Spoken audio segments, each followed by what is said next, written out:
Good morning, everybody. It's an exciting day before us, or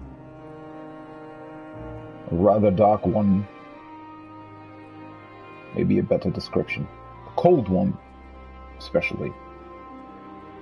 We're here in Garlemald, very close to the now destroyed capital, with very few survivors. The cold and harsh environment, and this looming structure in the distance that almost seems like a place straight out of hell. This is going to be a very, very exciting but also very troublesome journey, I fear. But one good thing, I have a warm coffee. So please excuse me, but I'm gonna be drinking coffee while we start off the stream.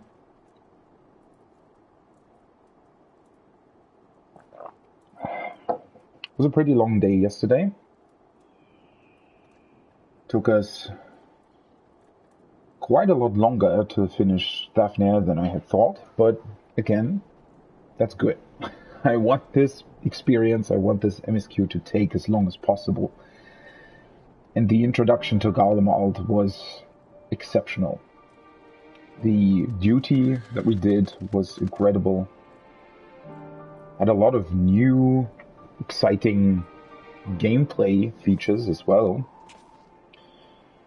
But so far this land obviously has been pretty much hostile the entire time. We even had to bury 2 Garleans who would rather flee and die because they were attacked by beasts instead of being helped by us. And now the last thing that we did yesterday, or the last thing that happened, is we reported back to Lucia, and then the guards around our camp that we established close to the capital captured somebody who tried to steal from us. Another Garlean who apparently is struggling to survive and would rather steal from us than ask for help. Because when confronted, he then said that, he obviously would not accept help from savages like us. Which is pretty ironic given his situation, but then again, our mission here is to help the people of Garlemald, and, well, if they're not willing to help themselves, then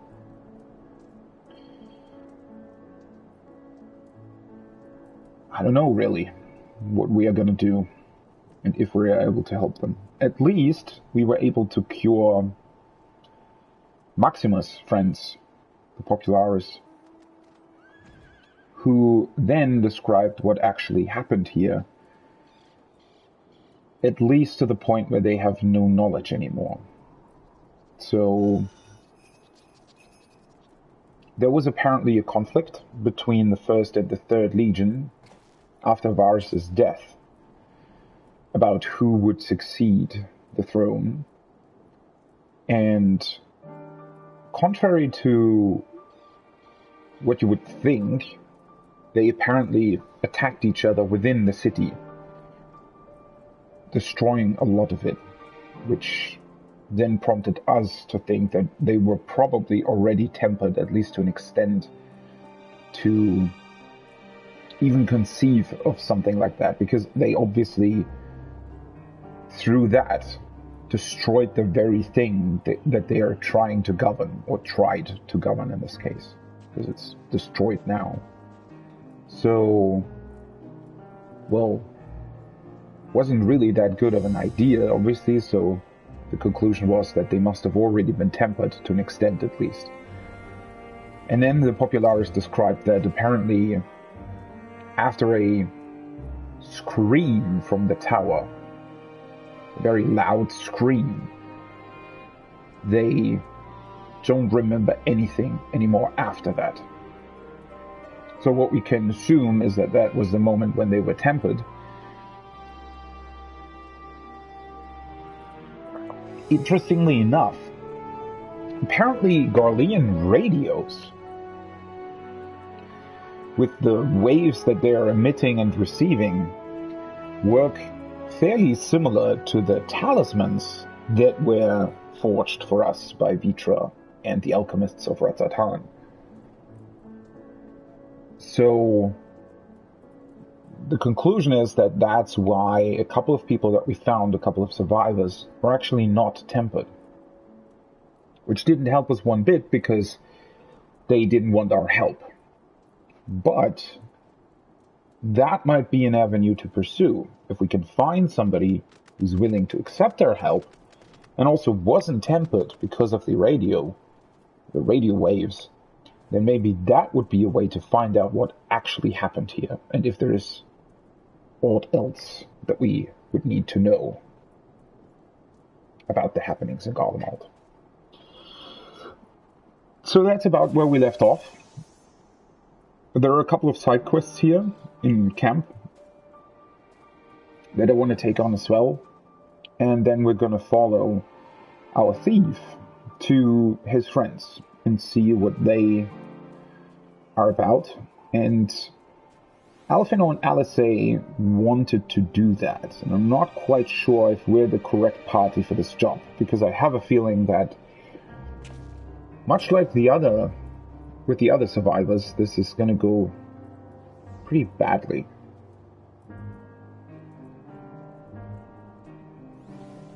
Alright, I'm going to drink my coffee while we're doing this. Let's get into it. Whew.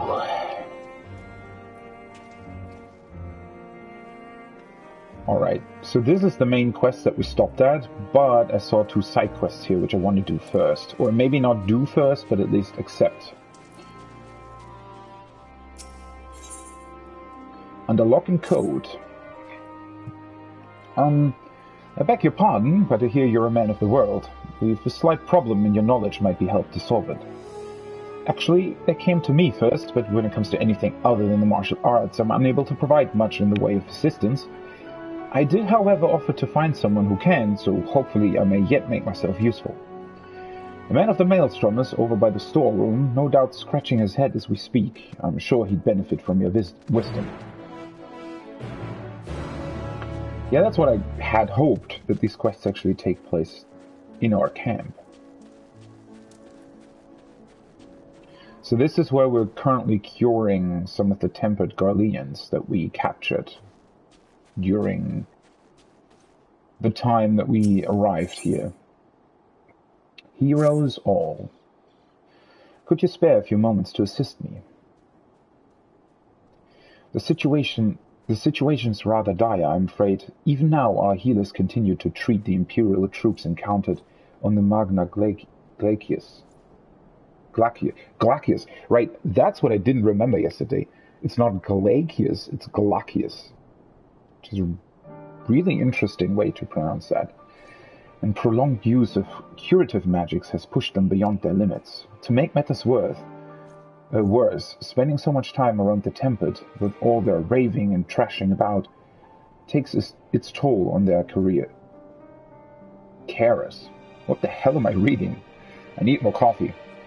I dare say a few words of encouragement from the champion of Eosa will help raise their spirits. I also have a few bottles of ether to alleviate their fatigue. Would you mind distributing these among the healers? God. Now it's raining here? This must be really uncomfortable weather. What is this? I was told someone come to help, but I never thought it would be you.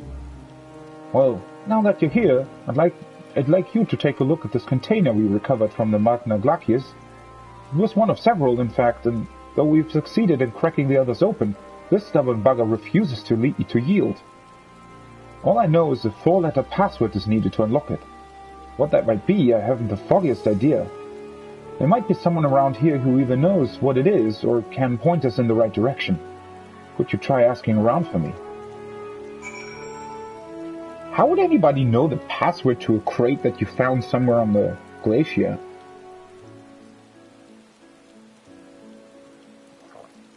Huh.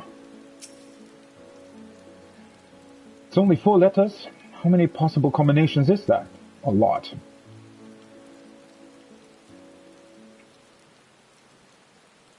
Wait, why is he still marked as a quest target? Oh, I probably need to...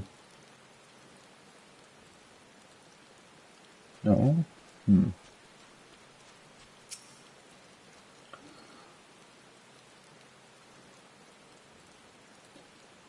Sorry, I don't know the exact code, but given that the container belonged to the 3rd Legion, perhaps the password has some sort of significance to them.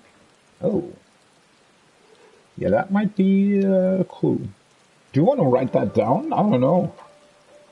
Wait a second. Let's see here. Let's just write this down. So it belonged to the 3rd Legion.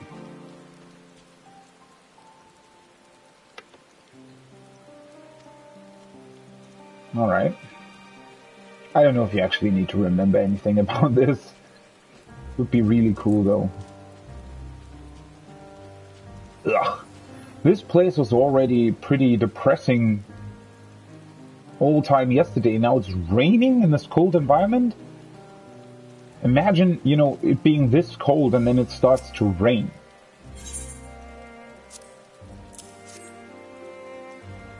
Oh, I've seen you before.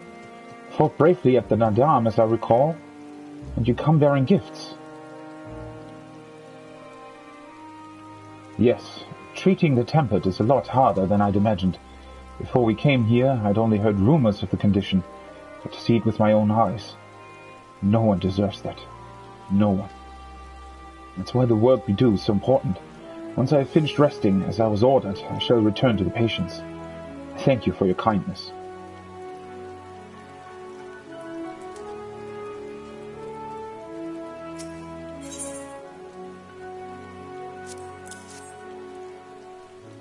The Warrior of Light. It's an honor to meet you. Oh, I'm just doing my job is all. No need to thank me. Well, truth be told, it's beginning to wear on me bit by bit. I once lost a friend to tempering, and every time we managed to cure one of the afflicted, I'm reminded of those we couldn't save. If only we'd had a way of treating them before they were... No, I mustn't let such thoughts cloud my mind. And we're all very grateful for the work of the Scions in creating this treatment. For my part, I'll do everything in my power to save as many lives as possible. That's good.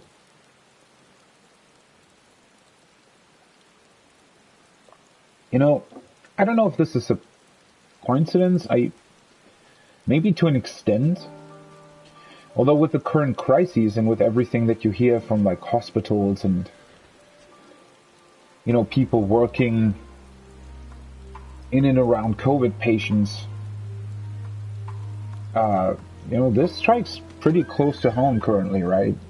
With all the people that don't even want to be treated, or, you know, who refused to get the shot, so now they're, you know, very ill and in a hospital, and a lot of people need to care for them, a lot of people that are overworked and underpaid.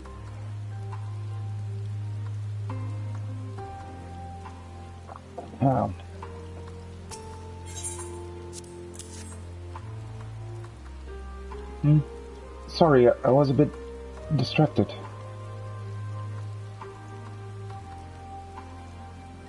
You wouldn't believe some of the things I've seen. Those poor bastards, calling out to Varus for salvation, wailing out anthems praising the Empire. And then there's the screaming. God, I can still hear them.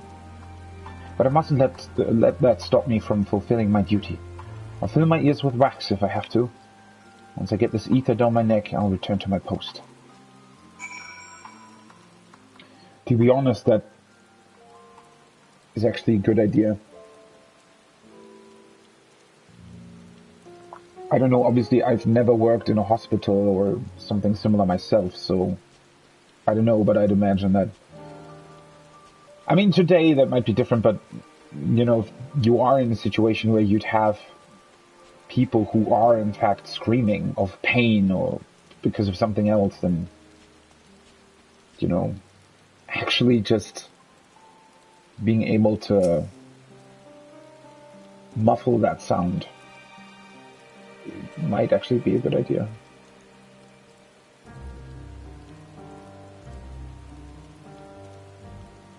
Oh, wait, is she a defector that came with us, with Maxima, or is she one of the people we already cured? Container. Sorry, I've never had much to do with them. But if you're after clues that could lead you to the password, a little background information of the Third Legion might be of use. It was formed in the first year of Emperor Solus's reign and spent the first few decades engaged in campaign across the northern territories. So during the first year.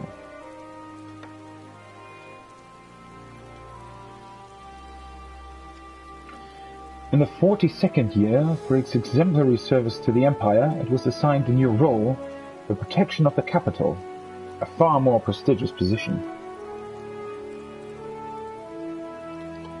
Alright. At least one of those dates might come in handy.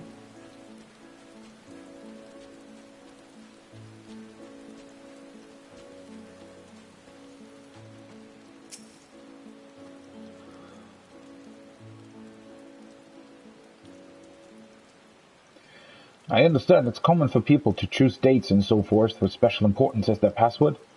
As for the members of the Third, nothing springs to mind. Perhaps an anniversary or something along those lines. Alright, based on the information we have, it could be 3142.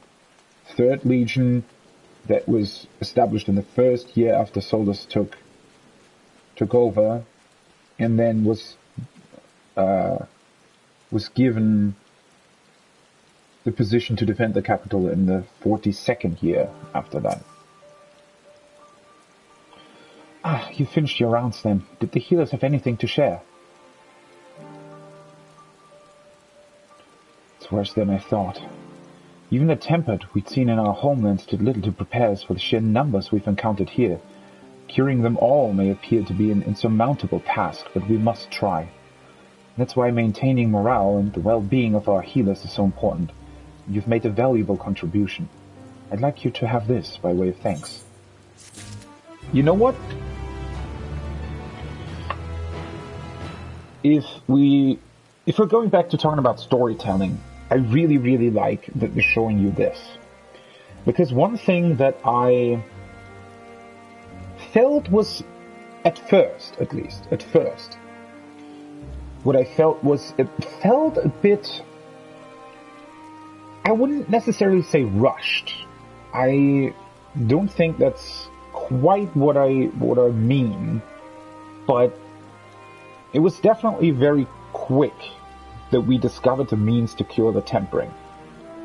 Now, all in all, it wasn't quick at all, right? If you think about it, and during 5.1, we established how the Porxies worked and what their influence on Ether was, but we used it to cure the people at Journey's End in Amarang. And I guess, you know, if you paid a lot of attention, which towards this particular thing, I didn't really see it as foreshadowing towards us being able to cure the Tempered. Maybe I should have. But obviously the connection is there, right? As soon as you establish that those people might be cured, then obviously, you know, the same might be possible for everybody else that was tempered. Oh, by the way, I should probably change my chat windows. So in a way, I don't know if I just didn't really connect the dots at that point, but I still felt like it definitely wasn't a big point during the story. Which that's not to say that that's bad. I'm just stating this as a fact. It just wasn't a big point during the story. It came up, you know, sort of at the beginning of 5.1.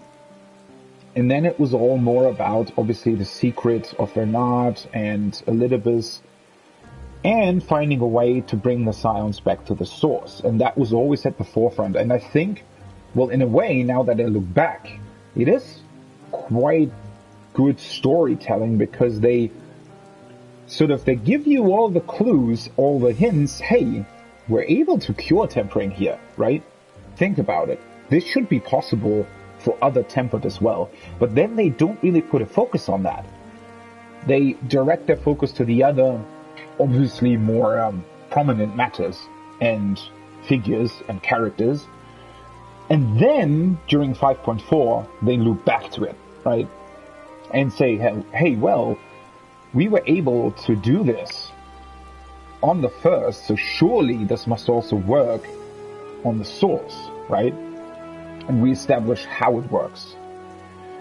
Through a character, by the way, Gabu, who's been there, even before the expansion even began.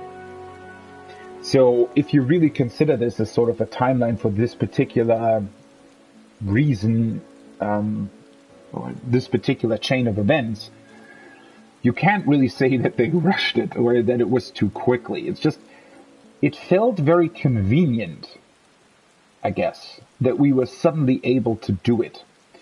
But at the same time,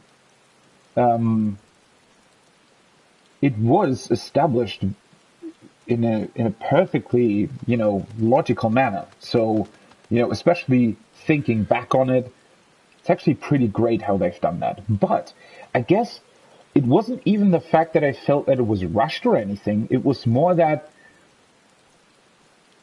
suddenly we had this thing. Suddenly we could cure the tempered.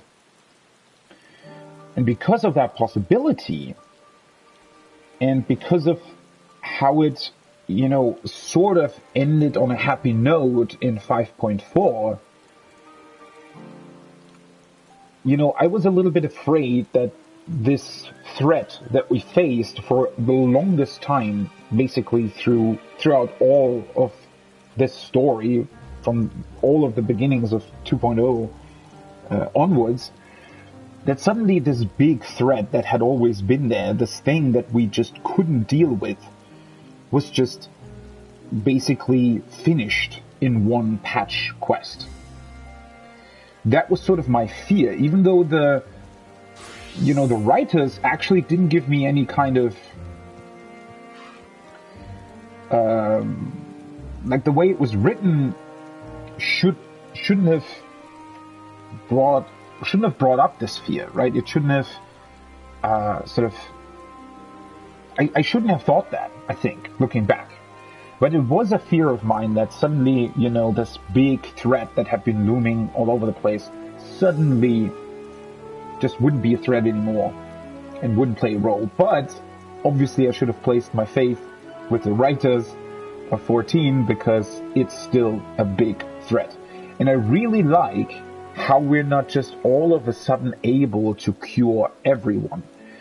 Even now that we have the talismans that can even stop the influence of ether and the influence of tempering on people, it's still not that we can just magically do that for everyone, right? It takes time. People can't just be cured from tempering with a flick of your finger, right? You need time to do that. You need resources to do that. You need people to do that. And then the afflicted still suffer a lot throughout the process. And the same holds true for the talismans that we have, where we do have a lot, but they're definitely not just some unlimited resource, right? I mean, Vitra, even if Vitra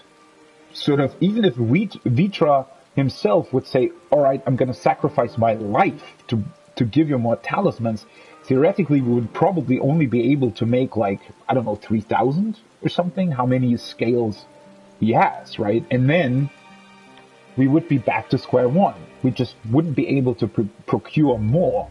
So the average citizen, not the soldiers on the front line, the average citizen would still not be protected from tempering at all, right? So I really, really like this way of how they're telling the story and how they're telling, these details. We do solve a problem and we do learn about it and there is a solution to it. But the solution just doesn't magically mean that everything's all and well.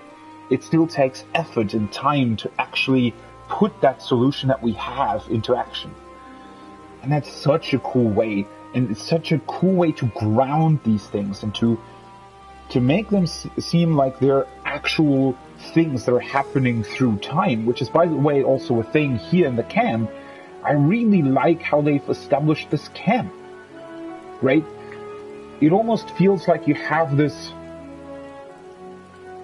timeline here, right? It's not just the same camp the whole time, because suddenly these tempered are here. Suddenly there are healers who heal the tempered and who need attention as well because they need to replenish their ether. They need to take breaks and they're struggling. It's just a really cool way to tell even these side quests. Alright, that was a long talk, but yeah, that's really how I feel about this. Just incredibly done. Incredibly well done.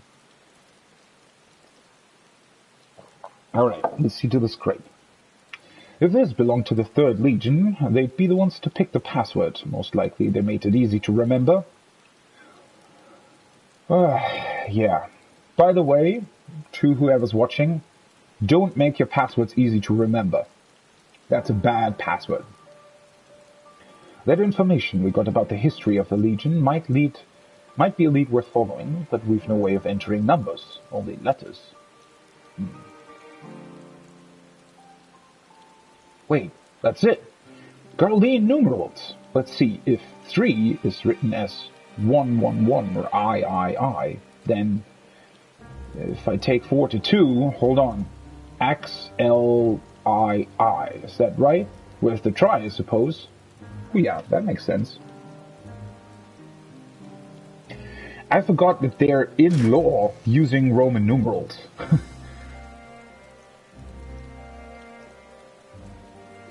Alright, it worked! Ha! Now to inspect our treasure. What the bloody hell is this? A flag? Why would they bother keeping a thing like this locked away? I mean, they're probably pretty proud of the flag. Well, I'll not pretend I understand their ways. Let's just assume they have a good reason for treating a bit of cloth with such reverence. Probably best to leave it here undisturbed, as I have no intention of offending anyone.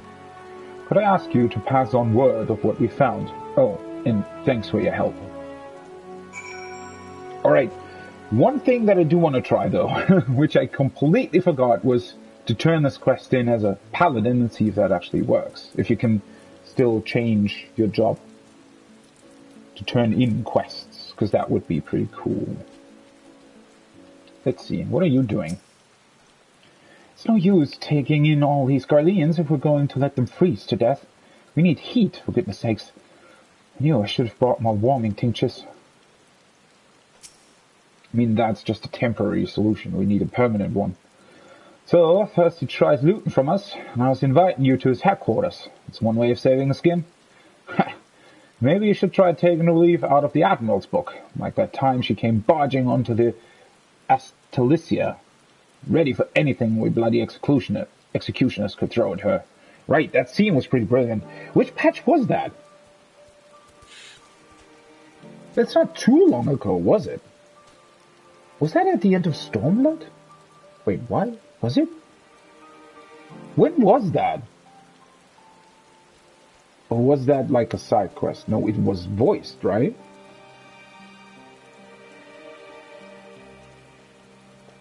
I actually don't remember when that was.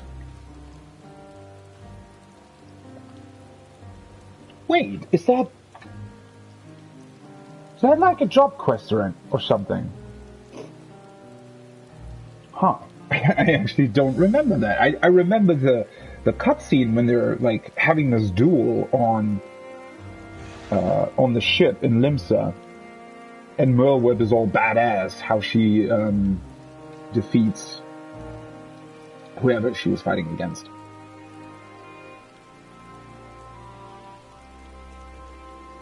Was that part of patch 5.4? Now that I think about it. I could have... Was it, maybe? Might have been. Shit, I need to look that up at some point. Takes nerves of steel to face the enemy head on like that. Might get you killed, but it's better than sneaking about like some bilge rat.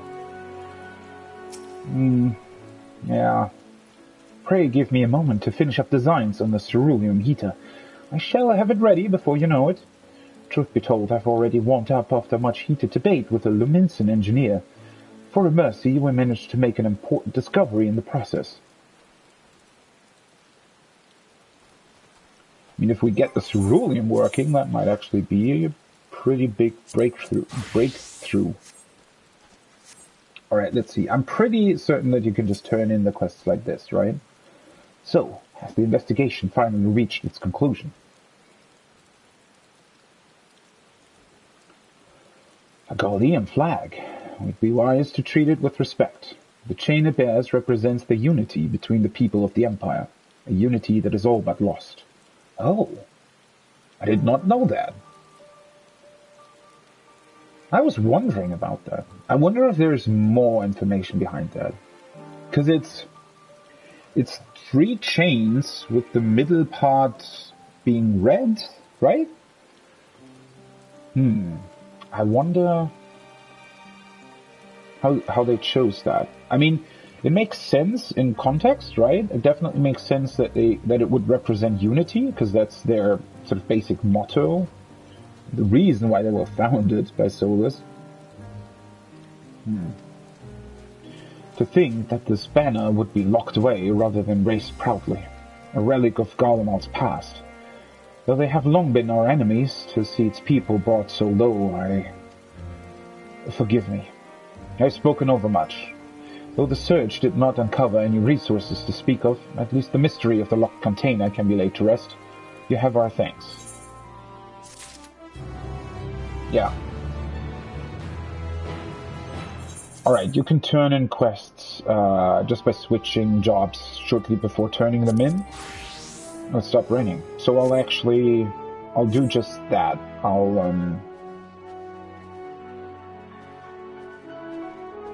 Because I'm close to being 84, I have a feeling that it's not too... it won't take me too long to reach the level 83 main story. And at that point, I'm going to switch permanently back to Summon, obviously. But I think this quest... Oh, whoopsie. That's my coffee. I think that this quest might actually put me on level 84, so then any further side quests here I would probably complete on Paladin. Said your farewells, have you? The lowly task of keeping watching over provisions would not normally befit the sun. These being unusual circumstances, I will let no man take that which is not by rights theirs. Perhaps it is unwise to volunteer for a mission so soon after the previous disaster. Nevertheless, I shall not squander this opportunity. Yeah, that's the feeling that I have. We should have waited, and somebody else should have done this. I know. This won't bring back Lucinia or her sister. Taking the same risks, making the same mistakes. It's possible, but better to try than to give up. Every time. That's also true. But again, we might have had a better alternative here. I worry they were not in the best state of mind to volunteer for this undertaking, but what's done is done. I know you will take good care of them, and yourself as well, I trust. I certainly hope so, but I can't save the day every time. They are resilient in the face of hardship, you as well, but good intentions and stubborn determination alone will not be enough to bring our mission to a successful conclusion. Be on your guard. I will be. Julius Pierre Nobanus. It is unusual for one so young to achieve such a high rank. Very unusual. His uniform identifies him as a member of the First Legion, which has a particularly fierce reputation. Whoever his superior may be, I advise you to approach them with caution. We captured the boy as he was about to make off with our food. He must be very hungry to take such risks. Maybe we should give him something to eat, reward him for his boldness. Yeah, he probably won't take that either way.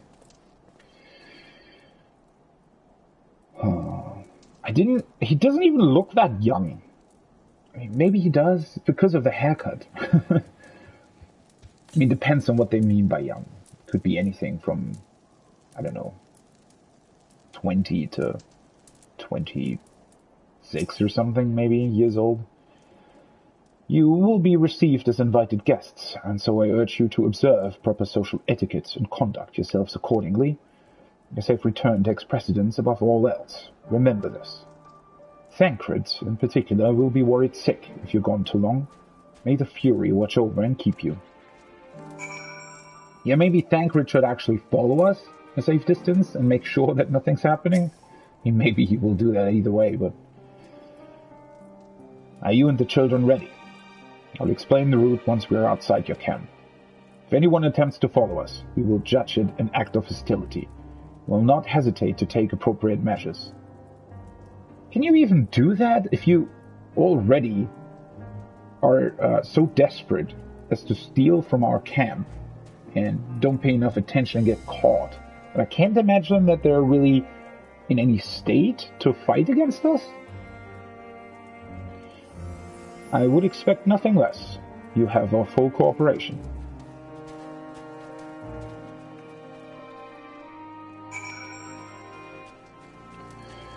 Well then, our next excursion into this unforgiving land.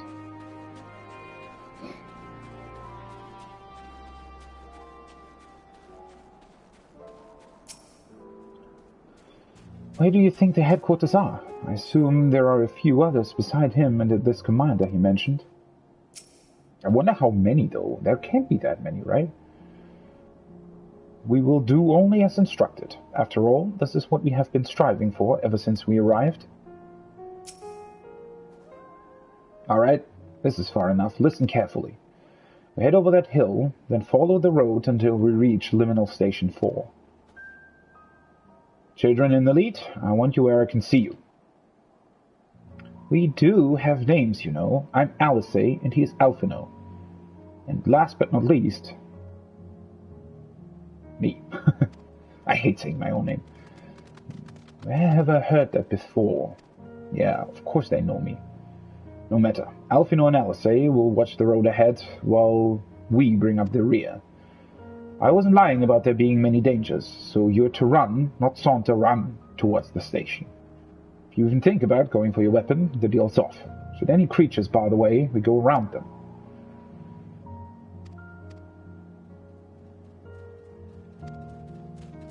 Ready to make a dash for the station? Yes.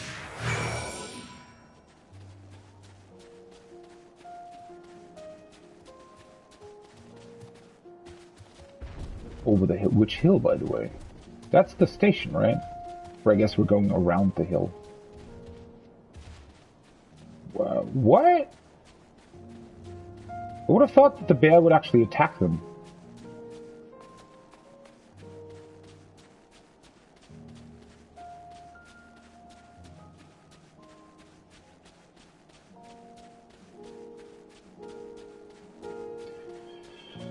Are they in the station though? Didn't look like there would anyone would be there, but then maybe up top there could be. I mean, to be honest, if you'd be able to get into the station by the entrance, that would actually be a pretty good place to hide for about, I don't know, 20 people or so. And you'd probably have a really good vantage point to survey your surroundings and any approaching threats. At least into this direction, right? If somebody would be coming from the other direction, then maybe not. What is that? Then another B rank.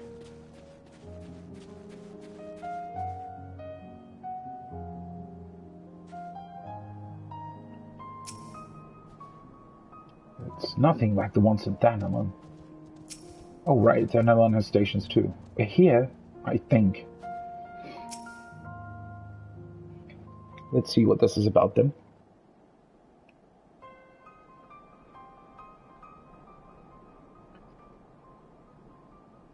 This is it. My first stop, that is.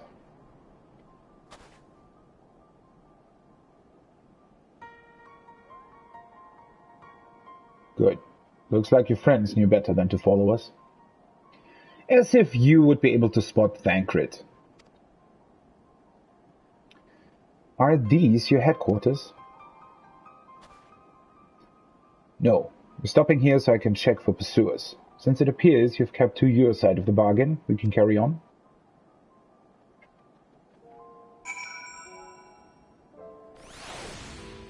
Wait a second, though. I want to see what this is. That's an A rank. Minerva.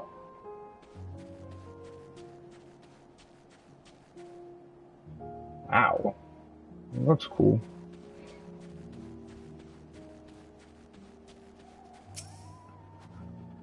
I wonder what sort of conditions Julius and his comrades are living in. If they're of any sense, they'll have picked somewhere like Victor's Spoils to take shelter.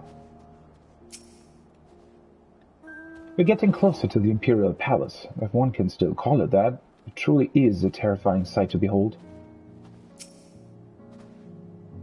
North of the station is Regiu Demorum, one of the main residential areas, or at least it was. The afflicted roam the streets in packs. They'll tear us to shreds if given the chance. Keep close. No wandering off, understood? Sure. That's 525. This one. The last bastion. From here, we'll be heading northeast, keeping to the left of the railway. While the route itself is straightforward, getting past the hordes unseen is anything but. Keep your weapons at the ready. They would attack their own countrymen. Aye, they spare their own, but slaughter the rest without hesitation. We will try to avoid detection. The chances of sneaking by completely unnoticed are slim at best. I will lead the way, but in the event we are seen, you're to fight them off. Those two will follow us, provided they can refrain from drawing their weapons. While I doubt they would be foolish enough to stab their guide in the back, I will not take the chance. That said, let us proceed.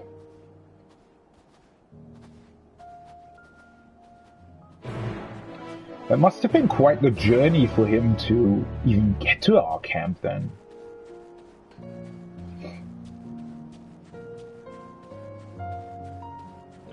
This is a huge station, by the way, right?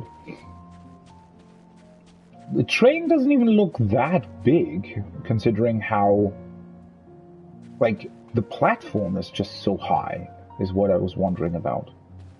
Right? If you look at the train, maybe it's just because that's the engine part. Maybe I'm missing something that would sort of raise it higher.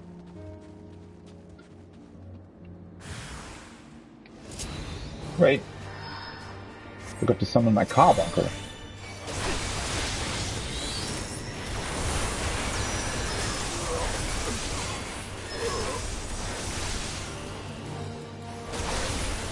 Well, Bahamut's making short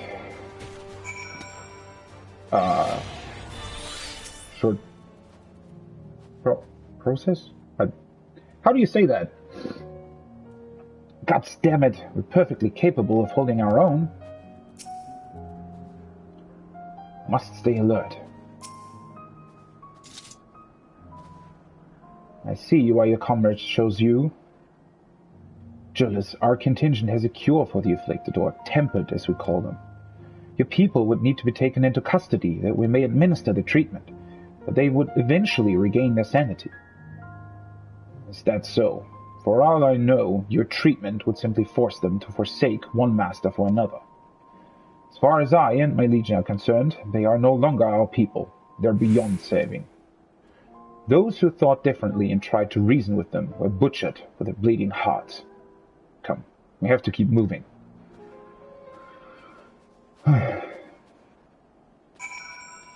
I mean, yeah, it would be foolish to think that you could convince them in such a short manner of time. But still, I don't know. It's just frustrating, I guess, to see it like this. I mean, Wait, where's the door? There. I wonder, if you put this card on the tracks, does the door actually line up with the platform over there? It does seem like the platform is just a little bit too high, but then again, maybe I'm just... It's hard to judge. I mean, this looks like it would be high enough. These doors are definitely high enough for the platform.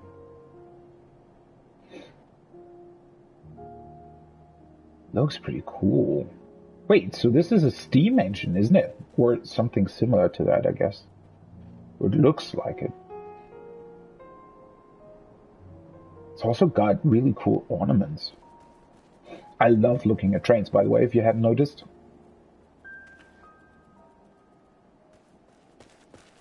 It's really a shame that they're not running anymore. Ooh, the next stop.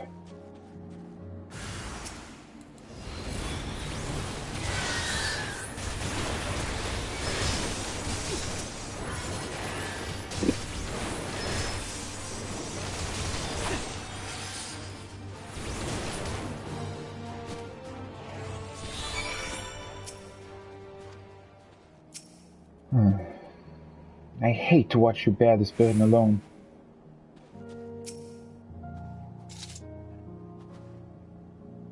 Looks like we're not being followed. We will continue onward.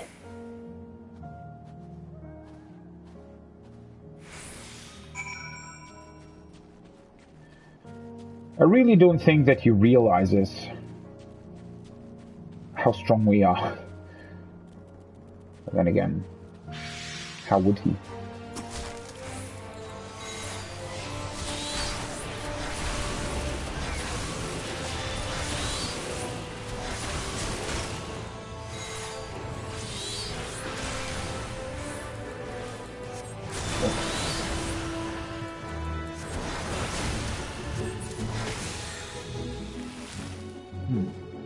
That thing actually did some damage to me.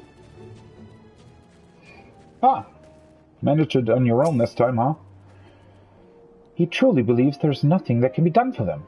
No wonder he isn't afraid to get his hands dirty. I mean, for the longest time we thought the exact same, and we handle tempered people in this exact manner. The surest way to limit casualties is to reach our destination without drawing attention to ourselves. Perhaps afterwards we can try again to convince Julius that the tempered can be saved. I mean, think about this, right? Think about if it were reversed, and we wouldn't have found a cure for the tempering, but the Garleans would. And Garleans would suddenly basically invade Eorzea with a contingent of their own, and would tell us, hey, by the way, we found a way to cure tempered. I don't know how well most Eorzean soldiers would respond to that kind of situation, right? Especially if our land had been destroyed or, had faced a similar, almost calamity kind of destruction. It would probably turn out very similar to this. So, I can understand that we're not really able to convince him. It's just too short of a time. I meant what I said. These people deserve only death. I stayed my hand before only out of a desire to remain undiscovered. That is still a higher priority. Should continue to avoid any unnecessary confrontations. Keep following the railway.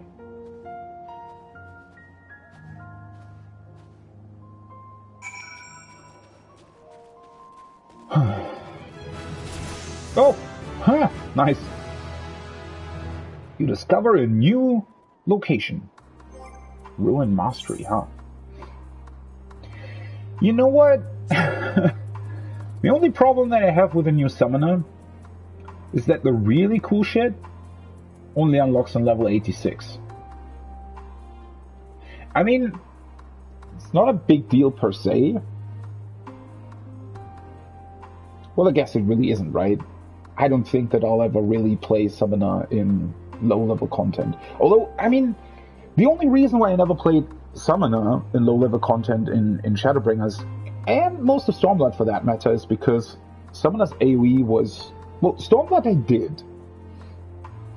But during Shadowbringers, AoE and dungeon and that kind of stuff just wasn't really fun on Summoner. It was a bit tedious, a bit annoying, really, and yeah, because of that, I never really liked doing dungeons with Summoner. And then obviously I raided on Summoner, so, you know, every time I did like expert roulette or anything, I'd much rather play a different job so that I'm not on Summoner all the time, right? But now with the changes, I can definitely see myself going back. Or for that matter, if, you know, I would do T again, for example, or UCorp or Uwu, then I might actually consider playing Summoner during them. Because it would be fairly similar to to my current rotation, right? It's not much that actually changes. Yeah. I wonder, wait a second.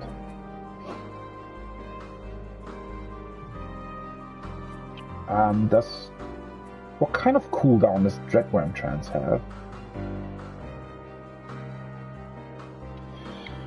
Wait a minute here, so...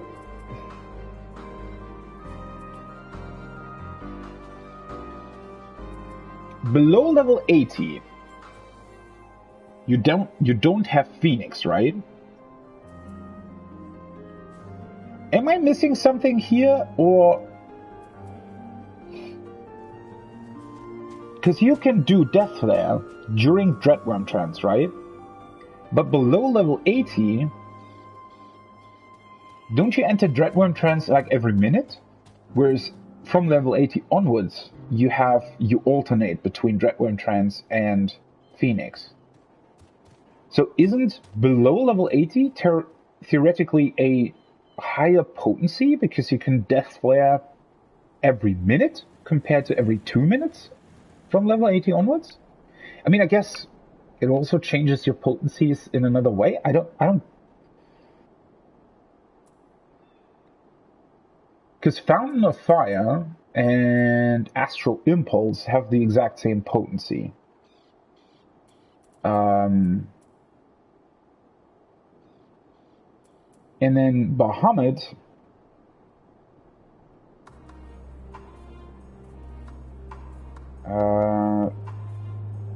enters Dreadworm Trance and summons Demi Bahamut to fight your target.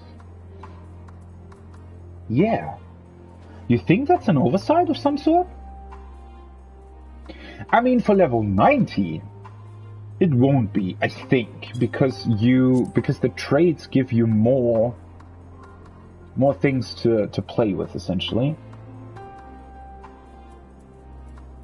And more stuff that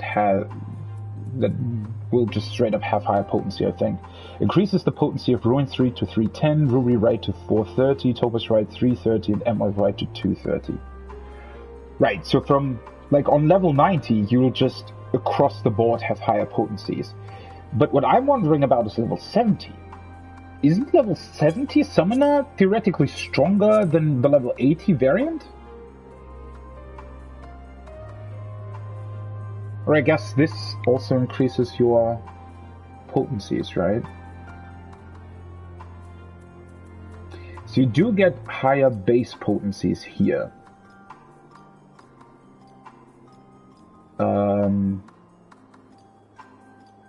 So maybe that counteracts that. I would need to actually calculate that, but I feel like that's a weird part of this whole thing. That the level 70 Summoner summons Bahamut every minute and can execute Death Flare every minute. Now, before level 70, you can also do Death Flare every minute, but it's without Bahamut's Akmorn, so obviously it's a lot less potency overall, but that's interesting. Didn't notice that before. So yeah, I think that, you know, playing UCorp and stuff on the new summoner is probably really, really cool.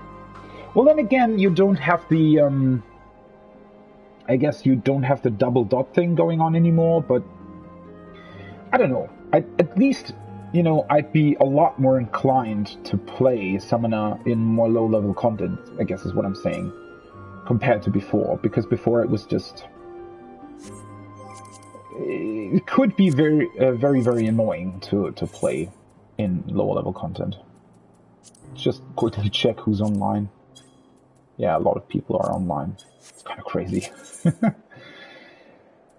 always crazy for me to... you know, to just realize how many people are, you know, exactly like me and just play all day from the moment the expansion launches, you know, to like 2 weeks after it or something, just every day for 10 plus hours. Just such a fun time, right? How did I even get to this discussion about Summoner? Wait a second, what was I talking about before? Oh, right, I was just... because I leveled up, I got the trade. So, alright, now it just straight up enhanced my potencies, right? Does it still tell me the base potency of Ruin 3 somewhere? It just always says 310, I think. Whatever.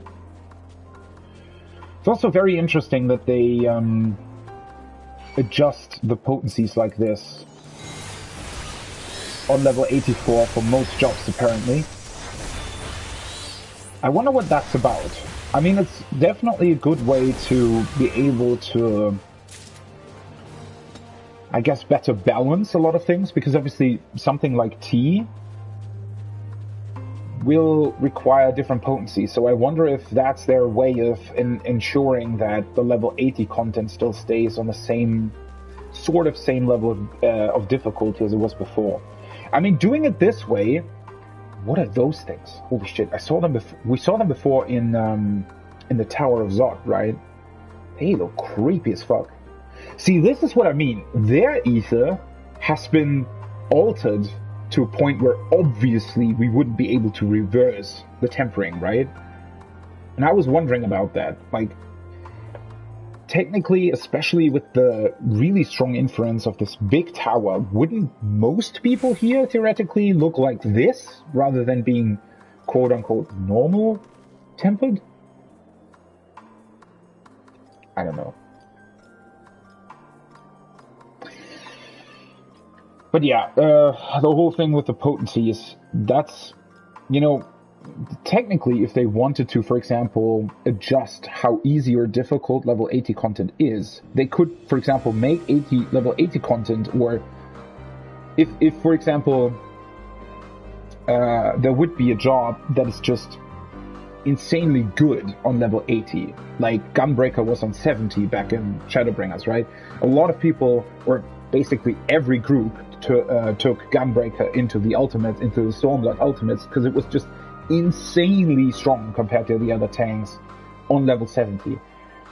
So I wonder, I mean, through this, right, they could just adjust the trades and make it so that the base potency, for example, of any given action is just lower, so that the job is then balanced for level 70 or 80 content, or 80 in this case, and then the changed potency could just stay the same. So the balance on level 90 would be exactly the same, but they could adjust the balance on level 80 very easily by adjusting the base potency, but letting the trade just stay the same, right? It's a very cool way of doing that. I just hope that they actually do that and not just, I don't know, not do it. Because I think, unfortunately, a lot of people wouldn't be able to recognize what they're actually doing, right? And they would see, oh no, my Gunbreaker's getting less potency, whatever the fuck, but don't realize that the trade makes it so that it's actually the exact same potency on level 90. So I don't think that they're gonna do much with that over the course of the expansion, at least. But at least for now, I think they probably have tested how well the jobs compare on level 80 compared to 90.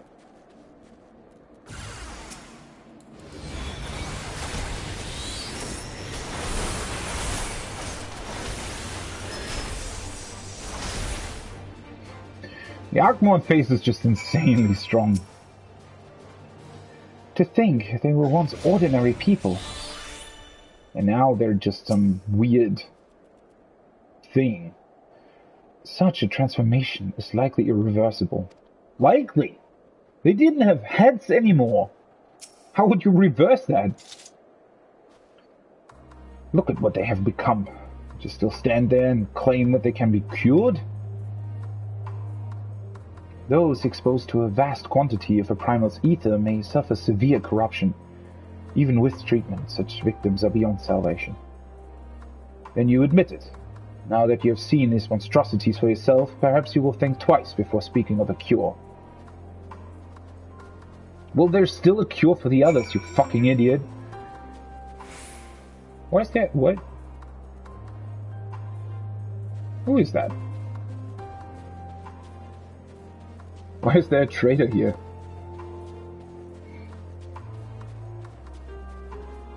Wow.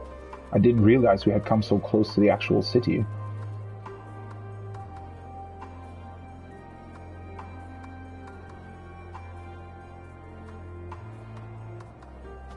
I wonder...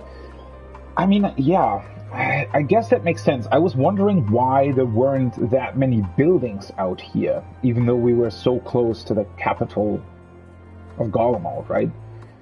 But I guess the way they had structured the city was both making it, you know, have like a defensive wall around it, I guess, but also at the same time just very close together, which makes sense. This sort of reminds me of this, is it a strategy game?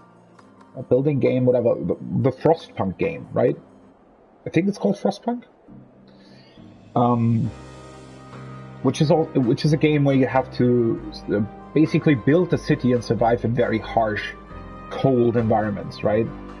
I definitely want to still play this. It's still on my list. But this reminds me of it, and I wonder if maybe the reason why their buildings are so close together and why there isn't that much sort of outside the actual city walls is because this way it's probably a lot more efficient to distribute heating to all of the buildings, right? I mean, they do have a lot of cerulean here, obviously, but if it gets really, really cold here, which you can assume that it does, probably like -30 Celsius, right?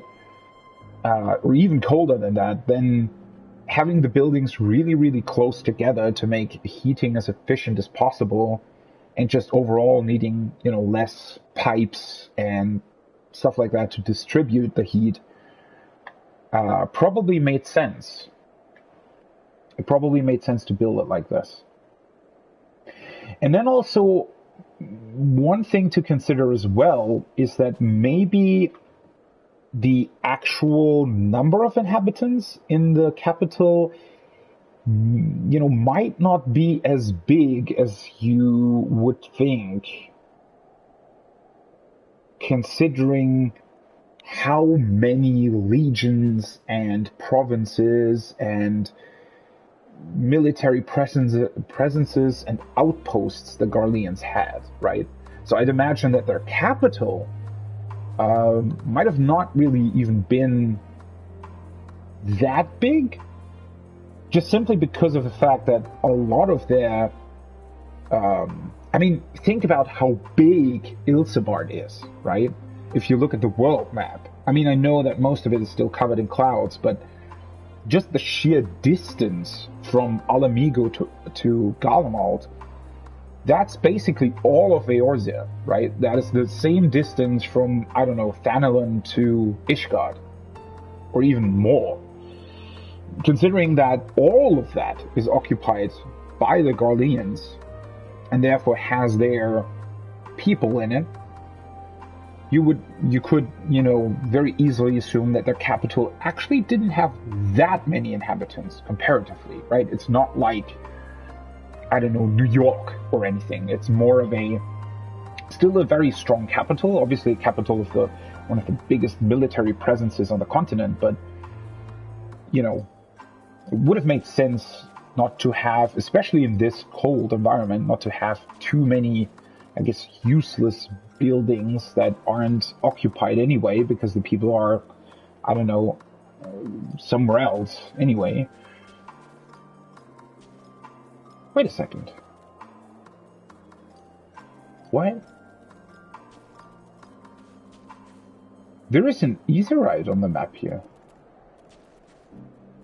Is that, like, inside this rock or something? Why is it on my map? What?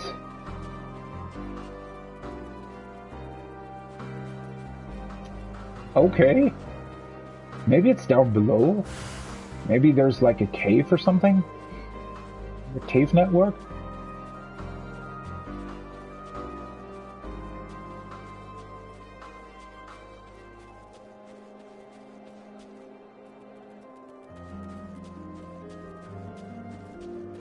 And I mean, it's by no means small, right? Looking at it like this, I mean, it looked differently from a distance, but looking at it like this, there's definitely like a lot more buildings that are now sort of in that dark haze from the tower. And you can imagine that there was probably at some point, I mean, that on the other side of the tower, there's probably the same amount of buildings that are on this side, right? They're just not on the playable map in this case. This part of town still looks fine to an extent. That's another station, right? Yeah. This is probably some kind of heating device, maybe?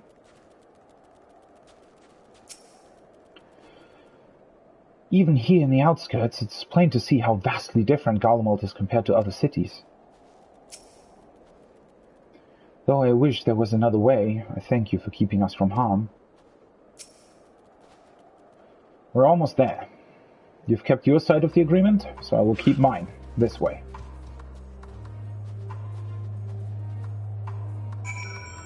Let's just hope that your colleagues and fellow Garleans see it the same as you do. It also, now that we're getting closer, it also looks like the tower has quite literally sort of grown through the buildings, right? It almost looks like... At first I thought that those buildings were just built on a big hill or anything, or something like that, but now, if you're looking at it, it almost looks like the tower sort of grew and just elevated the buildings, right?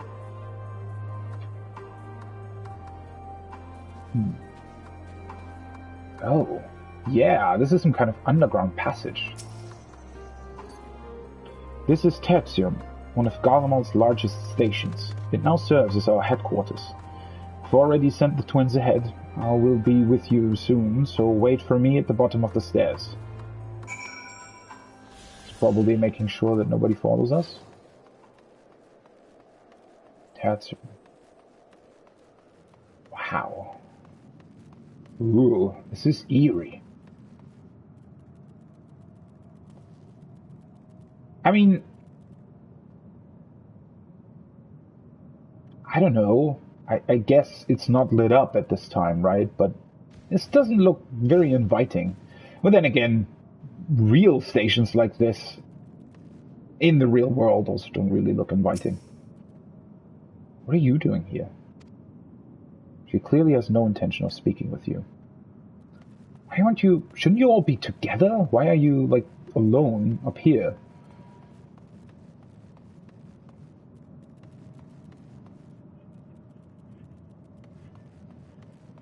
I wonder how many there are. Let's see what this headquarter is. Wow. You know what? Oh, they have a radio as well. You know what this reminds me of, this part here with Garlemald? Has a little bit of a Fallout feeling, doesn't it? I mean, not that I'm really not a fan of Bethesda's Fallout games. I hate the way they market them, and they've done a lot of harm to the brand. I mean, not that I was ever interested in the old Fallout games. I never played them, and, I was always more of a sort of fantasy setting kind of guy, with the Elder Scrolls games and such. Always interested me way more. But still, I mean, I did play Fallout 3. I played a fair bit of Fallout 4. And the atmosphere of those games is pretty great, even though the execution is very lacking in a lot of places, unfortunately. But it does have the same feeling, right? Which is really cool. I just... What they have here just looks incredible. Like the station, even again, the lighting, right? The fact that the train car is lit up there and you can see through these like almost blue tinted windows just looks incredible. And then also that they have this reoccurring tune through the radio. It's almost, because it also has its like, it's this weird combination, right? This radio show that they're listening to here, or this song that they're listening to, it both has a little bit of a sort of home feeling, a feeling of, oh, this is sort of an anthem of their home and of comfort and, you know, I guess tradition, those kinds of things. But at the same time, it does have sort of oppressing undertones, right? It does feel a little bit like this song of doom almost. Maybe it's because of the atmosphere, because of the environments that you hear it in. I also just like the sound design of it, right? That you can hear it from fairly far away, but it has this radio, obviously this radio sound to it, right? It's not quite as clear as the normal background music, obviously. And yeah, the sound design is incredible. I had no idea they had such expansive structures built underground.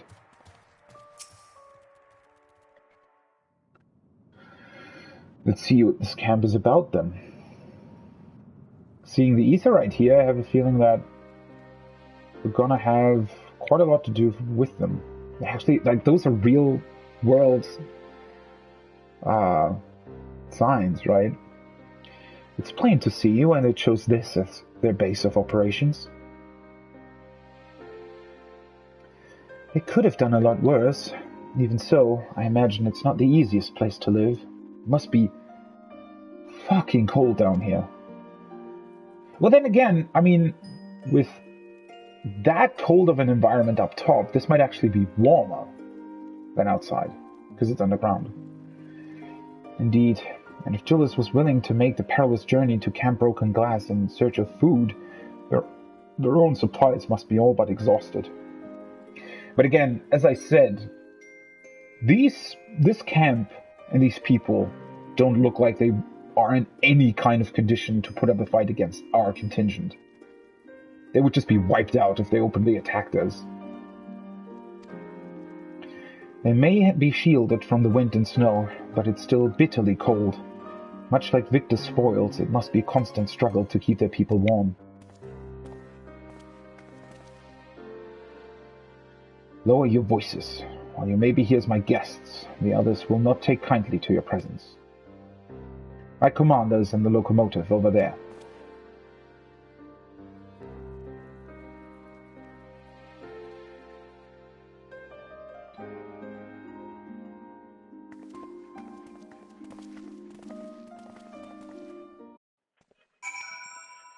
All right.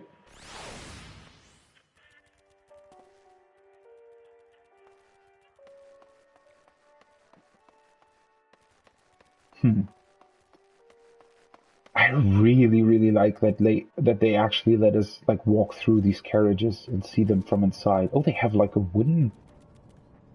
Wow. I'd imagine they don't talk to us. She clearly, yeah. I don't think we can talk to any of them.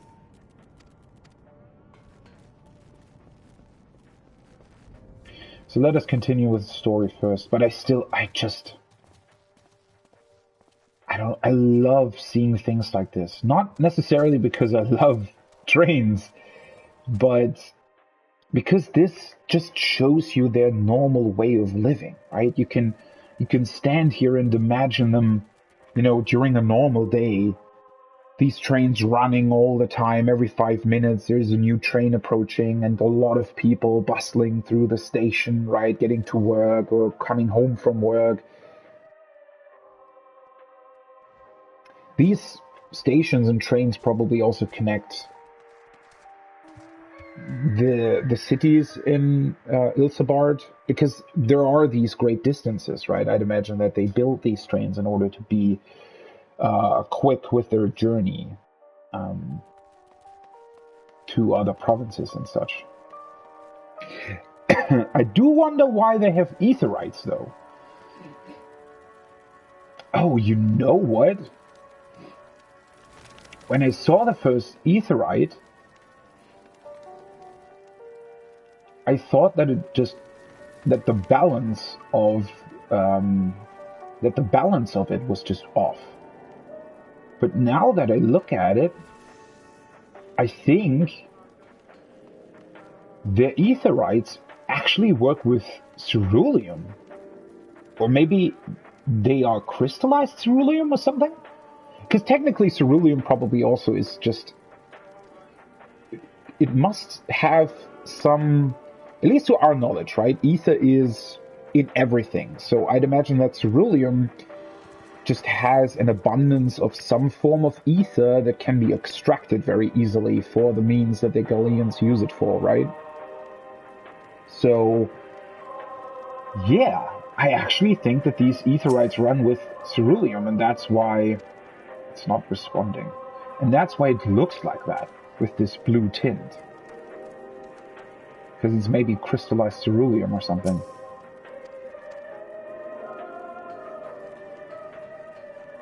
You don't look like you're quite outfitted for the cold.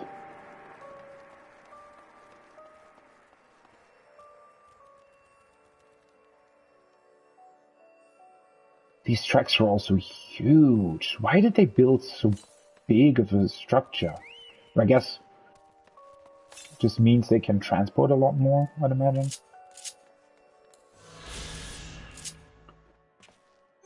$26. Wait, there it is. Tertium. Tertium? Tertium. It's the third station along the rail network which serves the imperial capital of Garlemald. Equipped as a dispatch yard with generators and other facilities, it was taken over and fortified by the remnants of the First Legion following the city's fall into ruination. Yeah.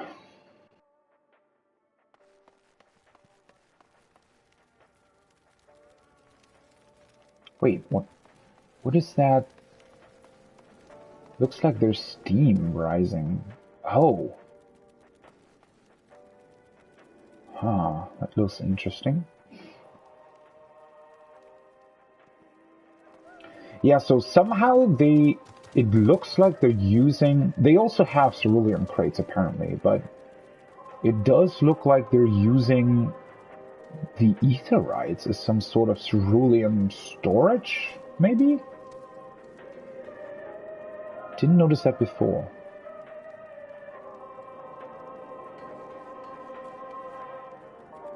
And apparently they've built this train car. Huh. It's interesting what they've done here. They've removed the windows from the train car. Because here you can see it, right? Though, well, these look like generators. And then they've attached that to the train, which I guess they're using the train or the locomotive's motor to fuel the remaining things here.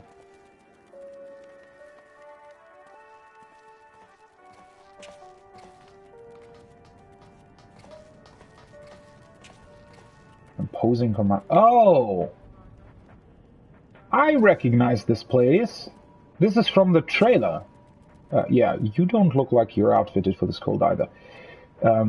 That's the guy from the trailer, where everybody thought that it might be Nero. Well, that's certainly not him, is it?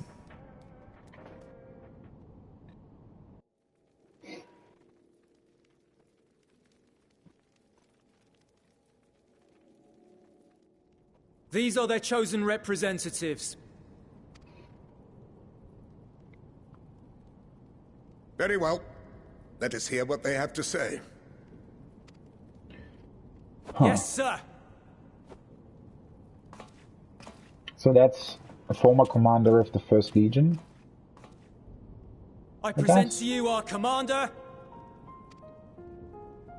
Lord Quintus Vankina, Legatus of the First Legion. That's the Song of Verlet, right? It's really cool how they're bringing these themes back. I had no idea you had survived.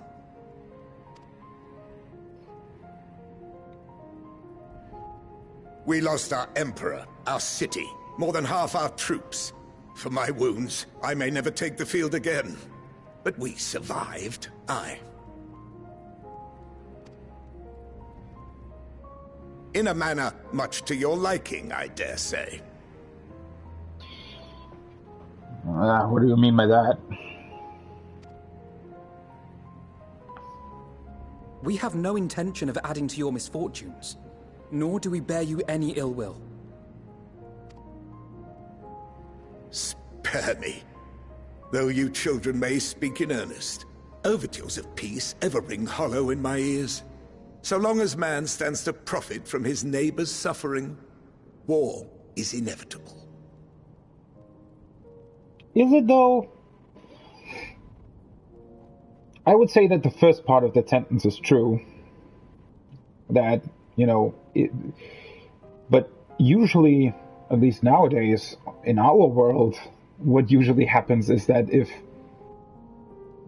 a specific, let's say, country gains from their neighbors suffering, then, well, I guess if you follow that through, right, then maybe it will always lead to war, yes. Because what happens nowadays most of the time is that,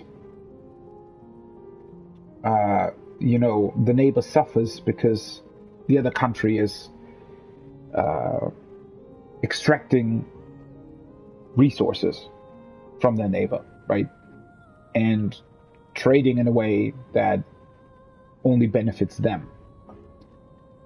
But I guess ultimately that would lead to war because the repressed in the neighboring country, at some point they will rise up, right?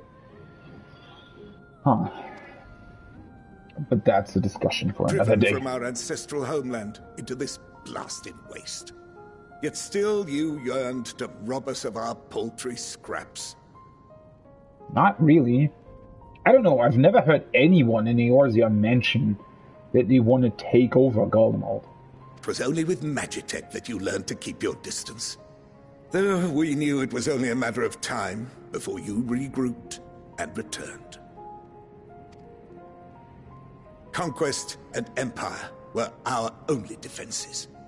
Emperors Solus and Varys understood this, and through their campaigns saw us grow and prosper. Much blood has been spilled in Garlemald's name, aye. But if it is a choice between yours and mine, then it is hardly a choice at all. Yeah, I don't know how he would respond to us. Like, I think we know his Emperor Solus a lot better than he does, actually. I do not deny that a great many conflicts throughout history were driven by the desire or necessity to gain by another's loss. That is not why we are here. Nor have we come to petition your aid in the war with the Telophoroi, grave though that threat may be. Our purpose is simply this. We wish to help you. Let us help you. If there is aught that can be done to ease your plight, we would be glad to do it. Perhaps you would.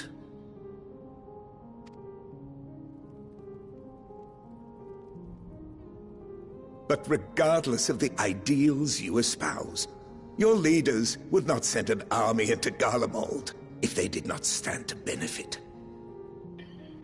Well, yeah, but the benefit in this case is not to your disadvantage. The benefit in this case actually benefits us both. That shouldn't be that hard to grasp, right?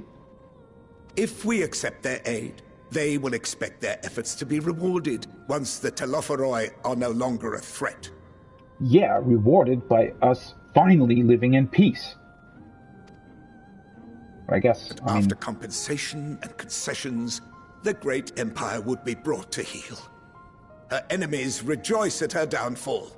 Our third eye, a mark of shame. I can definitely see where he's coming from here, by the way, right? I mean, he's definitely right about this. A lot of the sort of common folk. I mean, we've already heard that, right? We heard that when we put our group together to come here, that there are a lot more people who oppose the idea than that came with us, right? So, in a way, he's definitely right with his assumptions. Having said that, though, I don't think he really has any choice here. I mean, if we just let them be,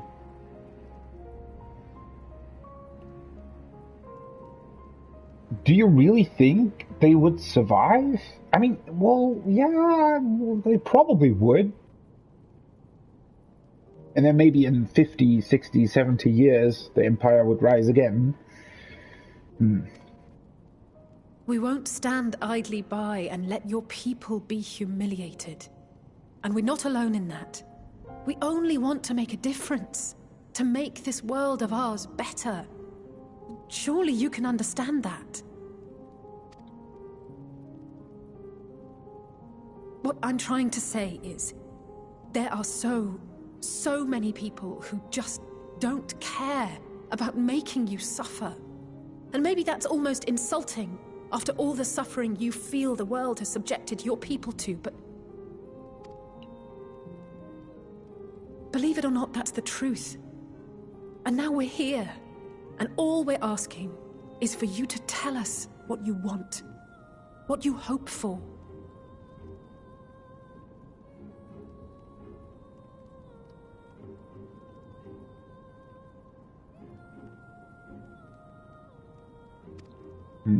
So much blood has been shed, so much lost.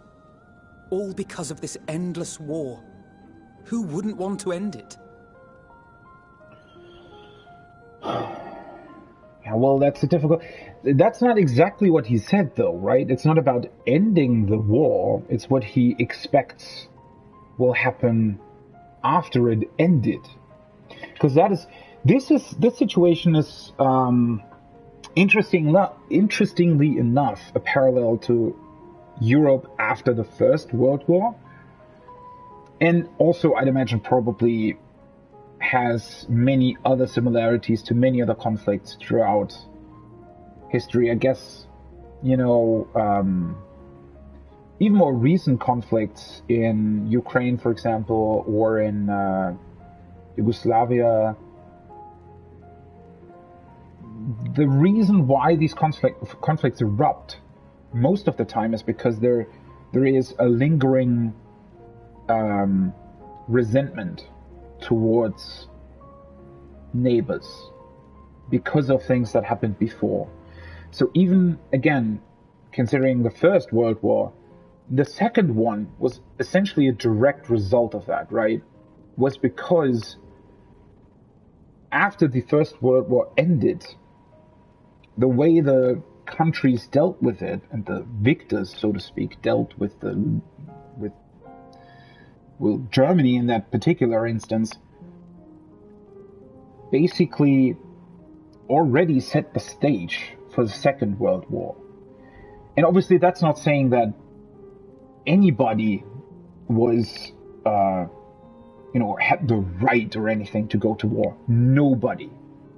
has the right to go to war. Nobody should ever go to war. But, if you set up a situation where the people suffer, even if there's no present war going on, then you can practically count the days until the next one, right? And again, this is he probably wants to end the war as much as we do. But what he's concerned about is what happens after. How are Garleans treated? Do they even have a life after the war ended, or will they just endlessly suffer? Because in that instance, obviously, it wouldn't really make a whole lot of sense to end the war, would it? If the only sort of solution after it is that you suffer for the rest of your life, then what is there to gain from ending a war if the war even gives you the slightest chance, even if it's a very, very minimal chance of actually winning, right? Can we not work together to face our problems as one?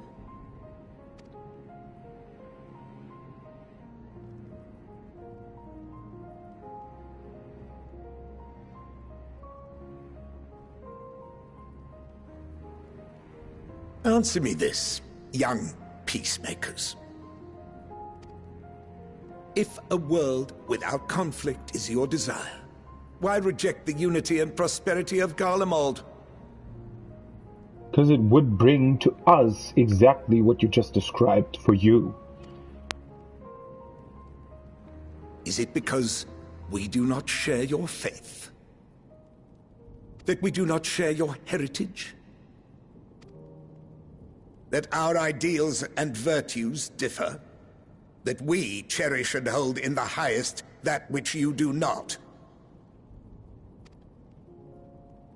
Disparity is the root of discord, and peace built on compromise is flawed and fleeting.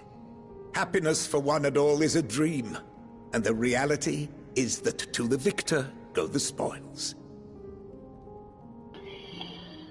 Whew, this is getting deep, isn't it? I don't agree with him. I agree with him partially. I do think that peace built on compromise is flawed and fleeting, but that is the only peace there ever will be. And that's a realization that you have to come to terms with, right? That's just how life is. A peace does always, just logically, mean that people have to compromise. It doesn't work any other way. No matter how united you are, no matter how you indoctrinate people to be the same, they will never actually be the same. That's just not how life works. That's not how nature works. It's not in the nature of humans. So instead of constantly working against something you cannot change, you have to accept it. You have to accept that people are different. And so the only way to ever have peace, to have people living peacefully together, is to compromise. And yes, that compromise will always be flawed, because it will always mean that every individual person has to give up something in order to have this peace. And as hard as it might be to understand that, but even people who are very, very rich, right, who are the top 0.1% of a country, don't have everything they want, right? Even they probably have some minor thing, and again, comparatively, obviously, it might be a very minor thing compared to the, struggles of poor people, etc. But even they won't have exactly a perfect world, because that's just not possible, right? So you just have to accept that compromise is always flawed and fleeting, for that matter, because it means that you constantly have to work for it, which is also something that I think a lot of people living in democracies don't really understand. Democracy doesn't mean that you are free. Democracy means that it is your task to govern the country, essentially. Democracy means that the people govern the country, and that means that you're responsible for your country, that you have to take on responsibilities for your society. Maybe I should say society instead of country, because it's not for any particular country, right? Patriotism, I don't know, is a whole different thing altogether, but for your society, you have responsibilities for your society, and only then can a democracy actually work. If you don't accept those responsibilities, then you are not part of that democratic society. That's just the way it is, and people need to realize that. And again, people need to realize that peace will only ever be flawed and fleeting. And the thing is, if you realize that, and if you accept that, obviously the only option to peace is war, which comparatively, at least in my opinion, and I think in a lot of other people's opinion, war is just straight up worse than a fleeting peace built on compromise. Because during war, you wouldn't have freedom either to do whatever you would so choose to do, right? So the logic is flawed here, right? If you, no matter how, like which way you approach it, logic will always dictate that the best course of action is a compromise, a flawed compromise. Because it's the best way there is. There just isn't any other that would be better. And I think Garlemald itself has proved this in that, it has proved that in this case. There are probably also a lot of other examples out of our real world too, that subjugating people and trying to force them under this unity is just not, like, it doesn't make life better for anyone. It doesn't even benefit the people who are occupying those territories, because they have to deal with that as well. I mean, how do you think a person that occupies a country, how do you think their psychology works? It's not something that's sustainable.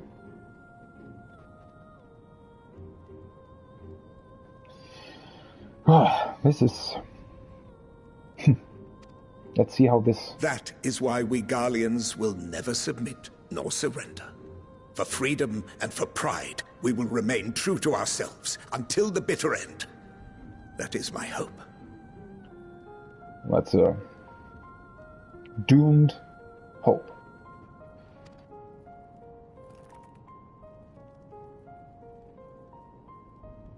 It seems there is nothing more to say on the matter.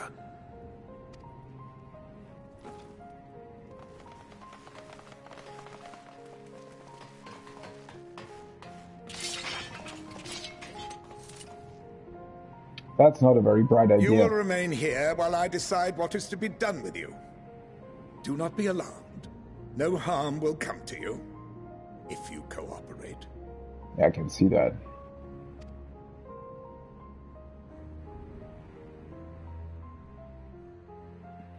We will not resist. However, as your guests, I ask that we be allowed to speak with the other members of your group. As you wish. I had no intention of locking you up, as by dawn you would be frozen stiff and you're no good to me dead. You are free to move about the encampment, but there is one condition. Collar them.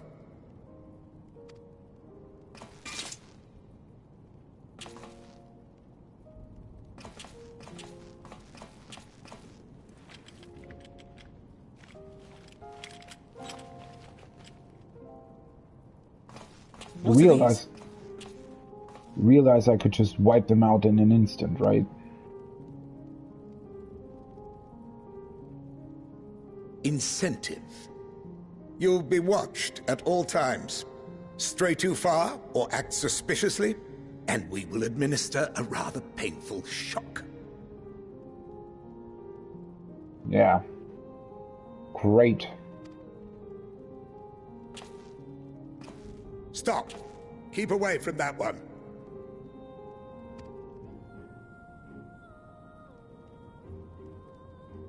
The champion of Eorzea is not so easily cowed. So you do know who I am.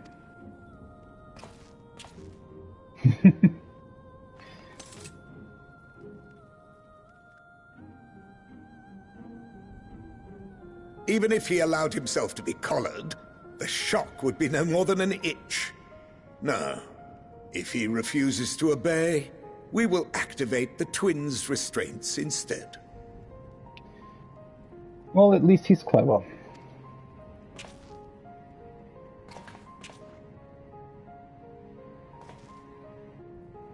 You needn't worry about us.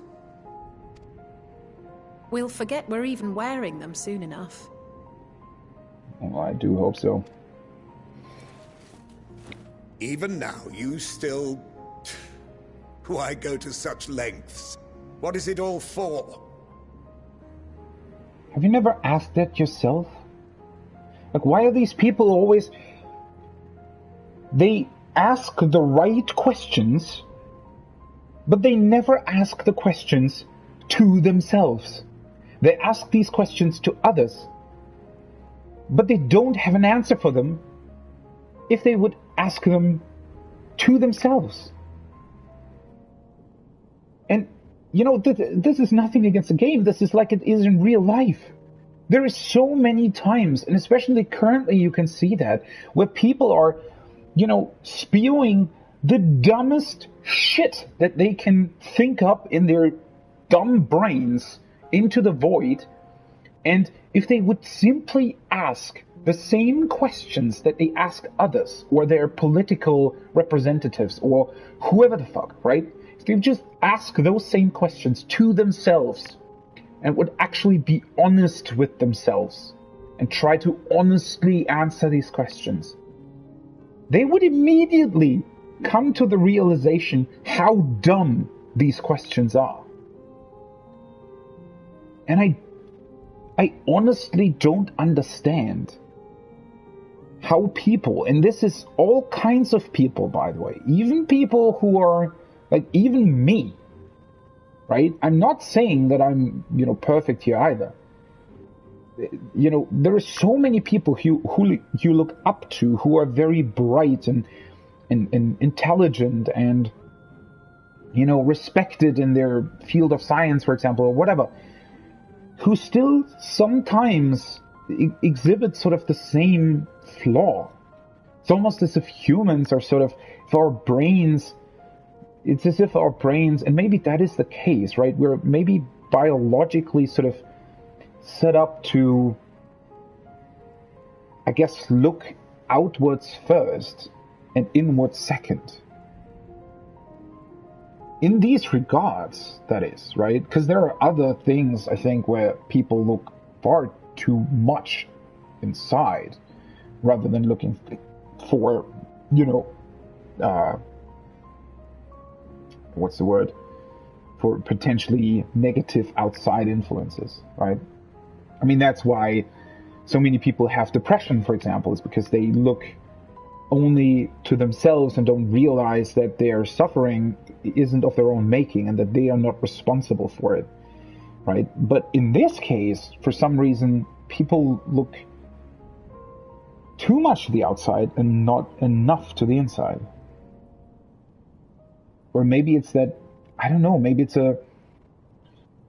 our brain is wired to not really be able to answer questions about ourselves all that easily. Maybe it's really hard to sort of keep the question in mind while also figuring out the answers.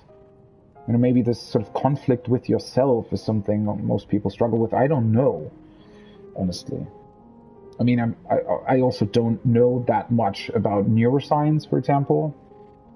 I mean, I know a little bit, but, you know, only on surface level stuff. I don't know. But, you know, to, I guess, see the positive in this is incredibly well written. Because it's, I mean, You know, on the one hand, you could argue that it's actually not hard to write this very well because we have so many historical moments that you just can basically simply copy, right? And it will look really realistic and really well written because there are actual historical examples for this.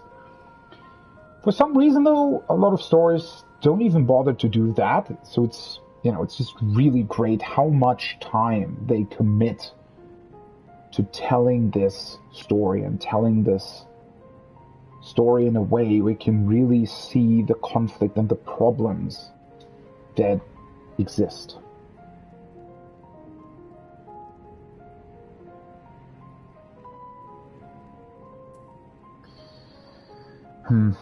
This one sounds a bit too philosophical for me. Because even the most bitter adversary may one day see reason.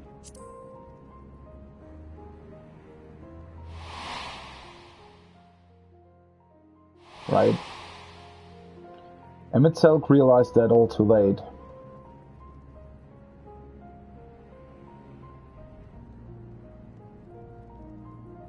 You are a curious one.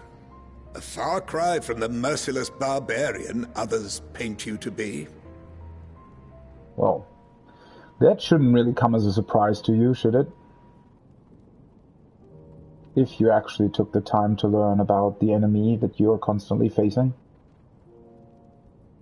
But yeah, Emmett Selk, curiously, sort of had the same problem, right? Emmett Selk would still exist if he would have just accepted the fact that we are already as strong as he is. Right? I mean, the whole reason why Emmett Selk even fought against us. I mean, and I do believe that, and he said that himself multiple times, he honestly wanted to cooperate with us. He honestly and truly wanted to test whether or not we are worthy of his attention, and whether or not we are already at a point where sort of close enough to the Unsundered to be recognized as, you know, his equal, or close to equal at least. And the problem that Emmett Selk had wasn't even that he didn't attempt this, or that he didn't try to see us as that. It's that he didn't really follow through on it, right? The moment he saw that we were struggling to contain the light, instead of accepting that there might be other ways of dealing with that through, for example, what Grahatia tried to do, instead of looking at that and saying, hey, well, this is another possible solution for the same problem, he was stuck in his ways. He just looked at us and saw somebody struggling to contain the light and didn't even consider that there might be other ways to deal with that. And when he had, you know, already said that he would fight us right at the end of 5.0, you know, it was too late for him to realize that we are actually stronger than he thought. And it was to his demise, unfortunately.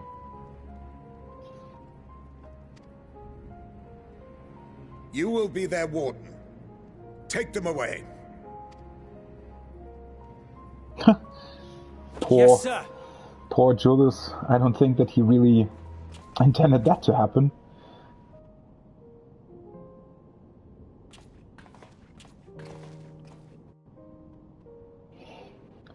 Alright. That was a cutscene. Much to talk about.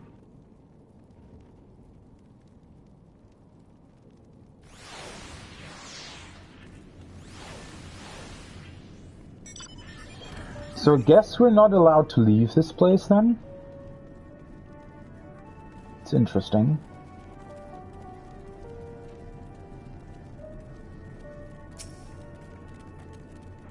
I have to remind myself not to touch it, even if it starts to itch. I'd rather not set it off by accident. Anyway, enough about that. Let's learn what we can from the refugees. It will take more than a trifle such as this to deter us. Compared to what Garlemald's people have suffered in recent days, these collars are a minor inconvenience. Well, at least the twins are looking at it the right way and actually trying to understand. Personae non gratae. As per Lord Quintus's instructions, I am to supervise you during your time here in Tertium. Before you ask, no, I don't have a key or any other means to remove your collars. Nor would I tell you if I did. And if you try anything, you'll soon wish you hadn't. So, do you truly intend to speak with the others, or was that merely a rouse? We're in no hurry to disobey Lord Quintus, if that's what you mean. Or perhaps to doubt the wisdom of his decision.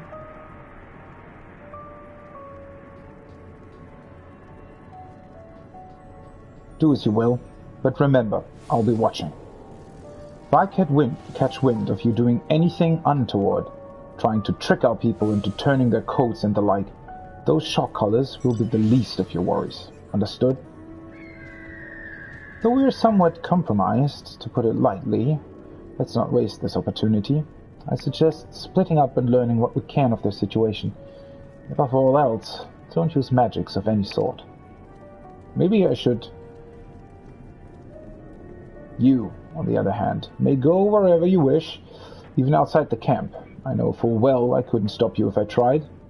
But do not forget, if you do anything to endanger us or our interests, Alphino and Alice will pay the price. Alright. Yeah, I was wondering how they do that. So we are allowed to actually go outside, but maybe I should, you know, put my carbuncle away. That probably doesn't help. Guess I still can't attune to the Aetheryte? No.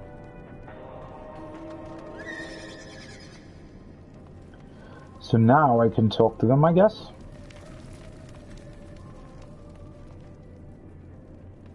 Let's see. Ceruleum and other necessary materials are in short supply. I'm not sure how long we can last in the stores we have.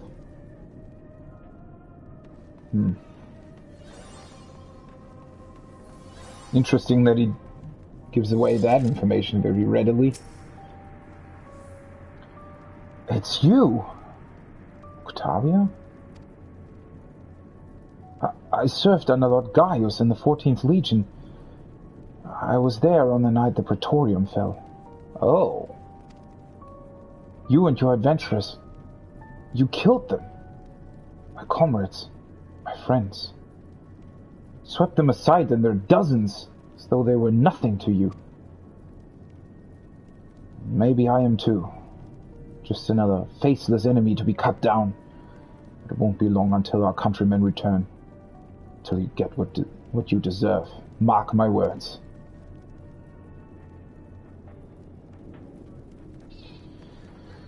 Well, I am sorry about that.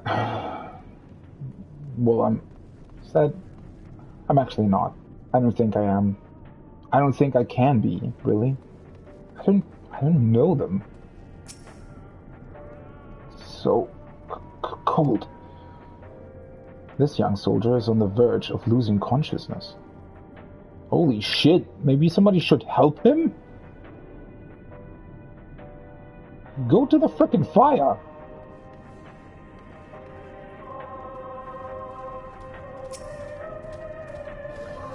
The material stored here is the property of the First Legion. If you think we'd shared with the likes of you, you're very much mistaken. So I still have to unlock something to actually unlock the store, I guess. I know who you are. The so-called champion of Eorzea. Come to gloat, have you? I'll wipe that smirk off your face. By the blood of your fallen compatriots, I swear I'll... Ugh. Damn. Tore the sutures. For all the times. Worst of the lot, within striking distance, I can't even muster the strength. If it weren't for the... Wait. Oh, if it weren't for the third bleeding us, we'd be the end of you. You think so? Regilia's treachery nearly cost Lord Quintus his life. We made our escape. Took shelter in a mansion. tended to the wounded as we prepared to strike back, and then night fell and we gathered around the radio. Then the roar, the terrible roar. The capital was in chaos. We were spared. You can call us a mercy. Mind intact but body broken. Soldier in name alone. I'd cut you down where you stand if I could. Murderer.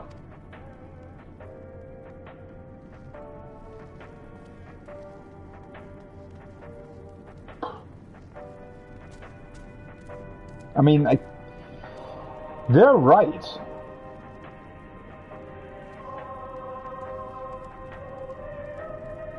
To an extent. Certainly right from their viewpoint.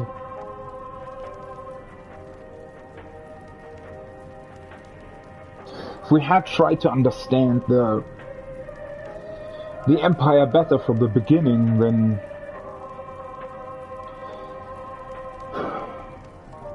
maybe there would have been another way.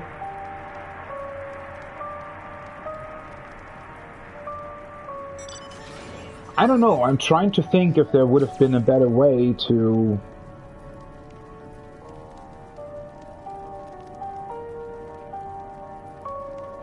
deal with the Empire. The weird thing here is, right? I mean, the reason we specifically us, I'm talking about the Warrior of Light, right? Obviously, the Eorzean nations had a lot more struggles with the Empire even before we came to this land, but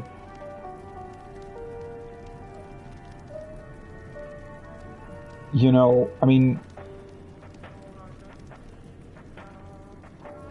I wonder if there could have been a way, again, to just understand the Empire better from the get-go, but then again, I don't think that there would have been any chance of us knowing about Solus, for example.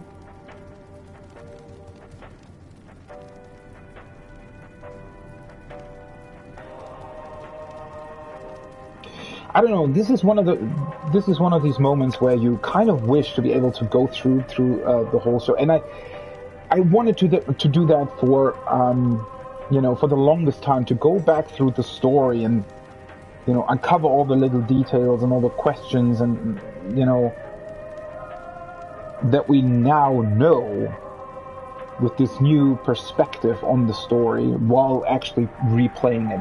But it just takes way too long to play the story. That's, you know, a couple hundreds of hours that I would have to spend on that, and I just don't have the time for it if I also want to actively play the game myself in this current state. But maybe one day I'll be able to do it. It's just that it's really interesting to think about, right? It's interesting to think about, well, was there another way? Could we maybe have compromised at some point, or at least try to stop the war early or something? But then again, I mean, the reason why most of this happens and why the suffering happens is not because of either Garlemald or Eorzea, but rather because of the Ascians, right? And because of bigger threats and ploys that are being schemed. This radio is the same model as the one used at Victor's spoils. Perhaps it is what saved the soldiers here from being tempered.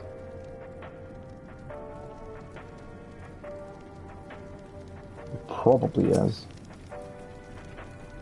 Get out of my ear, will you? I'm exhausted. The last thing I need is you and your drivel. Who are you? Huh. I know who you are. Champion of Eorzea, yes? Our orders are to give you the run of our encampment, but I have my eye on you. So what business do you have with me? Tell me about yourself. I am Decimus, Centurion of the First Legion. It's my sworn duty to defend Garlemald from barbarians such as you, and your very presence here is an affront to my honor. Great. And what kind of place is this? This is Tertium, third among the stations that encircle the city. The decommissioned carriages here now serve as the First Legion's temporary base of operations. It has also become a safe haven for those fleeing the turmoil that has befallen the capital. What scant supplies we have are distributed among civilian and soldier alike. We strive to maintain some semblance of order in these dark times. Our true objective, however, is not merely to survive, but to reclaim our home. We have no time to deal with your band of savages. And if you dare to interfere in our affairs, we will not hesitate to cut you down. Again, I'm not really, I don't think that you're in any kind of position to say that. If you would open war on us, I'm fairly certain that we would just kill you all. So I don't know if that's the most intelligent way of dealing with this. But then again, offensive is the best, attack is the best defense? No, how do you say that?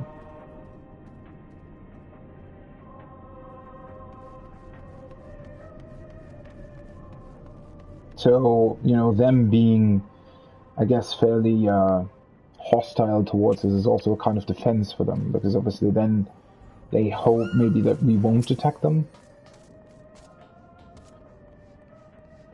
No matter what may betide, I've my daughter, and that alone shall keep me from succumbing to even the darkest of nights. Well, at least one person with an outlook. Or hope, rather. I can't feel my fingers.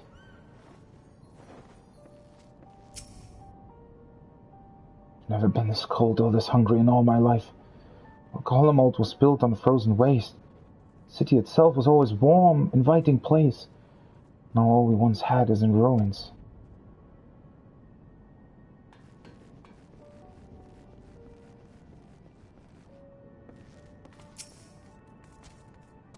So cold. Probably hasn't had a proper meal in days. If only we'd brought some food with us. But perhaps I could use a little magic to... No, I mustn't. God, this is so infuriating. Yeah, that as well. It makes this whole situation even worse, right? That we could do something about that, but we're not allowed. How much longer are we going to be stuck down here? There's no way to live.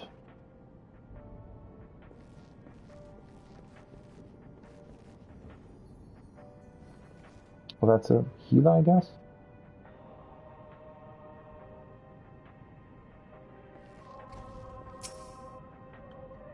Is there aught we may do to ease your woes?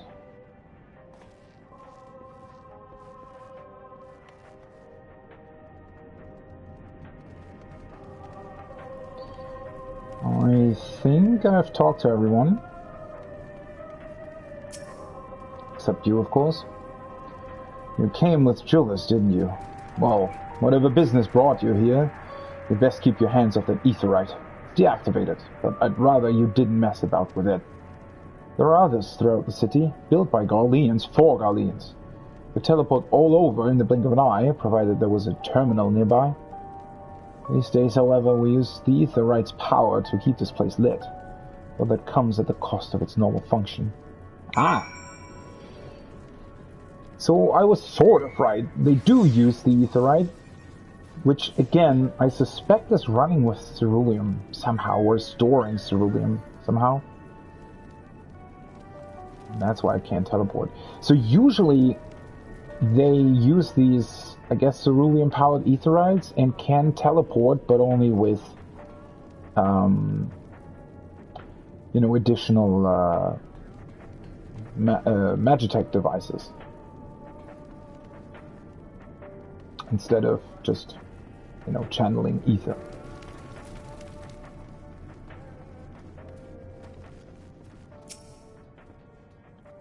Did you learn it? Did you learn anything of note? God. Then your findings are consistent with my own. Their plight is desperate indeed. The sick and injured are at greatest risk. Without warmth and proper nutrition, I fear they will soon perish. I realize there is precious little we can do for them at present, but I cannot bear to see them suffer. Please, will you help me tend to them?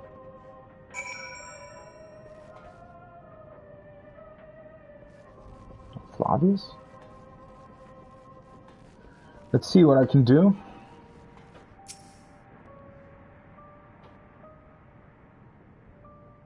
I don't know what I would be able to do without magic. It was there. My eyes, I can see all that well. Ah, thank you. The numbness has subsided a little. But I know I won't last much longer. Should look to the others who can still fight. Give them my ration. Me going hungry means someone else lives to see another day, so be it. At least I can still surf in that way.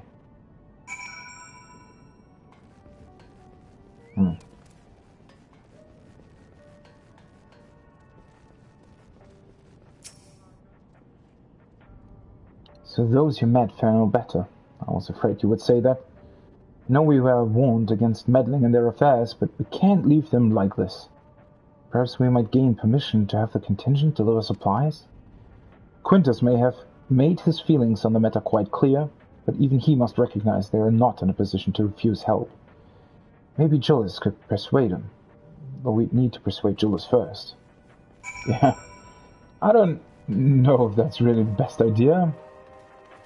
They do seem quite stuck in their ways. But again, what other choice do we have, right?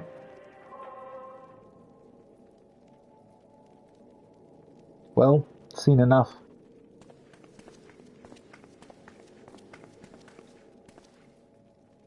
Julius, the people here have barely enough food and fuel to survive. Have you and the other soldiers been able to procure any more supplies?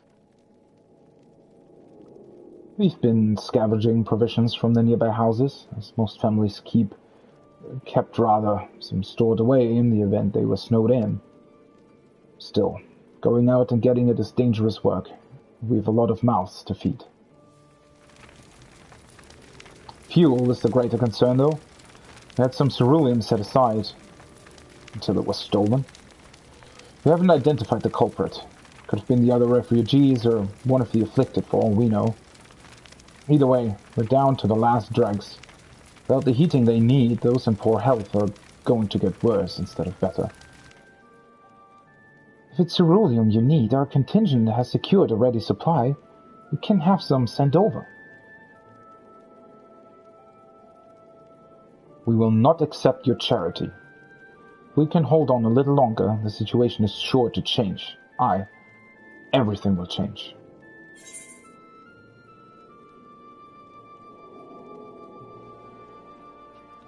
Those mysterious countrymen of yours, I assume.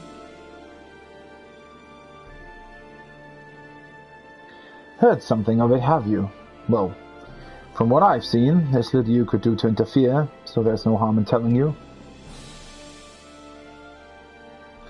One of our scouts spotted a hooded man issuing instructions to the afflicted, or, in the bastard's words, loyal servants of the Telofroi. Then he made his way inside the Imperial Palace, or what stands in its place. We'd identified the seat of the enemy's power, we realized. Lord Quintus dispatched a messenger to the 10th Legion, saying as much and instructing them to join forces with the provincial legions, to prepare for a combined assault on the Telofroi. Once our allies arrive, your contingent will be sent running for the hills. Then we shall reclaim the capital by our own hand. And how do you intend to survive in the meantime? At this rate, many of your countrymen will perish long before reinforcements reach Garlemald. They need help now. Say the word, and we will bring you ceruleum.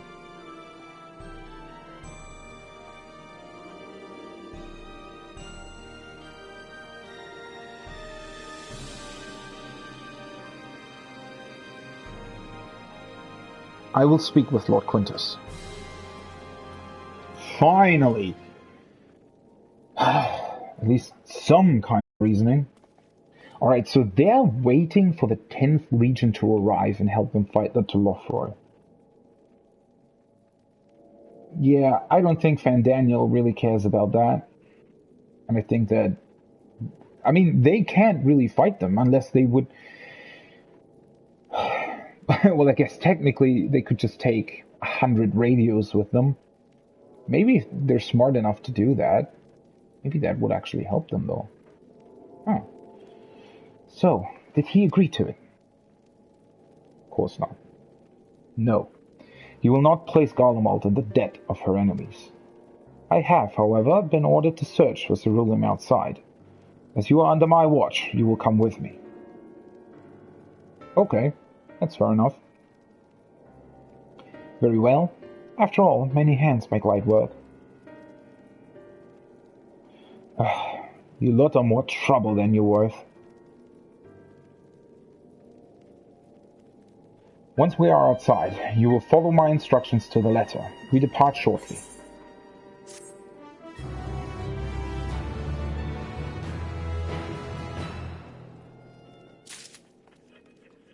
I wonder when we'll be able to do side quests here.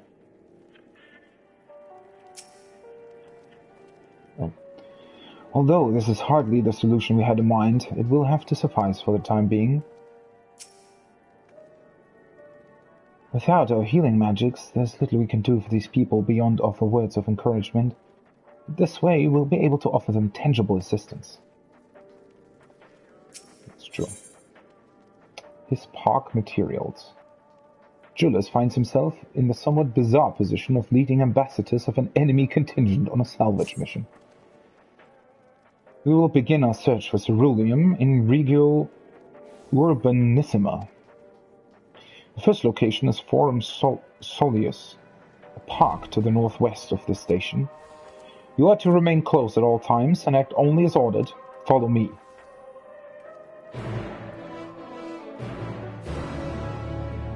This is going to be interesting. Alright, 1 second. Let me grab a chocolate bar. Oh, right, I still need to open my Christmas calendar today, I think. 1 second.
Alright.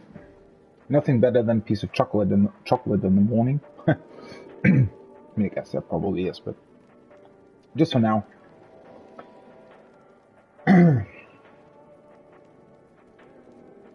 Alright.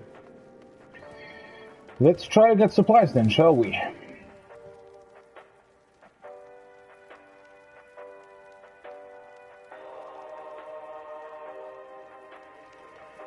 I don't know. I don't think his dad is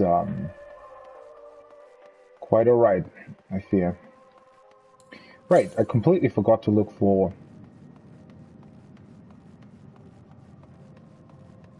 I think I probably ran by a wind ether current on the way here.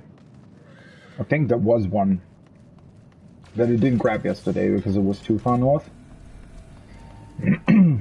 Well, I guess at some point we'll be going back to camp and then I can just grab it. The other one seems to be quite close here somewhere. Probably in the park. Summon back my carbuncle.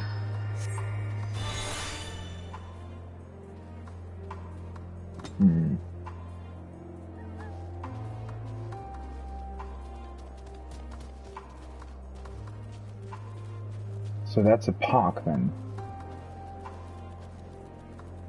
So I guess these are still the outskirts of the city then, right? Because that there, this huge wall, looks like whatever that district was before the tower came.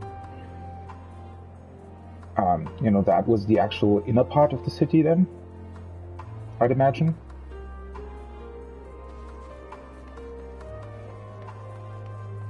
Oh, there it is.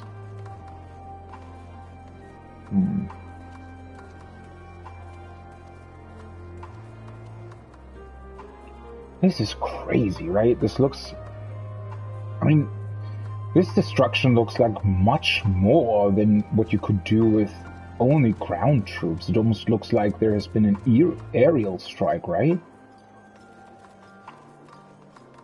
I wonder what happened. Alright, let's get the wind ether current first.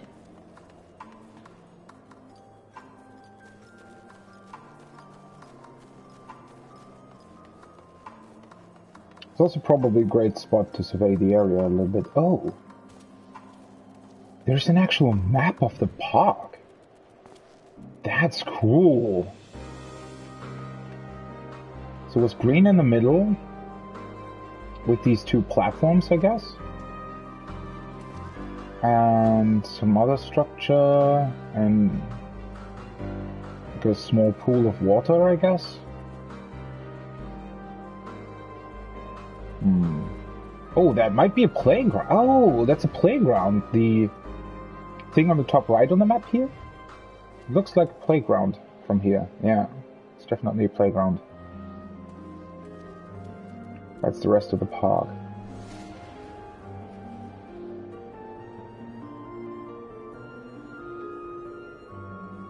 I wonder how this looked before this tower came to be. I don't imagine that it was quite that tall. It does look like, you know, the tower somewhat took the buildings with it and rose up into the sky.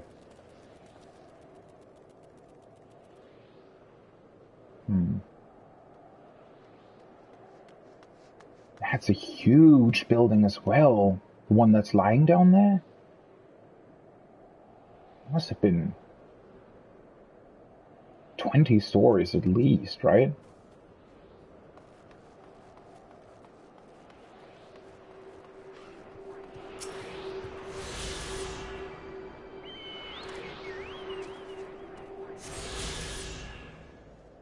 Is there another one here? To the west. Okay.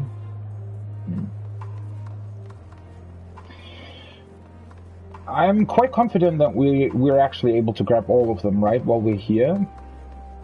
Because I think Labyrinthos and Thavnir are the two regions that we will be visiting again, whereas this one, I think, will probably be completed during this part of the main story at some point. It will probably take a lot longer still, but this is the place. To think this macabre graveyard for War Machina was once a park.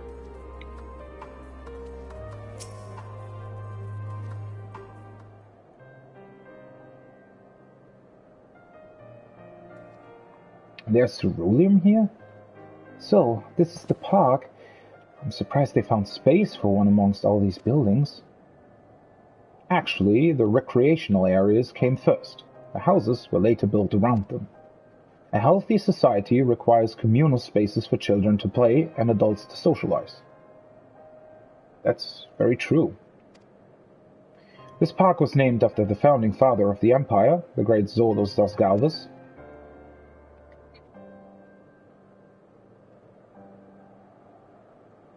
Did we come to extract ceruleum from the wrecked Magitech armor?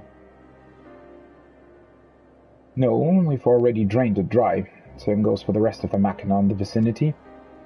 But, as our ceruleum has been stolen, we must scour the city for every last drop. While I don't expect to find anything here, I've decided to try one more time in case something has been overlooked. I see. Then, with your permission, we will commence the search.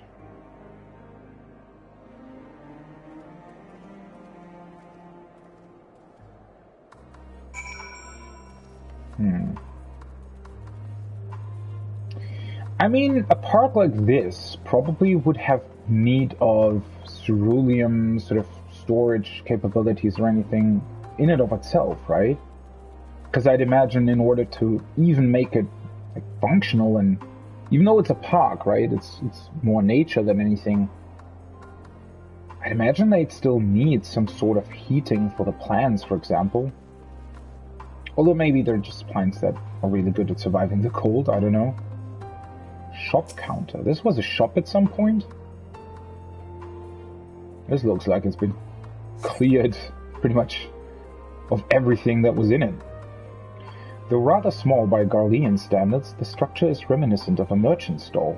Perhaps it was built for children to play at shopkeeper. Oh, that could also be true. There is nothing inside resembling Magitech or any other devices that would be fueled by ceruleum.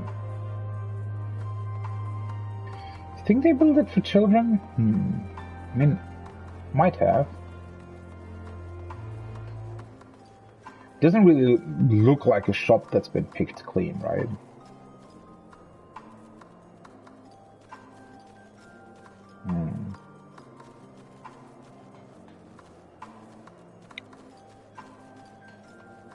And those things there, I mean, that does look like something akin to an aerial strike happened here, right? Or mortar damage or something. I mean, that looks like a, you know, huge battlefield.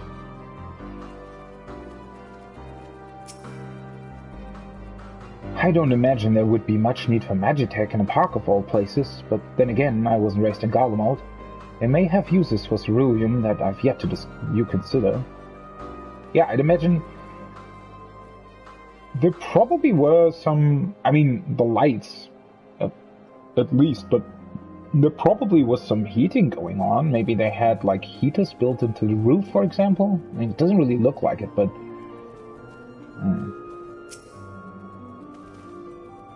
Or heaters for the water as well, right? So it doesn't freeze? Cursory inspection of the wrecked Magitech armor confirms that the fuel canisters have long since been drained of ceruleum, as Jules said. Yeah, I mean, wouldn't this sort of be the first place to look for ceruleum? Simply because it's easily accessible and there is a lot of wreckage here?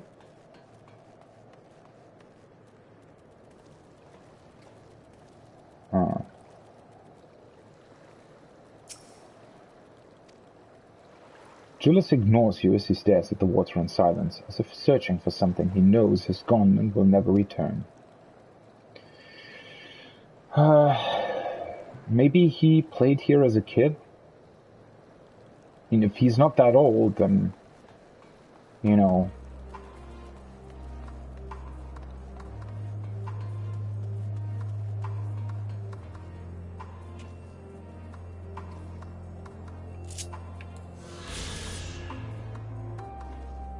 This sightseeing log about the park. 31. Forum Soleus. Why Soleus though, not Solus? It was in this square that Emperor Solus inspected his troops before embarking upon a second campaign into the Far East. The Imperial legions were ultimately successful in their subjugation of the Kingdom of Dalmasca, and officials celebrated the grand victory by transforming the parade ground into a commemorative public park. Huh. Interesting.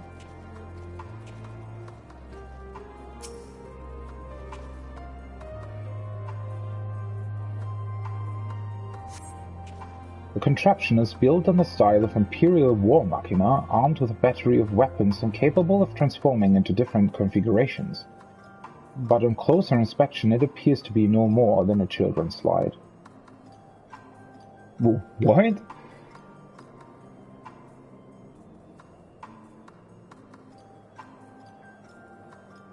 Wait, what does that mean? Is it just built like something resembling War Machina, or would it actually be capable to transform into something? Again, this somewhat reminds me of the Hunger Games, right? Of the third novel, where they try to invade the capital, and they find that it is that it has all these traps in it, right? All these things that are deathly traps. This almost seems similar to this, right? Where it's a children's park for normal use, but when this country gets invaded, it could potentially turn into a weapon or a tower of some sort, or launch a missile or something. But maybe it's also not. Maybe it is literally just a children's slide.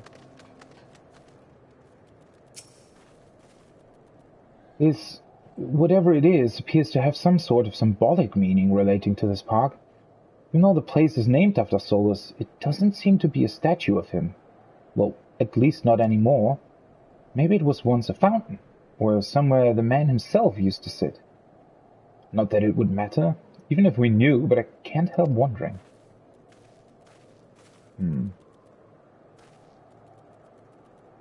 I don't know, would they actually put a statue of Solus here?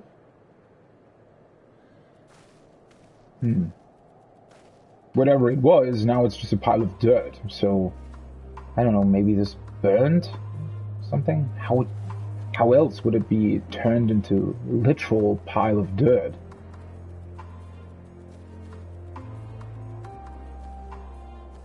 Wait. What place am I missing? Oh, up there. Alright. It literally leads you to the place where the wind ether current is. Alright. I don't know how I did that during Shadowbringers. Did I even look for the wind ether currents, or did I just... I don't remember if I actually used my compass, or if I was just looking for the ones that I could see naturally and then grab the other ones as soon as we finished with an area. Yeah, whatever. Map of Forum Solius. Several points of interest are marked on the map of Forum Solius. The pond, children's play areas. To your knowledge, however, none would require the use of ceruleum. Really? I feel like the pond would... Actually... Although, then again, it's still not frozen over. Even though, clearly, this...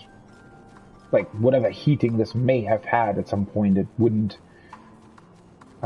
still work, right?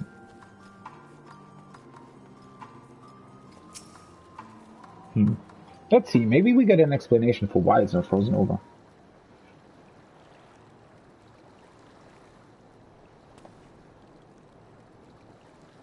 Oh, it's you.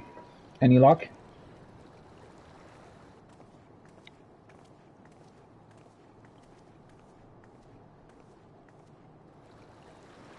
There's no sign of any ceruleum. Hardly surprising, but disappointing nonetheless. I couldn't help noticing you gazing at the pond. Is something the matter? What? Yes. I mean, no, It's just... I used to bring my brother and sister here to play. The pond was heated to stop it from freezing over, so like all the other children, they just had to wade in and splash about. Much as I thought. But it's interesting. Like, why is it still not frozen over then? Would have stayed there if I didn't drag them out. We'd be stopping wet when all was said and done, every time. And every time when we'd get home, Mother would scold us, saying we'd catch our death walking around like that. The pond was heated. With a ceruleum-powered heater by chance. I suppose there must have been. Come to think of it, I remember seeing engineers changing out a tank beneath a hatch. But that was a long time ago, when the water still flowed clear and wasn't this brackish muck. Can't see a thing. I can't remember where the hatch might be. With the machinery most likely broken, the amount of filth in there is probably the only reason it hasn't frozen over. I'd wager it's still unbearably cold, though.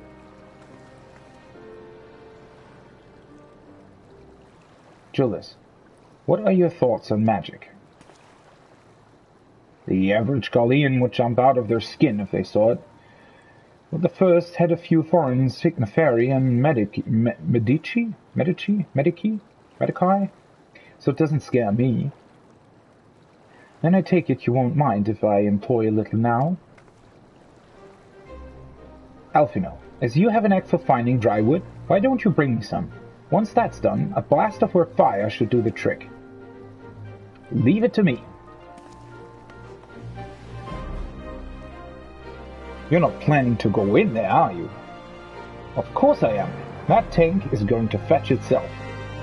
It's nothing so involved as extracting unprocessed ceruleum from a frozen lake like how the tappers do it. We're talking about a shallow pond in a park, and we have a way of warming ourselves up after. But that's insane. So, fancy a dip? Of course.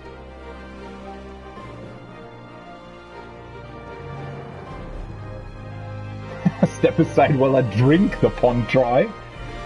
A little friendly competition might make things interesting, I'll say. It's been a while. Last one to find a ceruleum tank is a rotten egg, though I dare say we'll both smell like rotten eggs when this is over.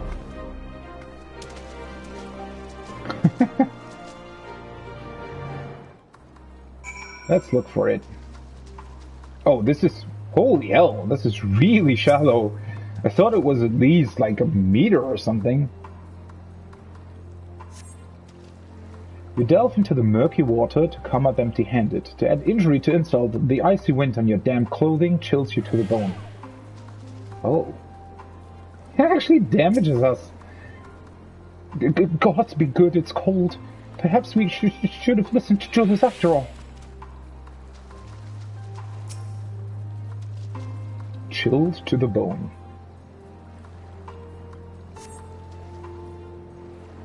Yeah, alright. You know what?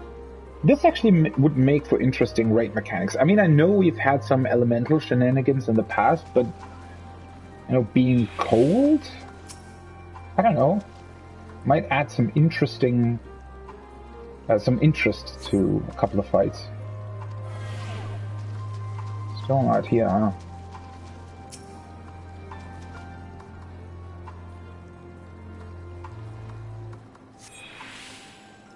Beneath the water, your fingers catch on what you think might be a handle.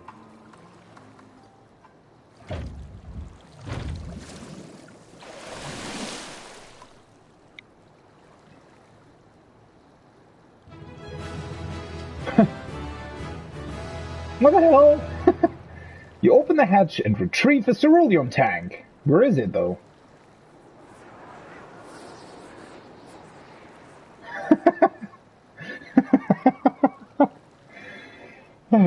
However, your grand discovery comes at great personal cost as you become acutely aware of the freezing cold and a rancid odor emanating from every ilm of your body. Julius would doubtless feel compelled to pinch his nose shut when you deliver to him your prize. Great.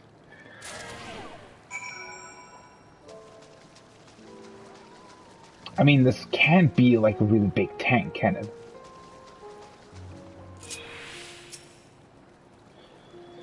Did you find anything? I hope you did.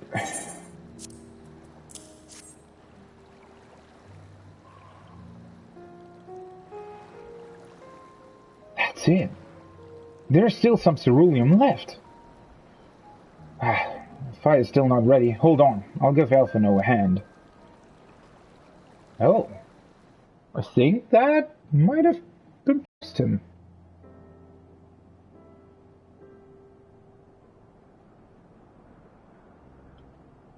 Call me an Uldan, because by fire I am reborn, and my clothes are mostly dry now too. I appreciate you recovering the ceruleum, but I wish you'd taken the time to discuss the plan with me beforehand. Despite the way you've been treated, in Lord Quintus's eyes, you're still envoys deserving of protection. If you were to die on my watch, he would be most displeased.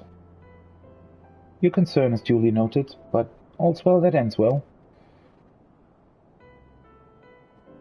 Jullus, you mentioned coming here with your younger siblings. Did you grow up in Garlemald? I did, not far from here. My father was an accomplished researcher in his youth, and for his contributions to the Empire awarded an estate. We lived well, better than many. What was Garlemald like in those days? Everything. It was everything you could imagine, and so much more. Even during the coldest winters, we always found warmth and comfort at home. Coming in from the snow, taking off your coat and sitting down for a hot meal with family. Visiting friends and relatives, receiving that same welcome, knowing they had everything they needed. Walking down the street, seeing the lights in all the houses, hearing the faint sounds of laughter and song, of happiness. And although the summers came and went all too quickly, and that brief respite, the ice would melt, and the forgotten grass make its triumphant return. Grey clouds gave way to blue skies. Some mornings, we'd climb to the top of the tallest building we could find to watch the sun rise. Never again. Those rooftops are rubble. Those friends dead. Those memories. But if I could reclaim even a fraction of what we once had. Soon our chance will come. We just need to hold on a little longer.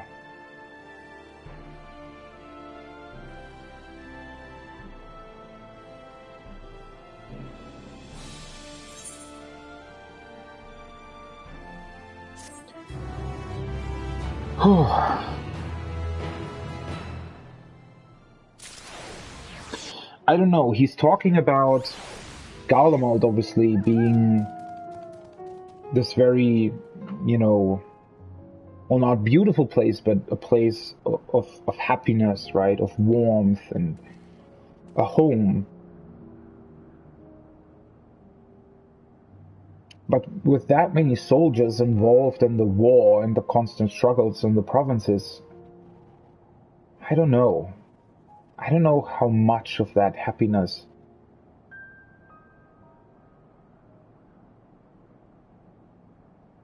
was actually truly there, right? I'm just wondering, I mean, there must have been a ton of soldiers and relatives and fathers and mothers and all kinds of people that were involved in all of the war, all of the wars that were going on everywhere, right? So I don't know. I think that at least to some degree there must have still been some form of sort of mental suffering, worrying about relatives, but also, psychological problems from the people that came back from war regions. I don't know. Couldn't all have been happiness? Owing to the wealth of experience I've accrued in gathering firewood, I was even able to provide Julius with some basic pointers on the subject. I thought it might help to further build a rapport, to distract him from his other concerns. Alfino's always the one gathering firewood. Well, at least my clothes are finally dry, though they could still do with a proper wash. No good deed. Alright, now that you've recovered from your escapades in the pond, there's another location I'd like to search, just outside the park.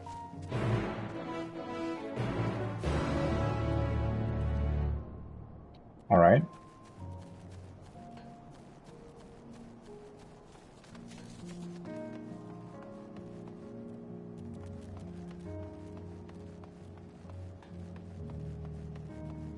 One thing that I also like, they haven't put too many roaming mobs in the area, right?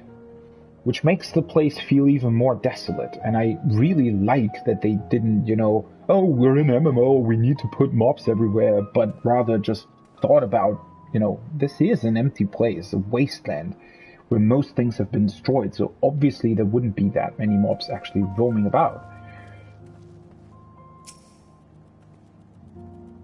Everything was built on an enormous scale, and with thick, cleanly cut stone, much like Amarot. Given what we now know, such similarities are no coincidence. Yeah, Solus pretty much modeled it after what he knew from home, right? The War Machina appears to be patrolling the area of its own volition. I wonder whether it is simply following its original orders, or if it now serves the Telothroi. As you can see, this place is littered with the remnants of various types of war machina. While my comrades and I have already recovered the tanks from the less damaged units, those that took a more severe beating are harder to scavenge. We decided to save those for another time, that time being now. Rather than price them apart piece by piece, it would be quicker to remove the outer casing using compact explosives. With luck, we'll gain access to the tanks without rupturing them. Though the force generated by these devices is relatively weak, I would advise you to stand well clear to avoid being hit by any shrapnel. Before even bothering, though, you should check the Machina's ceruleum gauge to see if there is any left. It should still provide an accurate reading, even when the unit itself is inactive. If the gauge is broken, I'll let you decide whether to use an explosive or not. Should you need more, come to me. Okay. Seems like a rather involved task. Understood. Let's get to work.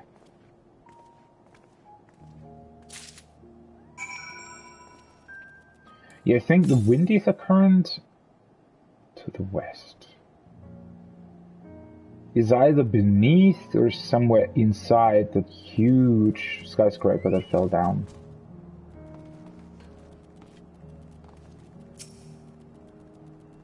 According to the ceruleum gauge, this unit's fuel tank is empty.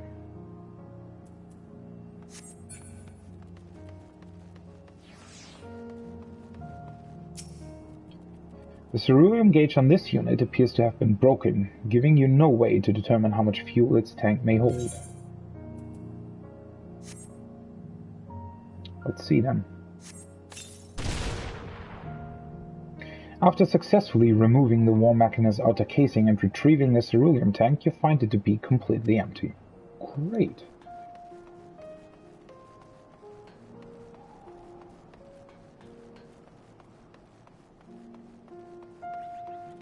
There's a couple of them actually here. Ceruleum gauge in this unit, another broken one. I mean, I don't really have another chance. Another empty one, alright.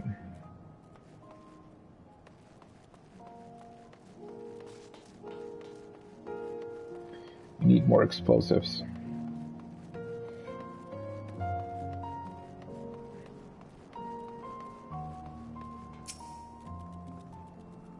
Need some more? Here.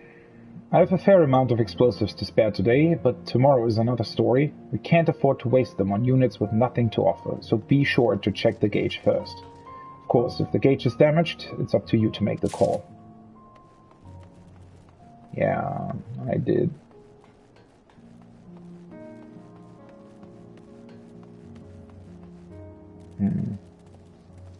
I don't know if it would be worth looking for the ether current. Could be anywhere.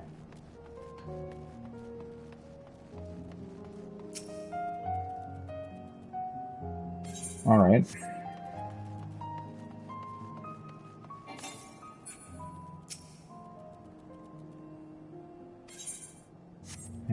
Interestingly, none of them actually have, but I guess that makes sense, right? All the ones where the fuel gauge would actually show that there's still ceruleum in it would probably been the first ones that got looted. You retrieve the War Machina ceruleum tank to find it is still half full, or half empty, depending on one's perspective.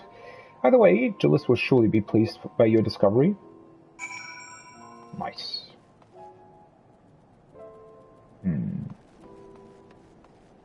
I don't know, I don't even know if I would be able to go there.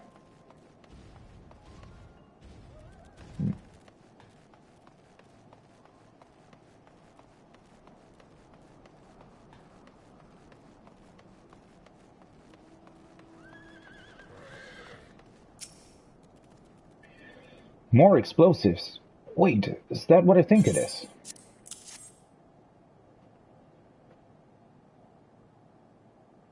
You've done it again. Truly, luck is on your side. With this, we should be able to refuel quite a few of our heaters. It's time we're headed back. Wait here while I go and see how Alice and Elfino are faring.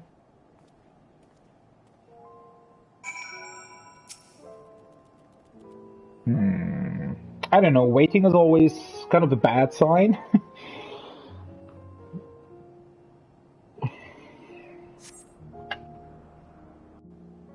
Oh, I didn't check what kind of level the MSQ is at right now, if we're already 83.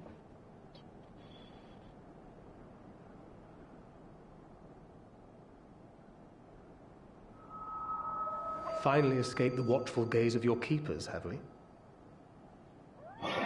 I knew it. Thancred. You follow us? Don't react. You'll only draw attention to yourself.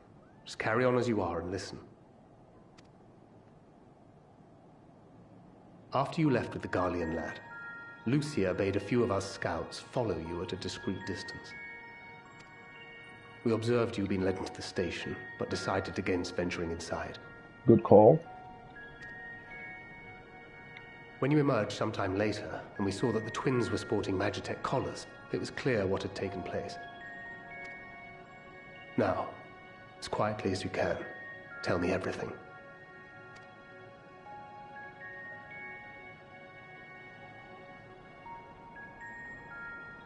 The Legatus himself, eh? Now there's a surprise. This is also the first I've heard of a plan to join forces with the 10th and storm the Tower of Babel. Yeah, that plan, I don't know how much truth there is to that. It sometimes felt like it was more of a sort of faith thing. They think they might be able to do that. An interesting development, and perhaps the opportunity we've been waiting for. Our comrades back at the camp also received some rather promising news, but it's still too early to get our hopes up. For now, keeping yourselves out of harm's way comes before all else. Whatever demands the Garleans make, indulge them. With luck, this will all be over soon. Until then. Thanks for the report.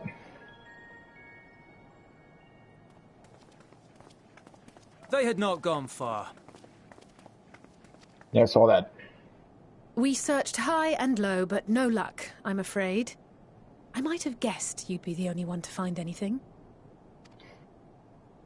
I wasn't expecting much to begin with. Eventually, there will be nothing left out here for us to safely salvage. No, well, obviously. For now, this will have to suffice. We should return to the station.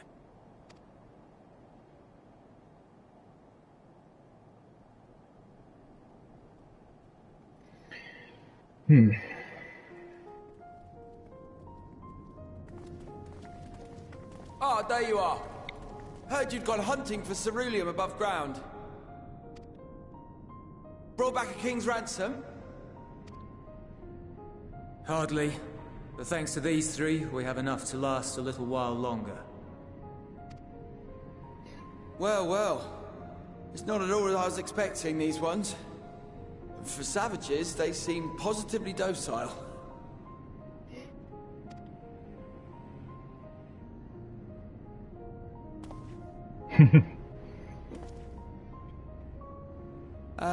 It's a poor attempt at humor. In all honesty, I'm grateful for your efforts. But even with another night of warmth, there are those among us who may not live to see the morrow.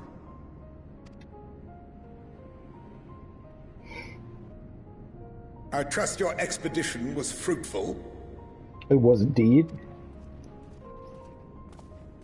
Lord Quintus!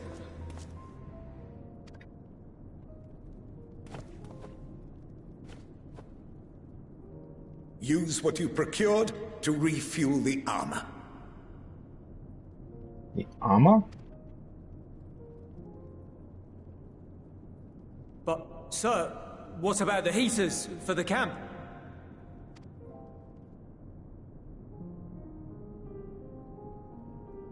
The time for action is upon us.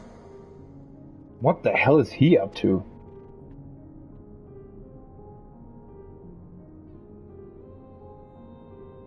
My men and I have matters to discuss. In the meantime, you are to wait here. Do not forget, you are being watched.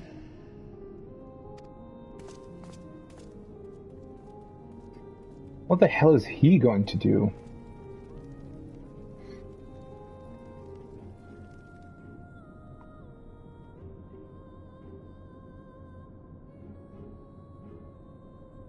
The time for action. What did he mean by that? Maybe he did receive some news of the 10th Legion, but I can't quite imagine how. I can only speculate. Clearly something requiring their magitech, given what we just heard. Whether they plan to utilize it now, or after they join with the 10th, is another question. How are they communicating with them anyway? Are they even communicating with them?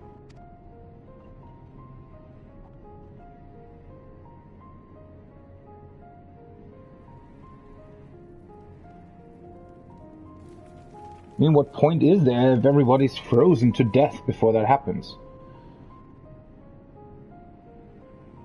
Will they ever escape this cold? Return to and reclaim the idyllic spaces of which Eula spoke?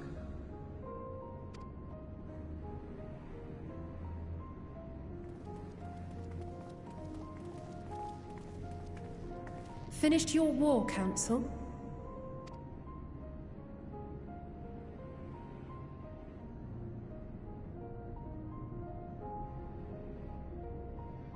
Alphino and Alizé are to stay here, as our prisoners.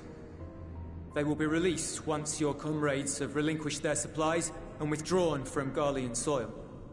I guess he saw that as an opportunity to actually get a lot of supplies. I mean, I can understand this course of action from the Legatus' standpoint, obviously, because he probably thinks that, you know, I mean, this is the best course of action. There is no point to them sort of stalling. He probably knows that the 10th Legion is too far away to actually help them quickly, and there just aren't any supplies that they would be able to utilize without actually asking us for help. So he's trying to force us to give up the supplies. Until our terms are met, they will be detained at a separate location.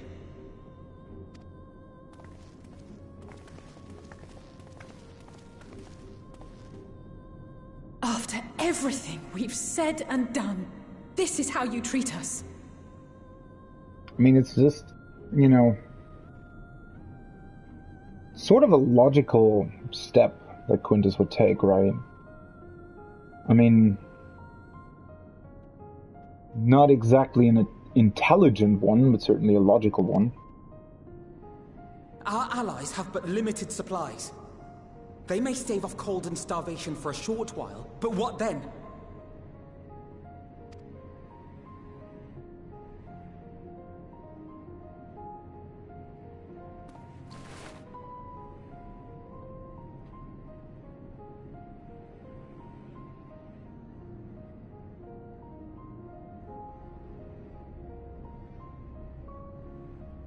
For now, keeping yourselves out of harm's way comes before all else.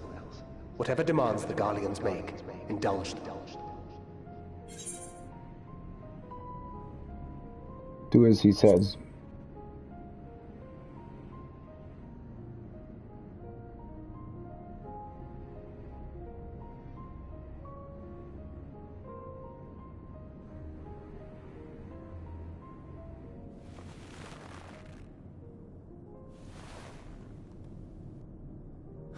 Get them out of here.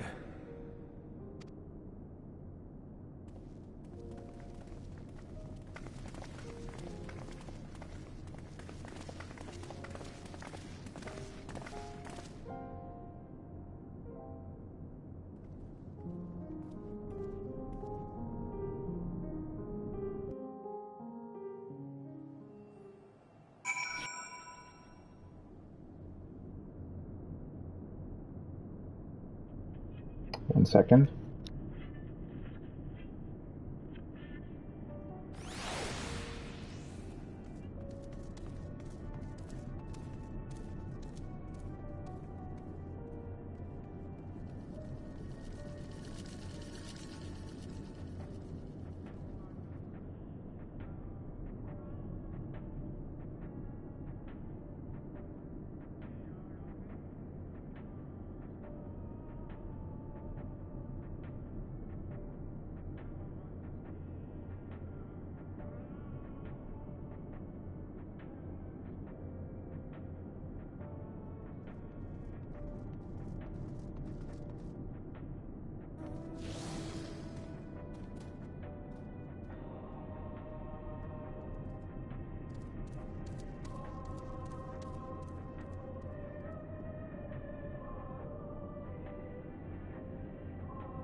Alright. Sorry. Was just had to look for something for lunch. I think I'll get pizza today, but we'll see. Let's continue. Alvin on LSA will be fine, providing they do not resist. Yeah, well, it's not really up to them and what they do, it's more about the fact that everybody else in our company has to comply too, correct? I mean, then again, technically our mission was to help the Garleans, and if they don't want our help... But then again, the second objective was to attack the tower, so... Alea lacta est. Shit, I didn't have Latin in school. Alea lacta est. Yeah, I have no clue what that means.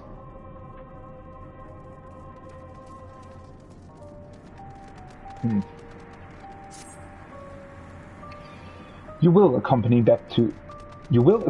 me back to your camp, where I will meet with your leader and present Lord Quintus's demands. Before we depart, however, there is something I would ask of you. Assuming your contingent complies, the supplies they surrender will need to be transported here. A task falls to Legionnaires Marcellinus and Octavia, who will pilot Magitech armor to your headquarters. You are to inform them that we are leaving shortly. Tell them to ask the Eel for further details. In those words. What? What does that mean? Once you've seen to that, meet me by the exit.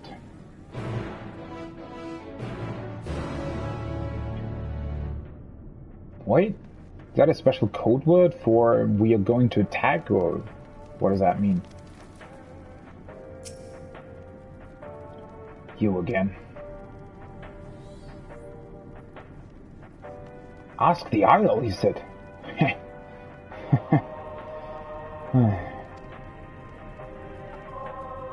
So, that's to be the way of it, after all this. How ironic that you should be the one to deliver the news. Those are my orders, and so be it. For the glory of Garlemald. I feel like that means something different than just getting supplies. Either that means that they are supposed to attack the camp from within, or even sacrifice themselves. Well, then again, I mean... Maybe I'm misinterpreting Quintus's plans, because I thought that he sort of concluded for himself that it would be the only option to actually survive to get the supplies from us, but maybe he's actually planning to attack us and get the supplies that way? Instead of making us surrender, he's just openly attacking us, and maybe these orders mean that they're supposed to sort of sacrifice themselves in order to attack our camp from within or something? Because they would be dead immediately if they tried shooting us, right? What do you want with me? Ask the Isle. So Lord Quintus has reached a decision. I knew he would understand. He would recognize the savage as a ruthless, merciless creature, and to defeat him we too must be uncompromising. I am ready. In the name of Emperor Varus, for the glory of Garlemald, I will fulfill my duty. Yeah, I do think that they're supposed to sacrifice themselves, something like that, something fucked up like that. Does sound like it. Alright, I don't know. Alfino and Alisei will be fine. Somehow they have to manage on their own. We can't risk everybody else being heard. We need to prepare for war. Or for a battle. I mean, it's not really war. The First Legion doesn't necessarily look like they're actually capable of resisting too much. think Quintus might be putting a bit too much trust into the fact that we will just give up everything just because they captured 2 of our people. Have you done as instructed? Your duties involve more than the transportation of supplies, don't they? Duty is rarely a simple thing. We have been given additional orders, though whether we will be required to follow them depends entirely on your contingent. You and I are in this together now. Like it or not, we have to cooperate. There is one other matter. A place I'd like to visit on the way to our camp. Short walk from here. Follow me. Yeah, I have a feeling that he himself knows that this might actually be his last mission.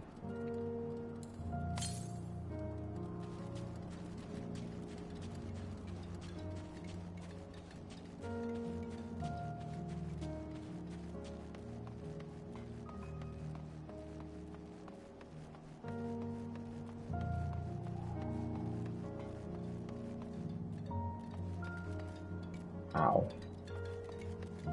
This really does look dire, right?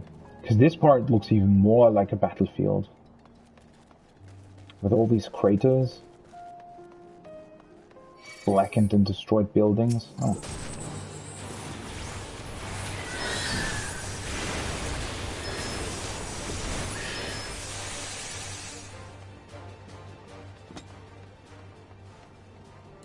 Wasn't there... Southwest. Yeah, there's definitely a wind ether current somewhere here. Holy shit, this place is desolate. What? Oh. I thought you were, Sprite for a moment there.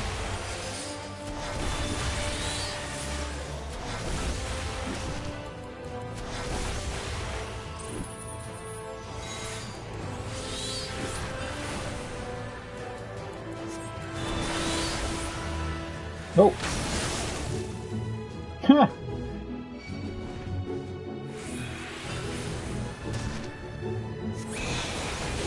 Yeah, I think I definitely still need to get used to the longer cast time of that spell.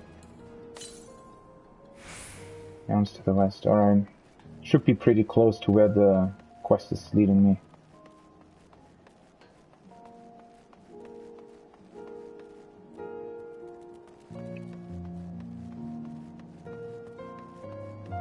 Automated death machine. Great. Still a bit further to the west. Should have grabbed that first. This seems like it's an actual longer cutscene, so... Southwest. Shouldn't be too far away.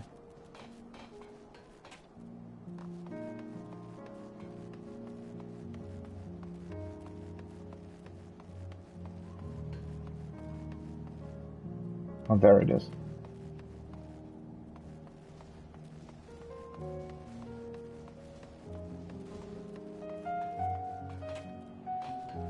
God, this is a destroyed place. This is even more depressing than the zone already was. Holy hell. Okay. North. That's the other one that I already saw. That was to the west before.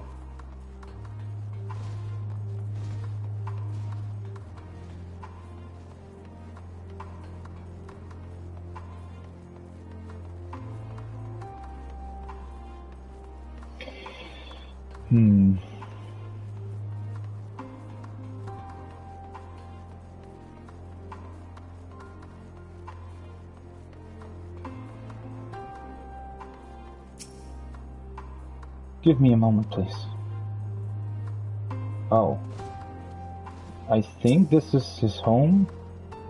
Julius lingers by the ruins, reluctant to leave and reluctant to stay. Unable to move on. Yeah, I think that they're on some sort of suicide mission, or at least something that he'll expect not to get out alive from.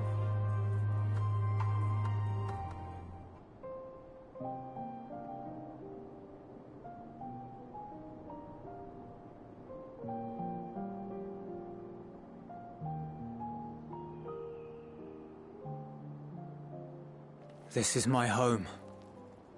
Our home.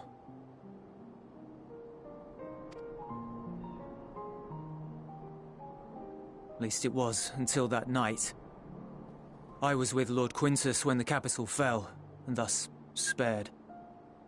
My family, who did not own a radio, were less fortunate. It's also... that simple thing like that would make a difference. Makes this whole situation even more fucked up to a degree, I think. When dawn came, I made my way here. My parents, my little brother and sister, they were still inside. Oh. But they weren't themselves, and they tried to. And I had to. Wow. I'd promised to take them away from the capital that very morning, to somewhere safe, to hide until the fighting stopped. I promised.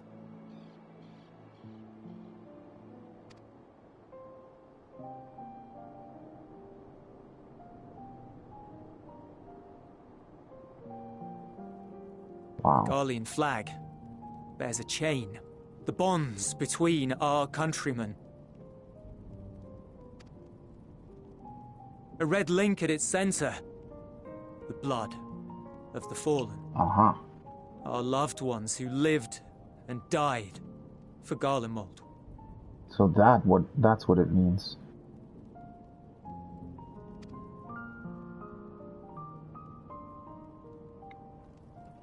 But if she too fell, who would be left to remember them and their sacrifice? What enduring proof would there be that they were ever here?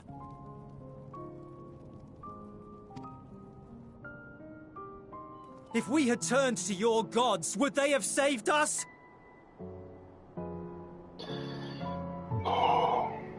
Not really.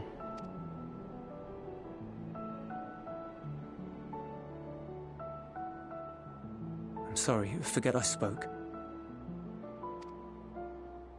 We should go.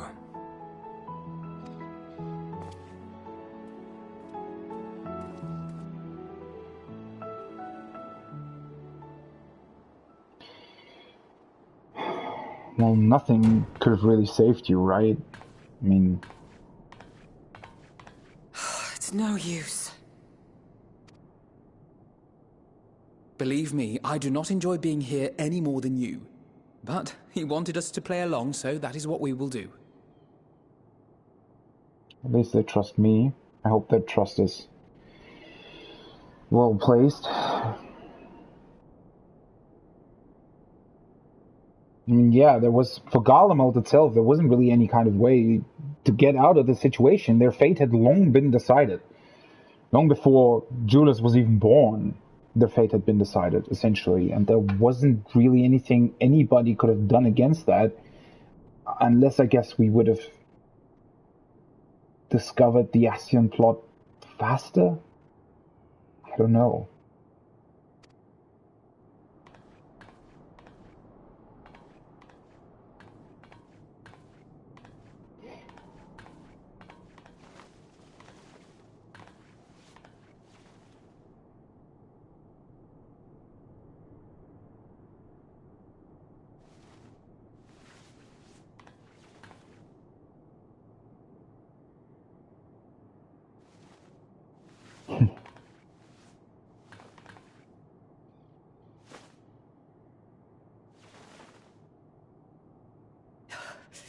So cold.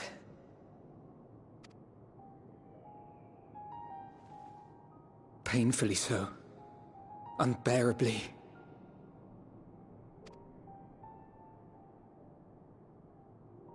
I've been thinking about what Quintus said.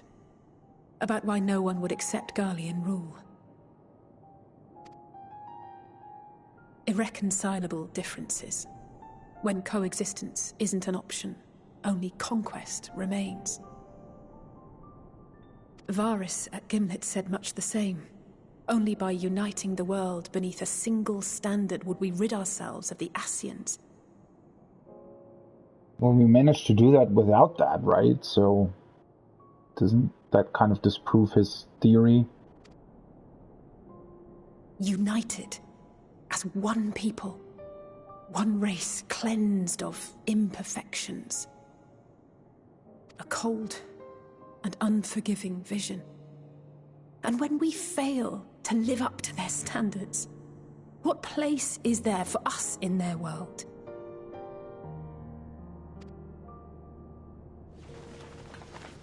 But the truly sad, truly frustrating thing is how damnably similar it all is to the lofty ideals of Father and the Forum.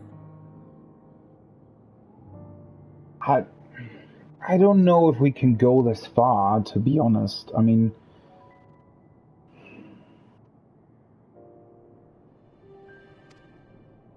non-intervention.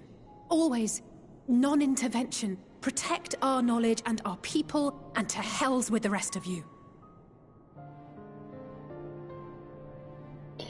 I mean, it completely depends on why they're doing it, right? If your goal truly would be to sort of be a backup, right? In case the world would destroy itself, in case everyone would die, to have a nation that is still there, that preserved every knowledge, every piece of information, all of the, I don't know, crops and animals and that kind of thing, and that was their true purpose. And that's why they did that, to then be able to repopulate the planet after a calamity or catastrophe. And that's a completely different reason, and one that I think definitely warrants this idea of non-intervention. But if you're, I don't know, if your goal is a more selfish one, then obviously that whole reasoning falls apart. And yet, I can see how it happened. Varys and Father looked to their elders for guidance and took their virtues as their own. But for this world was of their making. In who else could they place their trust? All of us lost in a sea of chaos, searching desperately for purpose and meaning. But it shouldn't just be an extension of another's. It has to be ours. It has to be.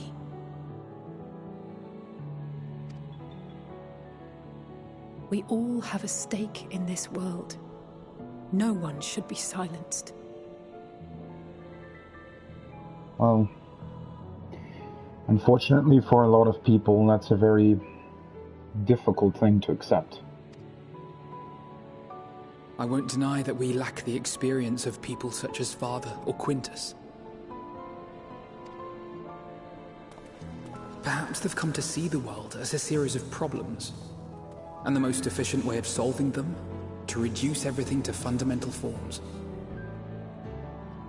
But yeah, the most efficient way of solving a problem isn't necessarily the best.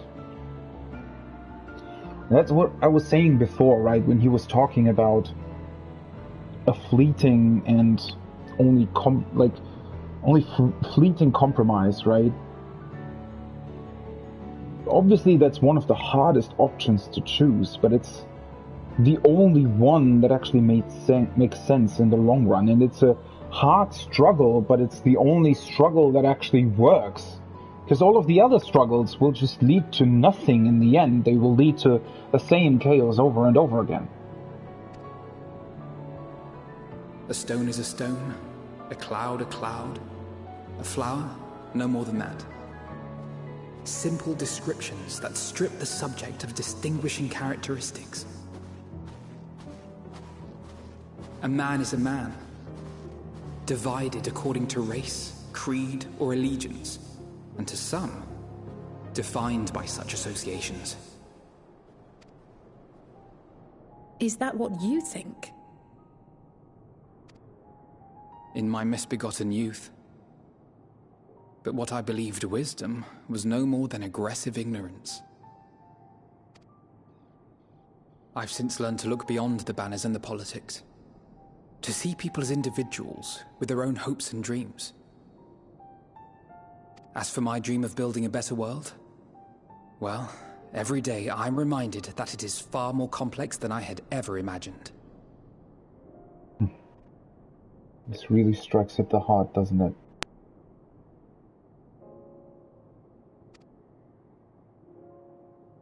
But it only spurs me onward, to find the wisdom and the strength to see it through to the very end.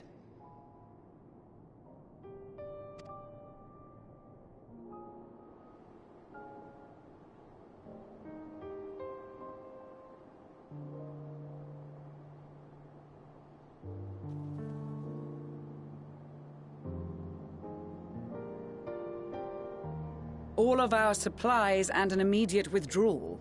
These are your conditions? Demands. And you forgot about the airship. What about it? Once again, you will leave one behind. It will be used to return the prisoners. Their collars will be removed prior to the exchange.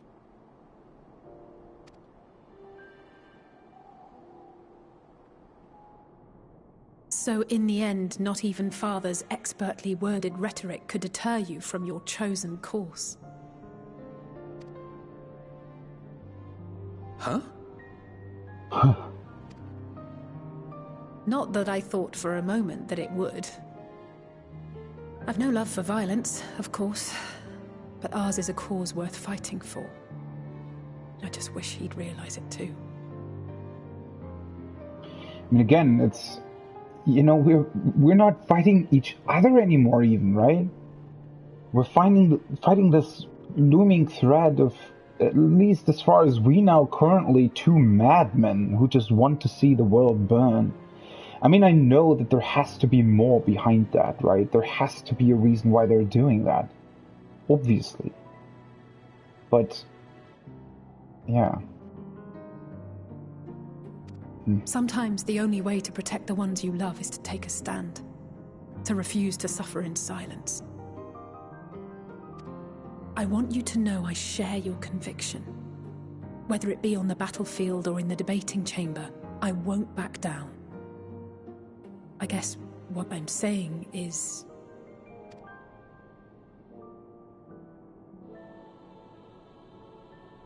You've found your own reason to fight.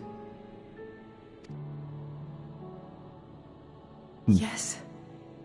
Yes, I have.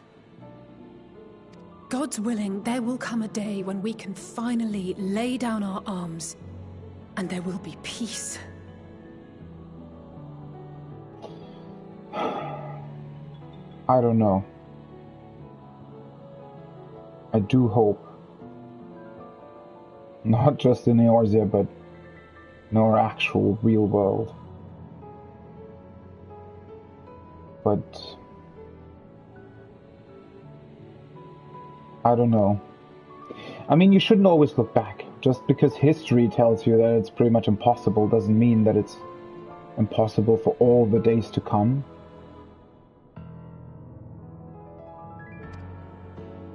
But not until the Telophoroi have been defeated once and for all. And you, brother, will have a vital part to play. By your words and deeds, you'll lead the way.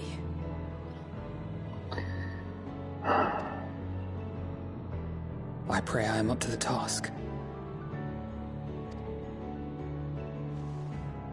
There'll always be naysayers. Those who think us fools for even trying. It's easy for learned elites to criticize earnest efforts and assert their moral superiority, all without offering alternatives. Not that their sophistry has ever wounded you. So stubborn and strong. Stronger than you even know. Don't ever change, you hear me? If you stumble, I'll be there to catch you. Or give you a thick ear. Maybe both, for good measure.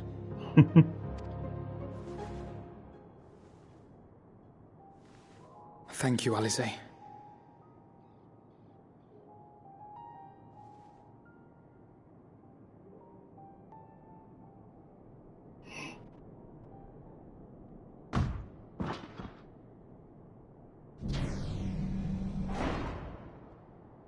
Oh, whoopsie. Huh. This didn't quite go to Quintus's plan, I have a feeling.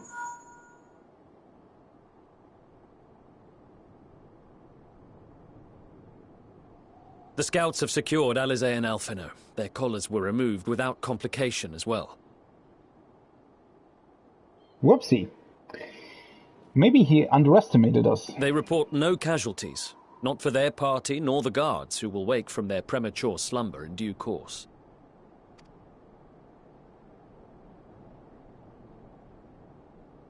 It would appear the situation has changed.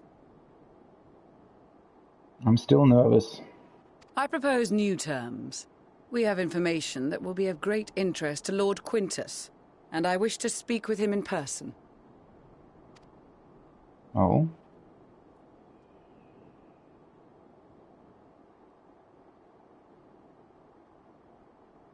I think he still got the order to sacrifice himself. In the event you rejected our first proposal, we came prepared with a second.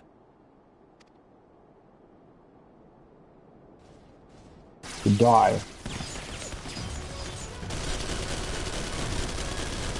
Ambush!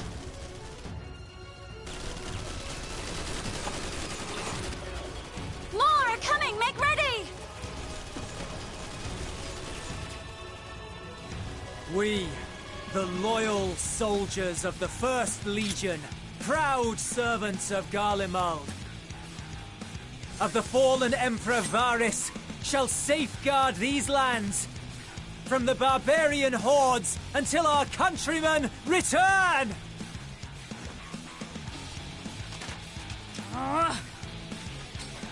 Stop! Both of you!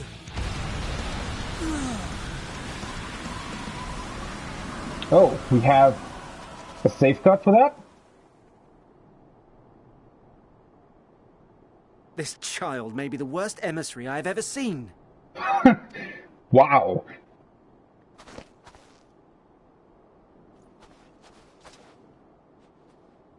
We received an urgent communication from the Grand Company of Eorzea. Envoys from the Imperial Army, led by members of the 10th Legion, came to Alamigo and requested an audience. So they went there first. They explained that their efforts to coordinate the reclamation of the capital with the aid of the 4th, 5th, 8th and 12th had ended in failure.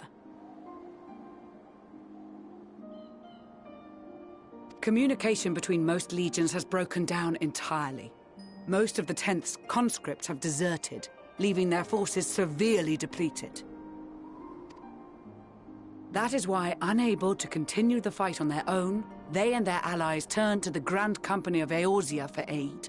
So finally, somebody saw reason. Oh. Lies! Every word! It is the truth, and I have not finished. The 10th has requested that we deliver a message to Lord Quintus. Have the ill stand down.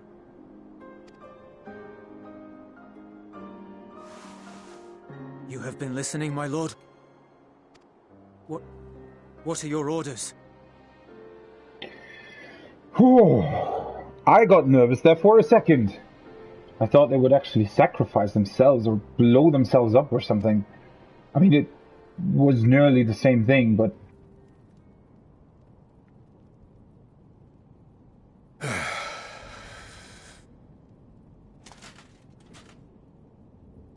Inform her that we will honor the 10th's decision.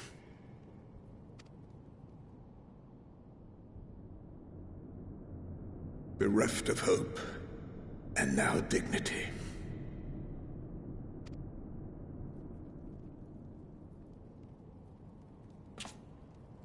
I release you from your duty. All of you.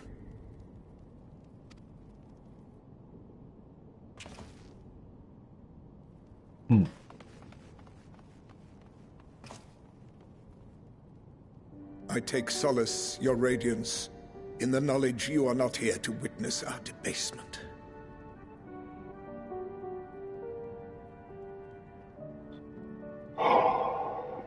They are still a very proud people, I can understand that. 'Twas a grand, glorious dream we shared.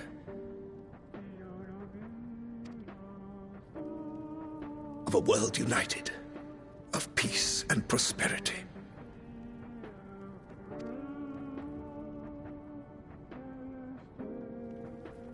We are ghosts, you and I, memories of days gone by. Maybe not entirely, though. Because, if you want to hear it or not, with the different legions essentially surrendering to the Grand Company of Eorzea and asking for their aid, finally, we have actually united the world, haven't we?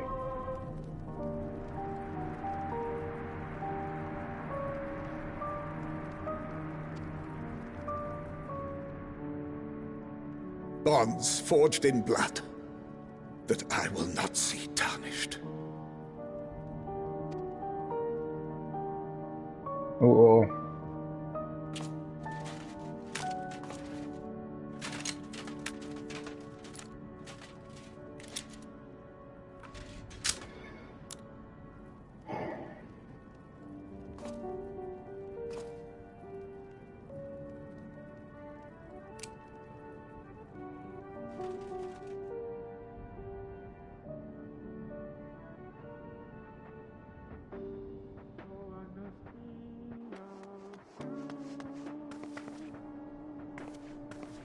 Quickly! We have to reach the station before it's too late. If there is still a chance that Quintus will agree to a truce, we must take it. Yeah, I think it might be too late for that. I just hope we get there before he and his men do something rash.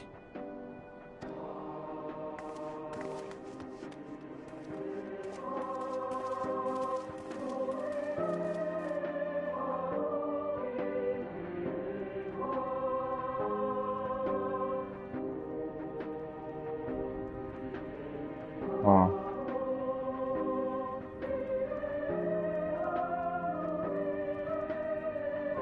What a symbol.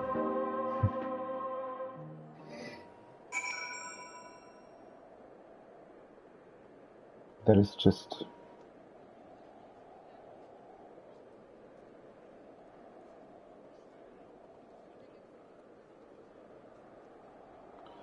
I don't...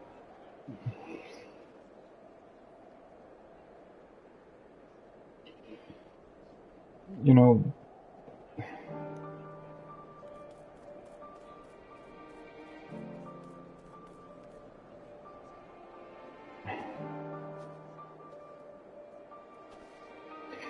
The thing is just... I mean... He knew what he was doing, and... You know, he lived for a very long time to... know that... Or to... I guess... I mean, he had the right to choose his own end. Of course. But... You know...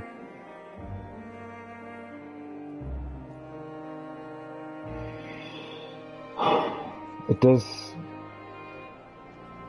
make you think of... Well, for example, the end of the Second World War, and how many people actually chose a similar death? People that might have had alive after the war, but could have maybe just seen their wrong ways and actually be happy, right? Even if it took them years to accomplish that. But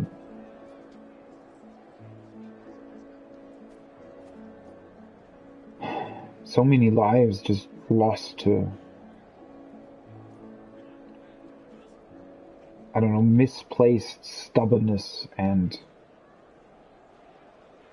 faith in a cause that was,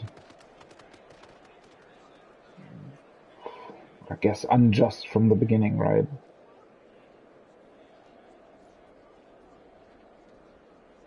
I don't know,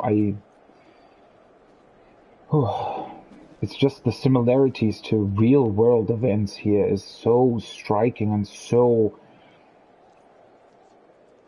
well, obviously there that it's, you know, really, really makes you think. And I don't know.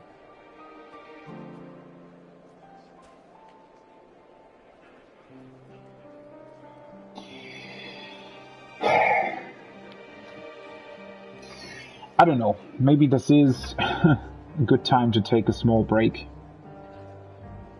I'll need to think of something for lunch anyways, so, you know. It'll be a short break, 10-15 minutes max, but yeah, let's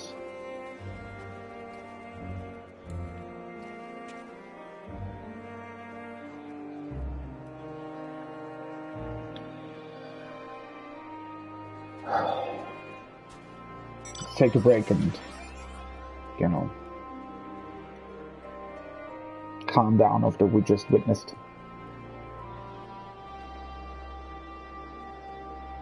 Even though none of our company were hurt, right, it's still just the whole situation is just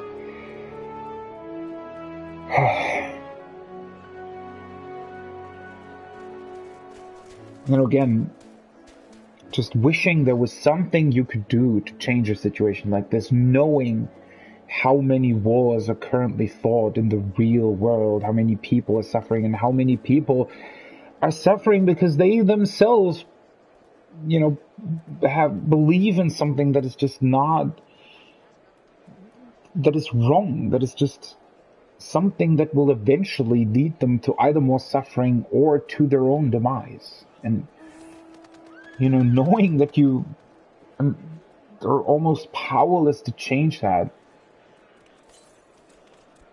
Wow. But yeah. Let's take a short break. I'll be right back.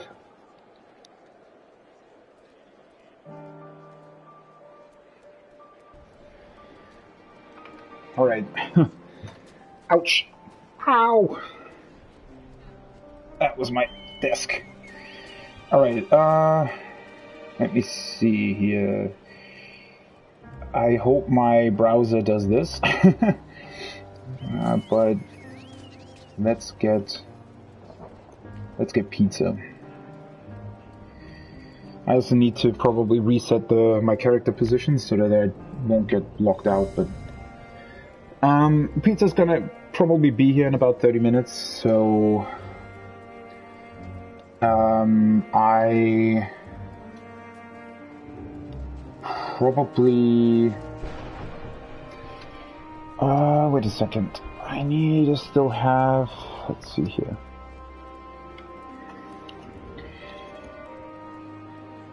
I have 5, 6, 7, 8, 9, and 10.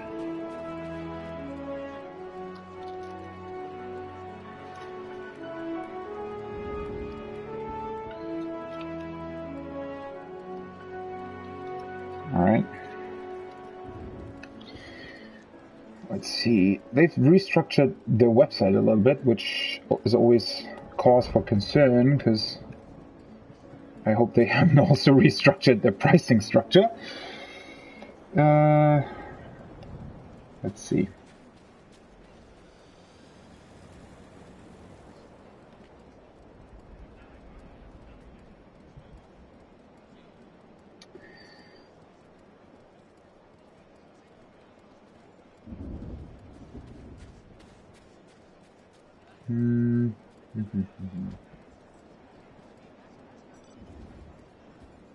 Yeah, that was what I was worried about. Although that's weird. What?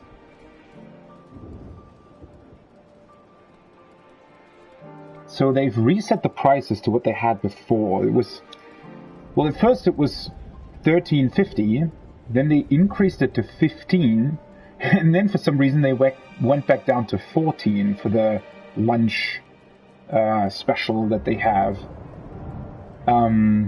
Now it's back to 15. But the weird part is that's 2 pizzas.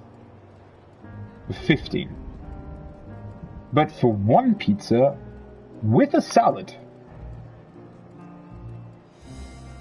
it's 8. Well, I mean that would mean 16 for 2 with 2 salads.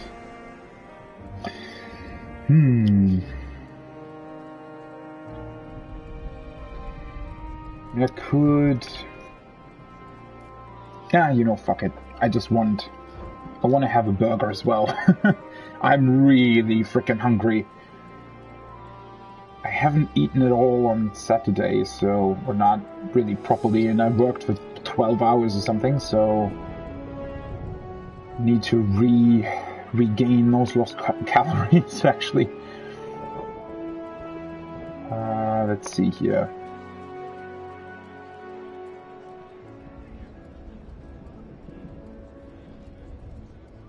Don't tell me they also removed the double beef burger from that. Oh, no, they didn't. Oh, I was worried there for a second. I don't really like the restructuring of the website that much, though. Just looks a bit... I don't know. Too wide, like everything just takes up too much space. Alright, let's put this in.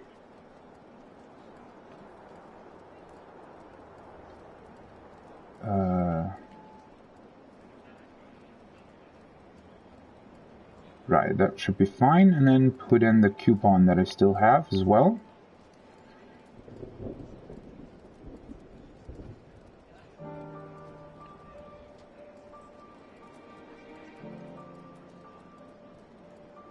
This will be a feast today.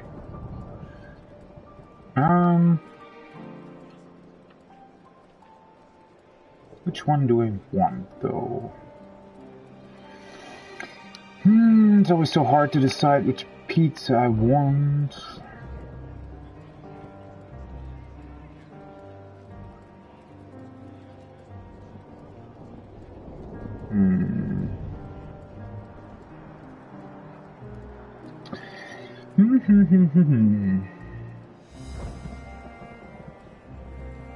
So many things to choose from.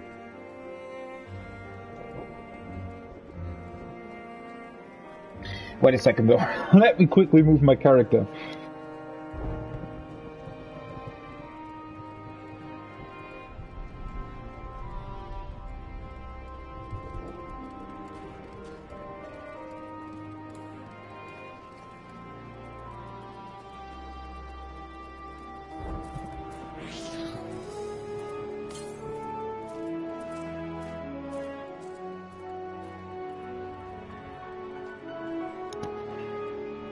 Alright, hopefully that should be enough. Alright, let's get back to this. Oh, it's really hard to decide.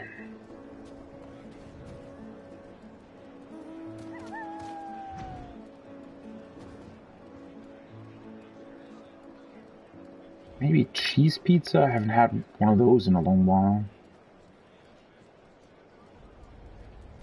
Broccoli is also always great on pizza.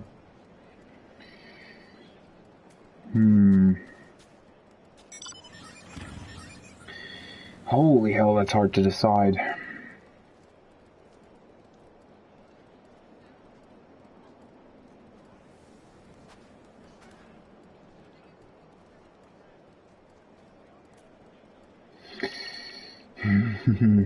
So many good ones as well.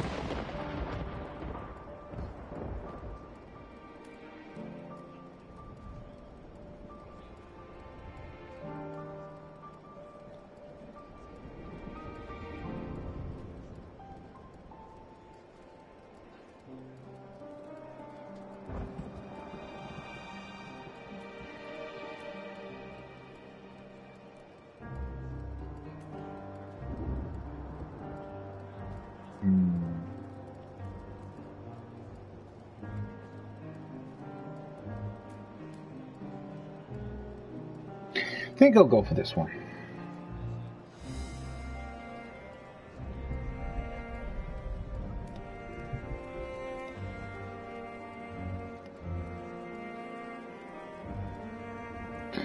That's quite the meal.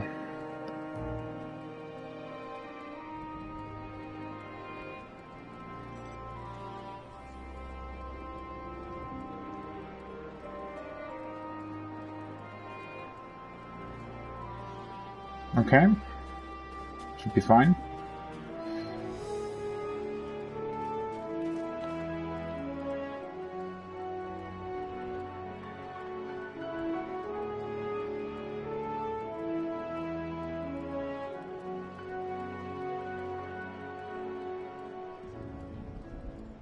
That's fine as well.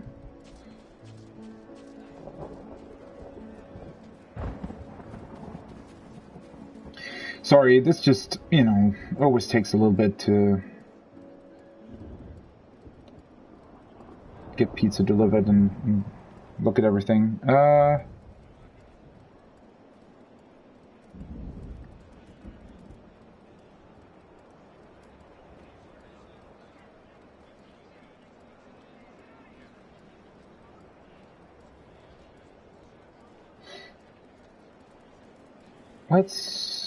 Let's do this. I hope that...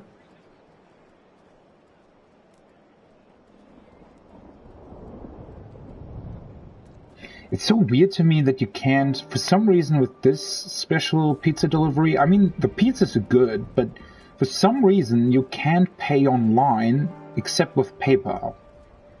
But with your credit card, you still have to pay with the person that delivers the pizza, which is kind of a weird thing, but alright.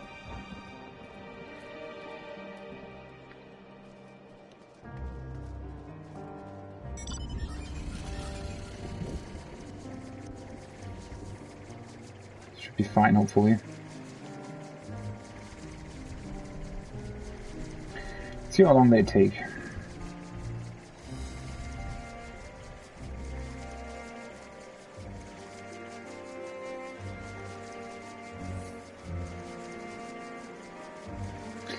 All right.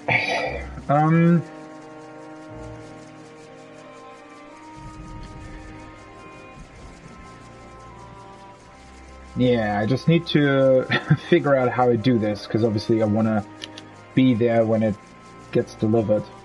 I'll keep an eye out when they when I get the message that that they're starting to deliver it, and then I will take a break as well.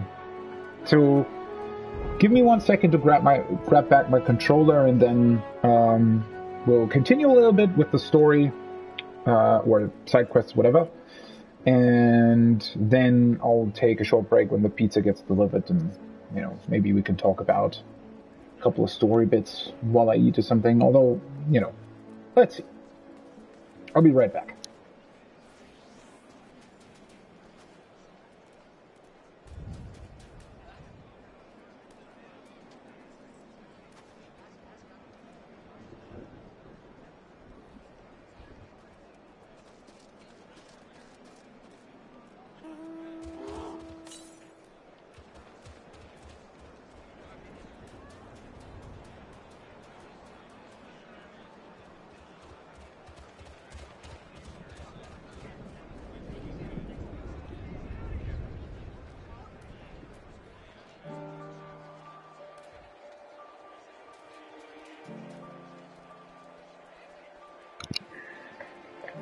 Okay. Let's see. Yeah, this was quite something, wasn't it? I honestly, you know, I was really nervous with this quest. I mean, I knew that Alphinaud and Alizé probably wouldn't get harmed, because I think there was, especially that line that Alphinaud says at the end of the trailer, we still haven't heard that in game. So, unfortunately, you know, that does give a little bit away, at least to the fact that they don't die here. But I didn't really expect that anyways. That wouldn't have really made any kind of sense for the story, I feel like. But I still had a feeling that there was gonna be that whatever was going to happen was a lot worse than what actually happened.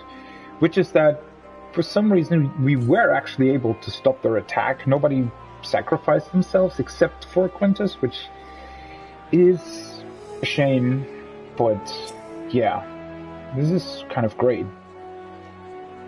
We will make no attempt to resist.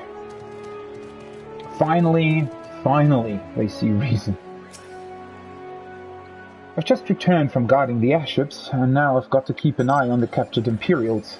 Maybe a bit of chit-chat will help lighten the mood.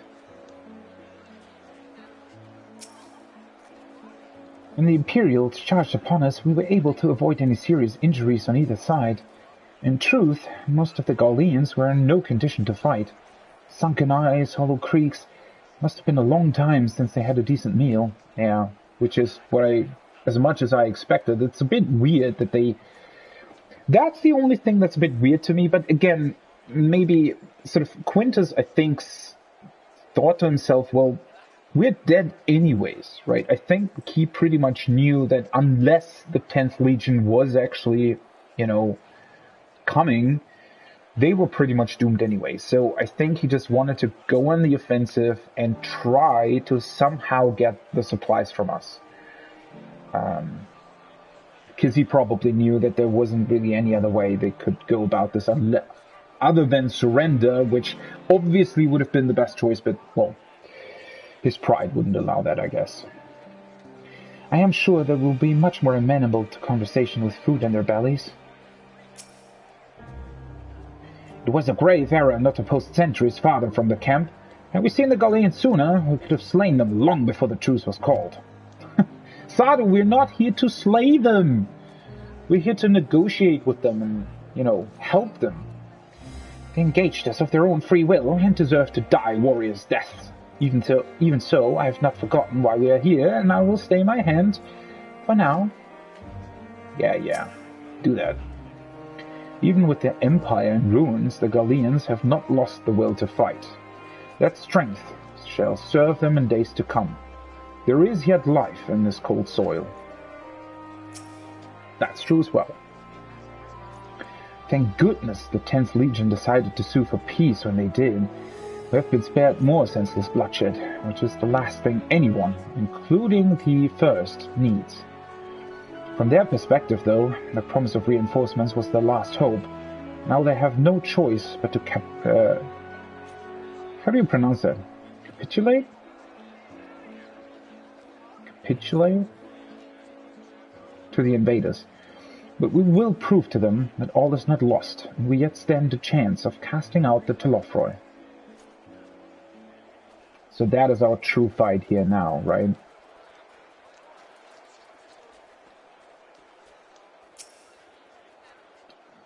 Much and more has occurred since we last met.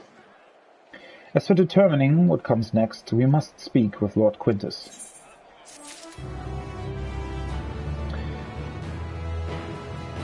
Yeah, that's going to be a bit of a problem, I fear.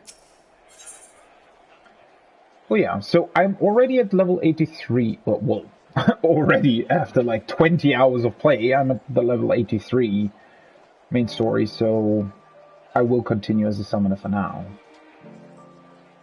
The immediate crisis averted, the seer seeks to gain a clearer understanding of the present situation.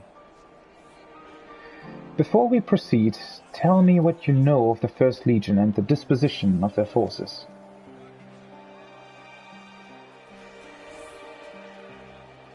They were preparing for war while the refugees in their care were left to go hungry. A reckless, short-sighted plan that risks the welfare of the people they are sworn to protect. Nevertheless, we cannot compel them to accept our aid. If we were to arrive in force with the intent to do so, we would only incite panic. But perhaps they can be persuaded to follow one of their own. Go with Jovis back to the station and have him lead the refugees here. Some may be unwilling or unable to leave, but for the time being, I'll take what I can get. Alfino, Alice, and the scouts sent to extricate them should already be at the station. I will also have our other comrades in the area lend their support should it be needed. Understood. Alright, for a second there I forgot that he was standing right next to us. And yeah, a couple more side quests. I will do them first, obviously, because I suspect there's also going to be a couple more side quests in the camp as well, in the station. Help me to help you. I have a question. Do I look imposing? Intimidating, perhaps? Sorry, you must think it strange I would ask such a thing. The truth is, I encountered a boy near one of the storerooms, and when I called out to him, he ran away at the sight of me. I was only trying to lend a helping hand. Later on, I learned that the place was used as a granary, so the lad was most likely searching for food. Now, thanks to me scaring him off, he probably had to go hungry. I couldn't live with myself if he starved because of me, though I fear he'd only run off if I tried to approach him. I wonder, perhaps you wouldn't mind going in my stead? Here, you might find him more easily with this telescope. May the Kami guide you.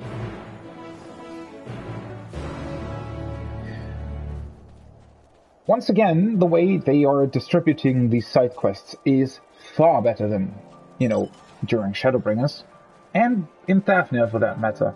For some reason, I don't know why they do this, right? They have, these side quests are way more natural in the way that they occur, and it's also just, it's a lot more fun doing them, 2, 3 at a time, rather than having 7 or 8. And for some reason, in Thavnir, when we were at the Alchemist's Outpost, what was it called? For some reason they had 7, 8 side quests there. And I don't know why that was the only place so far where there were so many side quests at once. I mean, maybe they didn't really know how else to do it. I don't know. Although there was plenty of chance to do it differently. Kind of a weird thing, but well, it's not a big deal obviously, but I'm just wondering, right? Why do them in such a different way? I mean, maybe there were just other people responsible for them, I don't know. Please, a moment of your time. A friend who was sent out on reconnaissance has been gone far too long, and she's not responding to a link pearl. Will you help me look for her? Of course. I knew you would. Let's split up. I'll search around the camp while you head for the lake. And as always, I get the bad end of the stick, but, well, such is the fate of the strong, I guess, or whatever. A wind ether current, in pursuit of power. This looks like a quest line.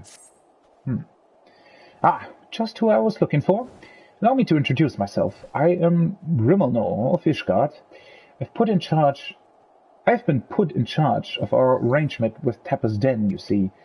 However, the very first of the Tappers to come bearing ceruleum has asked quite a lot of us, if I do say so. I wish for our help in getting Juturna Platform G up and running. The very same platform that's at the head of the Imperial's primary energy pipeline. What's more, he's a Garlean. I was convinced the only engineers left in Tapper's Den were from conquered territories. In any case, I'm not qualified to judge the motives of the man. I'd feel much more at ease if I had someone of your experience helping me to make the call. Sure. I thank you for your willingness to assist. Let us go and speak with the Tapper in question, then. He's a man by the name of Appius. Oh, he's here.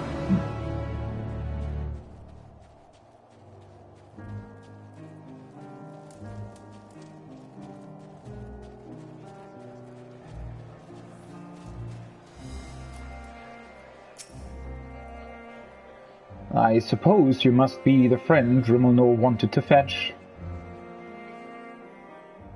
Oh, that was him. For a moment there on the quest screen from the back, right? He almost looked like Nero. You have my thanks for getting him to agree to my proposal. Do not misunderstand. I have yet to agree to any such thing. I merely wanted someone else present during our talk. Very well, though. I do believe my profit deal would be a boon to us, the Ilsabard contingent alike. I used to work on Juturna Platform G, you see, so I know more than most about the facility and its operation. That may be so, but your relationship to the facility notwithstanding, why should a Garlean such as yourself still be taking refuge in Tempest Den? You've been led to believe that the former workers residing there were from other territories. You're right on the technicality. I was the supervisor, rather than your typical staff. When the platform went down, it only seemed right that I stay with my crew. I always thought we were close, but living alongside them in Tempest Den has made me realize that I took them and their skills for granted. And that's to say nothing of the blind eye I turned to their struggles. That's why I came to you. It's high time I be of some real use to them, and everyone else, if we're lucky. Wow! If we manage to get the platform back in working order, it'll dramatically increase our capacity to pump and refine ceruleum for everyone in the region. Sadly, we're more than a few hands short of a full workforce, not to mention the lack of supplies. Which is precisely where you come in. Help us get things up and running again, and you'll have your share of the ceruleum coming out of the rig. You couldn't come up with a more mutual beneficial agreement if you tried. I guess so. So he says. What do you think?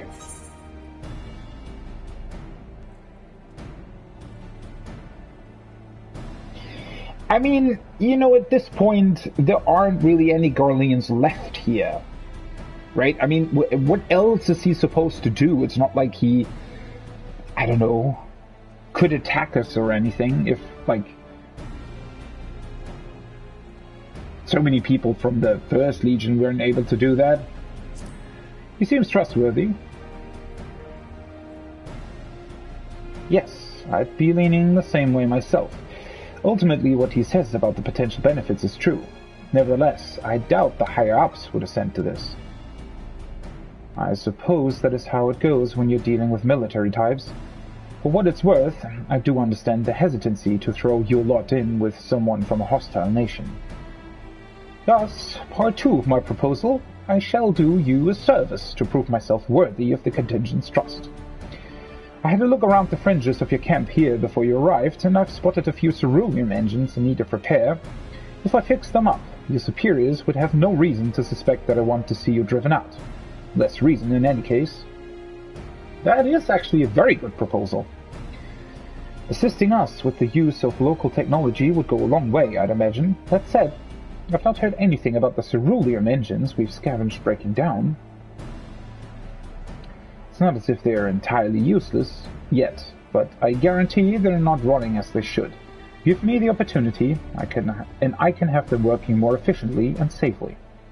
You're welcome to accompany me while I do so. That way you can ensure that I don't get up to anything suspect, and then vouch for me with your superiors. Wow! He is a very reasonable type. A very intelligent one at that, it seems. I have no objections. I trust you will sense anything amiss. Yeah, sure, I know how ceruleum engines work, of course. No, I don't actually, but I guess, should be fine. Let us begin with proper inspection then. We can get to work as soon as you're ready. Cool. Let me just quickly check on my pizza. Alright. Still being prepared, it seems. Okay.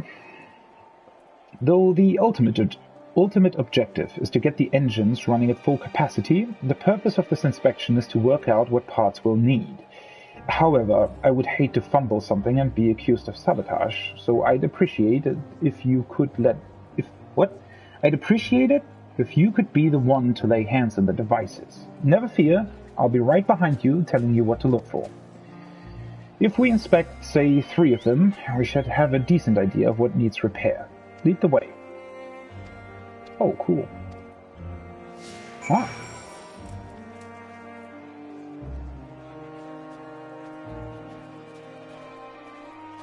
I wonder if there are spots we can talk about with him.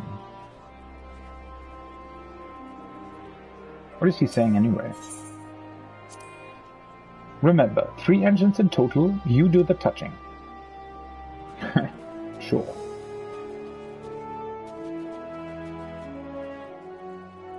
There is one.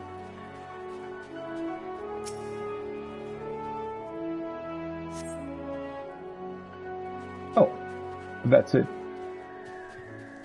I half expected him to say something about the engines.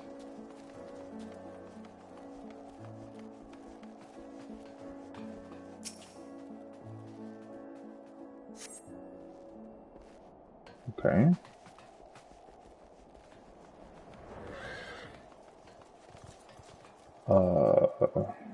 Guess there's one in here, close to these buildings? What is this building anyway? It's kind of weird that a lot of the Guardian buildings just don't seem to have any kind of windows, but maybe that's...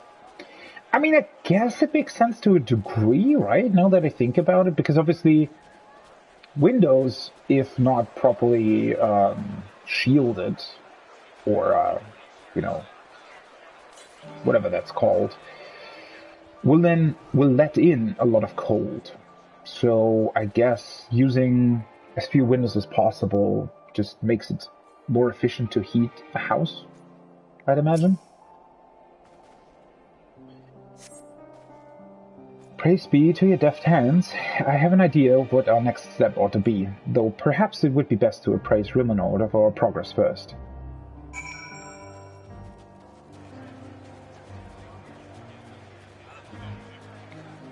I also overall just really like these side quests, right?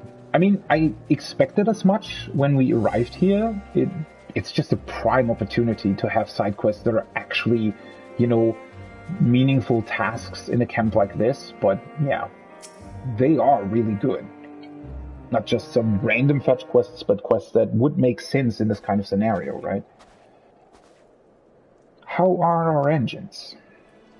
Alas, I fear that each of those we examined are guaranteed to break down sooner or later should you continue using them in their current state. Surely you jest. I swear it on my integrity as an engineer. You are in dire need of instruction in the proper operation of cerulean engines. You saw the little lamp light up when you touched the switch, correct? That only illuminates when there's an issue with the engine. They were switched off for want of fuel when the settlement was abandoned, no doubt, which prevented them burning out, only to let them free solid. Instead, your lot turned them on.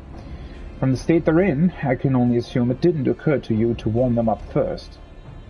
I noticed you have heating technology of your own, but it will do you no good should the engines to power them break. Now will it? You have nothing to lose and everything to gain from my assistance. I am a machinist from Frozen Climes myself, and what you say sounds plausible enough. Very well. On behalf of the camp, I formally ask you to repair the cerulean engines. I suppose that means I will be taking responsibility if anything goes wrong, so you may as well use your own two hands this time. That's the spirit. I knew you'd come around.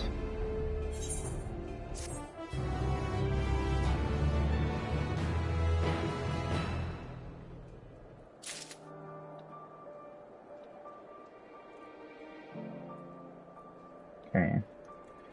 Pizza's still being prepared. I'd imagine they have quite a lot to do as well. Oh wait, what?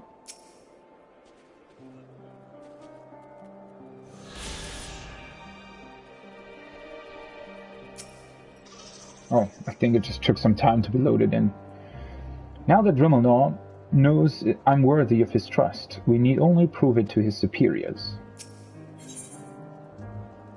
Camp broken engines. You become even more excited. Will you indeed require additional parts to perform your repairs? I cannot say I spotted any likely spares while setting up the camp. Ah, it's so good to have a quick-thinking machinist like yourself on my side. No amount of flattery will convince me to take you to my superiors. We have a physical proof of your good intentions. Now focus, please. Are spare parts required, yes or no? Yes, you're awfully tense about the shoulders. Did you know that? I will be needing a replacement carburetor for one of the engines. Fortunately, the same sort of engines were in use at Monitoring Station G last I checked. We ought to be able to find what we need there. After I've swapped out the faulty part and made my other repairs, I'll warm the engines up properly. That should clear any cerulean residue and allow them to run at full capacity once more. With that in mind, I want to start taking things apart. Can you fetch the carburetor for me? Do you even know what a carburetor is? No. Can you explain to me how it's pronounced as well? He's a bona fide hero, you know? You can't just ask him to do your bidding, and rudely at that. Wait, you asked me to do your bidding? I'm used to being ordered around. If you're certain, you will need to look for a sort of tube connected to the cerulean engine's core. Many Magitech devices utilize them. Okay. No, it's carburetor. Carburetor. I think I said it right. Carburetor. Yeah, carburetor. Yeah. Sounds right, I hope. Carburetor. I mean, it makes sense, right? Alright. Pizza's getting delivered, so we'll take a short break while I wait for them, because I won't be able to hear them with my headset on.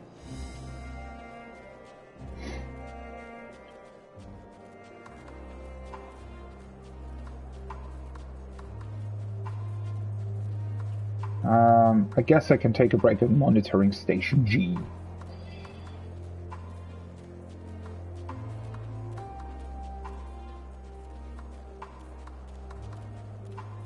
It's really going to be interesting to see what else we do here, right?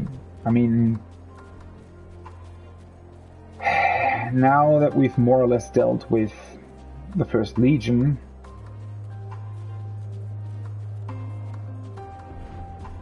I don't know. I mean, I suspect that we will deal with the tower somehow, or at least try to do so. I have to be getting closer to the next dungeon, definitely. And technically, I think there's a trial that follows? So, I don't know.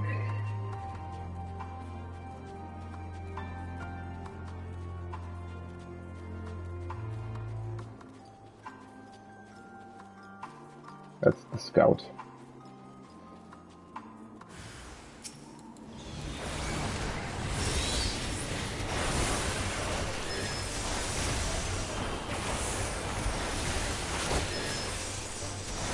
Oh, whoopsie.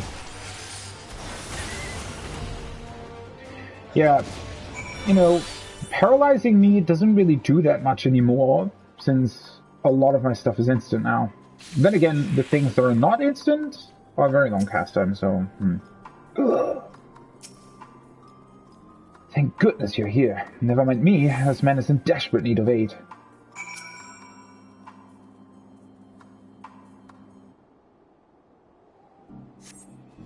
Ugh. I thought he could use my help, so I called out to him, but he soon bolted in fear. It's when one of these fiends appeared out of nowhere and pounced on him. Although I rushed to fend it off, it had already signaled to its pack mates, and just as they had me on the back foot, you arrived. I would have called for assistance if my hands weren't already full, but thanks to your timely intervention, I can finally send for troops to take this poor fellow to safety. I'll move him to a more secure location until our comrades get here. While you and I are both perfectly capable of conveying the situation via link pearl, perhaps it would set their minds at ease if you could also speak to them in person. Sure.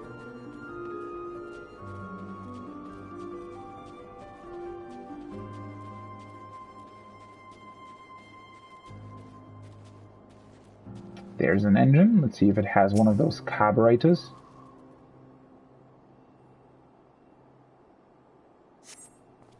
This so-called carburetor appears to have seen better days. Perhaps another cerulean engine has a nicer one.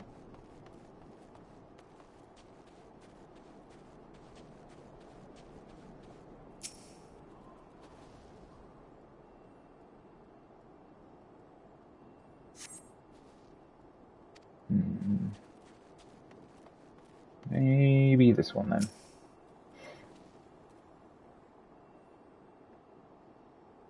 Yeah, this takes a while, so I suspect this is the right one. This carburetor appears to be intact. Appius will know for certain. Alright, perfect. Let's wait here then. For my pizza, that is. Alright. We'll take a short break while I wait for the pizza, then we'll be back for a short while, and then I'll take another short break to eat the pizza, and then I'll be back and continue for, I hope, at least, like, I don't know, 9 hours more, something like that. Alright, be right back.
Alright.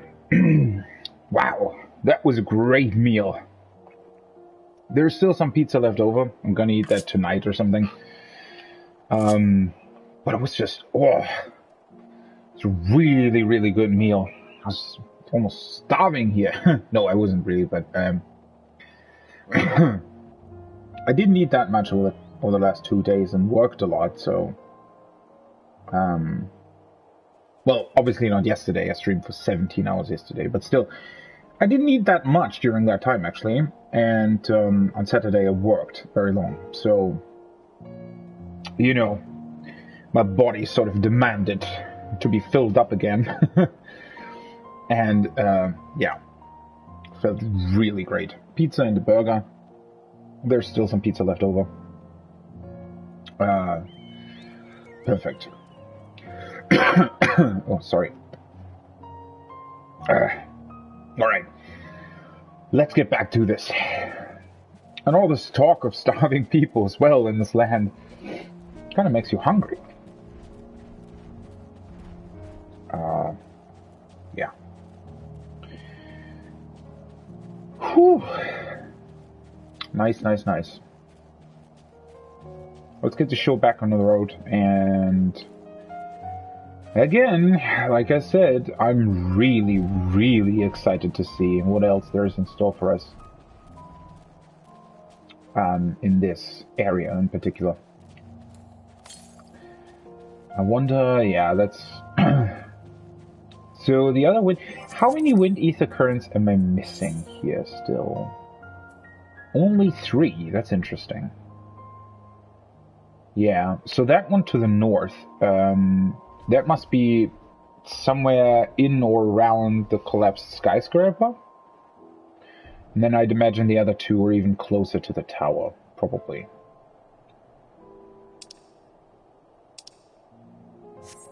Yeah.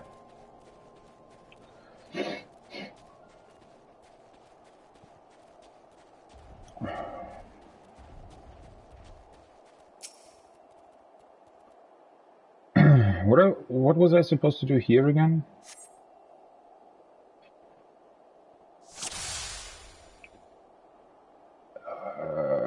Local... Oh, right, the boy who tried to,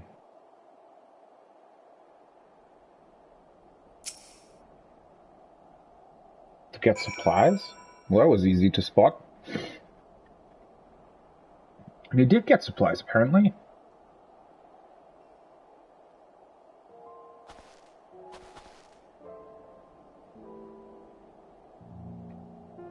Where the hell is he going? Why are these people so intent on going through fields of beasts? I mean, I guess they have to in order to survive, but still. You spot the boy carrying a crate in the direction of Liminal Station 4. Oh, maybe some people... maybe some people did seek shelter in the station.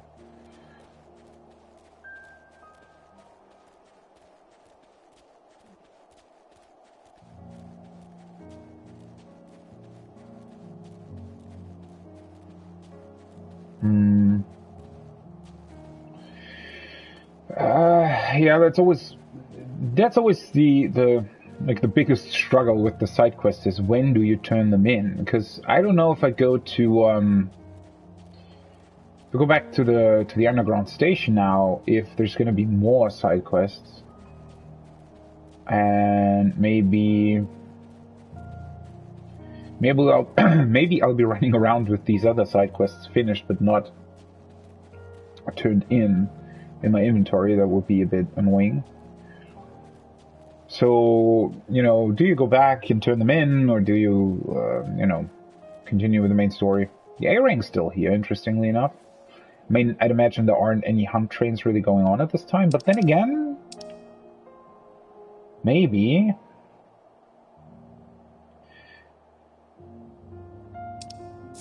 There's definitely something going on. Interestingly enough, yeah, I don't know if doing quests actually increases your FC rank. I wonder.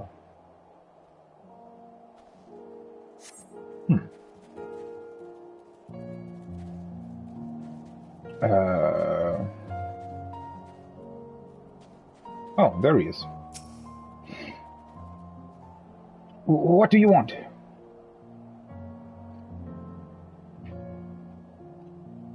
Saw me, did you? So what? I didn't do anything wrong. Find us keepers. This food ain't just for me. The others need it too. I know you're just trying to help, but we can look after ourselves. If your friend's worried about us, tell him we'll be alright. Till his food runs out anyway. Yeah, buddy, I don't think that's the best idea, but... Alright. Yeah, let's... Because it's 3 quests, if it would only be 1, but... Let's turn in these 3. Oh, sorry. I think I ate a little bit too fast. But yeah, if it would only be 1 side quest, then I wouldn't care. But with 3 side quests,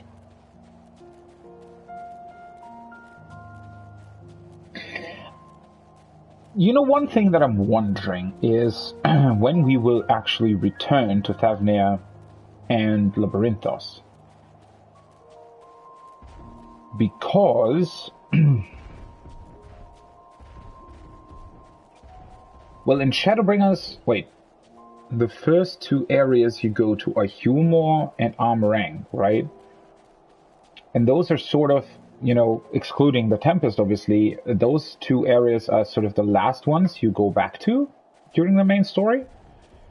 First Armorang, obviously, level sort of 77 to 79, and then level 79 to 80 is Humor, and then 80 is obviously the Tempest. I wonder if this is going to be a bit different this time around, because I think, I don't know, I think the 4th area is already going to be the Moon. Maybe. So...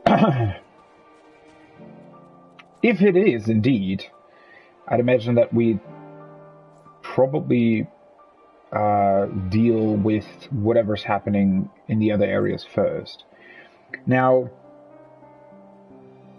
considering that during that cutscene, Alice and Alphino talking while they were imprisoned, Alice did mention sort of a parallel between the Imperials and Sharlayan in the Forum and how they deal with stuff. So, in a way, I think that maybe whatever hides beneath Labyrinthos, or whatever their purposes or their grand task that they've been entrusted with, maybe I'd imagine that we'll find about it before we go to the Moon. Or maybe it will even be connected to it. Again, not sure, but I wonder. Did you manage to track him down? That's a relief, though his outright refusal of our help is concerning. We came here with the best intentions, but barely a moment's consideration for how the people of Garlemald might feel towards us. Suppose it's only natural they'd be wary. They won't accept our aid. We can still make their lives a little easier. We'll start by making the area around the granary safer, so they can gather food whenever they please. Here, I'd like you to have this for giving me peace of mind.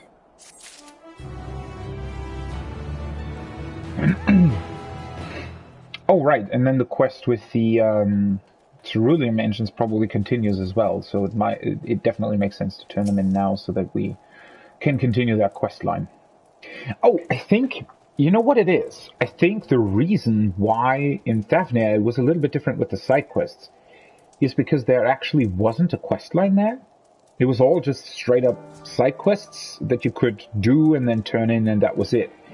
Whereas in the other locations we've been to, there was always like one side quest that was an actual quest line. So like 3 or 4 quests back to back. And I think because of that, they sort of... those side quests were then in that quest line and not part of the other side quests, obviously. So the other side quests were only like 4, maybe, instead of 7, right?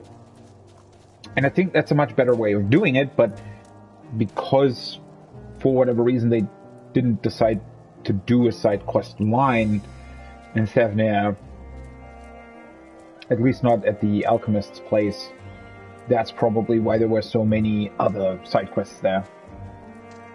Gods be good. I'll dispatch troops at once. Oh yeah, that was the missing person thing.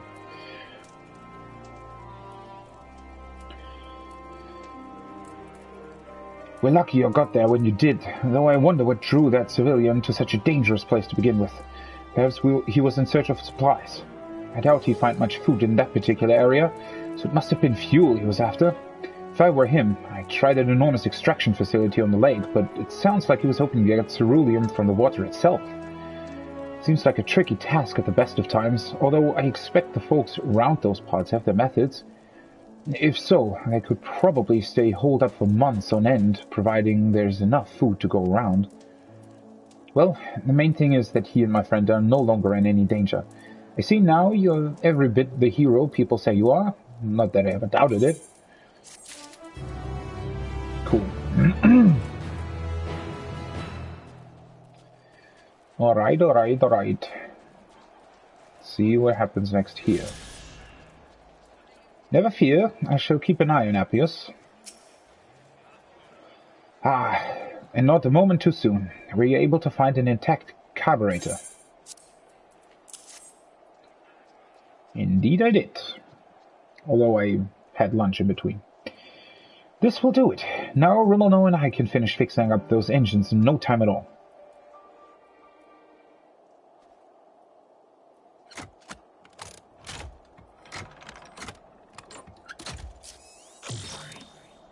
Interesting sounds.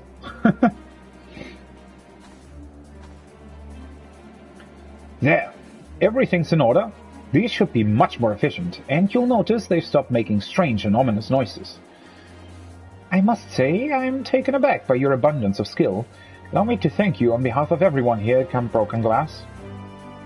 Oh, the pleasure's all mine. Happy to be of service. Oh, that was a short-lived victory music. You do seem genuine about that. Tell me, do you have some sort of connection to Camp Broken Glass?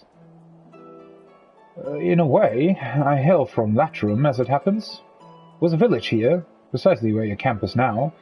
It acted as a checkpoint for those visiting the capital, but it was also home to the Riggs workers and our families. Obviously, much has happened since last I could call this place home, but in my heart of hearts, it always will be. I must apologize. We're effectively occupying your home, yet place the full burden of proving good faith in our dealings upon you. Oh no, I couldn't blame you for that. We hardly had a viable alternative to abandoning Latrum, knowing we could never defend ourselves against wandering bands of mad soldiers. That reality is no more your fault than ours. Even if you vacated right this instant, I doubt many of us would return. Simply don't have the resources. Until Juturna Platform G is back in working order, that is. Truth be told, your presence here is what has me daring to hope. If you agree to help me now, there may come a day when the other survivors and I can come home. I mean, technically, they could live here with us. For that amount of time, couldn't they? Fury above, I certainly can't turn you away now. You've proven yourself with your work this day. I've no lingering qualms about approaching my superior with your proposal. Truly, though I could kiss you.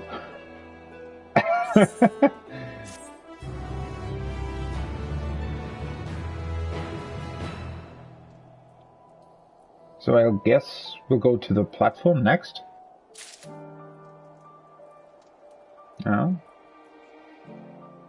Servers are a bit slow currently, it seems.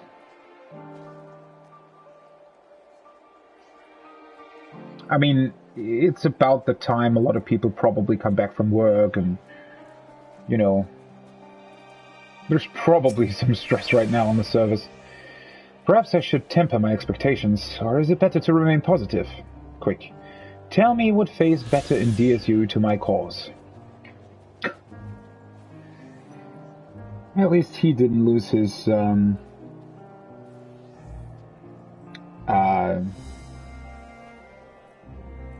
happy demeanor, I guess.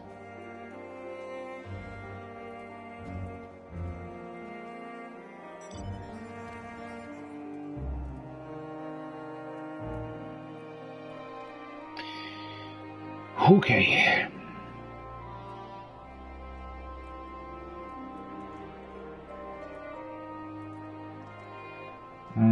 One second, I'm just reading up on some Final Fantasy news.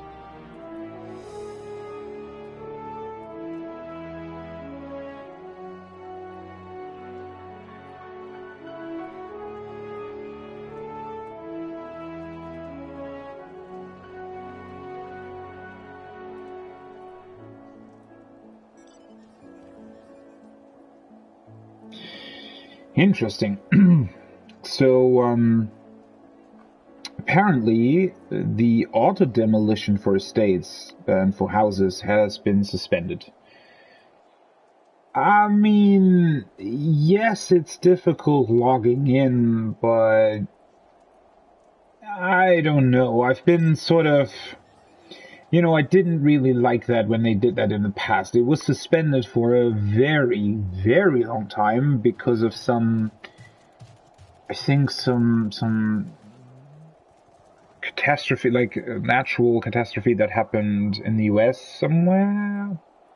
And they suspended it on all worlds, I think, even Europe for some reason, for like what felt like a year or something. It was a very long time, and I didn't really understand that back then. I mean, to be honest, if you're capable of playing Final Fantasy, right? Meaning you have a house with an internet connection. Even if that house gets destroyed, I mean, just theoretically speaking, right? I could just go, I guess, to a friend of mine and ask to log in. I don't know. I mean, again, it's good that they do it at first, but they have a tendency of just extending that duration to like months on end. And, well, obviously that also contributed to the housing shortage a lot, because there was just no auto-demolition going on for like a year. I mean, I guess it makes sense to suspend it now, because, well, it is very difficult to log on, and you know, I mean, you have to consider the situation of people over. Obviously, if you, for example, if you didn't log in for like 3 weeks before the expansion started, because you just didn't really have anything to do before it, and you then wanted to play Endwalker and you just can't get in because you're working late, and, you know, then there's a like 2,000 person queue, and, you know, you didn't log in for 3 weeks before, then you're cutting it close to the, or like, what is it, 45 days, or I guess like a month before, whatever. You're definitely cutting it close to the auto-demolition time, alright? So I can understand the suspension now, but honestly, in my opinion, they should lift it pretty much after like 2-3 weeks maximum, right? And I suspect that it's gonna stay like this for quite a while, but I don't know. And then there's something about registering the Endwalker expansion pack. Yeah, that's also a weird thing. I mean, I'm on PlayStation anyways, but for some reason, if you purchase the PC version, you get 2 codes apparently, one for early access and one for the actual expansion. No clue why, but you have to register the second code as well, otherwise you won't be able to continue playing after the early access period ended or something. It's just weird, but alright. Whatever.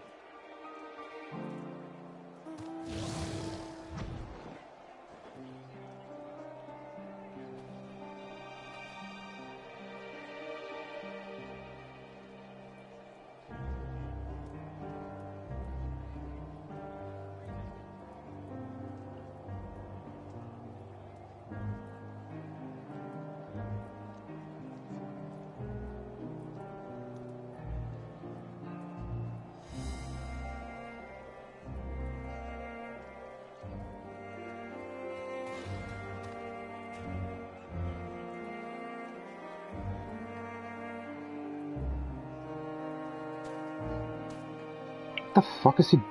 What? Sometimes I don't get the...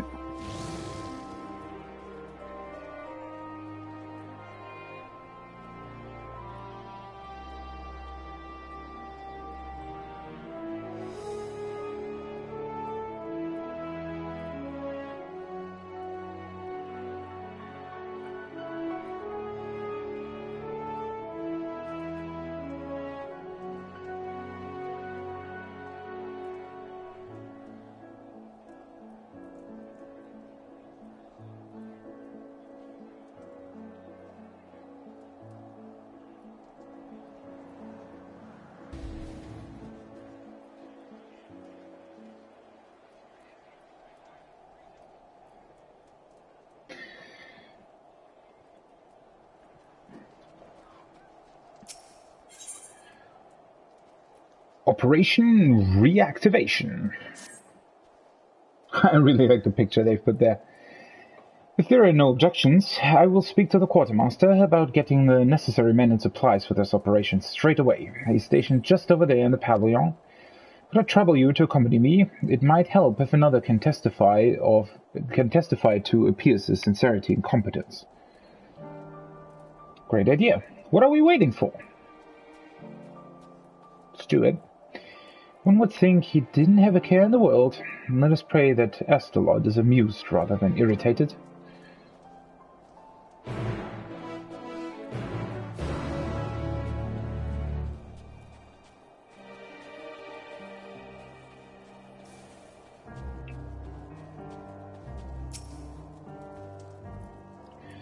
Ah, Romulo, I see you've brought Master Percival, and is that the envoy from Tapasden?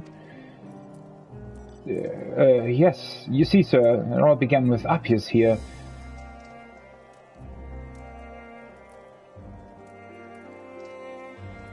I see.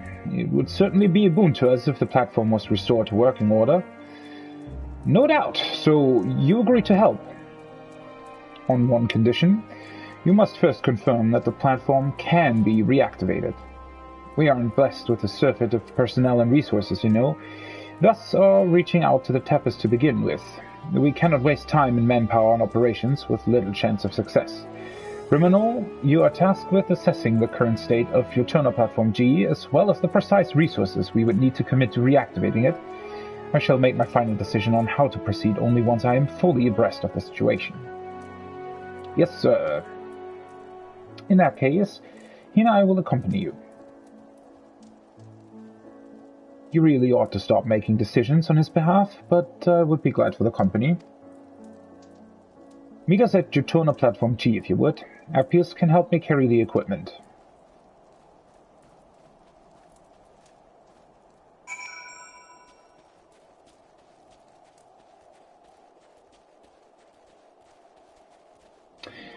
Alright. Let's get to it then, shall we? I could probably... yeah, let's mount. I've run this way so many times already, so...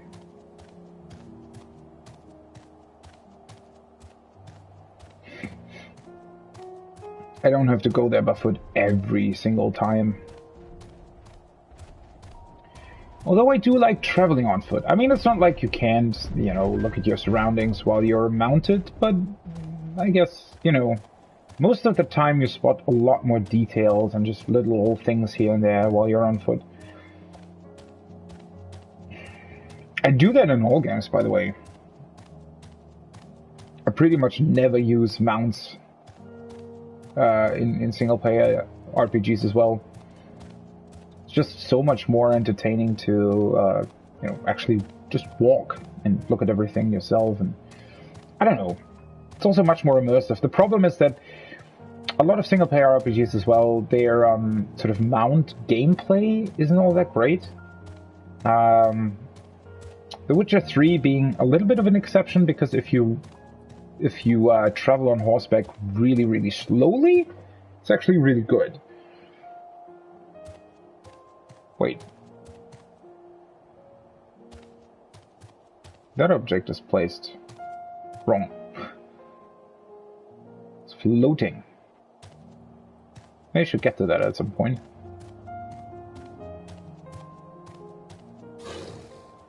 Oh, I didn't even see that there was like an access hatch of some sort here. This is an Imperial facility, to be sure. Garish, if you ask me. I do so miss the days when we had a full crew, pumping and tinkering and operating heavy machinery on too little sleep. As much as I would like to know what in the hell's you're on about, we have no time to be revisiting old memories. We're here for one reason, and one reason only. I know. At least the exterior seems unharmed. I'll head inside and have a look around. Can you two stay here and make sure nothing large and hungry is waiting for me when I come back? Sounds reasonable. Let us keep our wits about us. Excellent. I'll see you both in a bit.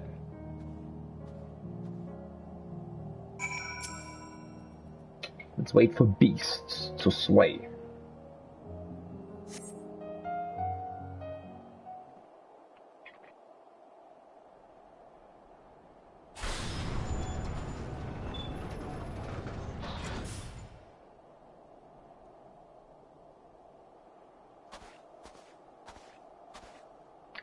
Appius, how did it look? The equipment appears undamaged, though temperatures are so low that we'll need to be careful about how we turn everything on again. It's just... what? Is there another issue? In a word, yes. I couldn't find the identification key. Without it, there's no way to activate the platform, even if it were in pristine condition. Why exactly was it designed with such an obvious flaw? Flaw? To turn on Platform G is the capital's main supplier of ceruleum. It wouldn't do if anyone could turn it off and on, now would it? The key is always kept secure, and there are only two people able to open the container it's usually stored in. Myself and Chief Frontinus. I haven't seen him since this blasted war began, but I can only imagine he's out there somewhere, key in hand. Which means he avoided being tempered.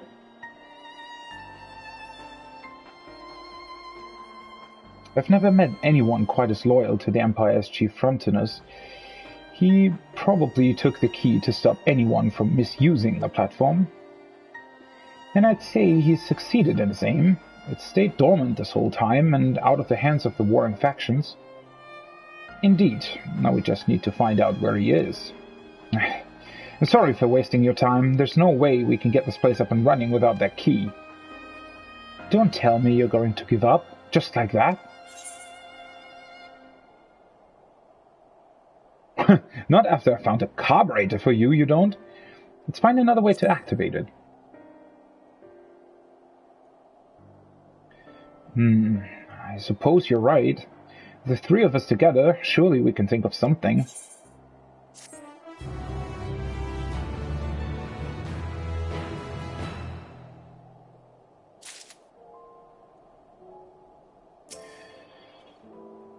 I appreciate your optimism, but how are we going to solve this problem? Energy for all. This appears to be the last in this questline.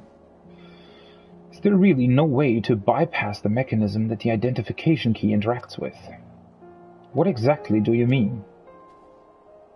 I work at the manufactory in Ishgard. I once watched my superior, as is his way, dismantle a Magitech armament and put it back together again. He succeeded in bypassing the verification mechanism required to activate the machine by rewiring it. I was wondering if something similar wouldn't be possible with the platform. That's something a second-rate thief would do. Well, beggars can't be choosers. Save your chief engineer appearing out of thin air. It's likely our only option. You've got a point there. Far be it from me to turn down a proposal from an esteemed colleague. I'm so glad to have you at my disposal. That's the spirit, I suppose. I shall return to camp to inform the quartermaster of our plan. He should be willing to spare an external power source and a few other tools if I vow to return them soon. Perhaps even some extra pair of hands. It leaves me to open up the control panel and rearrange a few things before Rimonol returns. In the meantime, I'd thank you to keep an eye out for anything that might eat him on the way back. There were never so many beasts around before, but they must have gotten comfortable without us traipsing back and forth across the ice. A little too comfortable, if you ask me.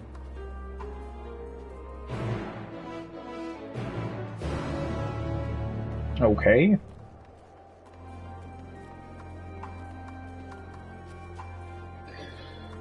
One second.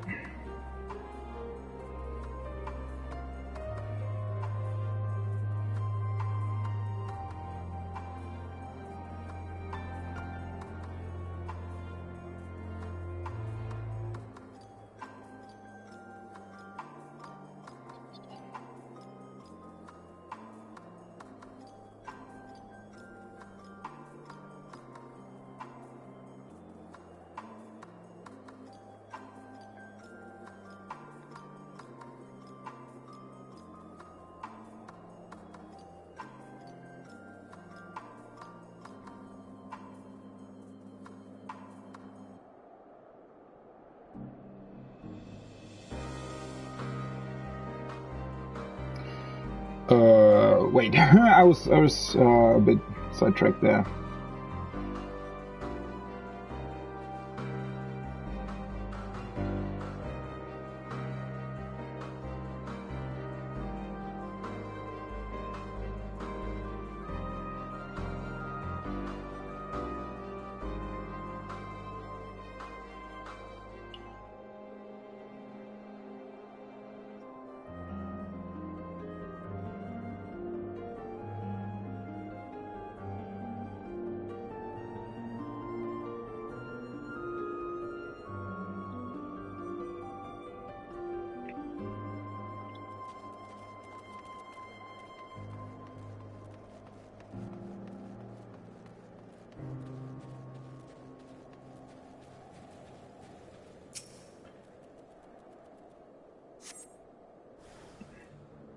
Ooh. Some of these weird things.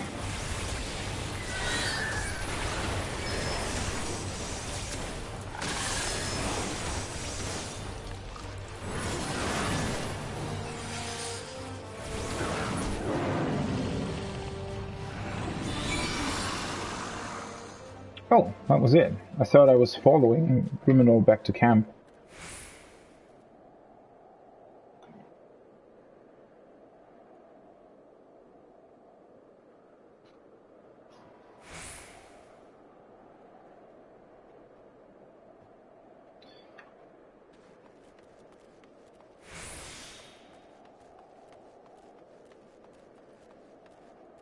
Wait. Oh, that's the HOT, right? Regenerating HP. It's a very potent one, by the way, right? I mean, the HOT overall is practically healing for about, I think, half my HP, isn't it? Because it's taking, like, what, 7 times at 2000 HP? It's quite a lot. I've done all I can for now. I even caught the end of your battle with those creatures. Spectacular.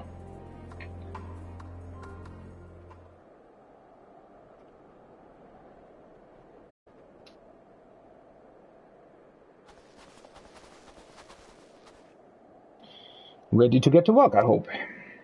Of course. All that's left is to engage in a bit of Ishgardian skullduggery. I'm not sure I care for that turn of phrase, but very well. We'll attach the power devices, which should allow you to utilize the control panel. Thrilling. This place will be up and running before you know it. Just stand back and watch the master at work.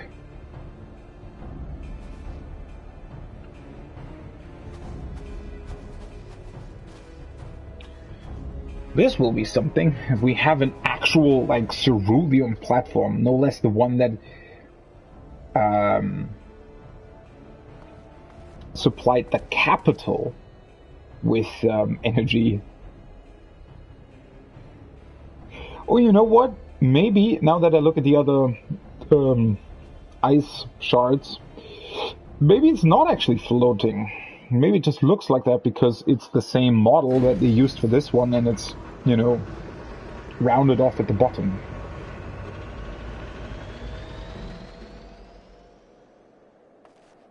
That sounds like it was successful. It worked, yes? You bet it did. There's life in the old girl yet. Of course, there's still a lot of work to be done to get it ready to extract and refine ceruleum, but we're off to an excellent start. Which means Garlemald just took its first steps on the road to recovery. I cannot thank you both enough. Nice! Ceruleum for everyone!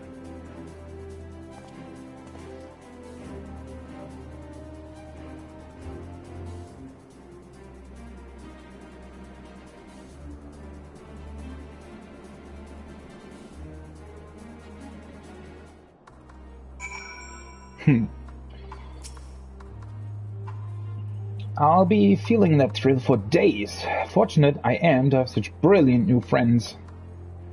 I like him. I'm pleased that this plan was a success after all. I appreciate you seeing it through to the end. We can leave the rest to the engineers I brought with me. They're more than capable of keeping the place operational until we are prepared for the next phase. Now, let us all return to camp and inform Estelot of our triumph. Nice. Would have been cool if we visited the tappers in between, you know, just telling them about our success, I guess. Is the B rank? I guess nobody killed it since yesterday, because it was at the same position yesterday.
Ah, good to see you again. I was just wondering when I might hear how you had fared with the platform.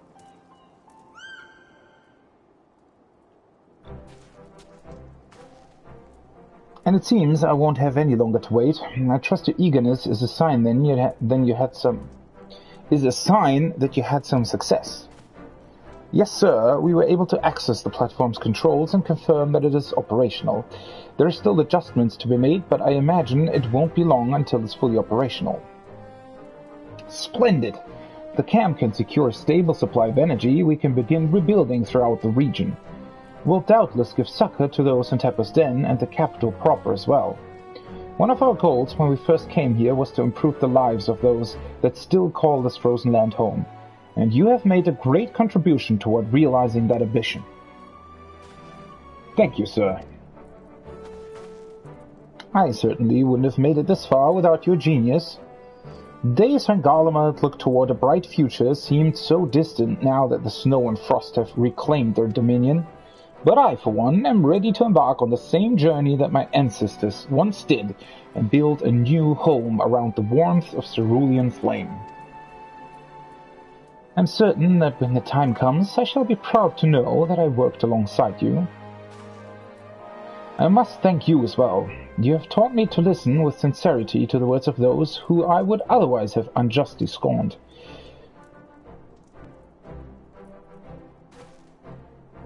I imagine it will be some time before we can return Laterum to its former inhabitants, but I promise that when we do, it will be in a better state than when we left. Well then, we'd better get to work. Ah, we indeed.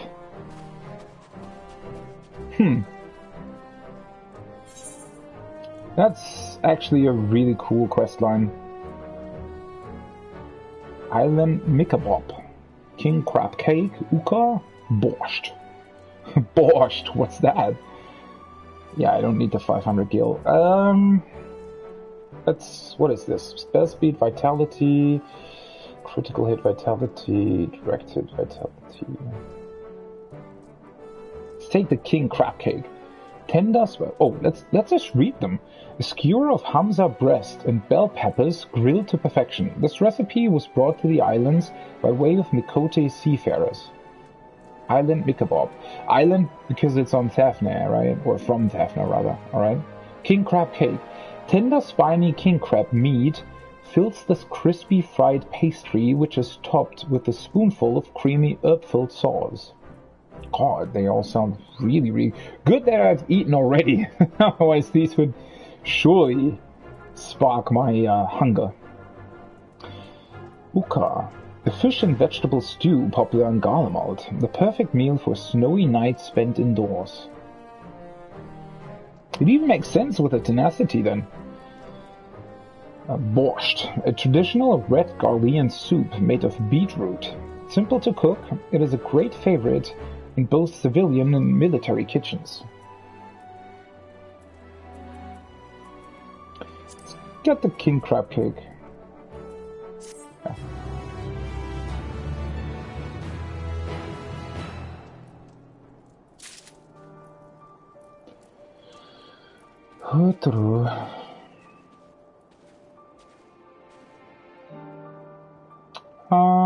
Yeah, so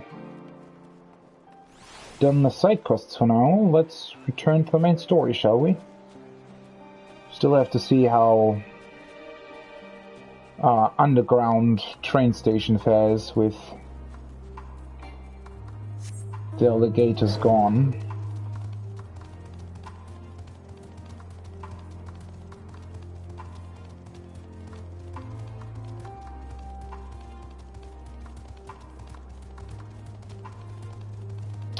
I wonder why there is an ether right there. I mean, there are usually two in a region.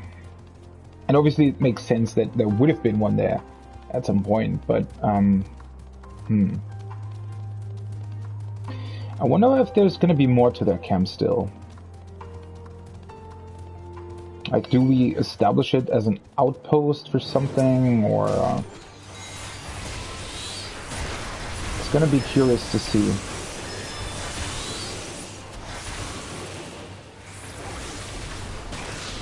By the way, one other thing that I definitely like on the new Summoner, which I feel like they should have already done in Shadowbringers, is to put Festa on, what is it, I guess 1 second? Yeah, 1 second recast. Because before it's 5 seconds. Or it was 5 seconds.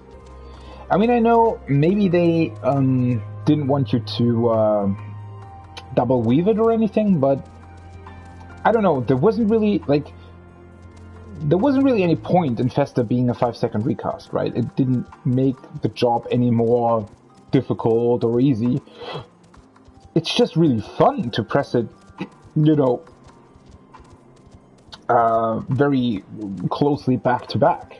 It's just really fun, especially during that Garuda phase, right? Where it's really quick recast, and then you quickly weave in Festa, you do another quick recast, and do another Festa.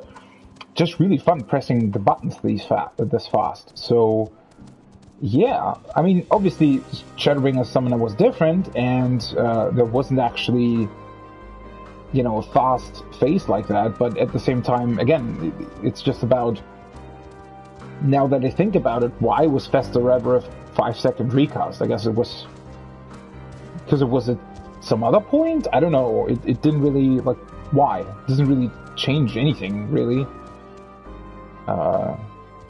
Whether it be a 5-second recast or a 1-second recast. So that's definitely a good change. And I think they've done that to a couple of abilities, not only on Summoner, which is also pretty great. Northwest. Yeah, I'd imagine we are still going into that direction at some point, so I'll wait for that situation to arise. Taking quite the detour, I feel like. Could have just gone around town. Probably would have been faster.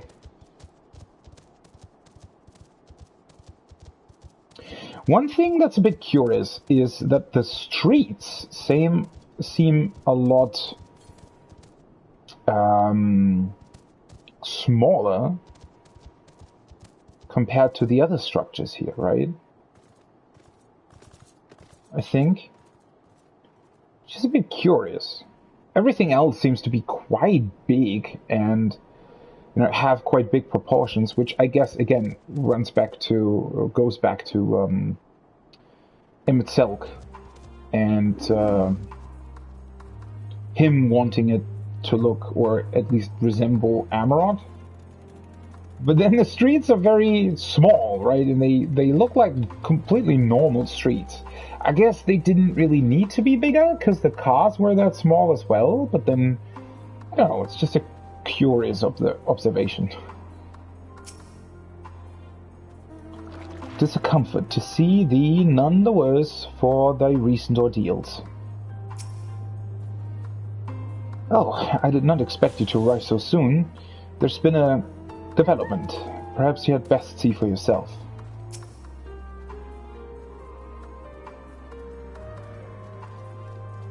Yeah, that's a weird structure for that sentence, but alright. "What you doing back here? Where are Jules and the others?" Oh right, he still doesn't know.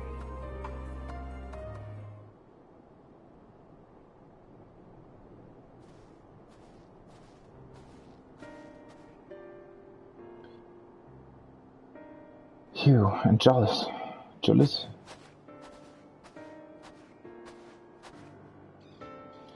"You arrived just before you did, and too late." "Too late for what? What's happened?" "It's Lord Quintus. He took his own life."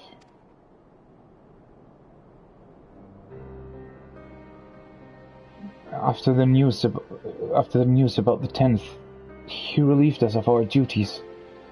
Then, when he was alone, he... No, he wouldn't.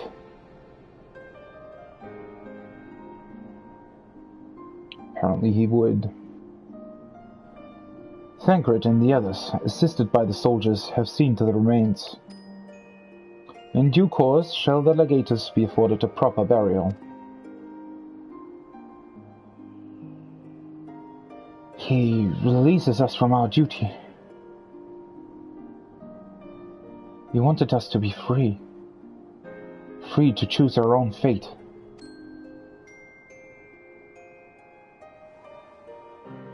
Without him to guide us where I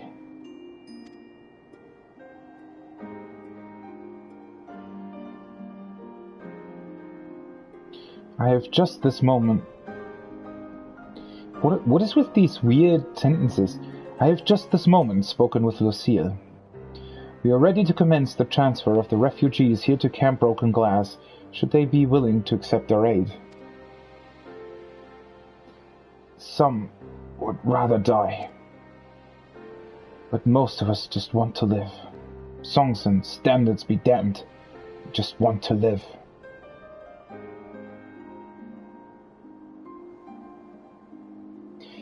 We'll need to speak with the refugees. They'll have to decide for themselves if they wish to come with us. If any would prefer to stay, we can have supplies brought over for them. It'll be a hard journey for the others, but we'll see they reach our camp safely.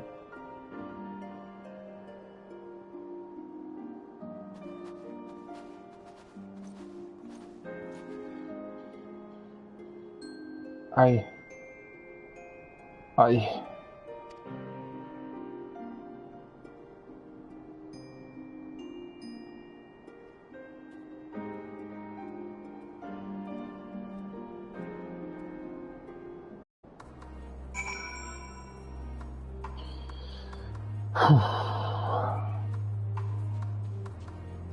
Hey, it's Rustic.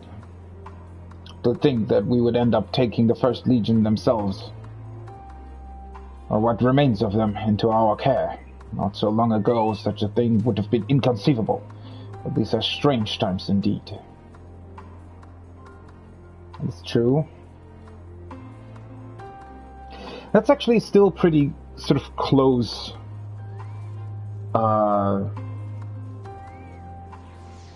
What's the word that I'm looking for? Still pretty close in memory, I guess, because Bosja... I didn't do all of Bosja right when it released. I sort of... When the last part released, I did everything at once, more or less, except for the first part, I think. So most of that story is pretty fresh still for me. And, I mean, I know it's been a couple of months, but... You know... I guess the whole Bosja story in and of itself is just a bit closer because a lot of the other stuff that has happened with Garlemald was either before Shadowbringers or sort of the B-plot throughout Shadowbringers, so it's, I guess, a bit more fresher in your mind. After what happened to his family, the first was all Judas had left. Now even that's been taken away from him. He's not alone in that either. There's a comfort in having someone to follow, someone to lead. I do agree with that. A lot of people actually like somebody to follow. Leave these friends to my brothers and I, and we will raise them to the ground with our most devastating magics. What? Who are you talking about?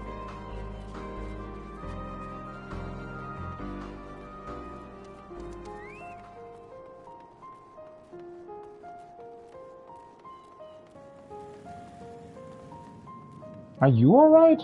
You're still sitting here. I do hope the Ilsabard contingent actually makes some kind of difference around here. They have turned around rather quickly though, right? But, I mean, I guess it was more sort of the camaraderie and the knowledge that they were still following Quintus. And not necessarily really their own conviction that carried them, I guess. We've the roads covered, don't you worry. Things may get chaotic out there, but just take it as slow and steady as you can, alright?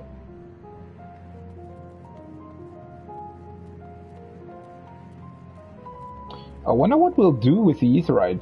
Would it just get reactivated, or how's that work? I mean, we have Ceruleum now, I think. Still like the lighting in this train.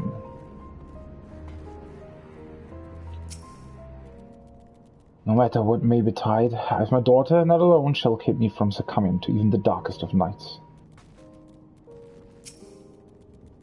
To employ healing magics now would likely invite catastrophe, as thou canst attest from thy experiences at Victor's Spoils.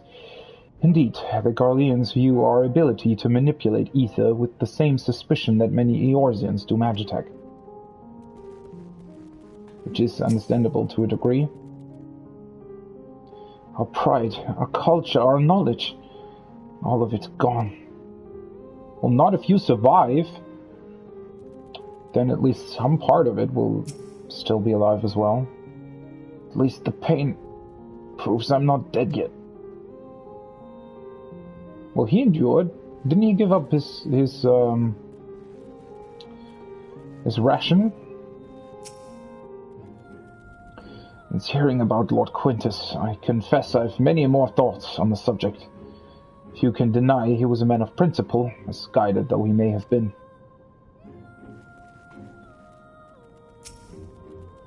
Everything's going to be alright now. This is actually, like, all in all, is, you know,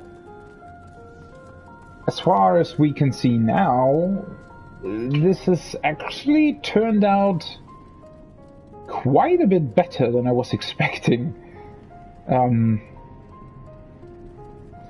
But I guess the real troublesome part is still to come, right? Get out of my ear, will you? I'm exhausted. The last thing I need is you and your drivel. We said the same thing before.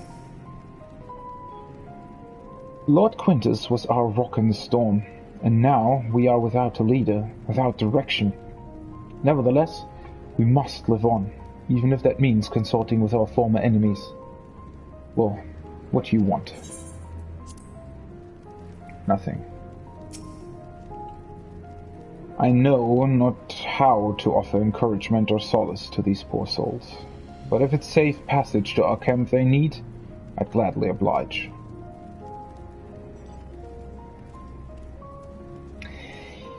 You know, a bit of an interesting thought about Estinian, and I guess the Ishgardians in general, since they were so preoccupied with their Dragonsong War for the longest of times, I guess they were,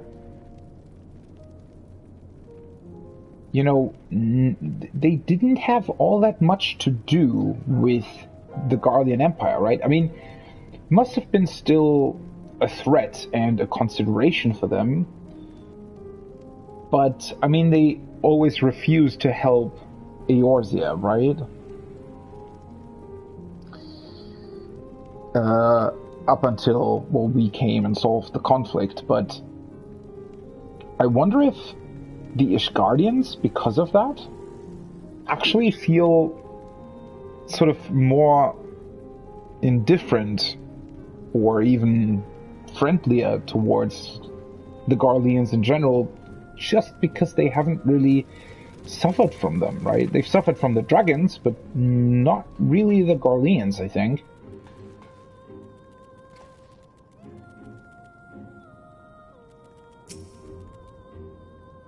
This is where it happened. I can see the blood. Best not to dwell on it, not when there's work to be done. The hell are you? Oh, that's the behemoth headpiece. I was wondering. That looks interesting to say the least. Why?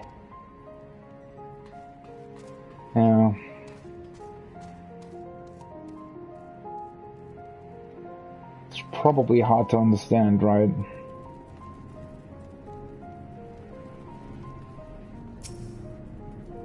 I'm still trying to get this aetheryte working again. If nothing else, we might be able to reach other parts of the city to scavenge for provisions. Well, they're trying now. Oh, wait, what? It is working. What are you talking about?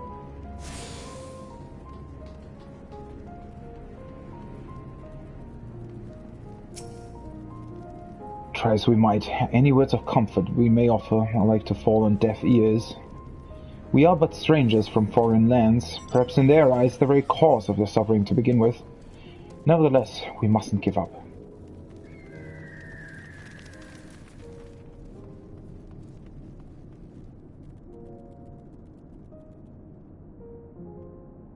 Is there even a family left here? They all pretty much lost their family, right? Our leader may be gone, and the world may be falling to ruin, but my duty to my people will never change. Such is the life of a soldier.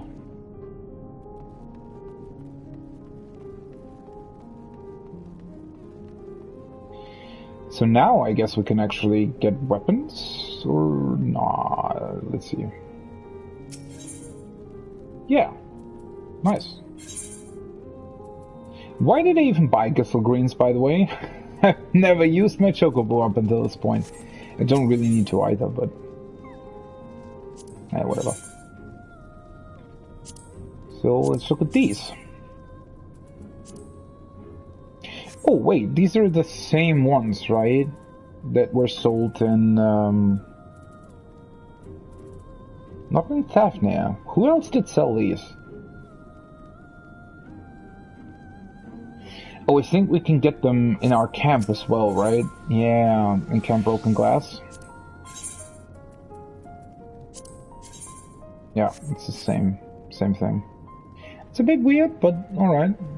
I've never noticed that there were multiple vendors with the same kind of armor and weapons in one zone. I mean, you usually never buy that stuff anyways, so... I never really paid that much attention to that. Or I've just forgotten. It was only ever a dream, wasn't it? To think we could reclaim it. Rebuild it all ourselves. Before this all began, I sent my wife and daughter away to the provinces. If there's a chance I might see them again, I'll take it. So take me. Take me with you. Please. Oh, we're actually talking to a couple of them.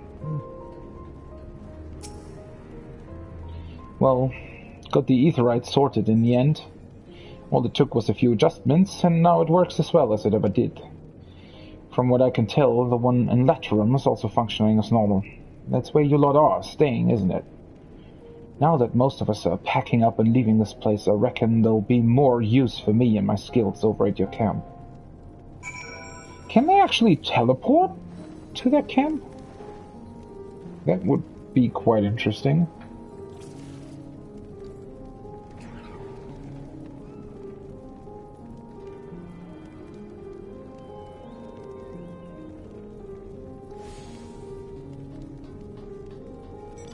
There's the side quests.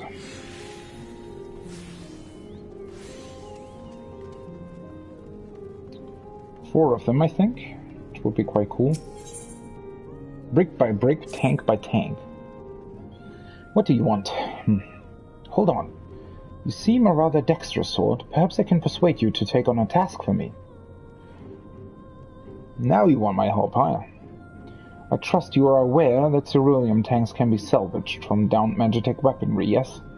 Excellent. As it so happens, I've just finished scouting the perimeter of the station, looking for any machina that aren't yet completely destroyed.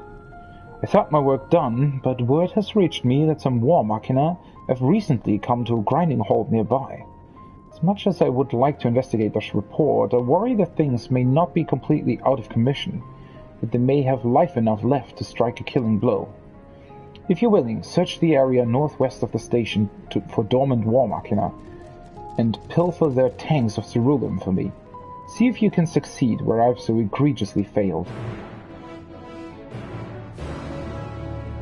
Sure.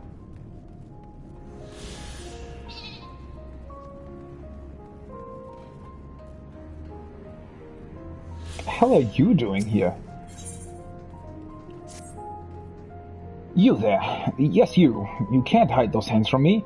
I can tell they've seen their fair share of hard work. So, what say you to doing an old engineer a good turn, Little doubt you've noticed the terror these mindless Magitech drones inspire among the people here. All that indiscriminate killing and whatnot will do that, I suppose. I mean, to fiddle with those nasty innards, repurpose them to our ends in some manner. Which is where you come in, my new friend.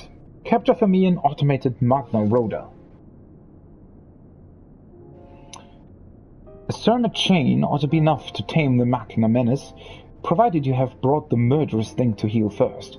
Go on with you. Let us see if you've grit enough to bring me what I asked.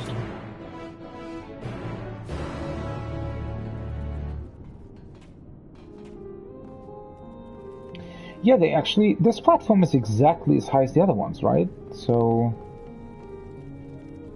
the trains fit quite nicely, actually. I really like the trains, by the way. I know I've said this before, but... this looks really cool.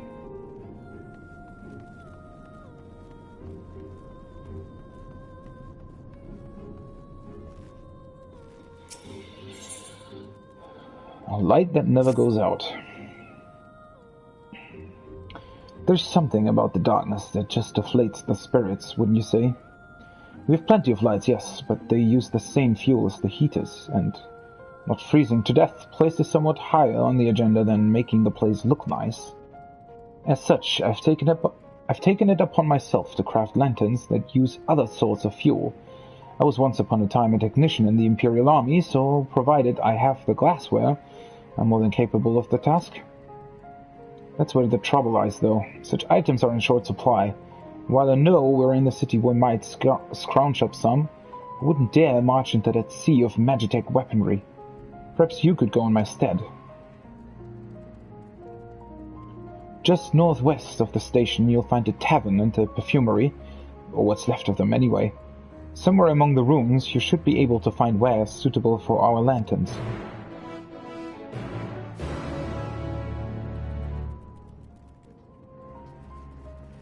Ooh, there's... okay, it's quite a bit of side quests. Then a hero comes along. Isn't that a song? Then a hero comes... I don't really remember it, though. A moment, good sir. If you've one to spare, my daughter has taken ill with the menace of a cold. She can hardly keep even a bite of food down, though I know that a simple bowl of kasha will be easy on the stomach and be enough to sustain her. Unfortunately, I lack the buckwheat seeds the recipe calls for. The abandoned market ought to have what I require, but I do not fancy my chances in a place so dangerous. Besides, I dare not leave my girl alone for an extended period. This illness of hers waxes and wanes from moment to moment. The last thing I want is to be away when a fever spikes or a coughing fit assails her. Please, could you help? You will? Oh, you are merciful, kind soul. Here, I shall mark on your map where the seeds are like to be found. Giving the containers and a thorough once-over should soon yield results.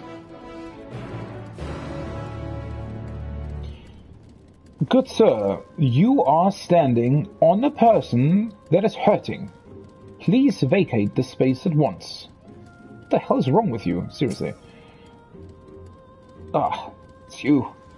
The one who treated me with such kindness. I heard from the others that you're not from around here. I thought you were one of us. Not that it makes much difference now. Purebloods, migrant savages. After a while the words start to lose meaning. Till all you're left with is anger, and fear and hate in them. I'm too tired. If you and yours have come to offer aid, I'd be glad to accept.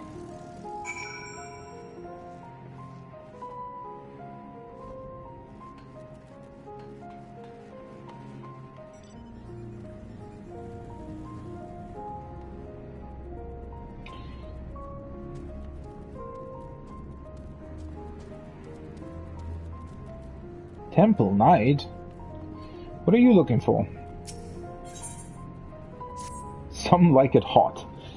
Good evening. I say, is it your stomach which drew you here? For I am just setting about the business of dispensing meals. So much has transpired in so little time, it's hardly a wonder that so few citizens can sleep for more than a fistful of hours. And that is why I've taken it upon myself to feed these people with an Ishgardian soup, one that always helped calm my nerves when I was a child. Though it won't fix all that ails these poor souls, it may prove to be some comfort, surely. Here's the rub, though. I lack the hands needed to see it delivered in a timely manner. Might you assist me? Of course. You will. You are a hero of the people indeed. Here are 3 bowls of piping hot soup. Could you see that those around the station who appear especially woebegone receive some?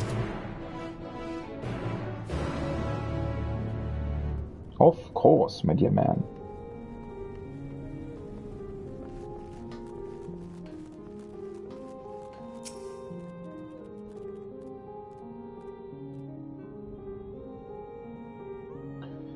What is this? Soup, you say? That's very kind of you.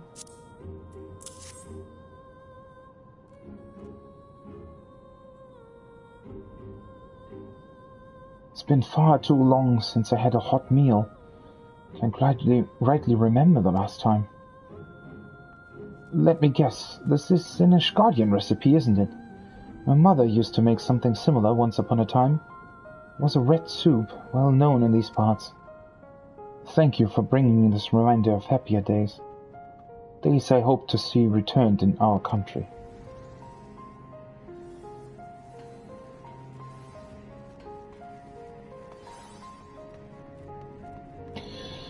Well, they finally seem a lot more grateful now. What in the world is that? For pity's sake, get it away from me. You'll make me sick with that foreign trash you louts call food. It's a recipe from cold climes and maybe to your liking. Oh, enough. What are you, some two-guild salesman? I'll take the damnable thing if it'll shut you up.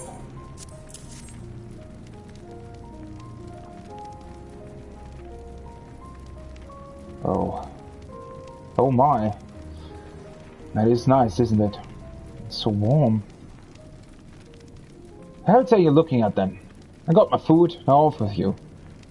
What, afraid I'll run off with the bowl, are you? I'm not that hard up to resort to stealing. I can get back to the cook just fine on my own. Oh boy. You don't need to play the, I don't know, strong man or whatever your deal is. You can just admit that you know, are hungry as well.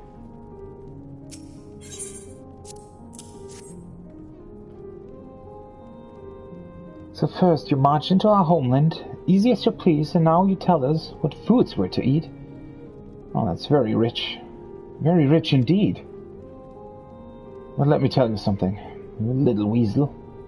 I spit on your charity, you hear? Spit on it.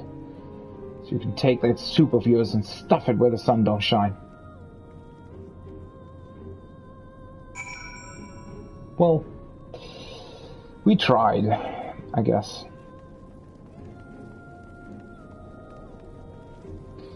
I mean, at some point there's just, you know, at some point people just can't be helped anymore. They have to help themselves to a degree. Ah, there you are. So, how did you fare? Did you manage to deliver the soup like I asked? Oh, turned away by one solely citizen, were you? That's unfortunate, although not entirely surprising. The people here have been through more than most. I'm not a stranger, and tired to their pain. When Ishgard was in dire straits, I too found myself fatigued beyond measure, my spirits in the doldrums. I was hanging on by a quickly unraveling thread, it felt. It was nothing more than a risible dream. But it was at the holy stables when a woman, one I had never before met, offered me a simple bowl of soup. I was in such a dark, foul mood at the time, but one sip was enough to turn my whole world around. I felt alive again, like I had purpose once more. I thought to emulate that charity, do for these people what that kindly lady did for me, but you know what they say, even the best laid plans and all that. Well, I won't let one fractious local dampen my spirits. I'm only sorry you had to deal with them.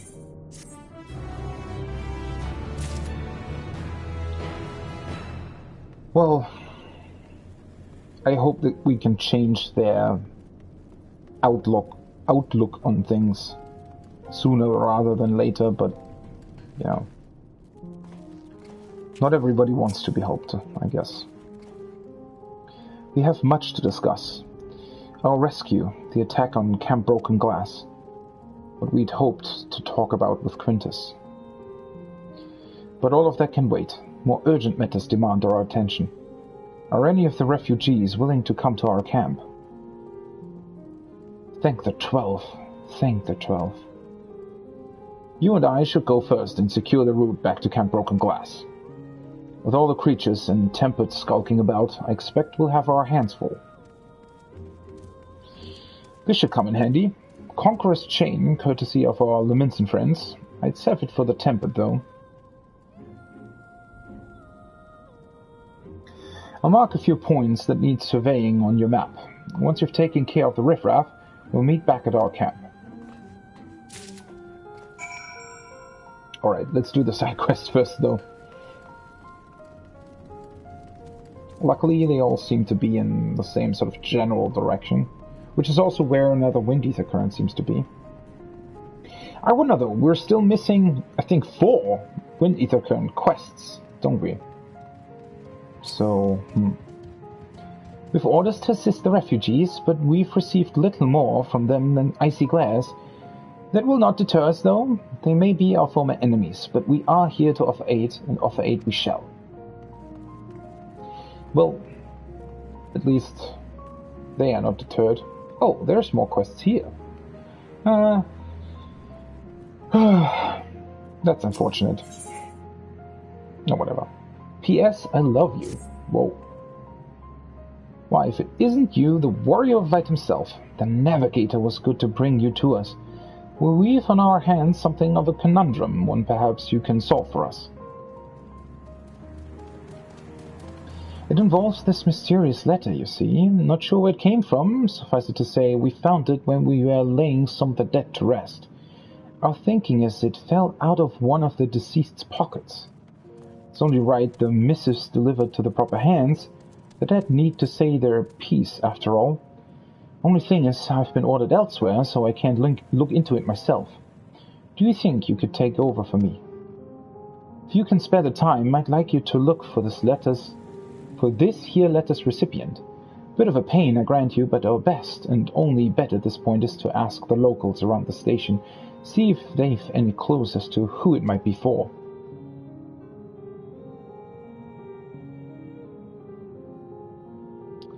If you do manage to find to whom it's addressed, let Ateligo know. I'll make sure to bring her up to speed about everything we've discussed here before I have to move on. Okay.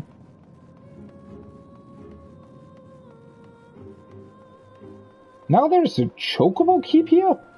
Huh. Okay. Sure.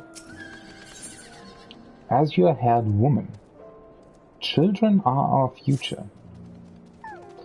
Excuse me, sir, have you seen a little boy with hair similar shade to mine? He's my son, and I can't find him anywhere. It all started when I told him we ought to seek refuge in your encampment. He started wailing and sobbing like I'd never seen. The next thing I knew, he was running hell for leather goodness knows where. I'm worried he may have left the station altogether, and the streets above are rife with danger. Please, could you find him for me? Oh, you will, bless your heart. If I know my son, he's probably tried to return to our house to the north of Palatium Novum. Try there first before anywhere. He'll be easy to recognize, I should think, what with the color of his hair and all. Oh, with the blue hair, alright.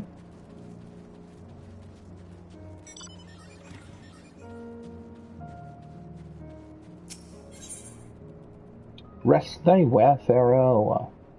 How do you pronounce thy warfare? Wait, the warfare o'er. Guess it's just over. Thank goodness you're here. We've just received an urgent request for aid from one of our own via link pearl. Alas, we could not make out their location, though it sounded as if they were in the throes of a fearsome struggle. We've sent out scouts to ascertain his whereabouts, but they are few in number. Might you aid in their efforts?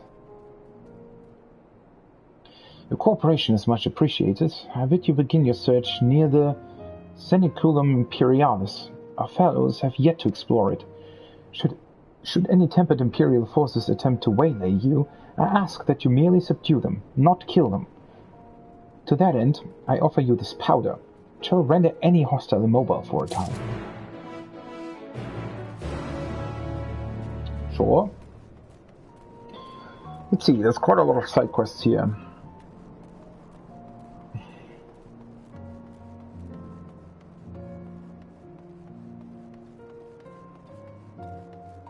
I just need to look out when we're approaching sort of the end towards level, I think, probably on level 88 at the latest. I will try to only overlevel the MSQ by 1 level and then sort of tone that down more and more and actually turn in some side quests on another job.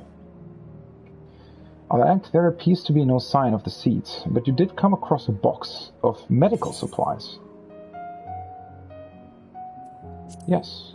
Of course.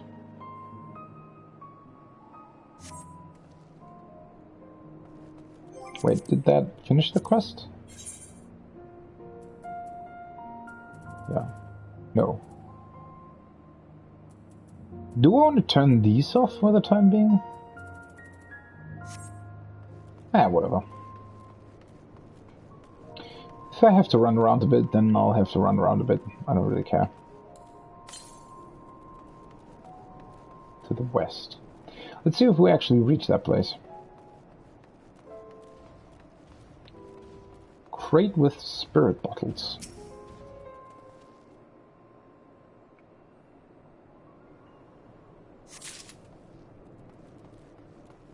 Oh, there's the second one?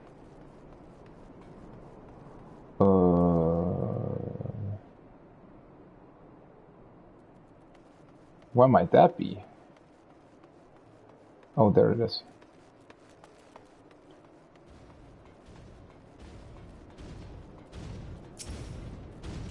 Perfume bottles. Oh, right, these are the destroyed thingamadoos. This I'll turn off, so that it shows me the other side quests.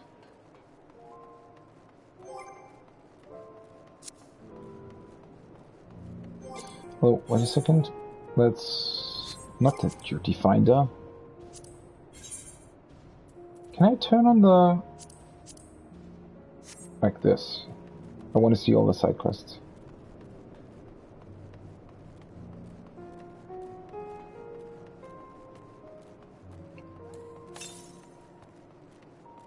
I mean, I have been fairly close to that wind ether current. I'm just wondering where it is. Because I think it's either behind or in that building. Can we go in there? I think we can. On the map it looks like you can.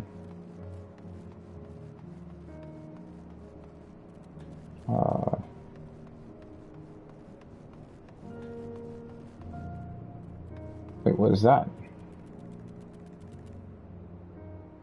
I think that's the former top of the building, right? Oh.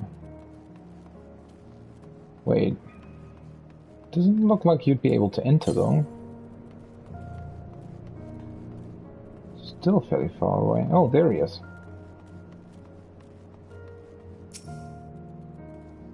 Overtuned specimen. Another blocked street. Who are you?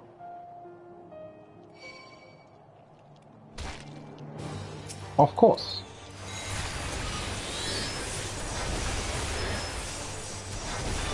Oh. Sorry, boy. He got hit by that.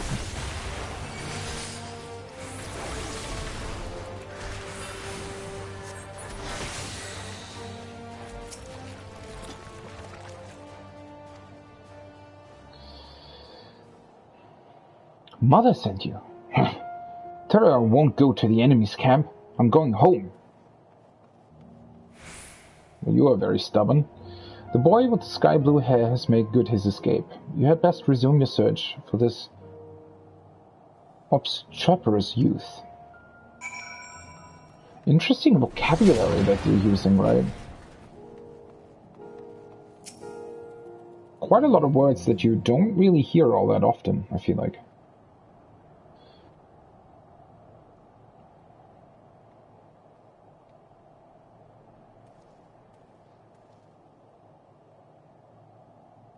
Stop following me!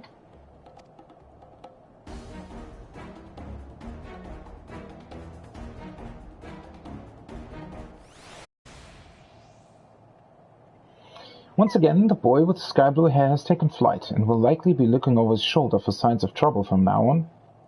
With a very sigh, you resume the hunt.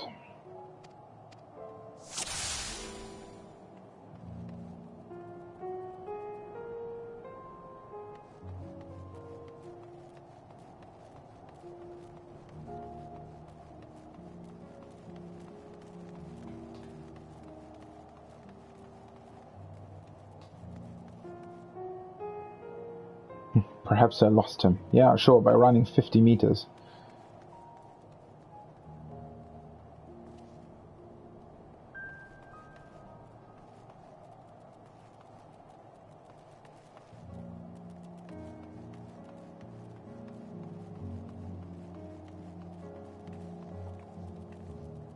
This was block 2?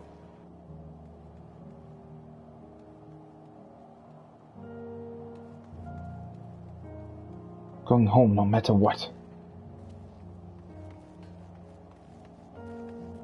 Will he be running back or...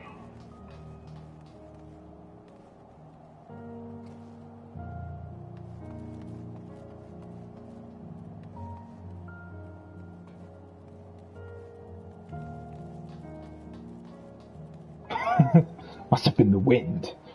Of course it was.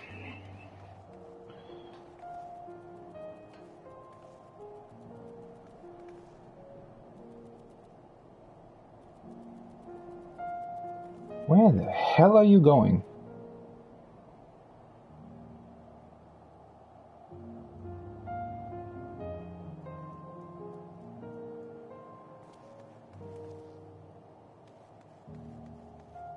He's looking around a lot.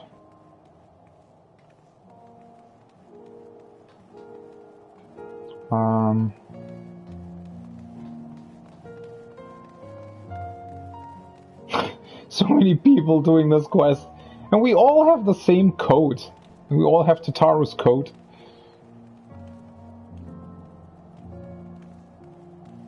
Oh right, this is also a Wind Ether Current quest, I forgot. So obviously everybody's doing it.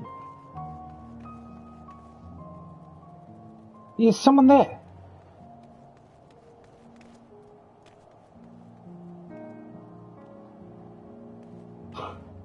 Must have been the wind, yeah sure. It's always the wind.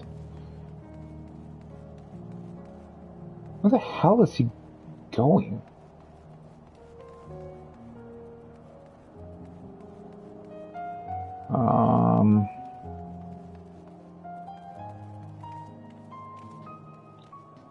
Place to hide here?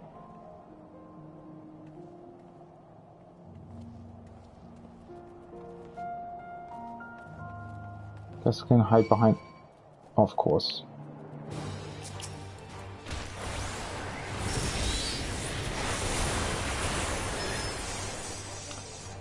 At least Bahamut does not really give you much trouble with these mobs. That was close. That would have been really annoying if the mob noticing me would have started the quest over. No. Our home, it was here. Right here. You again. Leave me alone. I'm staying here to build a new house. Bigger and better than the old one. Oh boy. The child has escaped your grasp yet again, though this may be construed as a particularly tiresome endeavor. Remember that he is only a child and knows no better. You should find him before he comes to harm. I love how the game tells you, you know, this is really annoying, but it's just a child, so it's fine.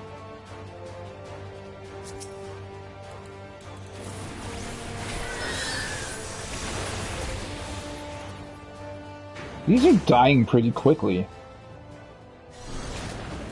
So the Wind Ether Current must be here somewhere, right? Southeast, yeah. Guess it's on the other street then?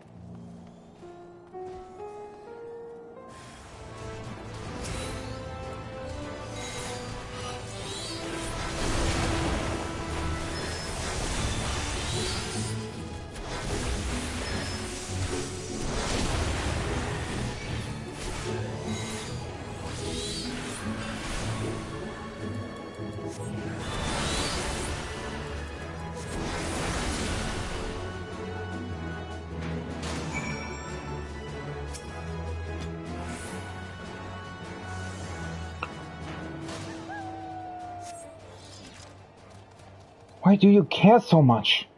We're enemies, remember? Why are you trying to help me? How would your mother feel if something were to happen to you?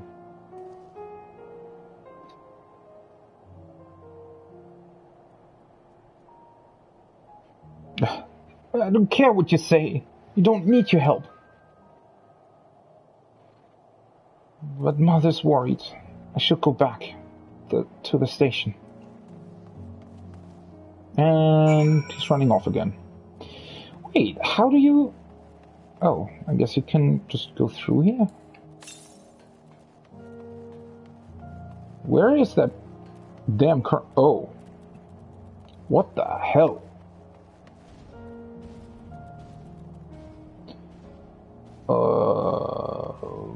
That I did not expect. How do you... Oh, there's... No, wait. Oh, right. The highway is destroyed. Let's also... Let's see, this is also finished. So there's 5 more quests here. And then let's actually turn these 3 off until I return to Labyrinthos. Just so it actually displays. See, because there was actually another side quest to the west there.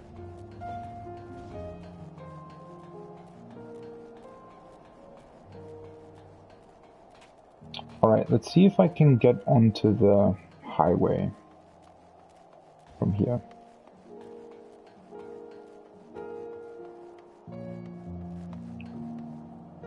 Yes. This is a proper highway, though.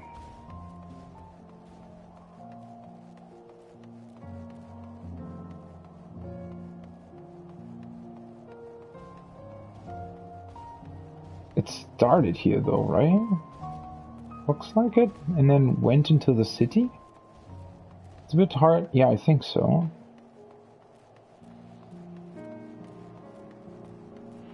It's all destroyed from this point onward.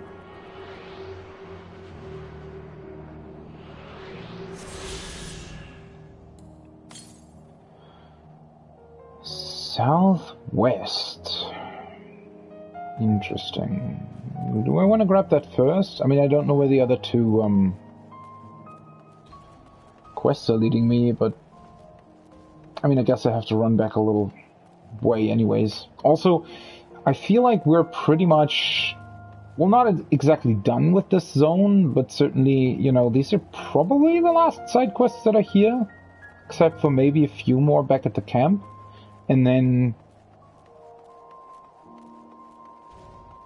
well, I can probably grab all the ether currents, right? I mean, aren't these the last? I think I'm missing 2, correct? Yes. So, let's see. Northwest. That's it. Right direction anyways for... This street's quite a bit bigger than the other ones, interestingly enough. What's this? What is this?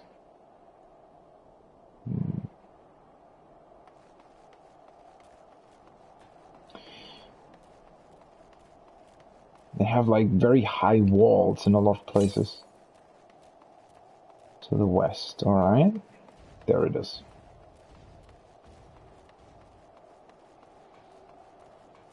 Still smoking.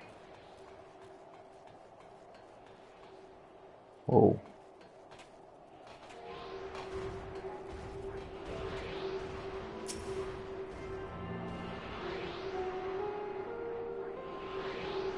There's the quest objective, and then the last ether current is to the west. Interesting. That's almost back towards our camp, isn't it? I think. Let's do the side quests and then grab the last ether current and then go back to the station.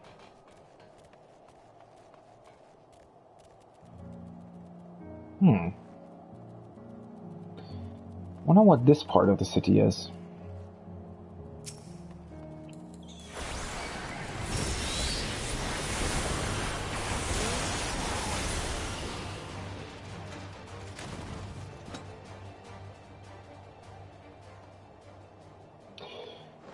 I think I was only supposed to damage him, right? I think. Ah, whatever.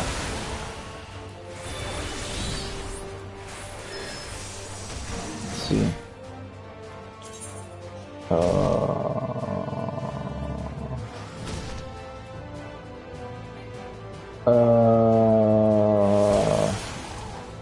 Sure, buddy. Seriously?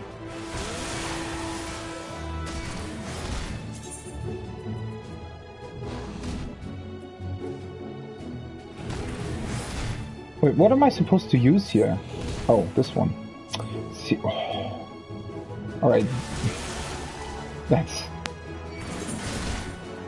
Alright. Yeah. That's not how that was supposed to go, but...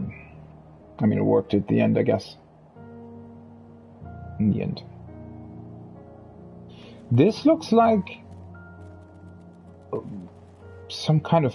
almost like a government building? Maybe? Hard to tell. A little bit, doesn't it? I mean, it could also be a library or a museum or something.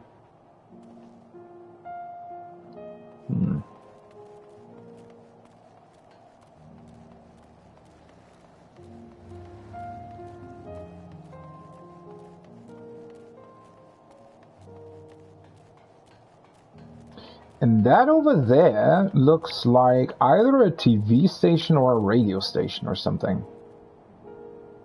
Doesn't it?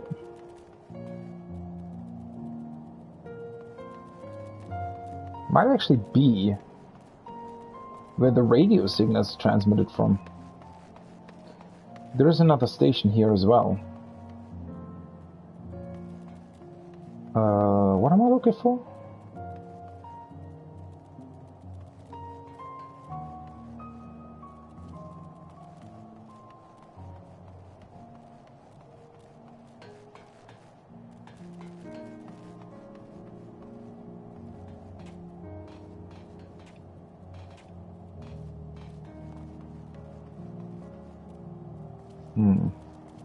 And then I guess they actually do have like another wall of defenses.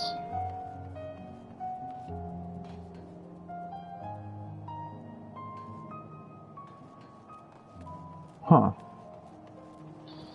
It's fairly interesting how they've built up the city.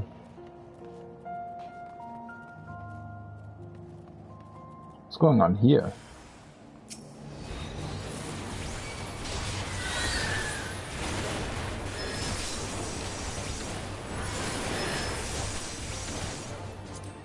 Can I use the key item?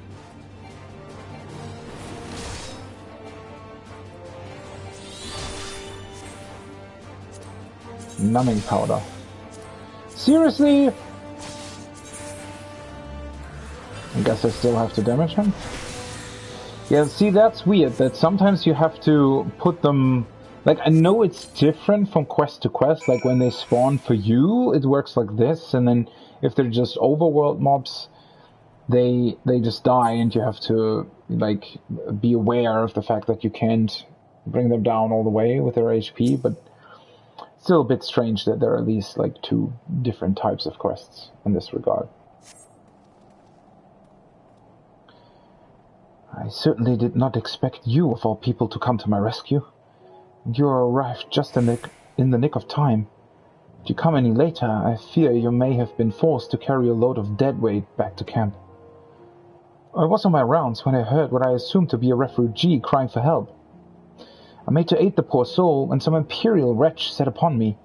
Looking at it with a more critical eye, that refugee may have been nothing but bait for a trap. Really? The Tempered also set traps? My head was muddled from the chaos of it all, but I swear I heard the man speak the name Lord Nerva. If my ears did not deceive me, this would mean remnants of the 3rd Legion are still abroad. They perhaps aim to fleece us of both provisions and arms. That deserter must be brought in for questioning before the effects of the compound of yours wears off. I shall return to the station at once to report in and ensure that our forces have captured the scoundrel.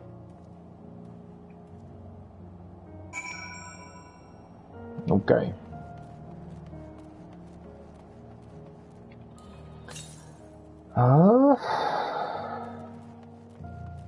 That's quite far away.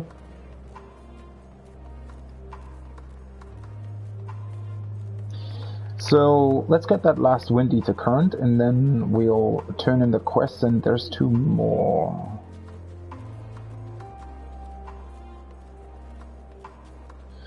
Alright, the buckwheat seeds. I think I have to talk to them and then probably go back or something? Then I have to inspect some machines, but I assume that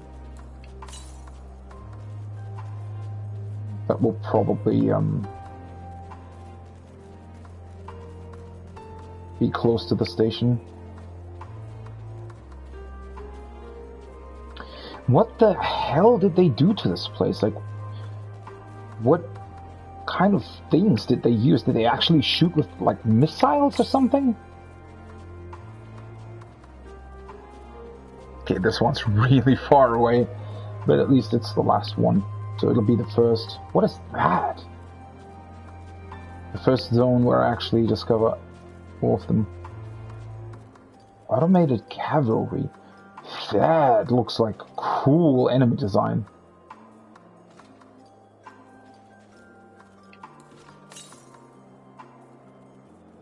Yeah, alright. It's back there. There it is. I am still missing, I think, 3 Wind Eater current quests, although one of them I have, one of them was the one with the boy, right? I wonder what the last 2 will be. Suppose they'll be back at camp, probably? Right, because now I have all of them. No. The quest with the boy is actually only the 2nd Wind Eater current quest. Huh. Wow. This map extended quite a bit to the west as well. Didn't really notice that before. We're pretty far away from that skyscraper, genau. Yeah, right. Skyscraper looking building.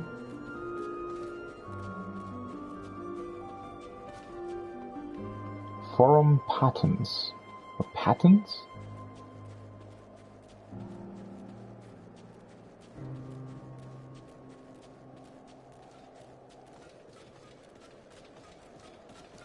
Let's actually mount. I mean, we've been in this destroyed wasteland for a very long time now, so I am kind of keen, not necessarily to move on from it, but to, you know, turn in the quests maybe a little bit quicker. I wonder what that large building actually was. If it was just... wait. If it was just a place people could live in, or if it was more. Like maybe... not necessarily a government building, but maybe a company of some sort. Or a bank.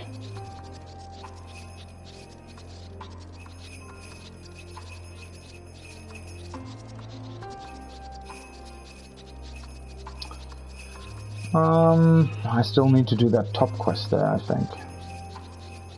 Quest mark at the top.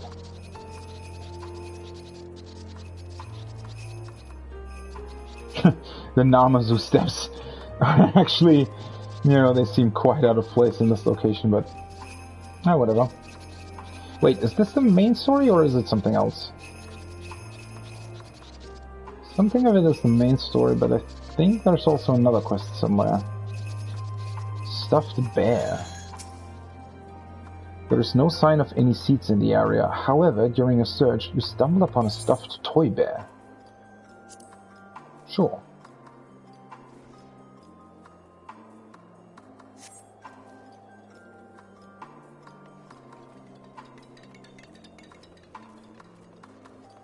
foodstuffs container.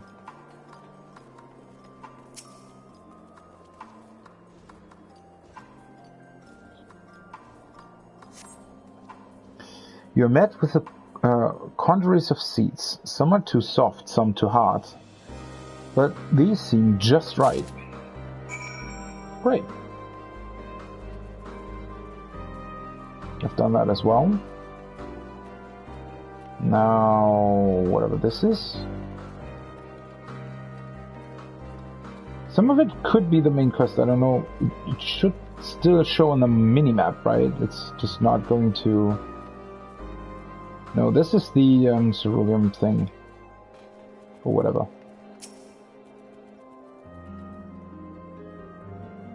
This looks like it'll attack me. Yep.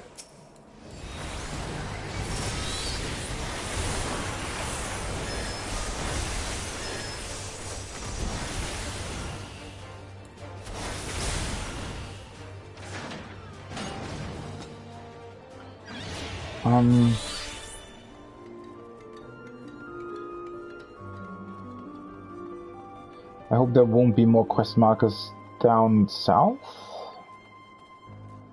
Because it says 4, and I'm only seeing 2 more. But maybe the last one has 2 or something.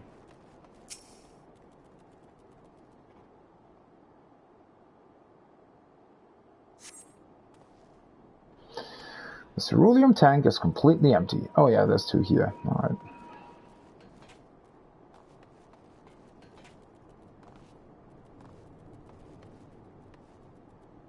Why is it so complicated to get into these places? Alright, this'll do. How did it even get in here?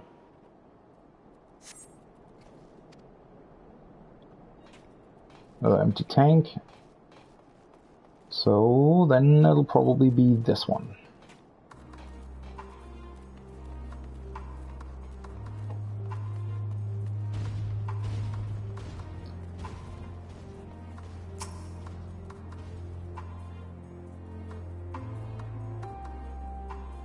It's always the one where it takes the longest to interact with it. Retrieve a tank containing a small amount of ceruleum. Nice. And the last quest is in the station's letter. Station is over there, right? Yeah.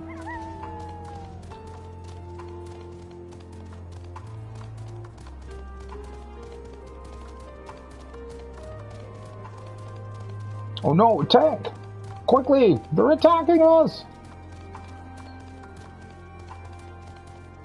Alright, let's turn these in.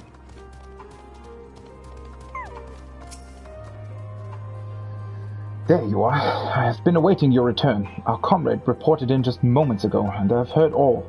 Not only did you save him from the hands of that Imperial, but you provided us the opportunity for his capture.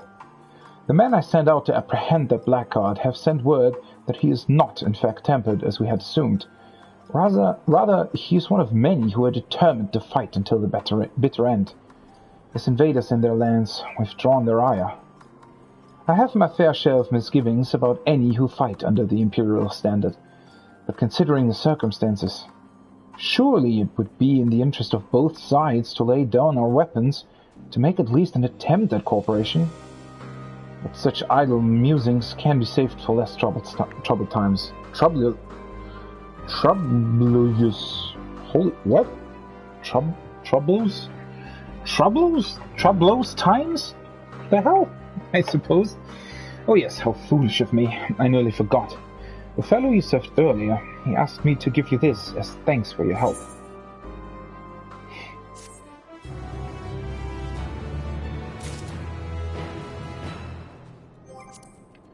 Can turn the main quest back on. Why do I always open the duty finder? What the hell? Yeah, there it is. Alright.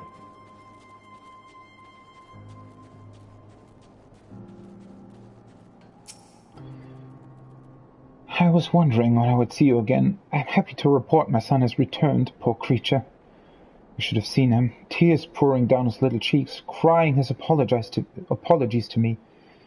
I know that you were the one who found him, though he didn't mention a word of it to me. I almost couldn't believe my ears when he said he wouldn't mind moving to your camp. He was dead against it only hours ago. What could have happened, I wonder? What? He was attacked? By that horrid Magitech, you say? Goodness! It must have been quite a shock for my little man. Thank you for coming to his rescue. There is a salutary lesson to be gained from all this, though, one that I hope he retains. Do not scorn or proffered hand when one is in need, whether that hand be friend or foes. At any rate, I thank you for finding him. It's not much, but please, I insist. That's a lesson I think a lot more of you people should try to learn.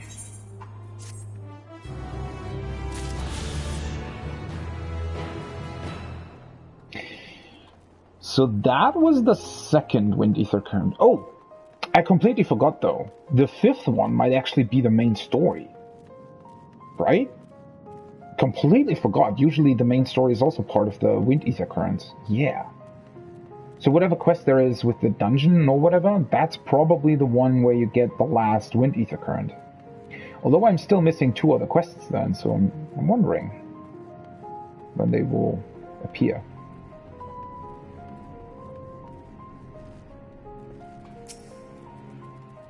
There you are, and none the worse for wear. Oh, that look on your face. Take it to mean you found the seeds then.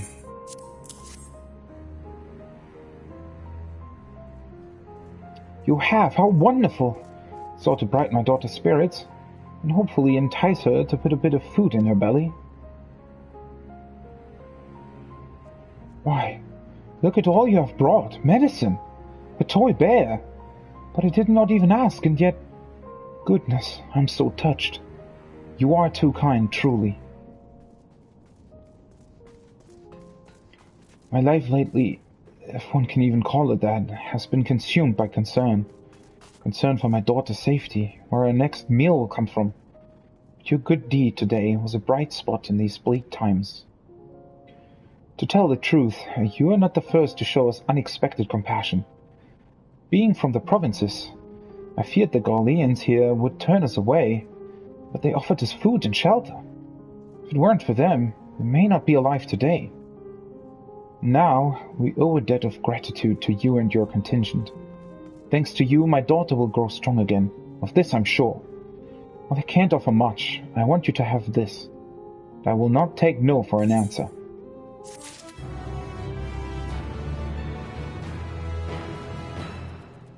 Weary Imperial citizen. An unaddressed letter, you say? Could it be from my sister? Give it to me. Let me see.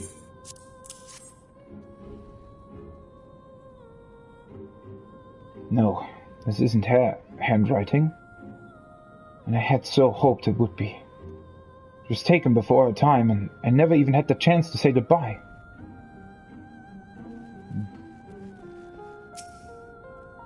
Ah, good to see you returned, and unharmed at that. How did your search go? Well, I hope. Indeed it did. Let us see here. Ah, an old bottle of spirits. Though not a drop left to drink. A pity that. Anyhow, the size is perfect for my purposes. Now, what do we have here? Ah, a perfume bottle. Touch on the small side. No getting around that, but usable in its own way. Oh, smell that? It's managed to retain some of its scent. Imagine the aroma it will produce once we've added heat. As you know, for the Garleans, the flame is all. It's said that when our ancestors first arrived in this blighted, frigid land, they lived long in darkness, unable to breathe fire into their world. What they lacked in magic, though, they made up for in guile. They took what fat and oils they could from the animals of these wilds and chased away their shadows, until of course they at last learned to extract ceruleum from cerulear engines. Like those first settlers before me, I will carve out a bright spot of hope in these darkness, these lanterns. Thank you for all you've done, truly.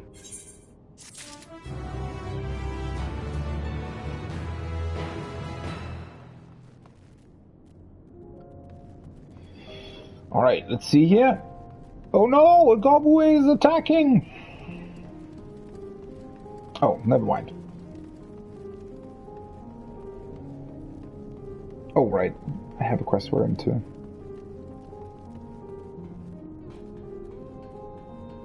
Retired Magitech Engineer. Oh, you've returned a great deal sooner than I'd assumed. Well, you captured for me what I asked.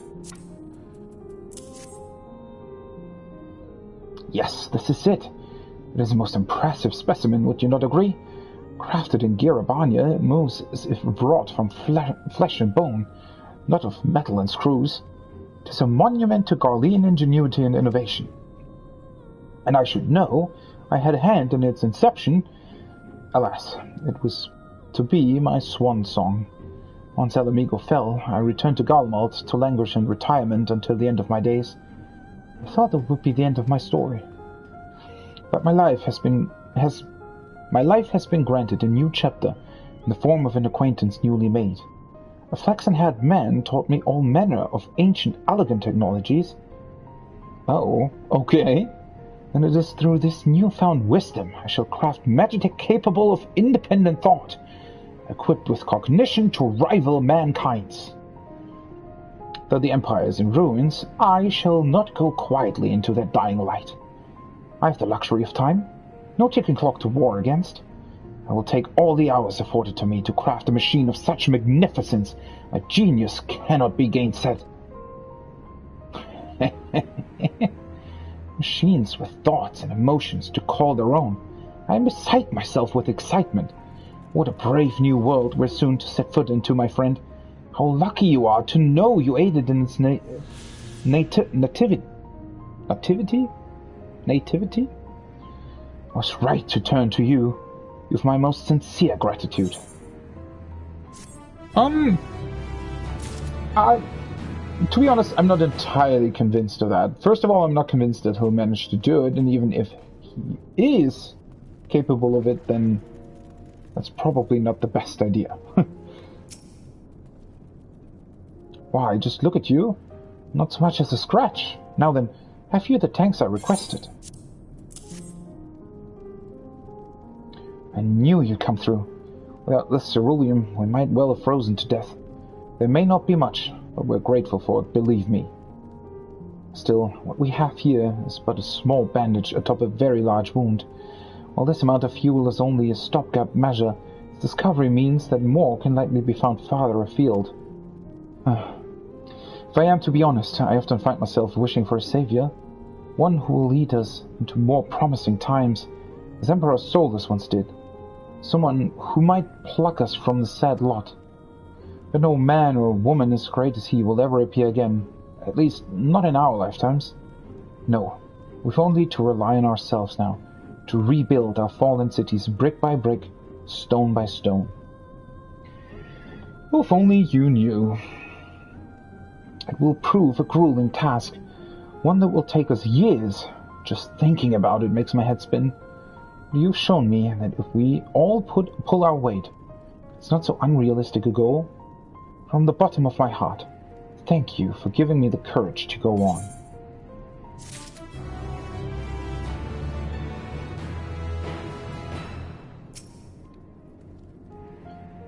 A letter without an address or recipient, you say? May I? Let's see if she can help us. Forgive me. Even a cursory glance makes it plain that this wasn't penned by any relation of mine. I'm sorry I couldn't be of more help to you. Good luck in your search. Then maybe you. An unaddressed letter. Could it be? Quickly, give it here. I knew it. Yes. This is his handwriting, all right. I would know it anywhere. Thank you for bringing it to me. No, wait. Please do not go yet. I would like a friendly face about me while I read it, if you wouldn't mind. We humans have a tendency to become trapped in the past, refusing to move on. I implore you not to let this happen. Now is the time for you to look forward and rediscover love and all of the other joys of life.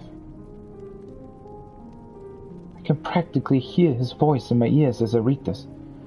I promised that we would be together until the end of our days, through thick and thin. And yet, here I am, alone.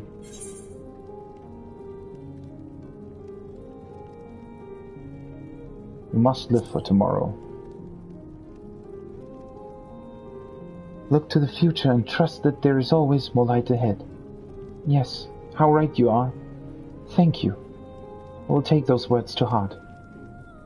You have my sincerest gratitude, and please, give my thanks to the one who found my darling's letter.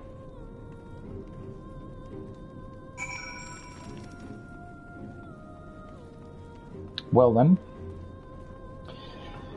I think that is all for the time being, although I do wonder, people are constantly playing Triple Triad over here, but there doesn't seem to be... Oh yeah, there's a Worldly Imperial. Like any son of Garlemald, I mourn the loss of the late Emperor, but I won't go sacrificing myself in his memory. Call me heartless, but I plan to live what life I have left to the fullest. Fortunately for me, I happen to know a thing or two about Magitech. That knowledge was drilled into me for the purposes of war, but I'll happily use it to survive.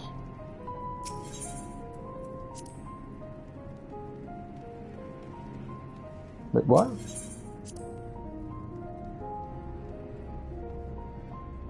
Okay, is that a bug? It was weird before, in Thavnir, in the quarry, I had the same experience that I think you actually need to unlock the Triple Triad challenge. So it's not unlocked for me yet. I think you have to do a certain quest, or maybe I have to do another main story quest. I mean, we'll probably be back here, because again, we're probably trying to do something about the tower as well. But I think then he'll unlock. It's just weird that it gives you the option to play Triple Triad. I think that's a bug. That shouldn't actually be the case. Or he should have some dialogue saying, you know, oh, I can't play right now, or whatever. Weird. Or maybe I'm missing something. Could also be the case. Judging by that look on your face, you found the citizen for whom the letter was intended? That's a relief. The people here have witnessed unspeakable horrors, forced to live through the tragic deaths of loved ones. Little wonder their spirits are so broken. If only there were some magic spells capable of healing shattered hearts, I would be only too happy to cast it for them. But alas, only time can heal such wounds, and until they've recovered, we must offer our support. Stand with them during these trying times. I wish I could provide more. At any rate, your help was much appreciated. Thank you. Wine red, lilac purple, coral pink.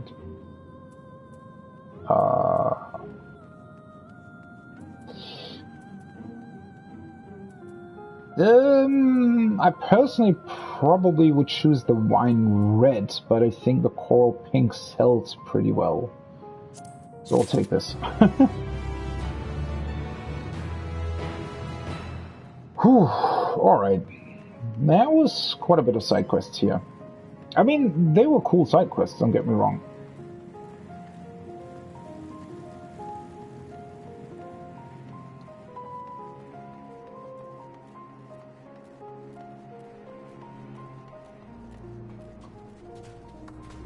But now it's time to return to the main story.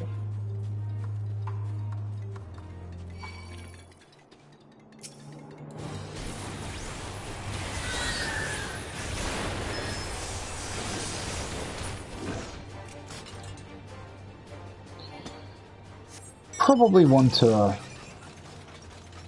use a mount for this.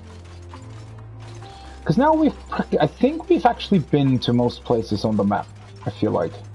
I don't think there is much else missing. But again, we're definitely still missing at least 2 Wind Ether quests.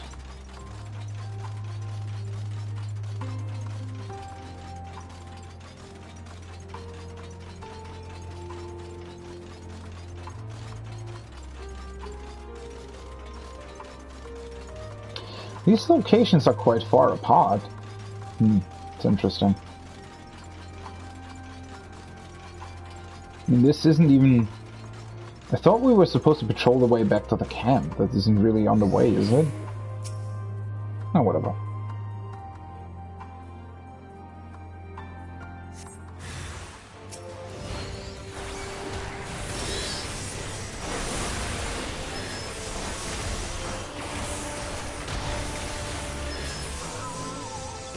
Bye-bye.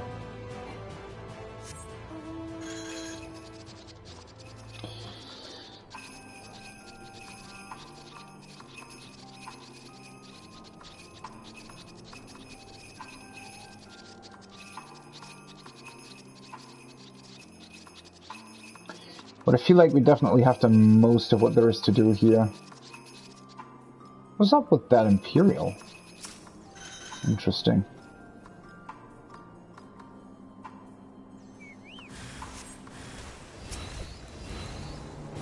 Oh, whoopsie.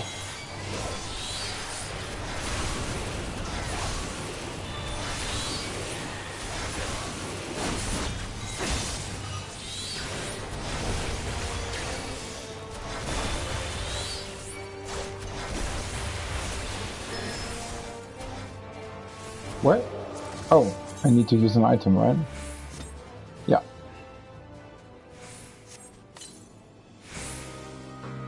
Okay. Next one. Little Spurby. Which one's the closest? Probably the northern one?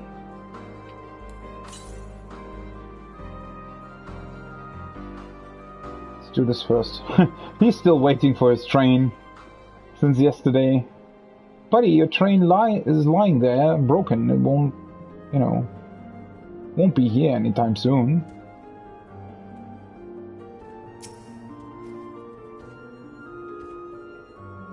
Doesn't seem to be anything here. No threats on the path ahead. Yeah, except these weird monsters all around this place.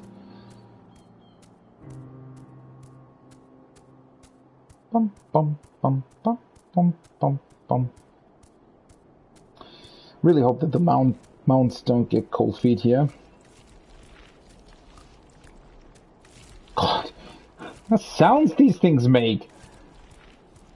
Sounds like they're eating themselves or something. Really weird.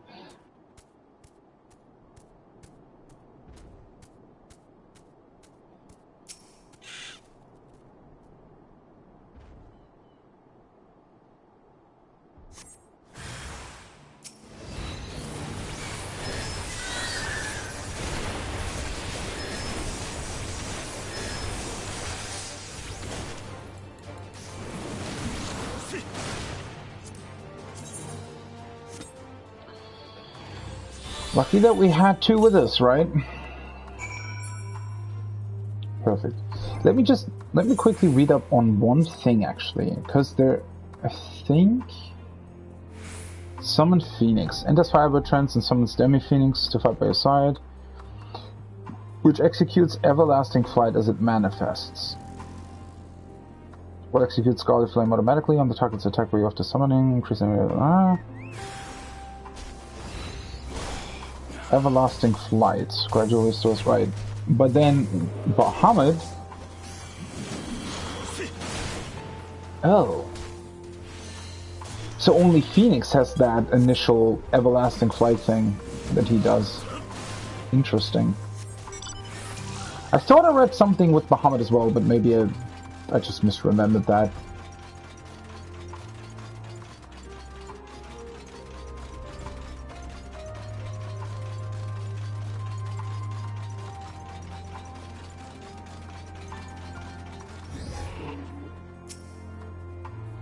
Ah, there you are. As expected, I ran into a few beasts who went down without much of a fight. The Tempered proved somewhat troublesome, but those chains should keep them under control until our allies take them into custody. With that taken care of, I'm to gather a few supplies and then return to the station. Well, I see to that. Would you mind apprising Lucia of our progress? As it happens, I have some rather pertinent information from our recent scouting forays, but I'll save that for later. First things first and all that. Alright.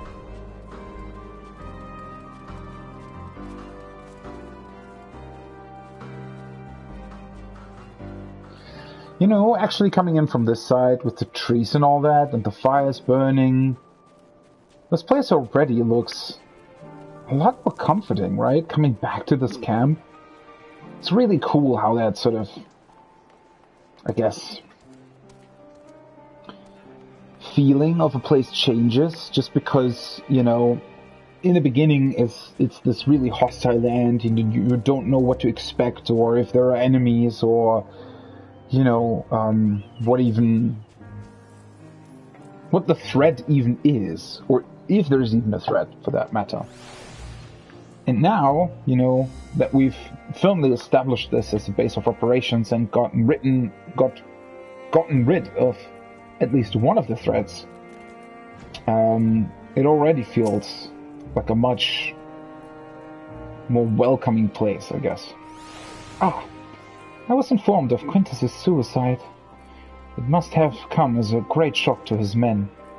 What of the refugees? I'm told some were receptive to our proposal, but I would hear your first-hand account. That so many did not hesitate to accept proves how desperate their situation has become. We'll do our best to make them feel welcome. The troops who participated in the ambush are no exception. They will be afforded the same treatment as any other refugees. Perfidy notwithstanding, after all, even if I wanted to make an example of them, there is no one left to learn from it. We will tell our allies that these soldiers were acting under the direct orders of their legators, and that following his suicide, they offered a full and unconditional surrender. Perhaps Quintus thought that had he lived, he would be tried as a war criminal, and his men punished with him. Perhaps by taking his own life, he hoped to absolve them of any culpability. Or perhaps, like too many others, he was a true believer to the end.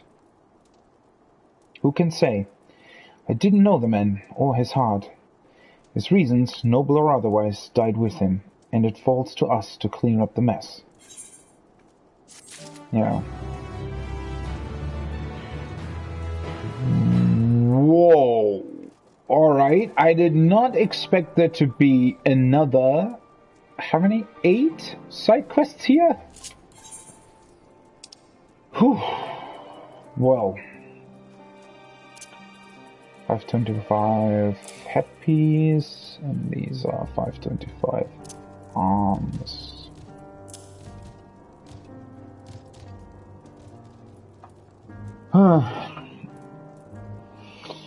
Well then. On to side quests we must go. In from the cold. I assume you're curious about how matters have progressed here in your absence? Quite well, as it happens. Now that we've procured ceruleum from Tapper's den, the recently repaired heaters can provide much-needed warmth. Furthermore, we've prepared sufficient food for everyone. Those from Tertium shall find a hot meal waiting upon their arrival. There's one for you, so go ahead and get some well-earned rest. I believe that we're capable of wielding a ladle or two without your assistance. Not quite so sure if I'm looking at my minimap, but alright. On your way, might I ask you to seek out Ishtola? She was but recently attending to the wounded, but she's meant to be taking a rest herself. See that she is.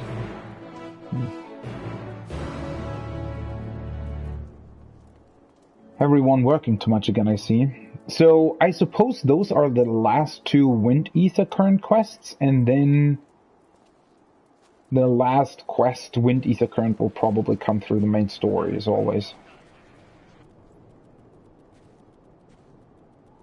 That was a weird transition. As a knight, I am in sworn service to the people. Thus shall I commit myself to the protection of all those who haven't the arms to defend themselves, whomsoever they may be. Alright. in the skies above Garlemald. Salutations. Forgive me the abrupt nature of my question, but have you ever set astride magic armor? Fantastic. If anyone were to have such experience, I knew it would be you. The reason for my asking is simple. We wish to get an aerial view of the city to assess damages. A Magitech pilot belonging to the 1st Legion was kind enough to suggest we use one of their flying units to conduct our survey. Alas, the person we initially requested for this assignment has been injured and rendered unable to board the armor. Fortunately, I have found you, or rather, you have found me, as it were. This Magitech pilot I spoke of awaits you at Liminal Station 4. You'll find him performing maintenance on the armor you will be using. He will get you set up. Oh, cool. So we'll be flying through the area before unlocking flying, I guess.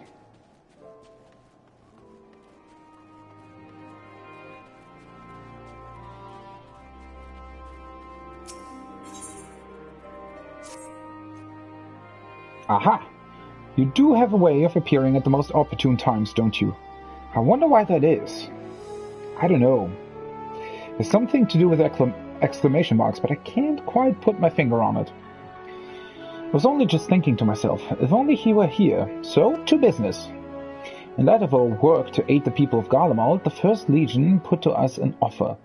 The service machina is ours should we want it, though, as we've all recently learned, nothing is ever so easy as the Magitech in question still lies within the city limits. The selfsame engineer who gifted us with this information has offered to escort you to the site. That's right, you, mentioned you by name even. I would never force you to attend to a task so perilous, but it would be a great boon for our cause were we to wrangle that machina to our purposes. The area in question is sadly littered with detritus of all manner, making exploration difficult if not impossible. To that end, here, these ought to blast, bomb, and demolish any barrier foolish enough to stand between our hero and his cause. The engineer awaits you outside the encampment's limits. Find him when you are ready to brave the perils of the city. Okay. 2 more quests here. Seriously. Best delivered cold. Well, now here's a sight that warms the heart. Never thought I'd have the honor to meet a hero of your pedigree, let alone beg for your aid. You see, I've got a shipment of supplies to send down to Tapper's Den, and having someone who knows the lay of the land by my side would go a long way to ensure its safe delivery. I'd defend it myself, but I have to carry the bloody thing. If you'd be so kind as to escort me, I assure you I'll make it worth your while. Well then, I'll be waiting outside the gates of the camp. Come meet me when you're ready, but don't take too long. Monsters abound in these parts.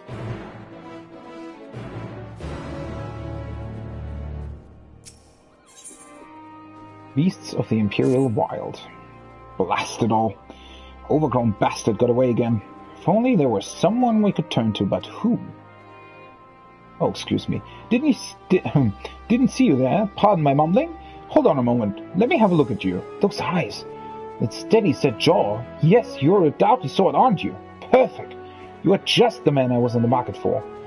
Our camp stores are being pillaged, plundered, and altogether despoiled, which is troublesome indeed, as we've so little in the way of provision as it is.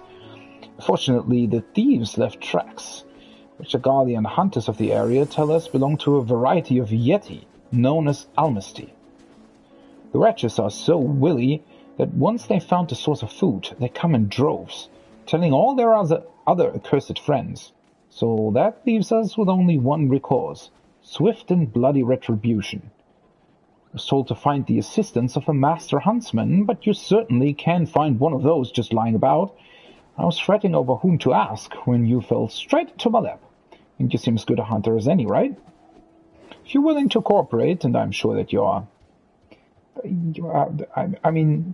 speak with the Imperial hunter just outside camp. He'll set you on the right path. Sure.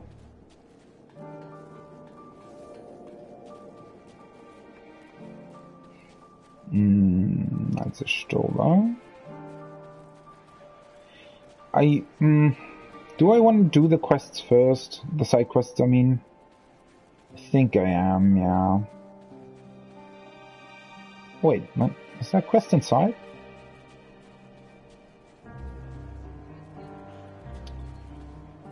I don't know. I mean, judging by the amount of people standing around her... Oh, now there's a chocobo keep here as well.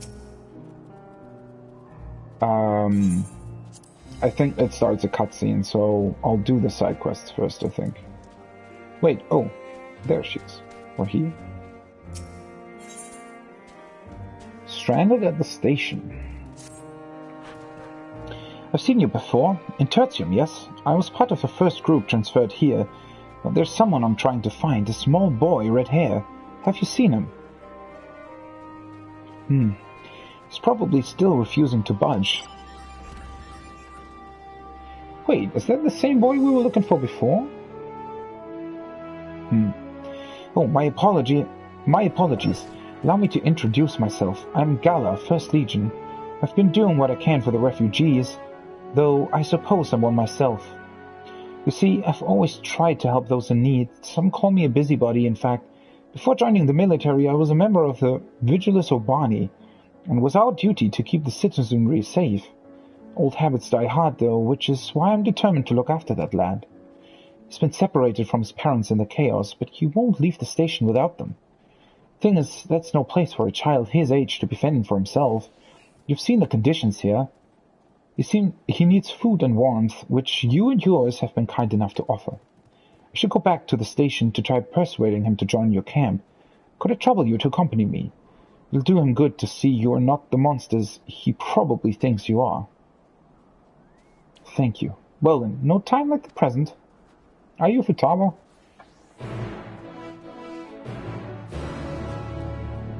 That's probably some of the Imperial Hunter, yeah. Let's check on all the quests first. Put your plasma where your mouth is. What the hell? If it isn't Captain Percival, your timing is fortuitous. There is a request I would make of you, one on the more perilous side. As you know, we are working day and night to escort the city's residents to safety. Unfortunately, some Magitech colossi seek to undermine our efforts, but to directly engage them would result in catastrophic collateral damage. Luckily, it need not come to that. Garland Ironworks has a product known as a Magitech Plasma Cannon. Whoa! That means nothing to me, I confess, but word is this creation of theirs is capable of stopping a war machina dead in its tracks. Sounds too good to be true, I know. Well, here's the rub. This silver bullet is a damned costly thing to develop, and they don't want just anyone handling it. Sid put your name forward, though. He thought you would acquit yourself well of this task. I know it's a deal to ask, but should you decide to aid us in our efforts, we will be waiting near the station. And all of these quests are somewhere else. I thought that at least one or two of them would be in the camp itself.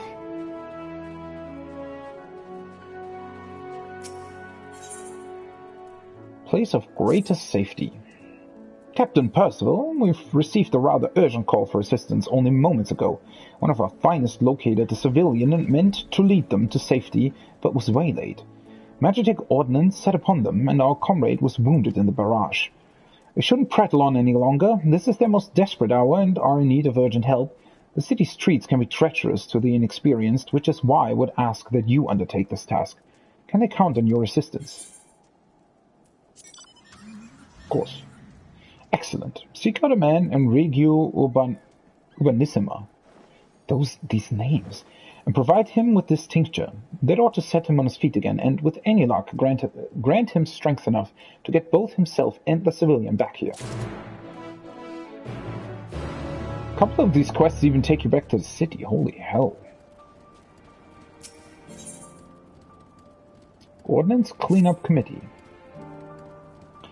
May I bother you a moment? I trust word that already reached you regarding the reclamation of the discarded weaponry. No, truly. Then it is good you found me. As you are well aware, in accordance with the truce, The First Legion has laid down its arms. Unfortunately, its soldiers laid down those arms wherever they pleased, and now they're scattered all over the city. Should you stumble upon, or more likely trip upon, any of this aforementioned Imperial weaponry, we ask that you reclaim it and return it to us post-haste. Please, gather up anything even vaguely useful-looking, though you can probably draw the line at a plank with a nail through it. We already have enough of those. Okay. Fretting girl. My mother, she... Mama, she is in rubble deep. That sounds a bit like very dark humor, that quest title. Please, a moment of your time. This poor girl, she's come all the way from the seat of the Empire.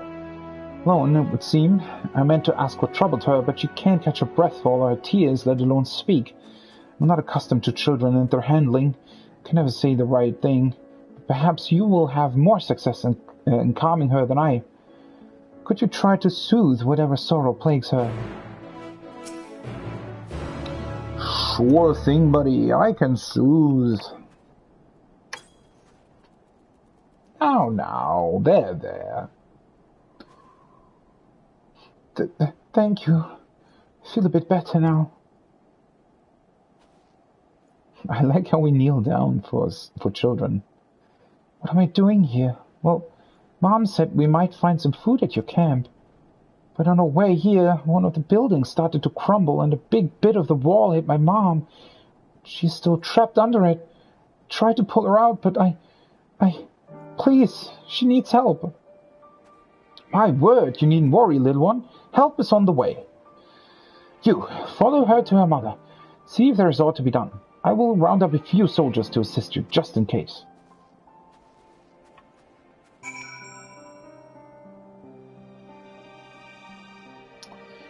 There's quite a few quests to follow. Alright, before I do this, I need to take a little break, though. I need to get something to drink. No, don't worry. We will save your mom in a few minutes. Alright. It'll just be a few minutes. I just want to grab some water and stretch my legs a little bit. Be right back.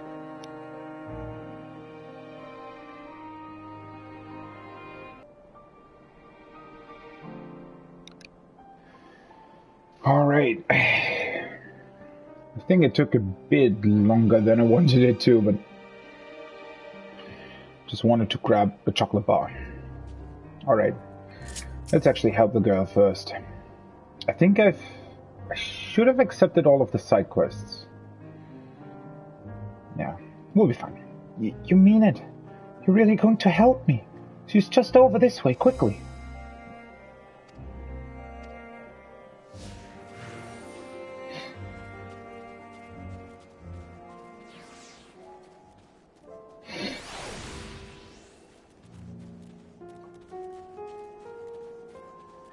The city is really far away, though. Are we running all that way to the city?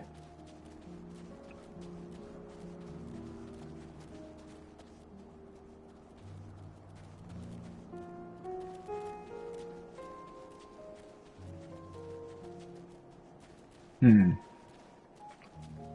mean, I have to go there anyway. I just hope... The problem, again... And I really don't like that this is still the case. I wish that they would allow at least 10 quests or something to be shown at once. I don't know why there is this limitation, and especially considering, you know, that would be perfect. Because sometimes there are, I think the most number of side quests at any one time I've seen are about 9. So it would actually be perfect if you could display 10 quests. Ah, sure. They don't care.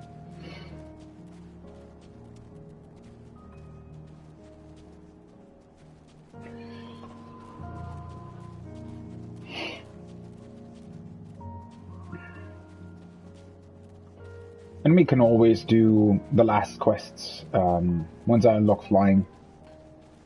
But yeah. Oh, there she is. That's a rather huge piece of stone.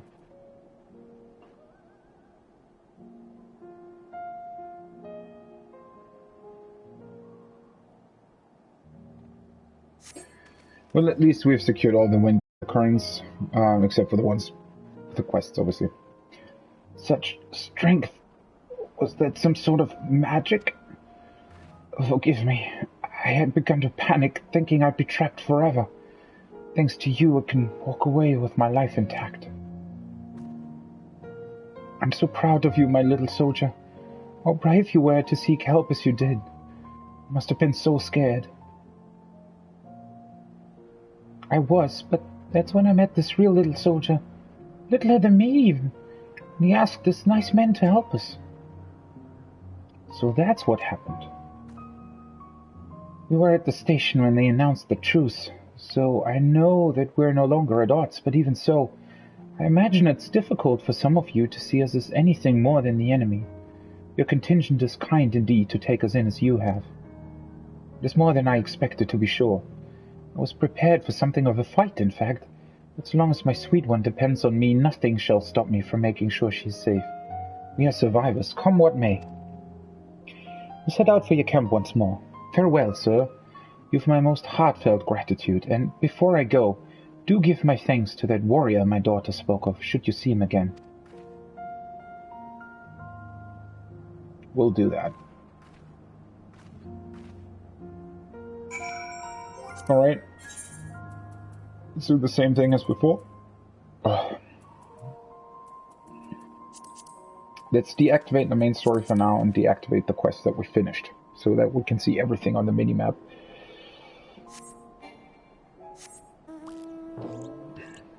Boom!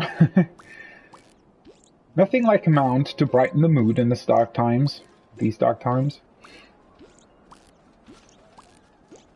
I mean, I'm fairly sure that we've actually done everything there is to do here, for the most part. It's only the side quests now, and then unlocking flying, which will be through the story anyway.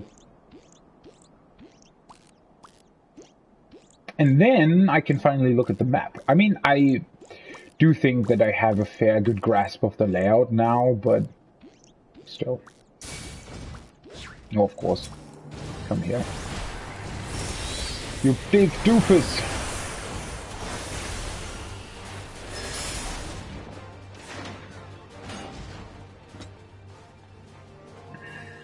Fleeing citizen.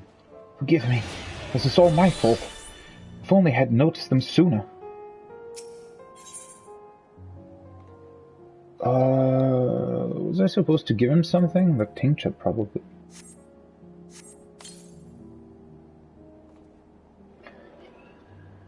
Cannot thank you enough. I would surely have succumbed to my injuries had you not come along. You see, a nightmare of a war machina set upon us out of nowhere. My medical supplies were destroyed in the opening volley. I took a rather nasty hit myself, but it would have been a lot worse if this kind lady had not noticed the enemy approaching. I owe her my life. It was nothing compared to the bravery you showed in rescuing me. If not for you, No, I shan't speak of it. It's too grisly a thought to put into words. You've nothing to worry about now, I assure you. Please, allow me to escort you back to Camp Broken Glass. Food and succor await. Join us, will you? The soldier who sent you here must be eager to hear of your exploits.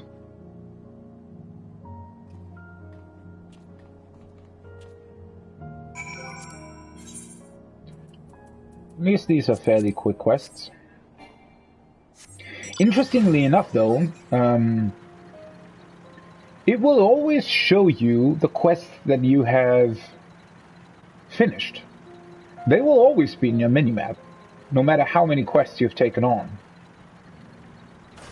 But the other ones are not, for some reason. Whatever.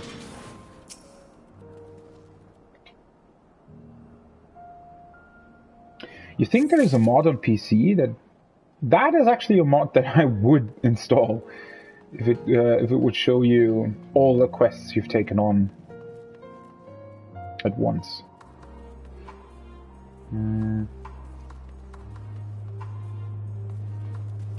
The hell are we looking for?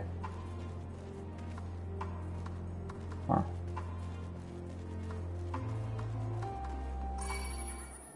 Sure. Feel the wrath of my phoenix. Bye-bye.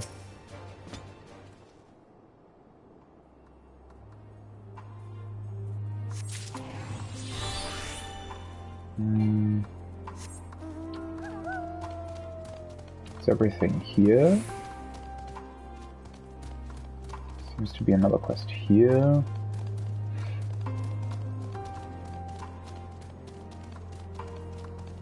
I have a feeling there should be something. Yeah, sure.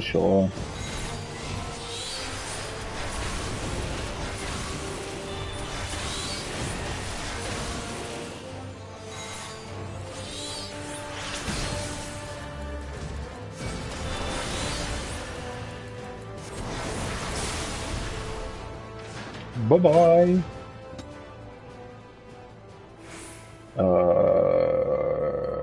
There. And then one more, I think.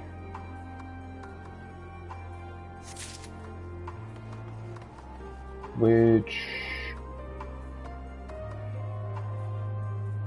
maybe this way. There it is.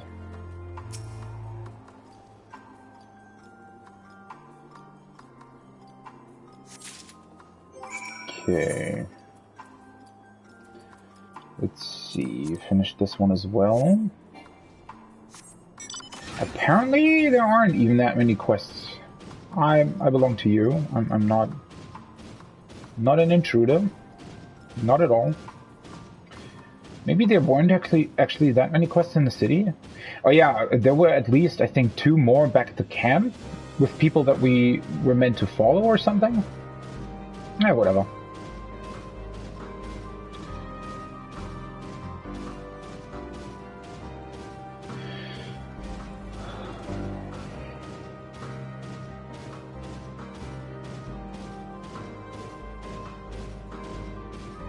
It's going to be really interesting to see this area from above once I've unlocked flying, I think. I mean, we've seen some aerial shots during some quests, but it always gives you a much greater sense of your bearings, I feel like. Which is, again, why I really like that we don't have flying from the beginning, and also forcing yourself not to look on the map just makes the places feel a lot more, not necessarily that much bigger maybe, but definitely, you know, your sense of discovery is just a different one. It feels much more like a single player RPG. And in general, I don't like, well, I don't have anything against maps in games, but I definitely like the idea of discovering a lot yourself and also having to draw sort of a mind map. I do think that the approach that a game like Dark Souls takes, for example, where you don't have any map at all and the game sort of forces you to remember everything and where everything is. I mean, in the case of Dark Souls, it's also, I guess, or the FromSoft games in general, the maps aren't that big, right?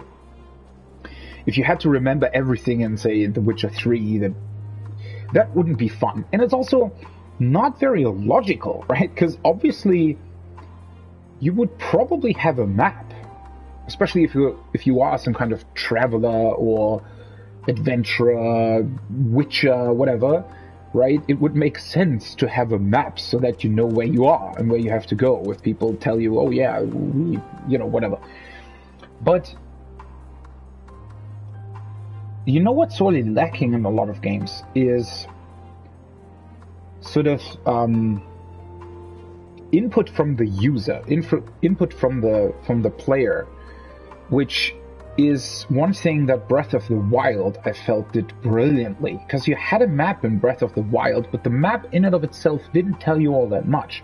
The most important things that you were meant to find, like the shrines, for example, were only through visual clues, Molon, and your beeping thing, whatever the hell, that you could turn off if you wanted to. But it was mostly visual, right? You saw a shrine in the distance because it was glowing bright orange, and then you just went there. And it was really a great sense of discovery. And the map was very useful because you could mark things manually through your telescope or your iPhone, whatever you want to call it. And then it would actually, put a dot on the map, but only after you purposefully put it there. So I would like, especially in single-player games, I feel like it would be a lot better to have maps that are interactive like that, where maybe you're given a map, but that map is, I guess, from a specific point in time, maybe even from a specific faction, specific perspective, specific faction, something like that, so that you yourself have to fill in some blanks or have to, if there's, for example, if there's a secret military camp, it just doesn't make sense for it to be on the map, obviously, right? So finding that yourself, maybe even figuring out some clues, being able to draw onto the map or to put in like clues that you find yourself, much like in Breath of the Wild, where you're allowed to put other stickers on the map, where you can, for example, there were a couple of Korok seeds where I couldn't quite figure out how they worked, and I just put a sticker on my map so that theoretically I would have been able to go back later and, do that. Or you could, for the plants, for example, right? If you needed specific ingredients for some kind of concoction that you wanted to do, some kind of drink, whatever, meal, then you could just mark those specific ingredients on your map and just know where they are, right? And teleport to them and get them.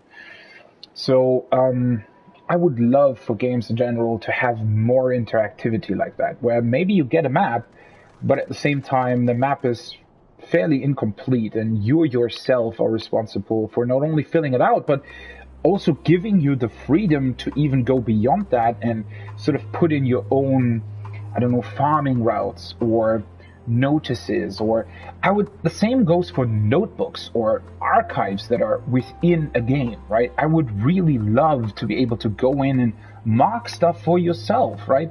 Mark specific passages that are really interesting to you, or put in like questions that you might have, things that you try to answer for yourself later on. Imagine if in Dark Souls, for example, you would be able to link certain pieces of information together, right? So FromSoft does this thing where item descriptions tell you a lot about the world, but the problem is that you sometimes find an item and it has references to a certain person or event, and then it takes a really long time, and then at a certain other point you find yet another item that refers to that same person, for example.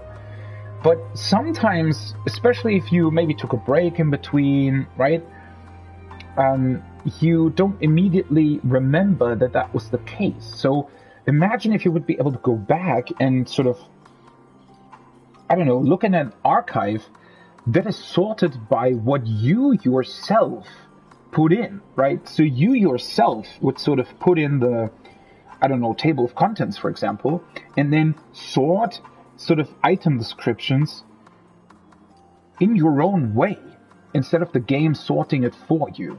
So then it could not only be sorted by your preferences and the things that you're interested in most, but it would also really heighten the sense of discovery, where you could suddenly, maybe you would put in like a description or a name of a person or a place that you're really interested in, right? And then suddenly, after 25 more hours of gameplay, you find another item that fits into that, and that, gives you a piece of information that you were specifically looking for 25 hours ago. And then you go in there and you realize, oh, wait, I already had a category made up for this item. And there is another item that fits together perfectly in its description with this item that I just found. And then, it's just a much greater sense of discovery and accomplishment, in my opinion, if you are the one actually deciding where all these pieces of information are going, right? And if the game sorts it for you, or if the map just automatically lights up everything, that kind of stuff, even if you have to unlock it through I don't know, some means. Like in The Witcher 3, for example, you click on the like information boards in like a village or something, and it will highlight the question marks around that village. Now I know you can turn those off, but again, that interaction is kind of unrealistic, right? And also not fun. I mean, it doesn't really even matter that it's not really realistic. It's more about the fun part of it, right? It's not that fun. It's not you discovering things for yourself. It's the game just telling you, oh, here's 12 question marks, check them out, right? And I don't know, it would be a lot, like, imagine if in The Witcher 3, those information boards that you approach, maybe they contained the quests as these letters. I mean, that makes sense, right?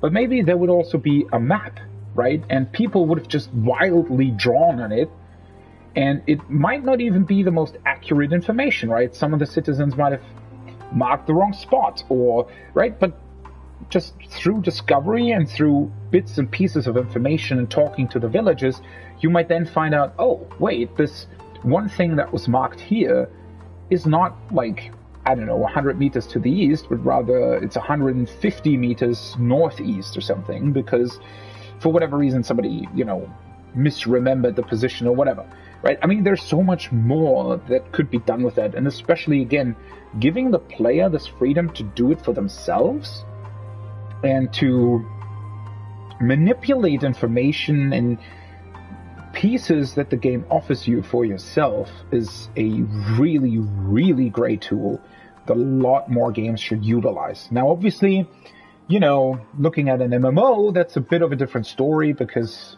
there are a few more constraints in a lot of ways in an MMO, but the same holds true. I mean, for example, you were able to make macros in Final Fantasy XIV, right? It would be incredible if you could also mark things on your map, right?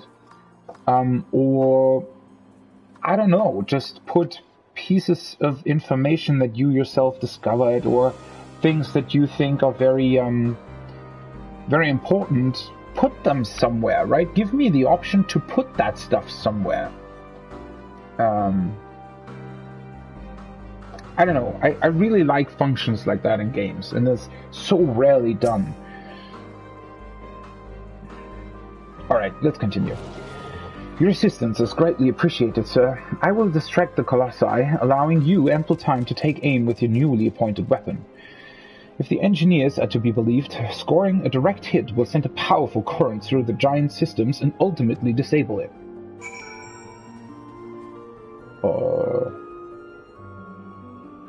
Where's the thing that we need to hit? Let's see. And I just noticed I can play Triple Triad now.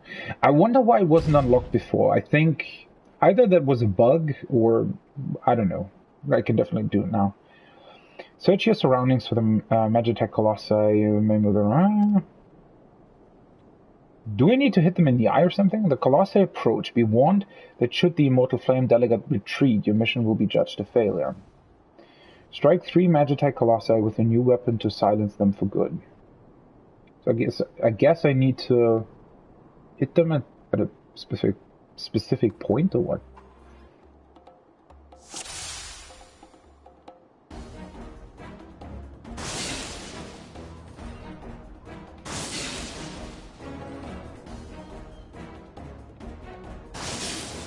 Well, that's easy. I thought I'd need to hit them in the head or something. That was quick. Excellent shooting. Now those wretched machina have been dispatched, we will be able to deliver the citizens to safety. Before I return to the station to join the escort, I shall send word to Camp Broken Glass of your success. My superior officer, Ambakai, will await you with your reward. I'll make sure of it. Cool. Yet another quest done. I think... Wait. This one. So now it should show me exactly the last 5 quests that I still have to do. Apparently I need to go to the station anyways, so that's good. Let's play a round of Triple Triad, shall we? I mean, interestingly enough, there aren't even that many new cards, right? It's only... What did I count? Like 26 or something? And only about half of them will probably come from actual Triple Triad matches, I'd assume. If my prediction is correct, he should still be around here. His name's Velocus, but most know him better for his scarlet locks. Considering how reluctant he is to leave, I doubt he'd answer if we tried calling out for him. Would you mind helping me look? Sure. Maybe he's also up for a match of Triple Triad. I also like how many people that are actually playing Triple Triad. I think there's probably quite a few people who actually got the mount and are now, you know, trying to sort of keep up with the cards, I guess. I suppose games present a good opportunity to get to know people. What say you? Are you willing to play around with me? Sure. Oh, so he seems stronger. Roulette. Rules and player chosen at random. Great. Chaos all open roulette. Alright, so that's pretty much the worst thing you can get.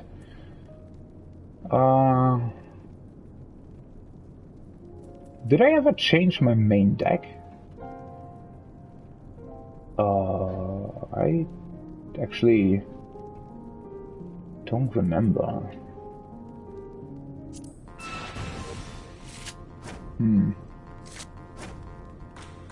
Reverse, of course.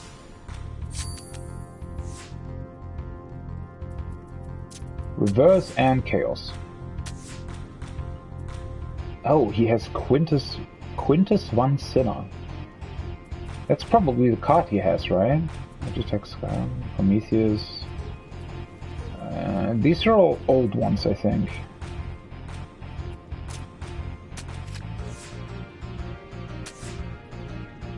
What?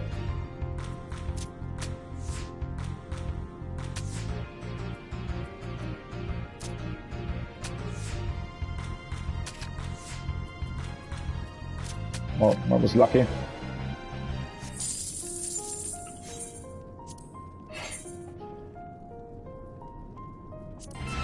Well, it's random rules, right? Same.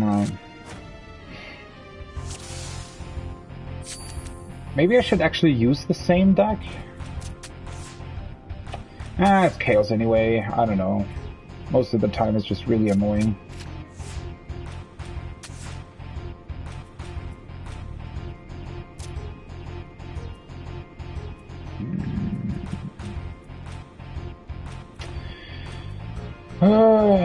These are all bad options. Wait, does he? Yes, he does. For this, he doesn't, though.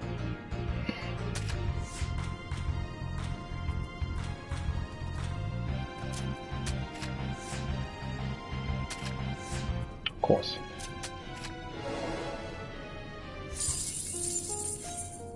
Wheel of Fortune 5. Or I guess that's the amount of Triple Triad matches you need to win? Or something? Need to look that up. Why do I always have to begin? Of course, it's Ascension. What the hell? How am I supposed to win that? Whatever.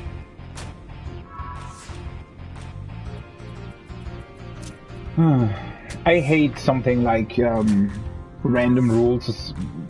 It's just not fun.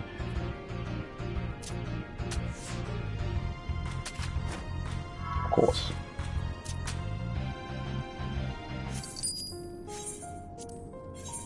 Always in threes.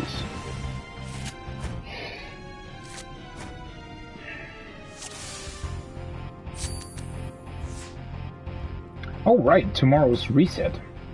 Totally forgot that. Not that it matters. Ascension again? Hell is that?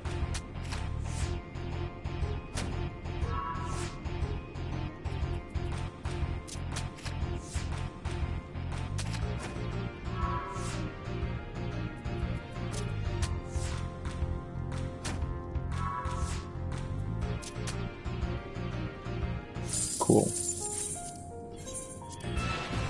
This is gonna probably take some time, especially since it's a 4-star card. It's usually a bit more rare. Descension. Well, this is gonna be easy in comparison. If I would get better cards. Seriously? Ugh. Whatever. Hate it when this happens. Of course.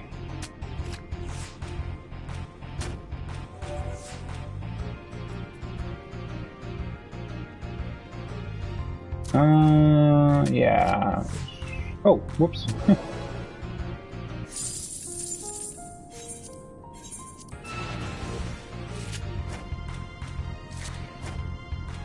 Plus.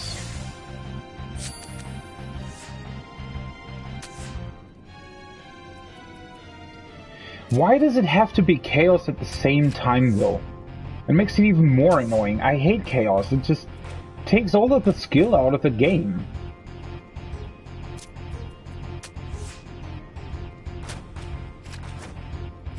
Of course.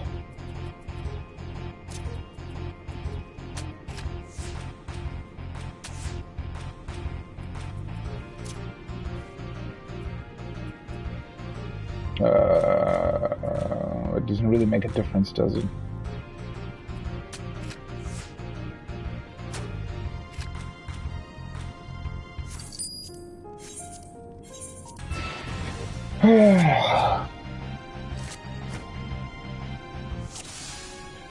I don't know, I always find it unfortunate. Triple Triad is such fun, but some of the rules just...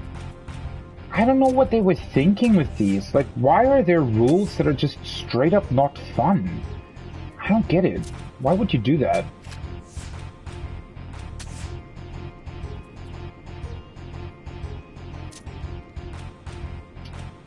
Oh, yeah, sure.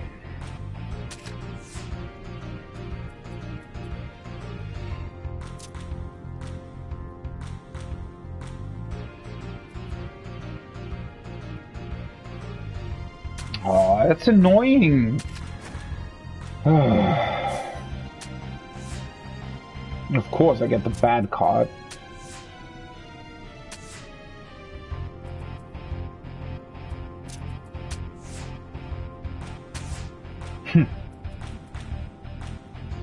Sure.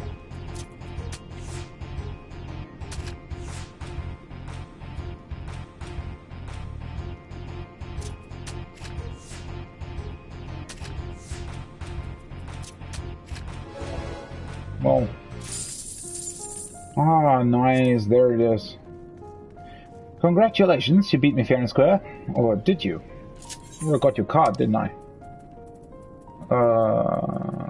There it is.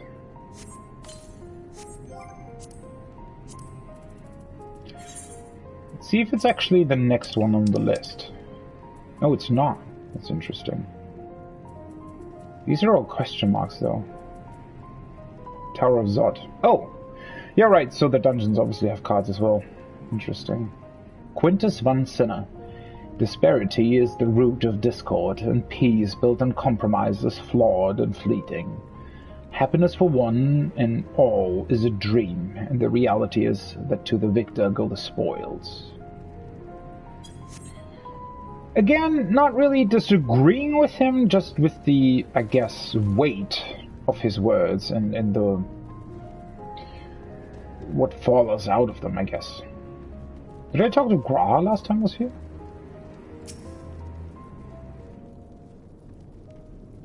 Yeah. Yeah. Losses. Who are you?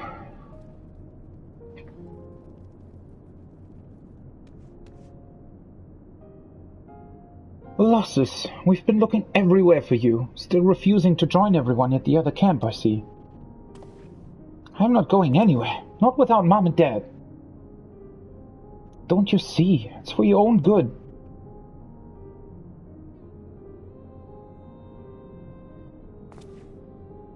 I know you. Came here with Jullus, didn't you? please. You've got to listen to me. Mom and Dad are alive. I know they are. No one's saying they aren't. Sorry to burden you, but I have a feeling he'll be more cooperative once he's got this off his chest. Hear him out, would you?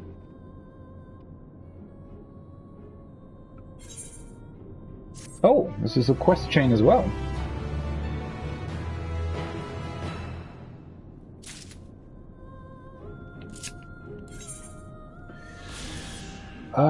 525 bracelets. So we're missing another ring and the earring. Okay. Longing for home.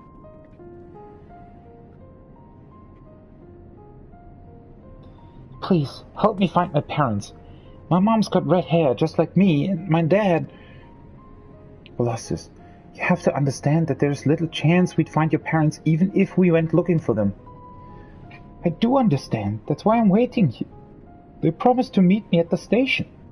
I know it's too dangerous for me outside, but you two can fight, can't you? So please, please don't give up on them like everybody else.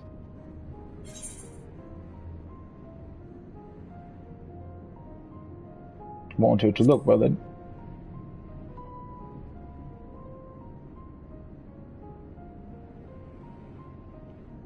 I worry that we're only giving him false hope. But very well. After all, the least we can do is try.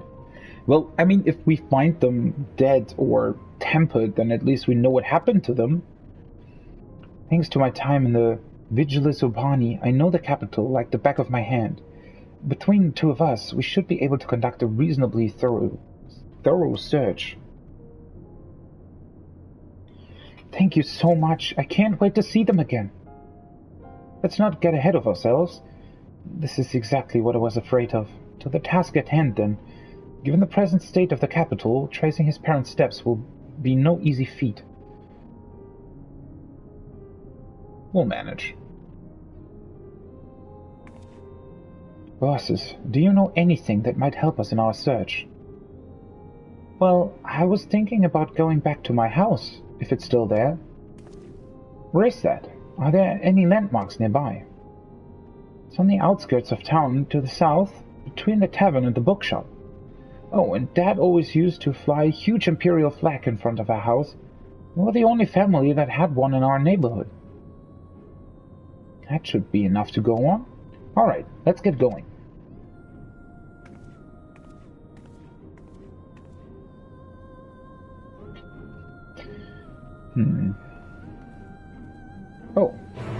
Oh, yeah, I was waiting for that. It was a bit weird. Sometimes, I don't know, the client, probably because of the load on the server, just takes a bit to sort of activate certain flags. And, yeah, that can be a bit weird if it also involves sound playback.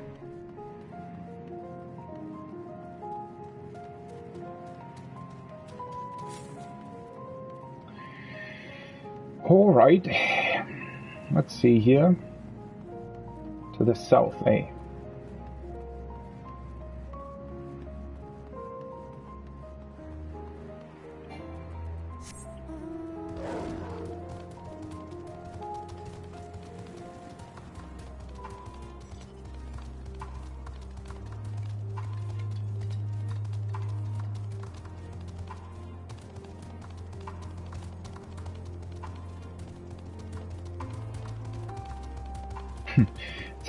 It's still,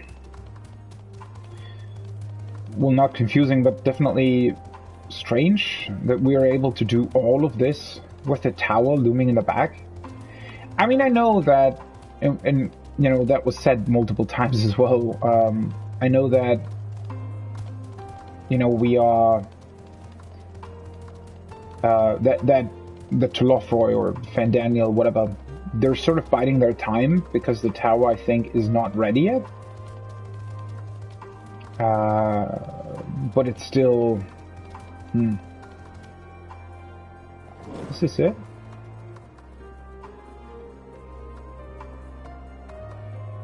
How do you know that this is it? Well, we're in the right area. Remember, he said it was between a tavern and a bookshop, and that they had a large imperial flag in front of the house. Let me know the moment you find anything that might be useful, no matter how insignificant it may seem. Now, let's start our search. Between a bookshop. But it just straight up shows you. Thought you maybe had to look for yourself. Is this... It was supposed to be a shop, I guess. Oh no. Piece of drenched paper. This looks like a flag. You find the letter amidst the rubble. It begins, Dearest Colossus, I pray this message finds you well. Gala will be eager to inspect this potentially vital clue. Well, that was easy.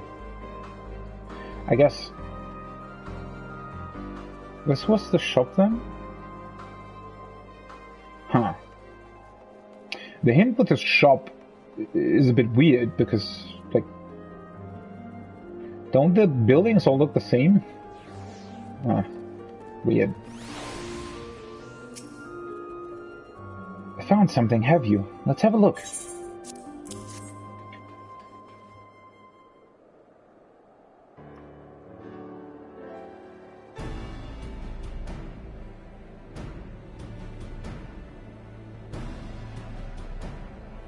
It's addressed to Colossus, from his parents no less.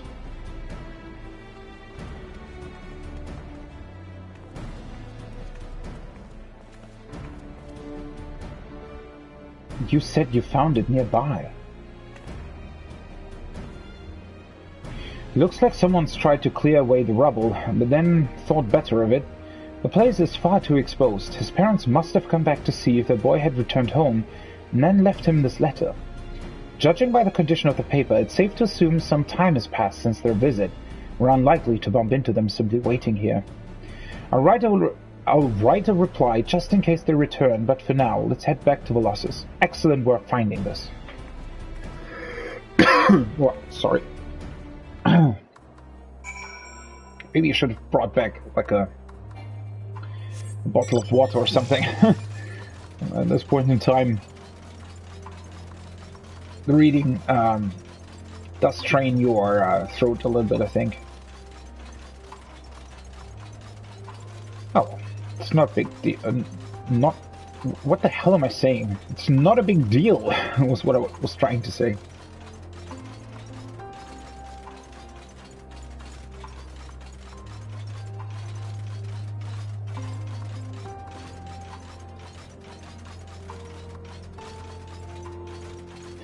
You realize when you see the quest marker up top how far down the train station is, right? And how long the entrance is as well.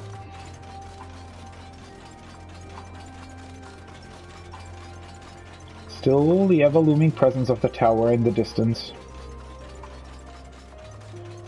Nothing to hear yet. I feel like... I wonder if there's going to be a cry or scream or something similar like the last time we were here.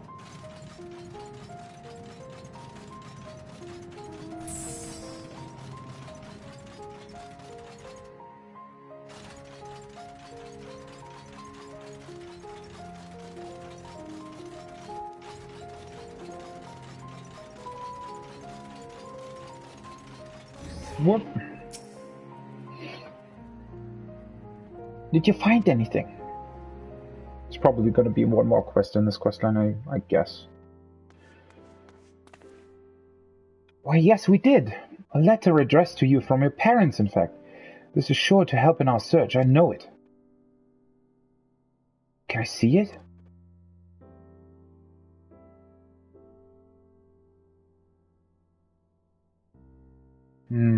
This is addressed to me, but this isn't Mom or Dad's handwriting. Don't give up so easily, Colossus. Here, let me read it for you. I am injured, but I am in... Do not worry about me for now. You must stay out of danger, love. Ripsania. Unfortunately, it looks like the part detailing their location got wet at some stage. It's completely illegible. Sania, that's Mom's name. Ah, so it is from her after all. And then there's a good chance she's still alive. I knew it! We're one step closer to finding her. In all honesty, I'm amazed we found anything. Thank you for convincing me that the search was worthwhile. It's clear as day to me now why your comrades have nothing but praise for you. With you on the case, we'll find his mother in no time.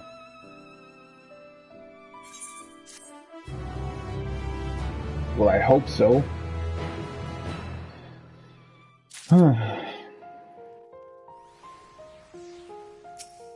Let's see.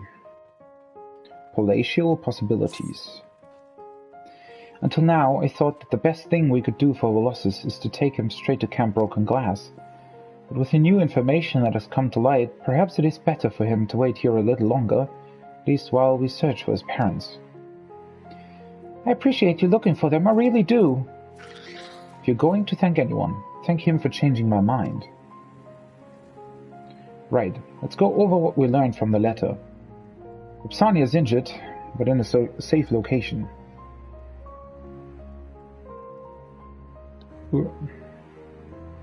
Colossus says it's not his parents' handwriting, which means she must be with another person entirely. Someone she can ask to write letters in her stead. Or at least, that's what I make of it. Do you know where she might go in a time of emergency? Maybe Palatium Novum? She was made there. The last time I saw her, she was on her way there. Even with all the fighting, she had lots to do. She told me, keep listening to the radio in case there was any news about the war. If anything really bad happened, we were to meet here at the station. So the radio kept you from harm, and thanks to her forethought, you were able to find shelter immediately after the city descended into chaos. Your mother is a clever woman indeed, but I wonder, why hasn't she made her way here? She worked at Palatium Novum, Titus and Nerva's residence. Perhaps she learned the station was held by their enemies. The First Legion, she may have thought against coming here. Even with the war effectively over, she may have been suspected as spy or the like. So any thoughts on the matter?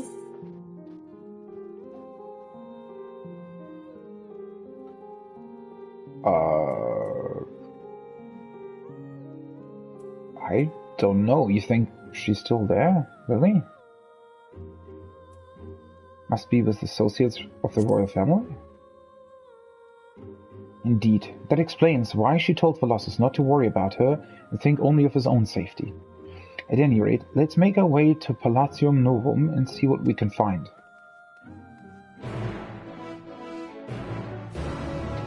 Alright. That's actually... I don't need to run all the way. The dwarf tank is actually pretty fitting for this environment, isn't it?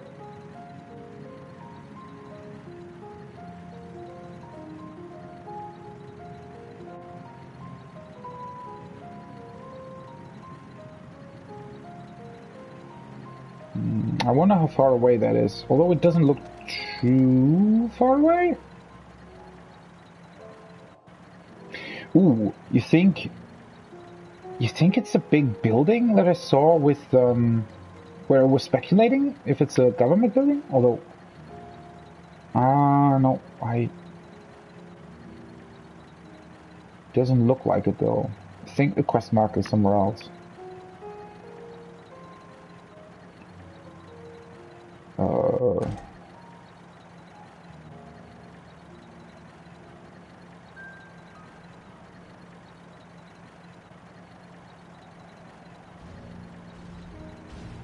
Wait.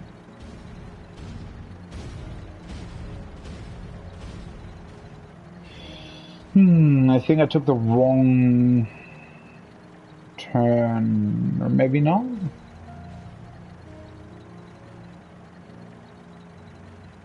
Is this it?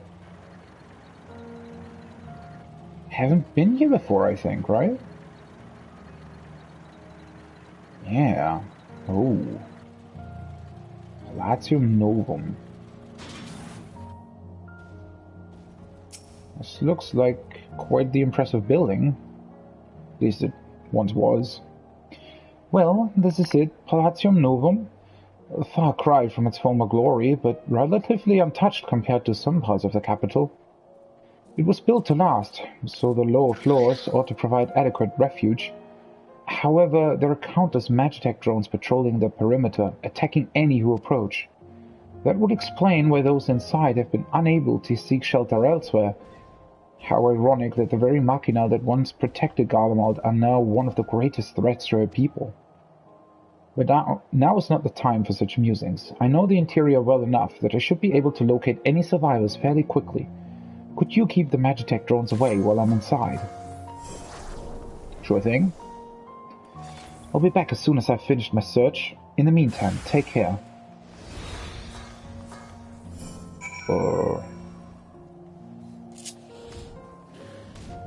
Wait, oh, yeah.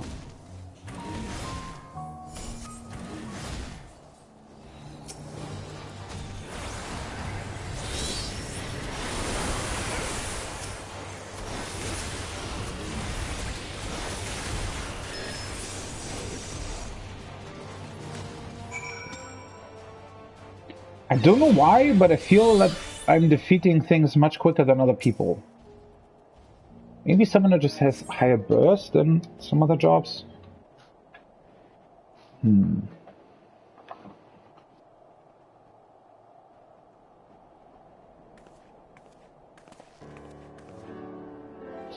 Judging by the din outside, you encountered some trouble.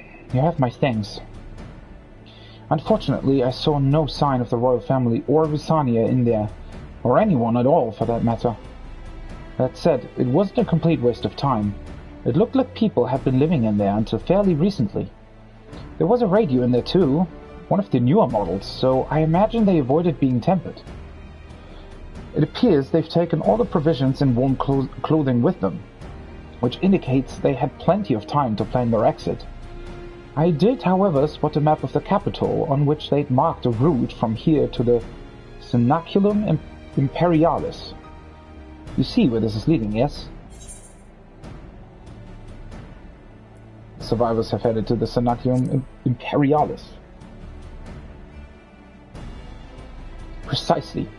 It's hard to imagine Vipsania parting with the royal family at this point, which means she must have accompanied them on their journey. Judging by the condition of the room inside, I would say only a few days have passed at most since their departure. When you're ready, let's head to the Cenaculum Imperialis and continue our search.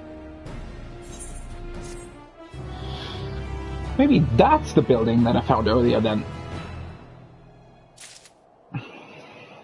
Oh, that's the... oh.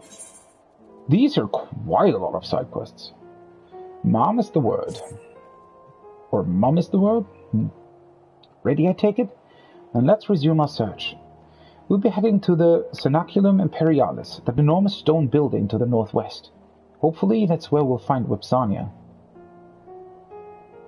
Enormous stone building to the northwest. Is that supposed to be the tower then? So that is in fact the government building?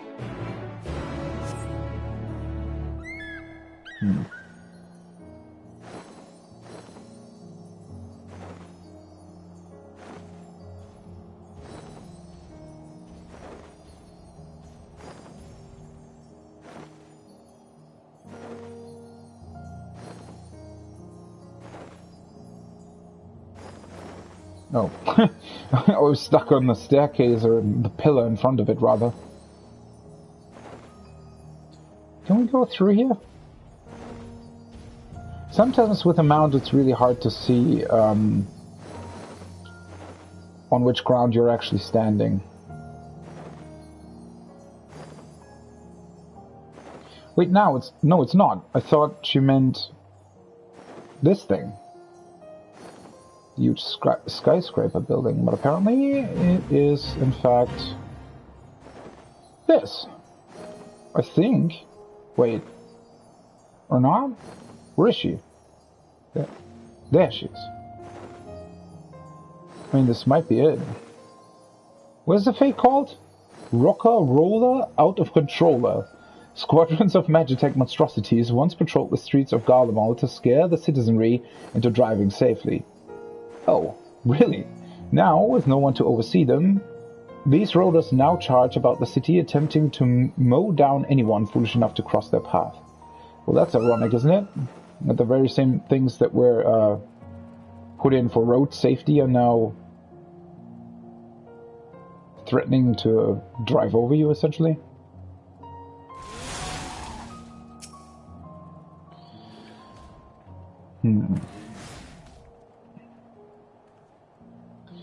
He bears the insignia of the Royal Guard. Only the most proficient and experienced warriors are accepted into their ranks. Alas, he's no longer among the living, though evidently he's only been here a short while. What could have happened here? Yeah! That came from nearby. Come on!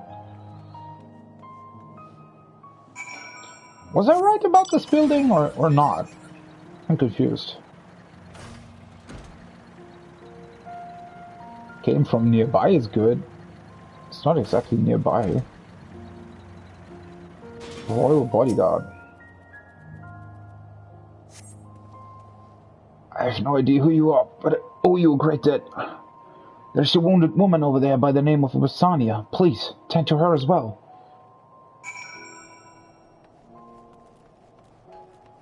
Over there? Oh, there she is.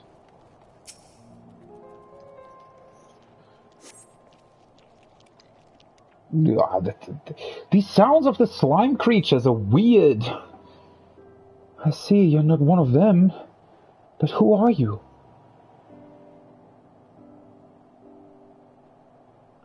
Just when I was about to lose all hope, you appear. That dress must be some pretty popular Galdian fashion, I guess. It's the same dress that Vicinia wore, I think. We managed to put down the last of them. Still can't quite believe you're here at my son's request. You should be proud. Were it not for him, we might never have found you.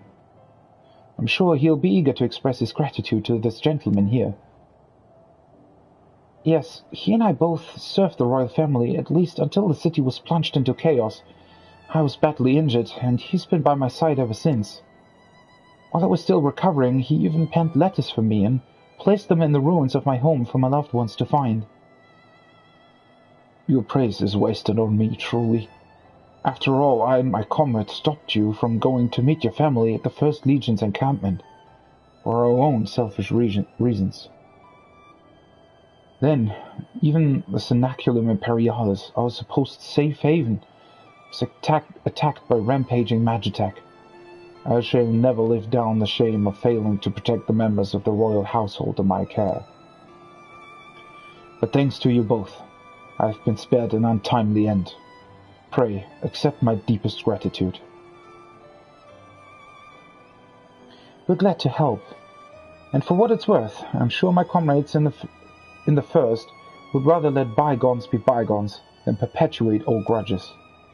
The two of you must come with us to Tertium. That goes double for you, Ipsania. Your son will be overjoyed to see you again. And I him. We've been apart for far too long. And let's waste no more time here, but we'd better not rush given your injuries.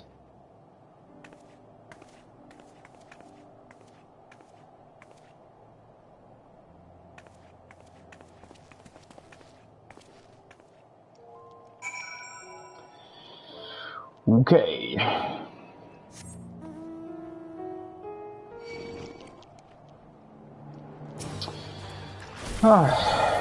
Let me get this thing. The sounds are annoying. The fucking... I mean, obviously I like that they sound like that. I mean... that sounded wrong, didn't it? No, I don't like that they sound like that, but... You know, the sound design is what I like. It's actually cool that they made them sound like that. It's just... when you're going past, or when you're, you know, standing somewhere... reading dialogue or whatever, and something in the distance is just making these weird slime sounds. It's just really something else. Especially because they... Well, these are just straight up some slime creatures, correct? But the other ones, the tentacle beings, they actually sound... Because they have so many mouths, whatever sound they make, they designed in a way where it sounds like they're sort of eating? Or I guess it's supposed to be their mouths. Because they're also sort of slimy beings, right? I mean, they have tentacles, right? So their mouths sort of open and close just through their movement.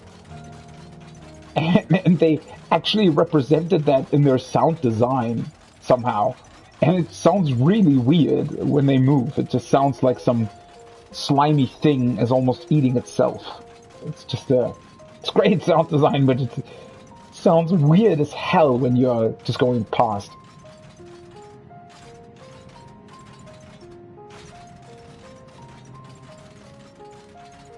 Alright. I think this should probably be the end of this questline.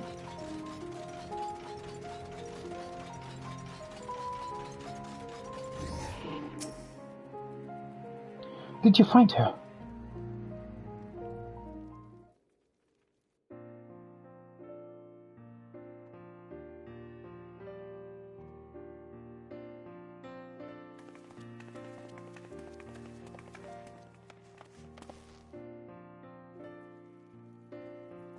Mom.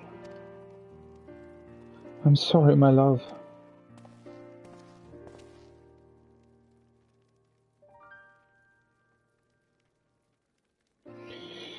Well, at least we have witnessed one family reunion.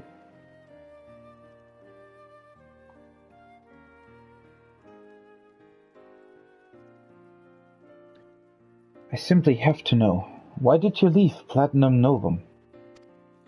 Platinum.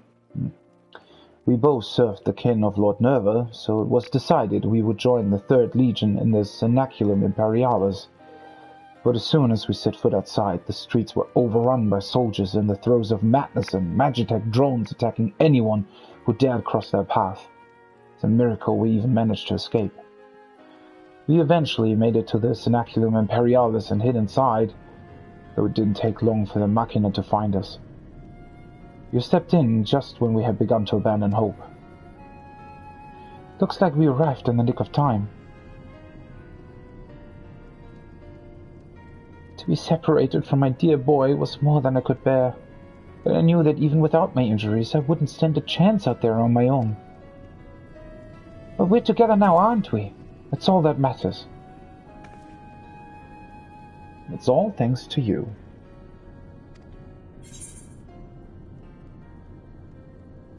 Seeing their smiles has made it all worthwhile.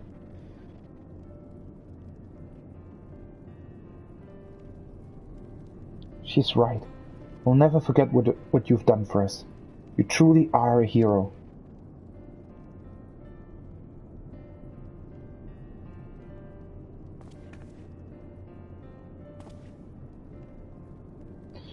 This reminds me of why I joined the Vigilis Urbani all those years ago. It's true what they say. Good deed really is its own reward.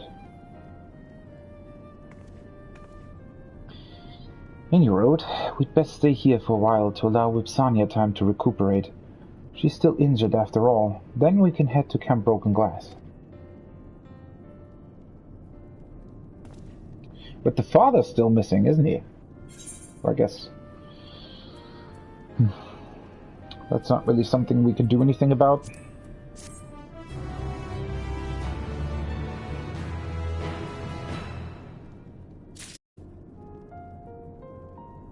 Another quest? Wow. There truly are quite a lot of side quests here.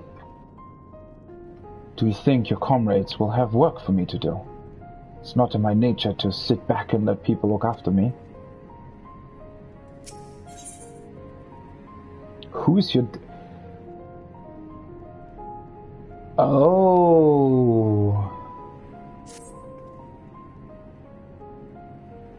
I hadn't had a moment's peace since we were forced to shelter inside Palatium Novum, But now my son and I might finally find refuge from the madness that swept through our city.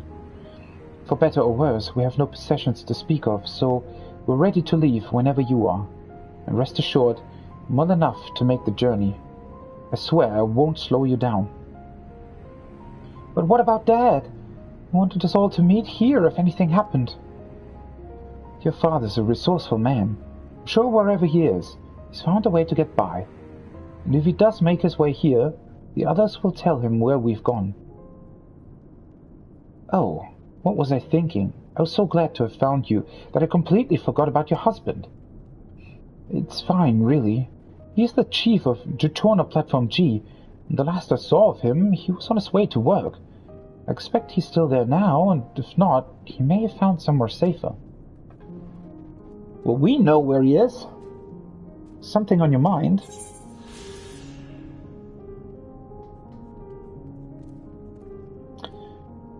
I know someone who worked there. Really? I must speak with them.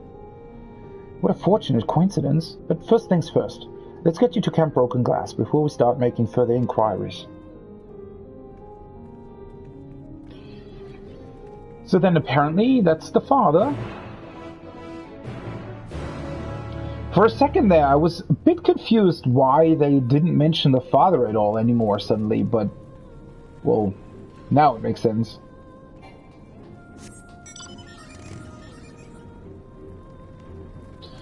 Alright, it seems that we are pretty much done with most things here in the capital. The rest is probably more on the outskirts. At least I hope. So it's, I mean, not exactly that I mind doing these runs through the region, but it does get a bit tiring if you have to walk back and forth too many times, right? I mean, I don't care about, like, returning to, you know, the train station and then returning to camp, and then there are a few other side quests that you can do, and then you return to the train station. That's not the problem, but, you know, if you need to run constantly back and forth for just one or two quests, that's annoying, but, I mean, so far so good, I guess.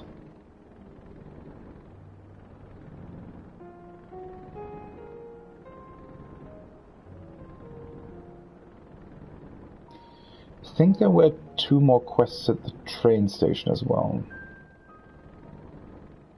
Well, the main story is definitely leading us back into the city at some point, but because, well, technically the main story was the only thing that hasn't led us into the city up until this point. Or at least not closer than the train station, that is.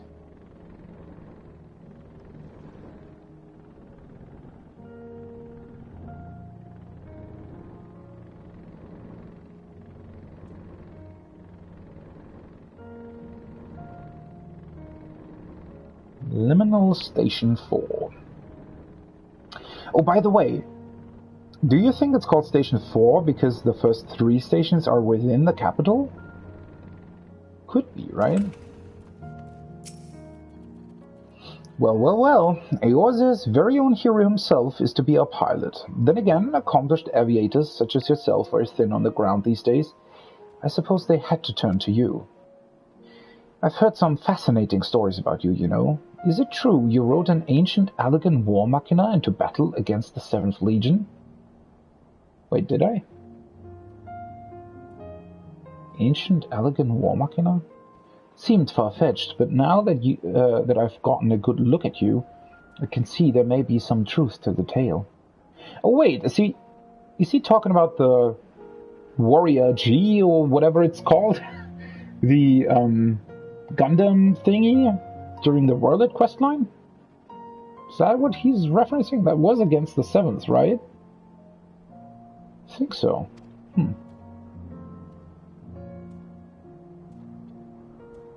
But let us turn to the business at hand.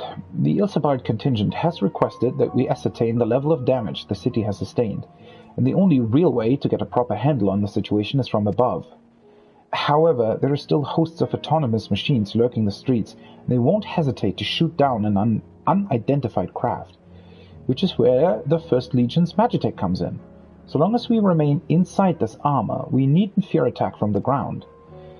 When your loins are sufficiently girded for your trip among the clouds, just say the word. What the hell is that sentence? Your loins are sufficiently girded for the... What the hell? Not to scare you off, as this mission is of great importance to us, but I hope you have some idea of what you are about to embark upon. You will be wheeling through the sky in what is essentially a metal bucket. If that hasn't unnerved you, I'm ready when you are. I mean, I haven't, it's not my first time. Then let us be on our way. If you think of all the other weird mounts that I'm flying all the time, it's very cool that they now have these guided quests. Finally, we can see it from above. Should I start our survey from the north? A word of warning, though, from above the extent of damage will seem much greater than this way. It might come as something of a shock. I mean, I've been running about the city all day, so... See that overpass there? It looks like it might collapse at any moment. A single chocobo feather could see it crumble to dust, I reckon. We should cordon it off and ensure that none of our attempts to enter the area or something. That's a highway, right? Ooh, the wind sounds a lot more ominous up above. That's some kind of... Spalacium Novum, though it is a sore state now, its towers were once symbols of the progress we could achieve through the application of our sciences. I am inclined to enter the structure proper to examine the extent of the devastation from within. Sadly, we are still too few in number for such an undertaking, and will have to wait.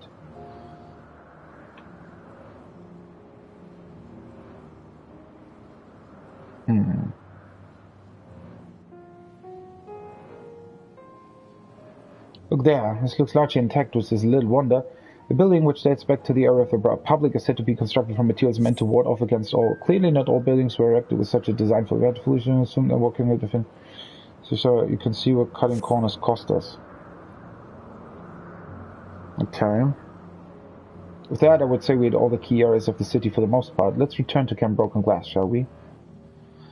It's a bit of a shame. I know that I think... Yeah, I'm just in the wrong chat tab, but it's still a bit annoying. Thank you for joining me in the skies today.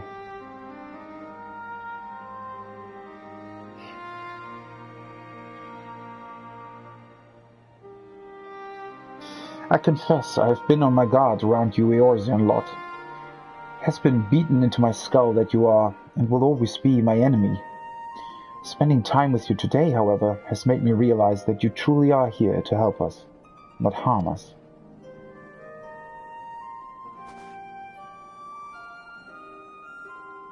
To be honest, your contingent support has been a bright spot in this gloom. It is easy to fall prey to hopelessness, but we have a responsibility to fight on, do we not? We're all of us living on this star, and who else can see it brought back from the brink of ruin? Many of us have lost families, friends, loved ones. Grief hangs heavy on the Empire. We need time to lick our wounds, but that does not mean we are without the fire of determination.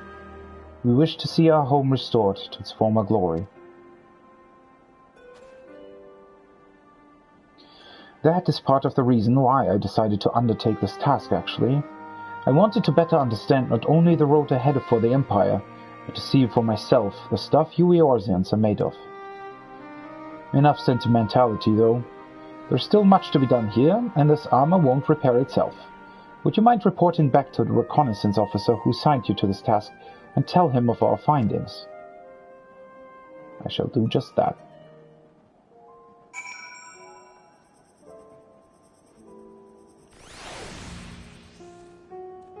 Oh, that's it. I was wondering where that sound came from. What are you doing here? Oh, that's from the Fate, I think. Let's just quickly review what he said. See that overpass? It looks like it might collapse at any moment. A single chocobo Seriously? I just want to read that information in peace. Alright. Single chocobo feather, could see it crumble to dust. Oh, that's why he was talking about chocobos.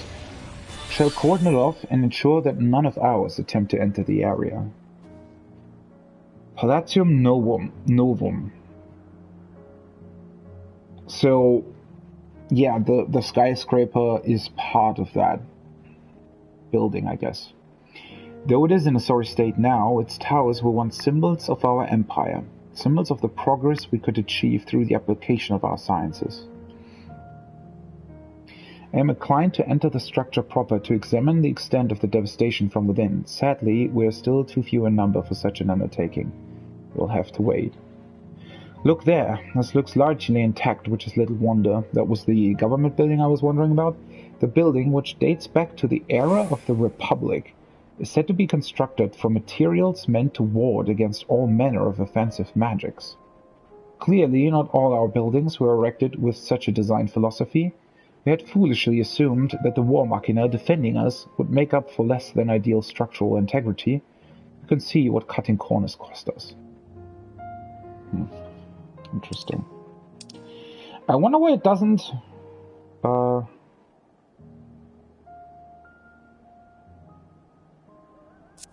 Why doesn't it show in the event tab? Wait, let's move a little bit. Just in case some monster comes wandering.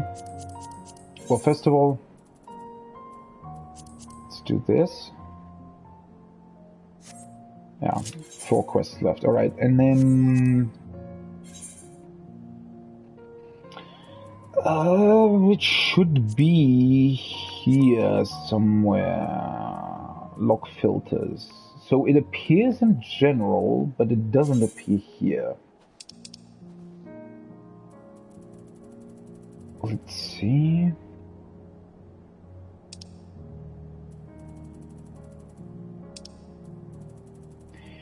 NPC dialogue? NPC dialogue announcements. I think that's what it is.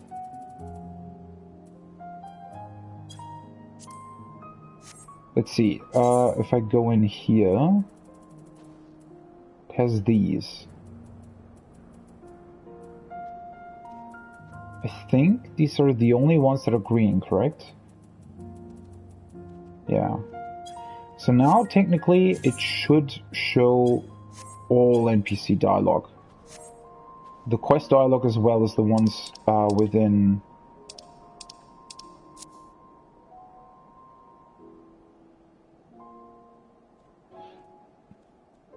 as well as the dialogue that pops up during events like that.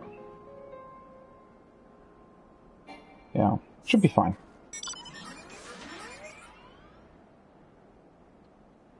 Wasn't there another quest to lead me to the tappers? Oh, I think I'm moving in the wrong direction actually. Oh, whatever.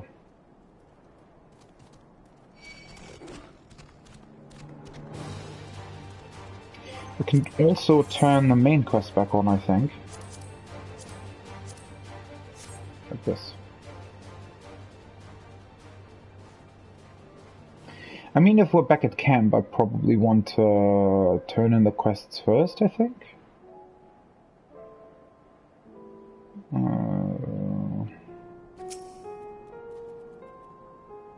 You came. I half expected you might not, given the dangers. Then again, you are a Orzis champion, and what sort of hero balks in the face of a challenge, eh? Forgive my excitement. I have been wanting to make your acquaintance for some time now. Yes, well, anyway, shall we be off then? Find me at Regio Urbanissima, and I shall escort you from there. Far easier that way, trust me. I probably should have talked to him before. Oh, whatever. Let's just turn in some of the quests first, and then I'll do the rest of them.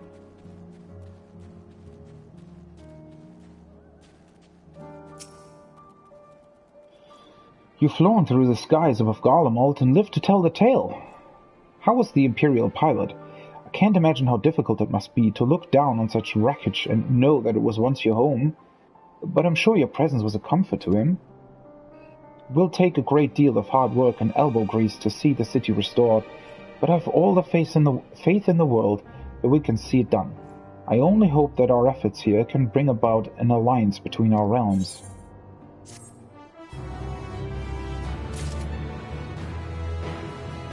Why is he running away?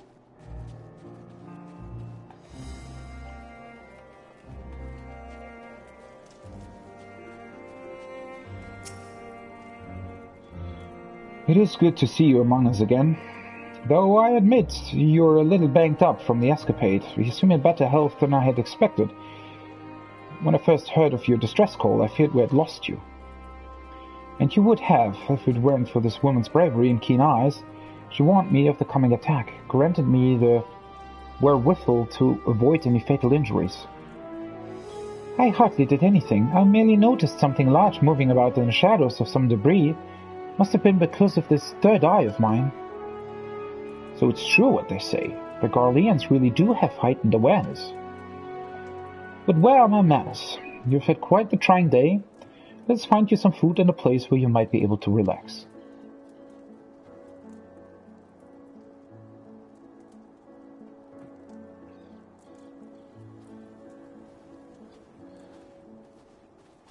Before you go, I would like to extend my gratitude to you as well, Captain Percival. Your expediency proved to be their saving grace this day.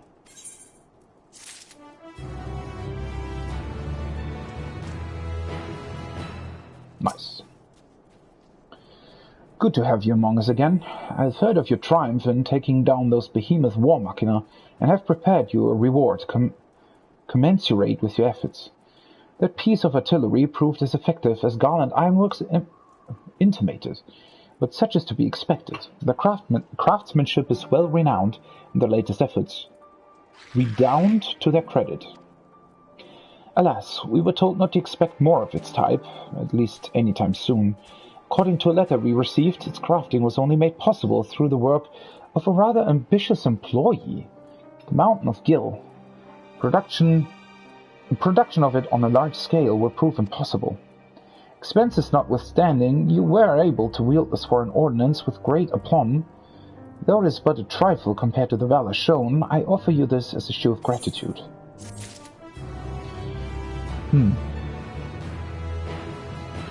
I wonder who that very motivated person was. Greetings. You may be interested to know we've been kept rather busy, what with getting the platform up and running again. Why, yes, of course. I'd be happy to share what I know. What was this quest?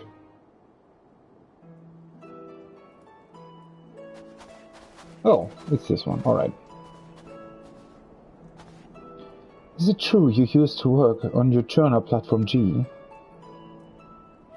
Oh, I thought he actually was her husband. Maybe I was mistaken. I did indeed, and you must be Chief Frontini's wife. Oh, okay. It's a pleasure to finally meet you. I'm so sorry to hear you've been kept apart from your husband this entire time.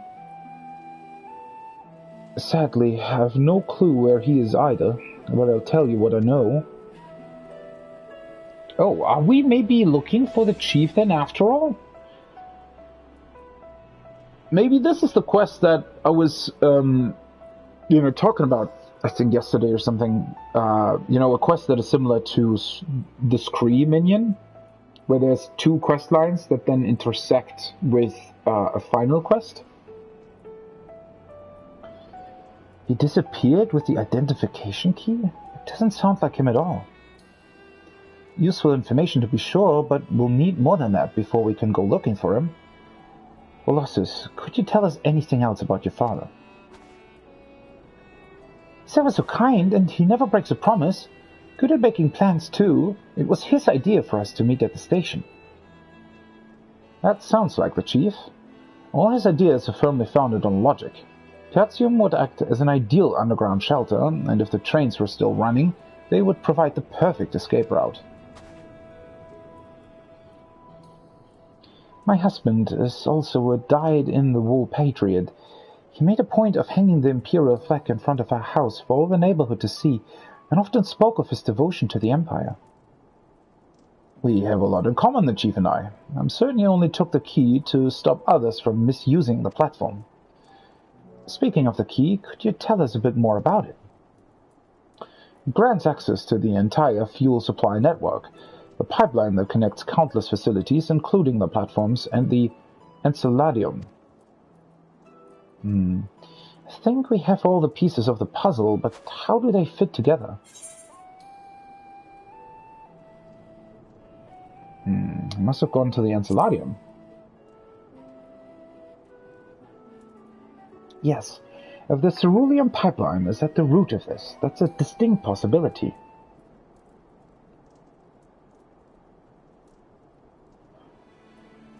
Let's suppose he went to the Enceladium after collecting the identification key.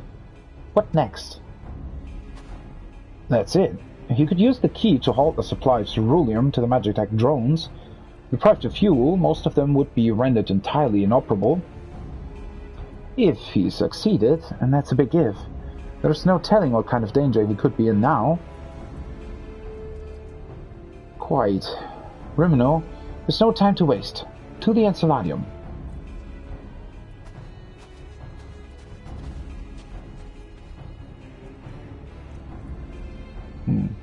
Where is that again? Is that back in the city? Fear it is, oh. Rimino's skill with the firearm should come in handy if you're forced to engage in combat. Please be careful. I want to see my dad again, but I don't want anyone else to get hurt. I'll be careful.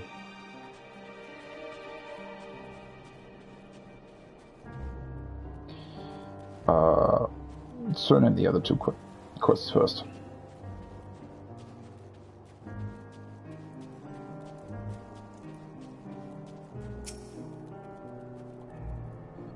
Have you any discarded weaponry on your person? Indeed I have. Yes, that's just what we were looking for. Thank you for bringing it to us. It is said that each legion has its own unique weaponry, but to my eye it is all much of a muchness. I suppose their similarities are owed to the fact that they were mass-produced in the Enceladium. Perhaps when Garlemald still thought itself a republic and they first started employing Roegadyn mercenaries, they sought to diversify their armaments in the same way as their troops. Of course, later advances in technology made it possible to churn out all sorts of weaponry at an alarming rate. I wonder, if they had ever discovered Machina, what would the Empire look like today? Makes one think, doesn't it?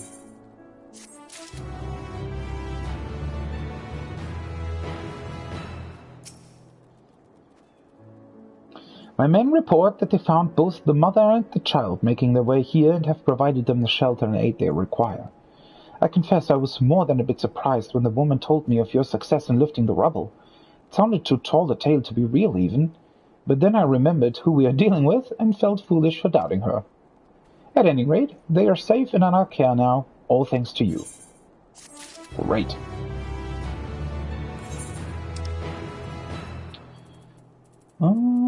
That's the second ring. We're still missing one item, interestingly enough.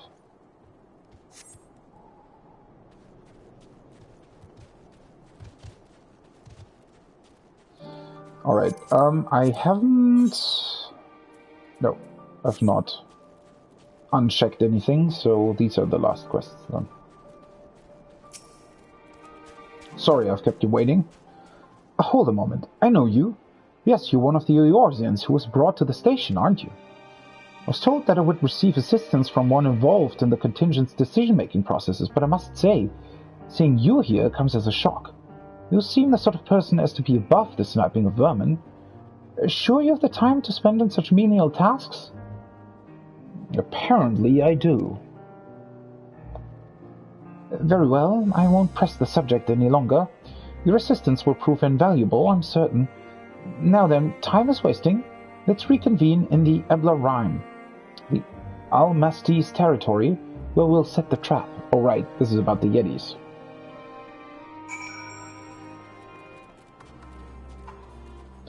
I think this was something to do with the tappers, if I remember correctly. The missionary officer. Commissary? There you are. I know you'd have the heart to help a soul in need.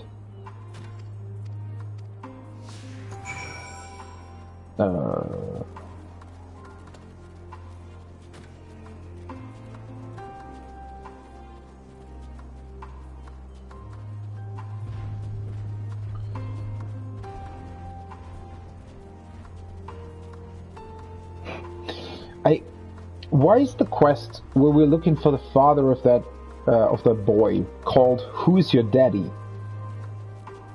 I mean, nothing against these funny quest names, but that's a bit much, I feel like, given the circumstances. It's not like it's a big deal, but still.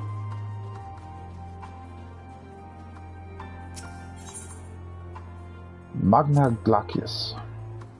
It'll be some time yet before we've mapped the entirety of this vast expanse. It stretches north as far as the eye can see, unhospitable to even the hardiest of explorers. It's a wonder that the Garleans survived at all, let alone went on to form the Empire. Seeing the Magna Glacius with my own eyes, however, I've gained some understanding of their disposition. True.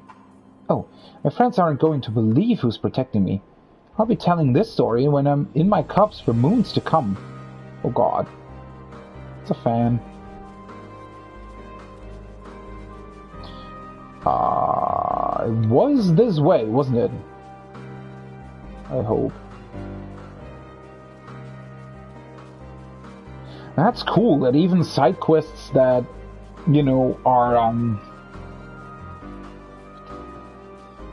well, just that, side quests with NPCs that we don't really even know, they still have these optional discussion things. Cerulean Bergs. This is only hearsay, but I've been told those masses are formed when ceruleum bursts forth from the earth and comes into contact with the surrounding water, freezing instantly and capturing that moment of violence forevermore. What are we talking about exactly?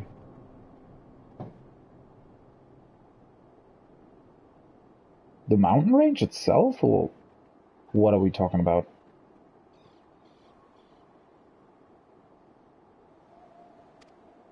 The water mixed in it prevents the ceruleum from being set aflame, so we can't use it as a fuel without refinement.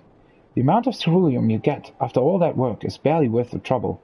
Pure ceruleum is wrested straight from the earth. That's what those rigs you see off in the distance are doing, or so I've heard.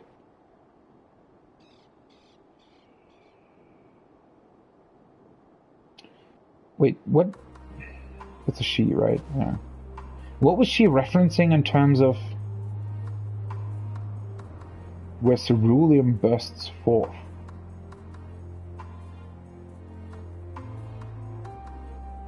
Huh.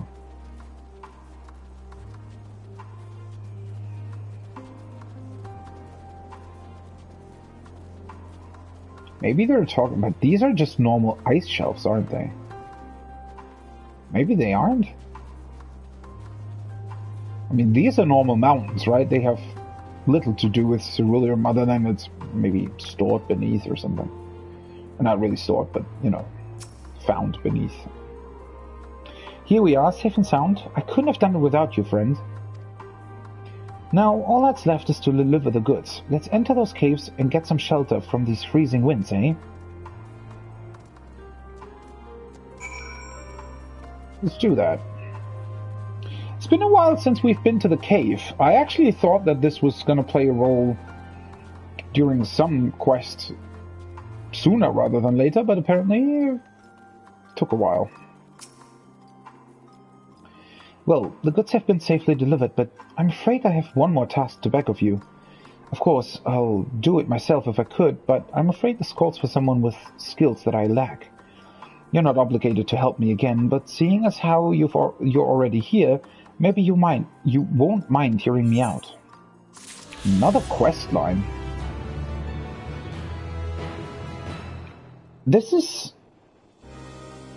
quite a lot more side quests than I was expecting, to be honest. I mean, I know that obviously in Labyrinthos and Fafnir we were only there for sort of half of the region, but it's still surprising me a little bit how many quests there are here. There's the earring. So, you found it within your heart to help an old friend once again, huh? Rest assured, I won't soon forget your generosity. Now, on to the matter at hand. The people here have told me about the Magitech weaponry stalking the frozen tundra. With no pilots to guide them, they unleash their fury upon whosoever is unfortunate enough to cross their path. Several of the refugees attempted to combat the threat, using a few abandoned suits of Magitech armor, but they were soon overwhelmed. It's not often you see Magitech turn on Magitech, but not much surprises me these days. Luckily, no one was killed during that incident, but the mindless machines are still out there, primed and ready for the next target. That's where you come in. The stories say you're a demon in Magitech armor, and I reckon you'd reduce those things into piles of scrap before I even felt the chill in my fingertips.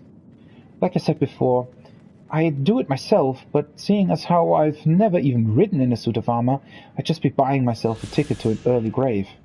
Rest assured, however, that I'll do my best to learn from your example. Anyway, there's a suit waiting for us outside. I'll go ahead and ready it for you. Don't leave me waiting out in the cold for too long.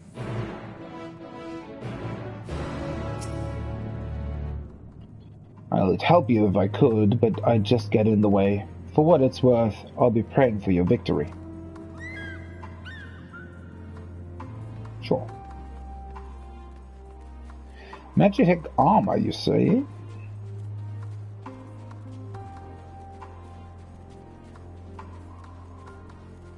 Wait, what are we supposed to do exactly? Well, she's as ready as she'll ever be. I don't think I need to tell you this, but make sure not to bring those things near the cave. I'll stand watch from here to make sure all goes to plan. Stay safe out there, friend.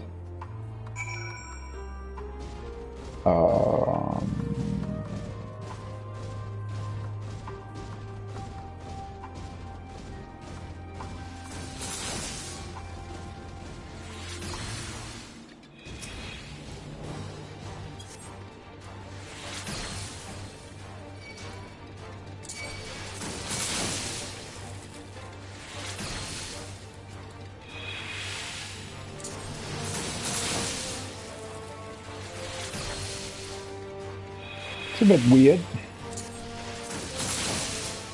Takes quite a long time to actually fire off a shot. It's over there, I guess. I sometimes wish, I mean, I know why they don't do that, but it would be cool if you have a mount like the tank, the dwarf tank, that actually shoots something. If it wouldn't just be visual, but would be actually damaging to mobs, that would be pretty cool. But then again, you know, they can't really do that because obviously if it would be stronger than just being on foot, then everybody would use those tanks for like fates and stuff. And if it would be weaker, then it doesn't really serve any purpose. But I guess it would be funny if it would just, you know, be weak, but at the same time, obviously,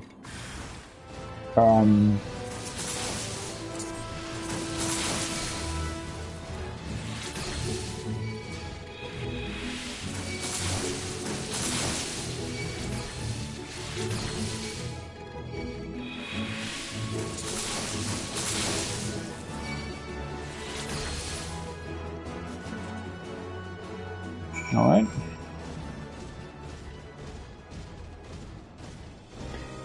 I mean, just think about it, right? It would be really funny if, theoretically, you could do a fate with the tank, for example. Or with this thing. With this thing. That's also a mount, right? That can shoot. Again, it doesn't need to be overly strong, right? It could be half as strong as when you are on foot. It's just about the idea of it. It would be funny, I think. Just a bit unfortunate that all of the mounts that can in fact attack something just don't deal damage at all. It's just visual. There you are, safe and sound. See, I knew you would make quick work of those heaps of metal. Doubtless they were used to deadly effect when the Garleans waged war amongst themselves. In order to ensure they fired upon their own countrymen, they were made to destroy anything that came within their sights. The fact that they're causing trouble this far out is distressing indeed. I must warn my superiors upon my return. Before that, however, there is yet one more task I would ask of you. I fear I might be imposing overmuch, but you have my word that this is the last one. Well, I certainly hope so.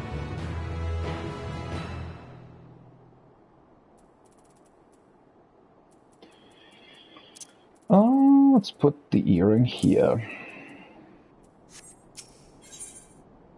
A dream of home. One final task and I won't bother you any longer. You needn't fight anything, at least not if you don't want to. No, this time I mean to make use of your more diplomatic faculties. One of my duties here is to find out whether the refugees wish to return home or not. Naturally, each will have their own decision and their own reasons, but getting a general feel for things will help us determine the best way to help in the days ahead. I'll gather what information I can from the people in the caves. You only have to speak with one man, but it may take a bit of work to find him. I've been told he ventured off towards the wreckage of the Imperial train. Now, we could wait for him to return, but I'm running behind as it is. If you could do this, you'd be helping not only me, but all those who've been left without a home.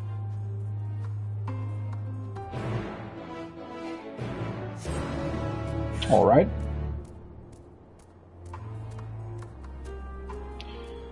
Maybe I actually want to start here this time, and then go around. Because I expect, I mean, technically she should then be in the Tapper Cave, right? So if I do the guy at the train last, and I should be able to return to that cave, sort of go around everything, but I don't know. Let's just try it. I'm also very close to 85, considering I still have the dungeon to do, which would also be 83, and the trial. I should probably turn in all the other side quests on my paladin. Not that it actually makes a real difference. I mean, it's not actually that much experience that these quests give, but again, at this point, I am a bit worried that I'll reach, you know, level 90 and then still have a bunch of MSQ to do. That would be a bit unfortunate.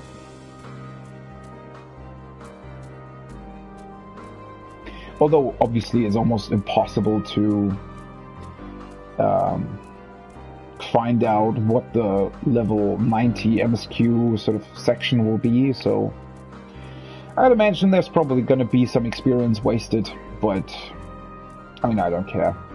In the grand scheme of things, you know, the amount of experience that you waste through main story quests or anything like that, or side quests, is negligible compared to like 1 or 2 dailies. So I don't really care, right?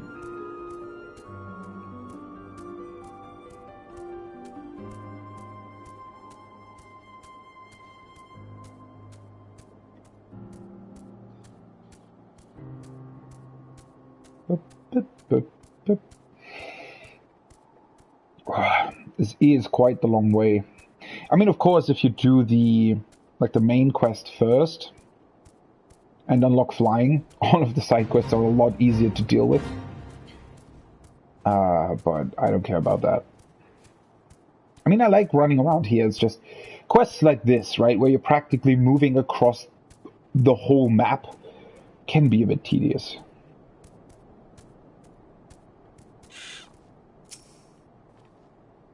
Alright, Rimano and I will search the interior while you look around outside. He may yet be waiting for the right moment, in which case he'd seek shelter from the cold. Psania said Frontinus has very distinctive long white hair. Keep your wits about you. Who knows what Magitech foes lie in wait.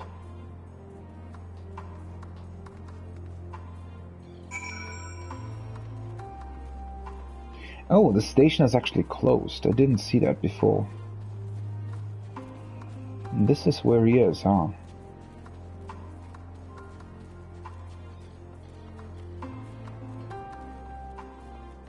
The Enceladium.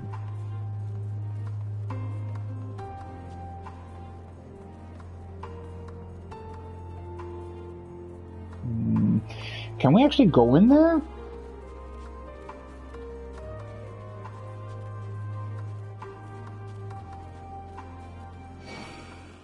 Oh, of course.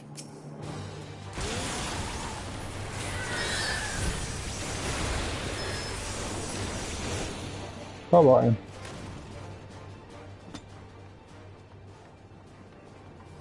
Ooh.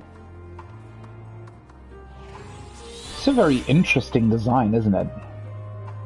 This also looks like it would normally have windows, but the shutters are closed, right? Maybe because of the war or something? I mean, these look less like shutters, but that looks like it.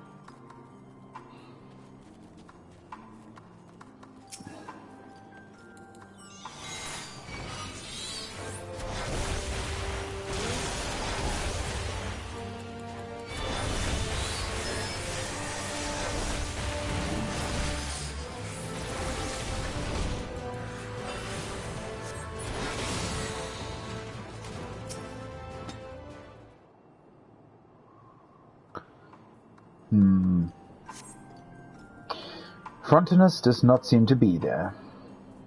Try exploring elsewhere. Cool. Let's mount. This place seems huge.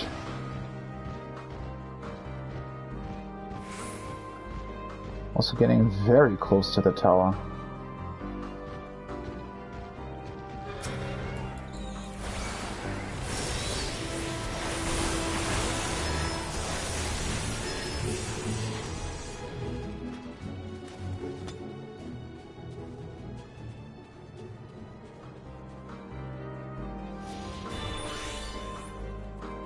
Looks pretty great as far as facilities go. Let's see. I think those were the only two spots here. Of course.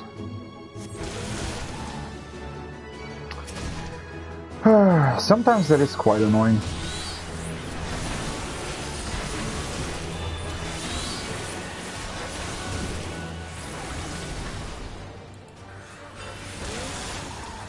What? I hate it when it stops your cast, even though they're just moving.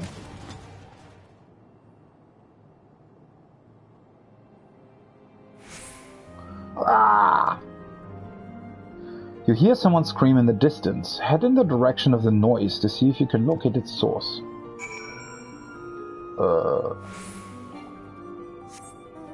Guess it's over here.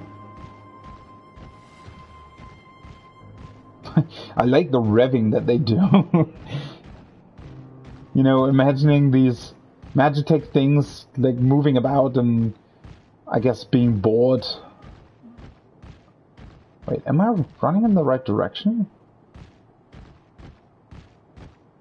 Where the hell is he supposed to be?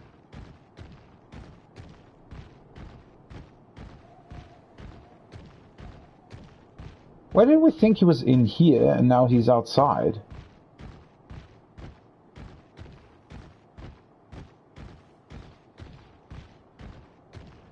And how the hell did we hear the scream from behind that building back in the corner? And then he's here? Alright.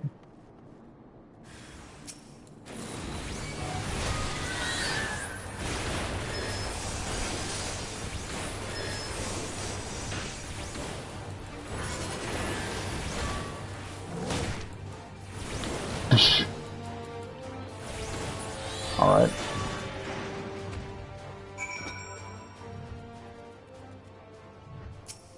Frontinus. There you are. We could have used your, what is it called? Identification key a long time ago. Ugh. You saved me. But why? Is everything alright? Frontinus, yes. We've been looking for you. Must be my lucky day. Way things were going. If the drones hadn't finished me off, starvation surely would have.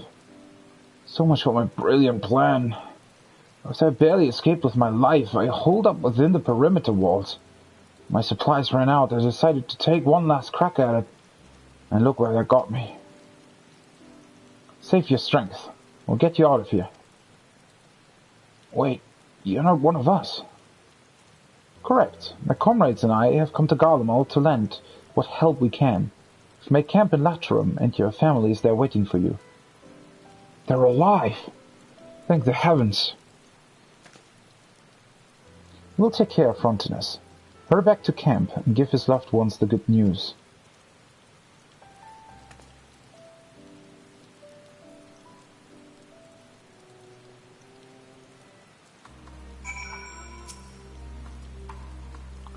Leave this to us. We mustn't keep Vespania and Volsus in suspense any longer. Please, tell my wife and son I'm sorry. Alright.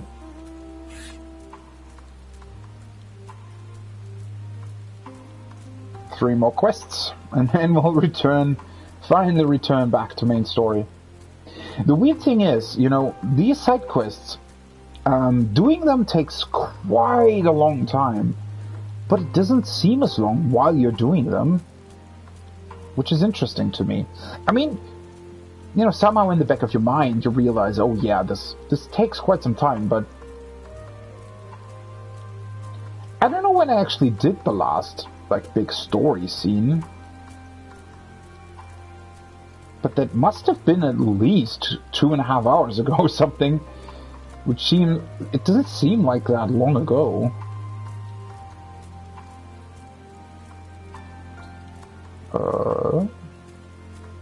This the right way? I think it is.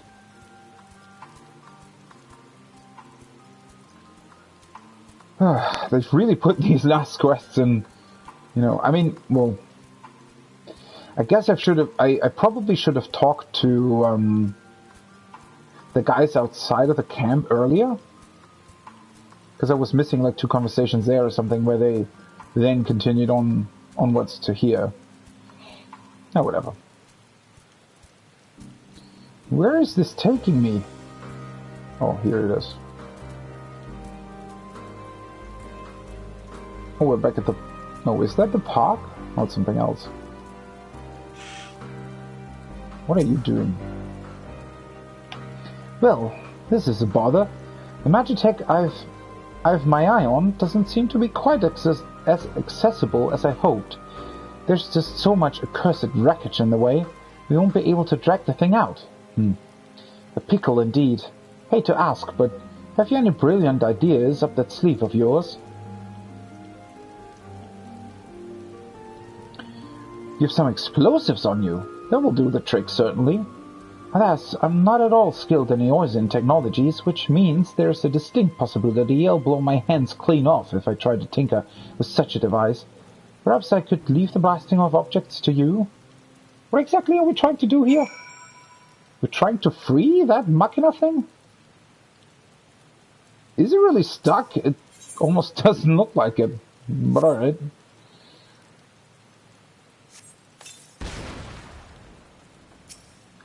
I always like how we are standing right next to the explosion all the time. You would think that, you know, we would take care a little bit better, but I don't know. Ah, you've made us a path. Very good, very good.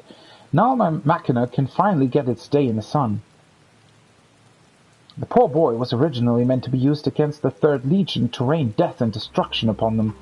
But I lied to my superior officer, told them this machina was too far beyond prepared to repurpose for any practical military use. Now it gets a second, far more peaceful chance at life. Then I'm spared the grief of knowing I had a hand in spilling my countrymen's blood. When I was told to what ends it would be used, I couldn't believe my ears. This was not the empire I knew, the empire I believed in. I had been taught that our country's cornerstone was peace, one founded upon the ways of science and machine. How can we make such a claim when internecine strife lays waste to our lands, kills our people? You may be Eorzean, but I see that your heart is true. So I know that you will answer me honestly when I ask, do you find the Empire cruel and barbarous?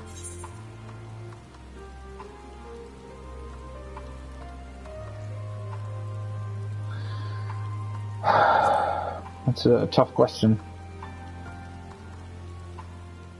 No, it was a strange question. Forgive me, you need an answer. It's the victors who write history, and I fear that Garlemald will be penned with no kind hand. We've seen to that ourselves. Even so, I still wholeheartedly believe in our founding principle, unification under the banner of peace. Which is why I plan to put this war machine to better use, like rebuilding our city for one. The stays on the battlefield will be behind him once my tools have done their work. Thank you for allowing me this chance to talk so frankly. For all of the pyrotechnics and whatnot, of course. Well then, shall we be heading back? I'm sure your comrade... Why do we always put, like, L's next to I's? Iliad is a want of a report about now.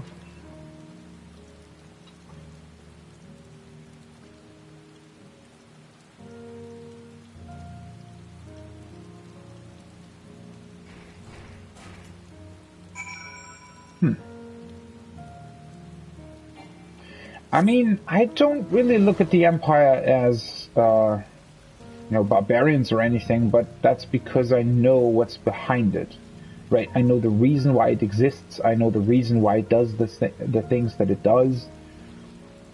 And obviously he doesn't know that, so, I mean, what are you supposed to answer with a question like that?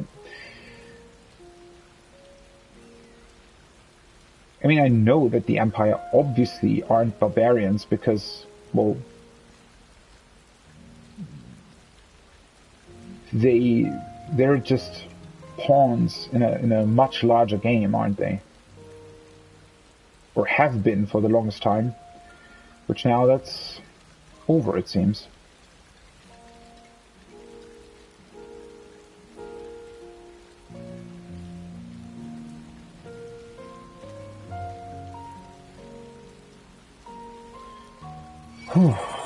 Well, of course. Not going to fight that now.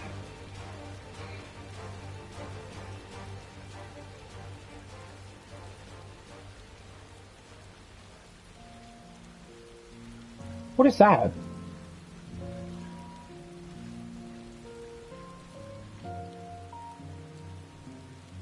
Wait. It's not an S rank, is it? I don't think it is. It's probably the other A rank in this area. Though, wasn't the second A rank really close the other day? Guess that's just a coincidence.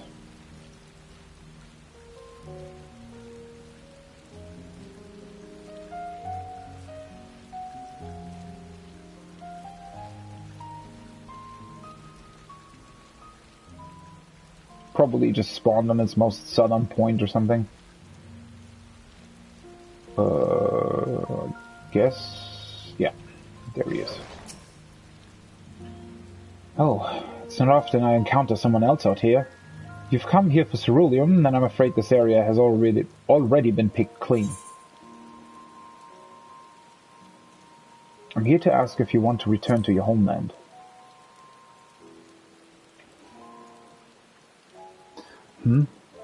Jarek has already asked me as much, but I suppose you must be thorough.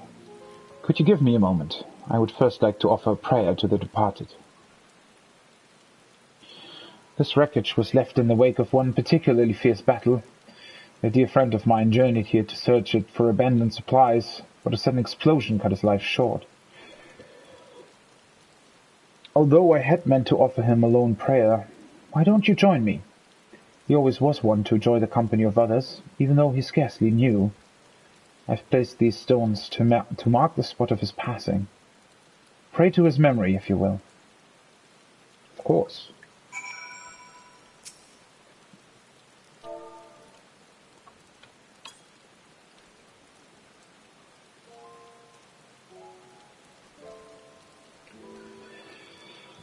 Thank you. Whatever sustenance prayers provide to those who have passed, I'm sure my friend is grateful for it. As for your previous question, well, I am Alamegan by birth, and was taken from my home and family by the Empire and made to serve in their interminable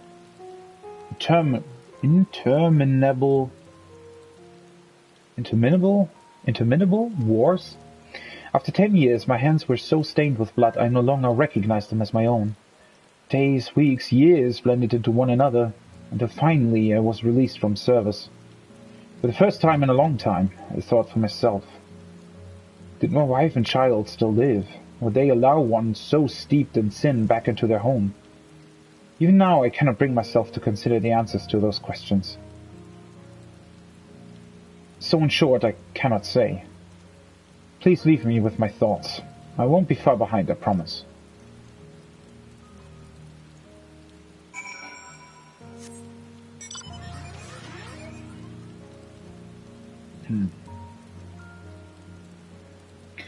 That must be a pretty hard decision, right? I mean, obviously there isn't that much more here to really care for, but, you know, imagine if you've been somewhere else for 10, 15 years, even if you were forced to be there, I don't think that you would quite consider your other home really your home, right? If you hadn't been there in 15 years.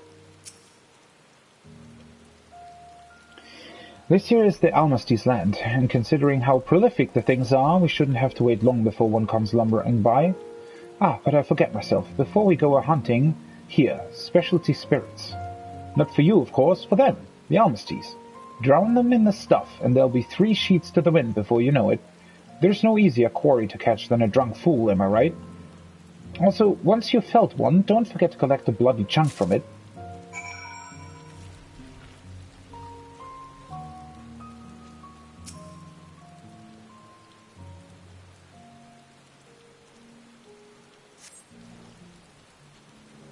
Brutal Almasty. Wait, what's that?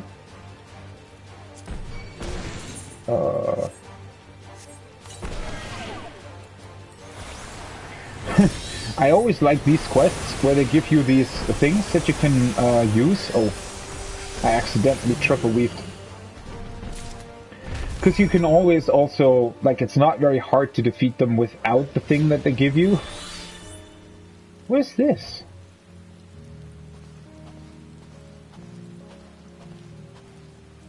What? Did he put this here? It seems weird. Have you the bloody chunk I requested? I should hope you kept it in a bottle, for I would rather not have gore dripping all over the both of us.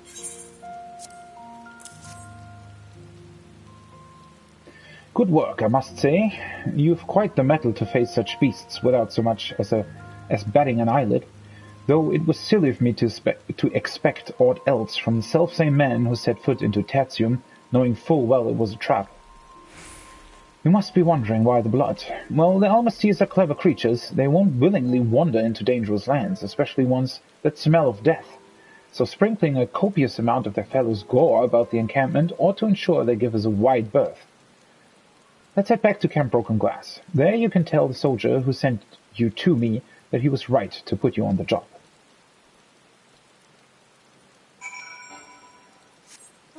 I guess those supplies actually belong to this quest. I don't remember him saying that he would lay out a trap for them, but maybe I missed it? It was so neatly stacked, like an apple and some, I guess, venison, whatever. It looked way too beautiful to be a trap for some kind of monster. But what do I know?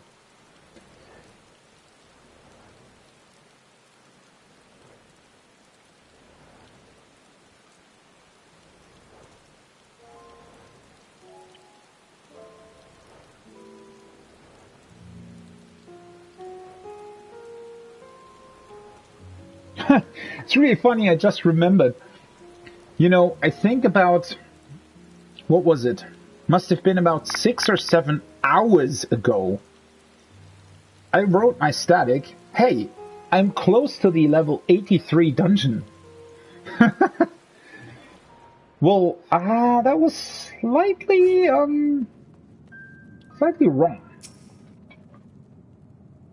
There you are. Even sooner than I had anticipated. What did the man say? I see. such a tragic story, but sadly not an uncommon one. It seems that for some, the question of where home lies has no easy answer.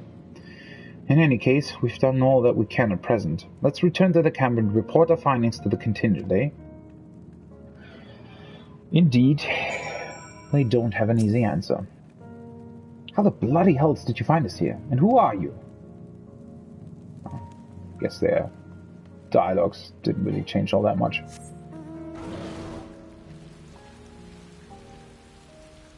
Alright, so I'll turn those 4 quests in on Paladin. Because I'm close to 85 anyways, and, well, this is at least going to be the dungeon and I suspect a trial, but who knows when that will be. Then again, I am fairly confident that there's not going to be any more side quests in this area, so maybe, you know.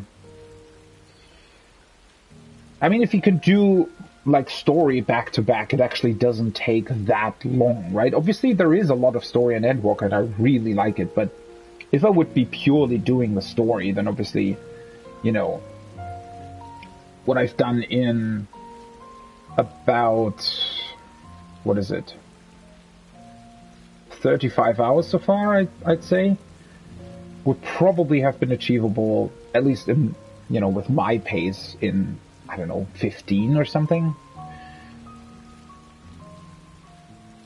But that's the great thing. That's why I like doing like, I don't know. I mean, I get the people who are not doing side quests at all, right? Obviously, that's always an option, and I get it, right? You want the main story. Well, the side quests are really interesting, and there are a lot of side quests who give really cool insight into the lore of certain places or the sort of relationships of different people. And, well, for me, they make it more immersive, right? I mean, obviously, some of them just, you know, the design in terms of, you know, they're just fetch quests a lot of the time. And they, you know, sometimes they do seem a little bit ridiculous. It does seem a little bit ridiculous that it would ask their strongest warrior, essentially, for the most menial tasks. But then there are also other side quests that make a lot more sense, right? And are really, really cool in certain respects. And, well, the thing is, what I just don't get are the people who do the side quests later. I mean, I guess if you want to level, I don't know, but it's just, you know, doing them later just feels weird, and I definitely want to do them, right? So why not do them while you're doing a story? I mean, it obviously would be a different thing if I wasn't able to play as long as I'm able to, if I would have to work a lot more currently or whatever, then obviously I understand that you want to get through the story first, right? Especially if you want to savage raid as well or something, you know, how would that be possible, right? If it takes me, let's say, roughly 100 hours to get through the story and I want to be finished with the story as soon as the normal raid comes out, then that's almost impossible if you only would have like 4 or 5 hours a day to play, right? Obviously that wouldn't work, but you know, here we are. I mean, I have the time, and then I think it's much better actually doing the side quests right away. It fits way better with the, you know, the part of the story that you're currently on, and, you know, gives a bit more experience as well. Just overall really great, I think. Wilessus and Vipsania have been on tenterhooks ever since you departed. I do hope you have good news for them. You're back! So, did you find my dad? I did. Don't pay any attention to the fact that I look completely different than I did before.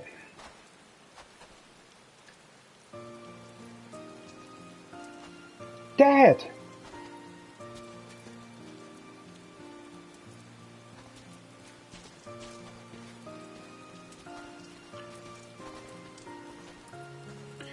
Frontinus. It's wonderful to have you back, Chief. It's wonderful to be back, believe me. I'd hoped to put a stop to those rampaging drones by cutting off their supply of cerulean. Only a bit of more than I could chew. You did your best, Chief. That's all anyone could ask.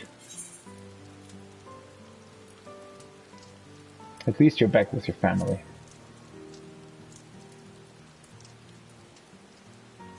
I wouldn't be standing here now if you hadn't saved my bacon. Words can't express my gratitude for all you've done for me and my family. There was one other thing. We had you during the platform to get it working again since you took the key. I know you must be angry, but... Angry? Far from it. We were only trying to help the townsfolk return to a normal way of life.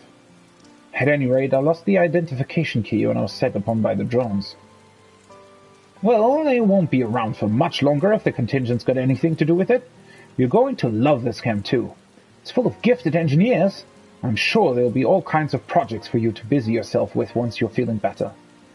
And despite everything that's befallen Garlemald, our platform is set to play a starring role in the reconstruction efforts. Indeed. But more than that, I'm delighted to be with my family. I missed you too dearly. As did we. Now that we're together again, everything will be alright. I know it will.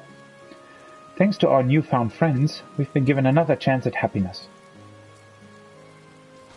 Aww. Family reunion accomplished.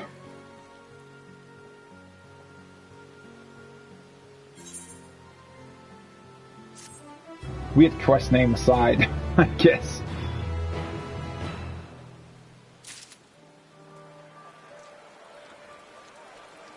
Alright.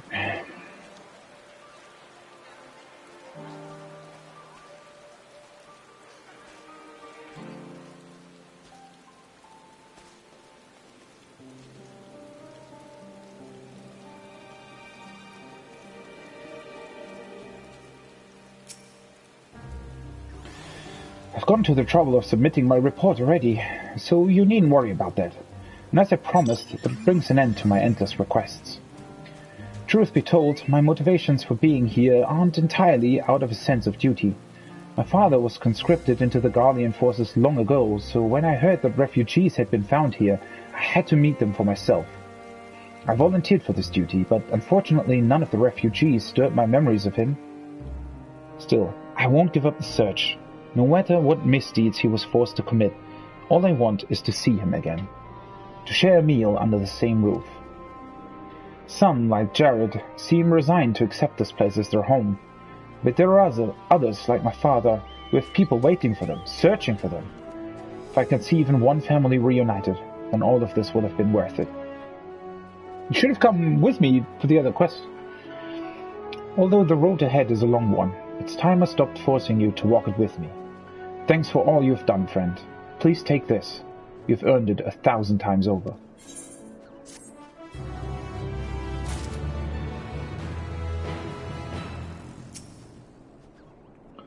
The hunter has delivered word to me already of his plans to deal with our Yeti troubles. How clever a stratagem he's hit upon.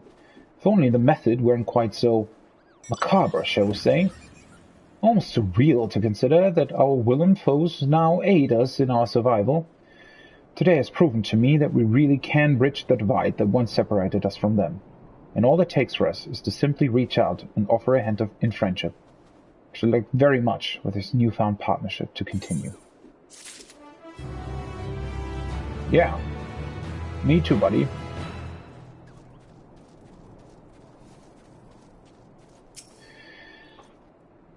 There you are.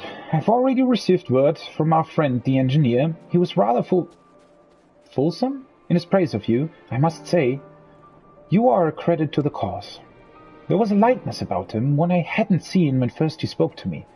It was as if a weight had fallen clean off his shoulders. As a member of the Imperial Army, he is no doubt conflicted about the state of affairs. Perhaps speaking with you helped him gain a bit of perspective on the whole thing, who knows? At any rate, allow me to thank you for your work today. We couldn't have done it without you. Great. And now, we can finally tell Ishtola that she needs to take a break. Which is funny, considering that we don't really take breaks. I mean, I have taken a couple of breaks today, so I guess that counts. All right. Let's see. Stola? Yes, I have been taking proper breaks and imbibing sufficient water. But what of the Warrior of Light? Shit, she caught me. No! You and the twins have an established history of reckless disregard for your own well-being. Yes, Ishtola, you are actually right with that. We're all fortunate that none of you landed yourself in my care. I've already quite enough to deal with between the tempered and the first wounded. Alas, though I can mend their bodies, the toll their experiences have taken on their hearts and minds is another matter altogether. For their sakes we mustn't waver, but nor must we rush ahead in eagerness to see the day won, and in so doing invite disaster. Upon settling down for supper, several cutscenes will play in sequence. Great! I'm all for it. Do you want to get some... Nah, I'll take a break after it. Eat the rest of my pizza from lunch. It's recommended that you set aside sufficient time to view these scenes in their entirety. I will. Settle down for a restful supper. Yes, I really like... This is the second time now that we're just sort of having a meal together. It's really great. I mean... We did also, like, the first meal, but that's the thing, right? During Shadowbringers, it was these moments where we would return to our apartment, right? Where we would then meet up with Artbird most of the time and have some rest, have some respite, right? Sort of calm down, think about what had just transpired, what we had done, and what had happened, and who we met, and, you know, sort of both giving new info about Artbird himself, about his perspectives on things, but also sort of looking back on the sort of tasks of the day, right? And now they've sort of put the same thing into these dining scenes, I guess, which is really, really cool. I'm all here for it. Let's do this.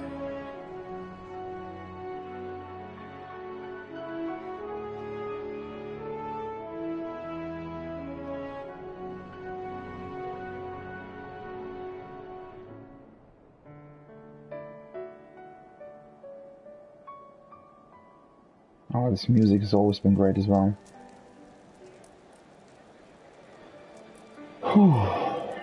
It really feels like we're sitting down after a long day's work, right? Especially with all these quests that we've just turned in.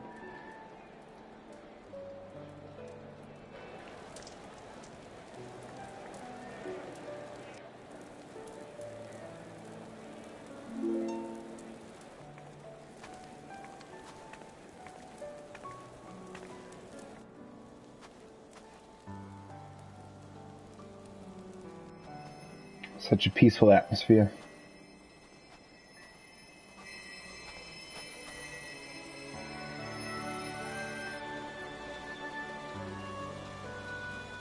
Everybody's still helping and healing.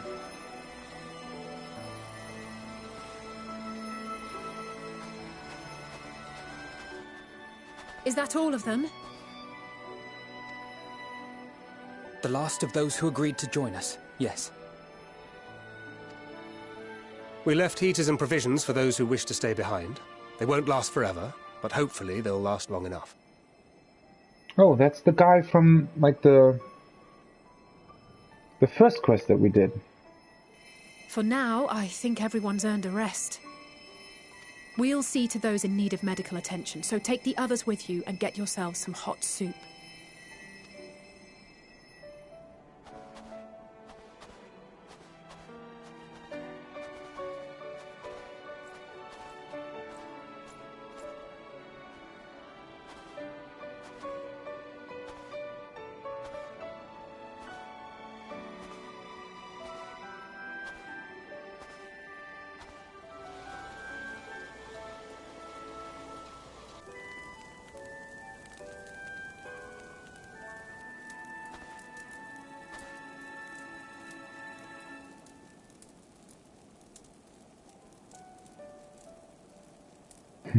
such a peaceful and calming scene. It's great.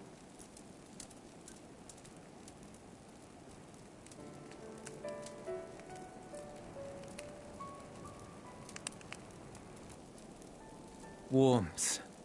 At last. I also love the sound of the fire. Just instantly makes you comfortable, right? Guess that's why people actually buy these like Blu-rays that show a fireplace on your TV. Such a calming thing. Marvelous, isn't it? All thanks to the resourceful machinists of Ishgard, I might add. On their behalf, I bid you warm yourself to your heart's content. Hold on. Your people might have scribbled a few things on a piece of parchment, but it was our Minson Smiths that put the bloody things together. Well, be that as it may, we single-handedly got the interior heating up and running again, didn't we? The hells you did! We were there every step of the way. We? You barely raised a finger to help, you ale-sodden reprobate. I did a damn sight more than you lily-livered bilge rat. Take that back. Make me. I will not stoop to your level. Here.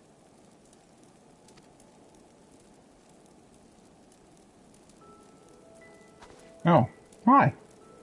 At ease, man. There's nothing funny in it.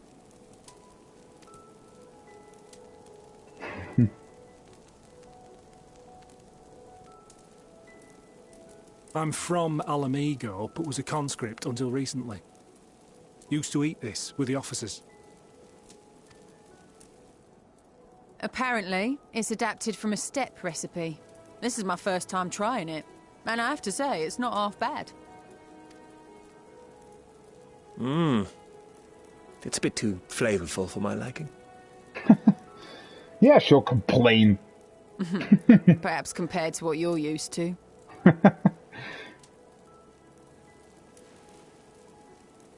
I love the banter.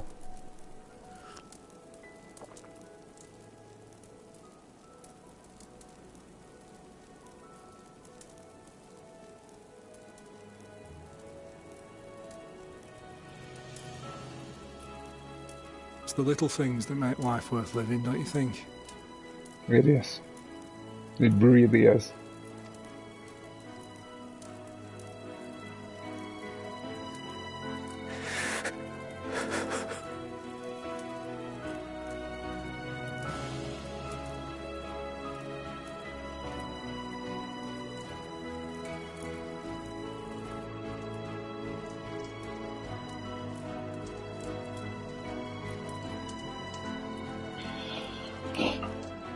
It really is.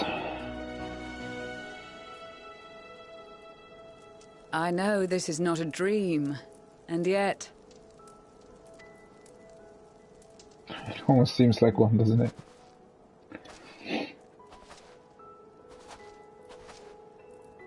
I felt the same way at the Dragon Song War's end. Every morning I would step outside and need to be reminded that it wasn't my imagination. That my world had been forever changed. I'd imagine that that's a very difficult thing to accept, even if it's, you know, a happy occurrence. And just as I had grown accustomed to the idea, again you change my world in ways I never thought possible.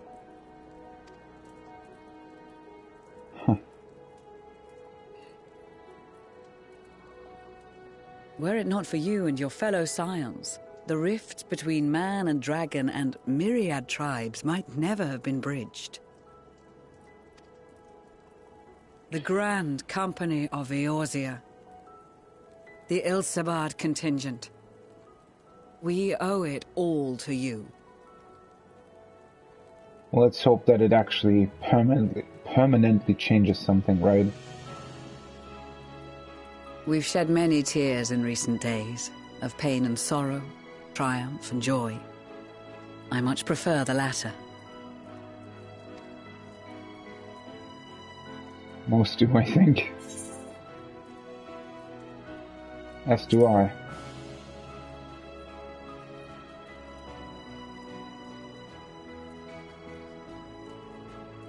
I'm honored to fight by your side. As an Eorzean and Garlean both, I shall do all in my power to bring my peoples together.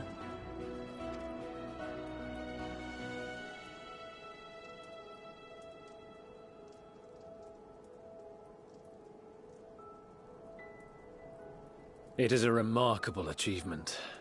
Everything that I and the Populares had hoped for, and more. Yeah, I mean, the realization hasn't quite settled in that we actually managed to get all of Garlemald pretty much on our side, right? Because all the legions surrendered. Not all of them, but the ones that still existed, I guess? Would that it had come sooner. True.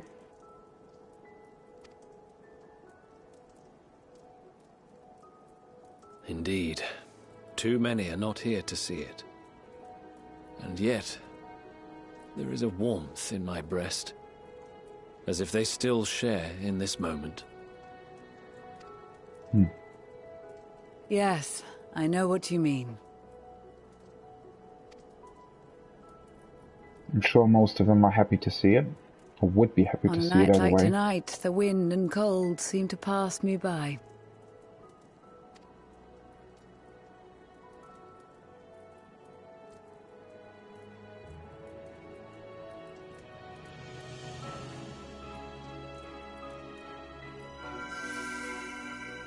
Ah. Once again, the flower shines in a different color. What did we have now? Yellow, green, and blue, wasn't it?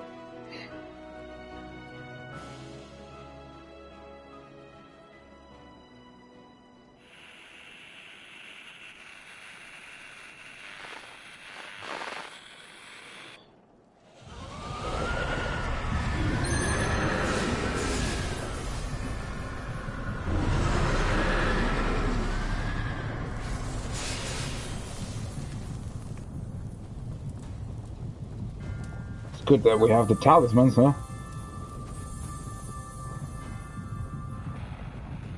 On behalf of the Garlean Empire, thank you for inviting me today. What? What? Emperor Varys? They didn't have talismans. Shit!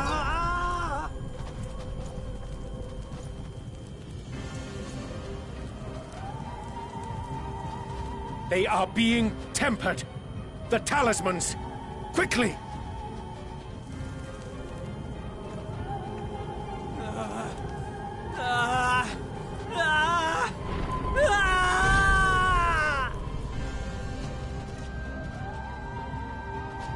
Save me, brave hero!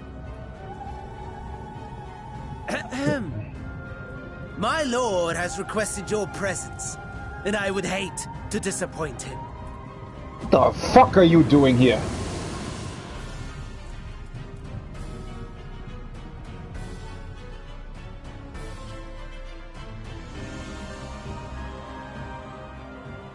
Well, this turned bad rather quickly. Was too good to be true, I guess. The experiment was a success, but I fear our time is short. Oh. I feel like I know what scene's coming up, even though we only saw it for like 3 seconds in the trailer. I shall begin the preparations. Now, it is time for you to awaken.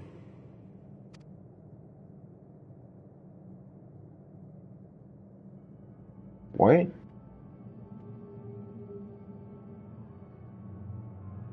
Are they putting this in our mind? Good morrow to you. Here, have a taste before it gets cold. Oh, but be sure to remove your helmet. Take a moment, too, to familiarize yourself with that borrowed flesh. Whoa.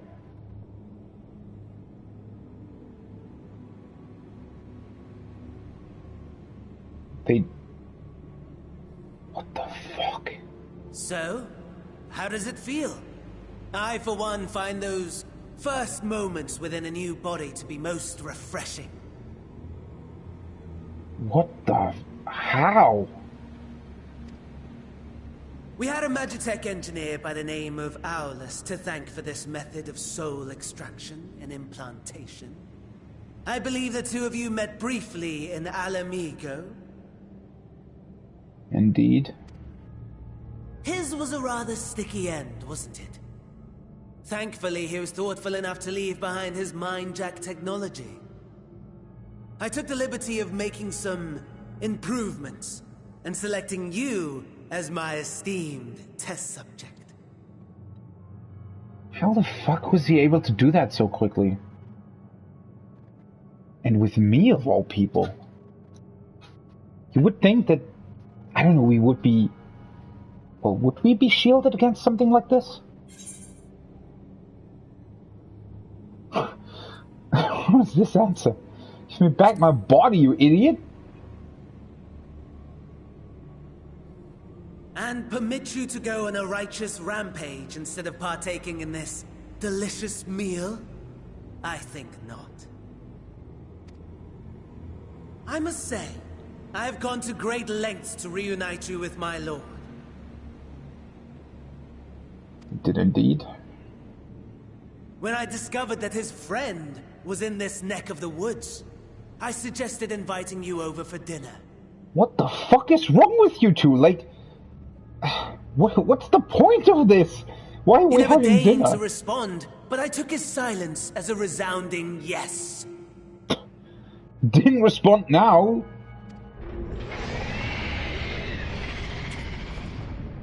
The hell?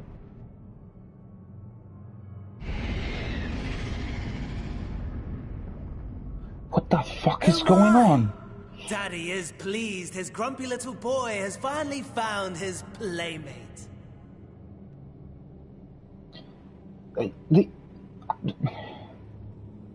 What the fuck is going on? What is he even in control of anything? Does he just do stuff because he likes to do it? Is there some purpose behind it?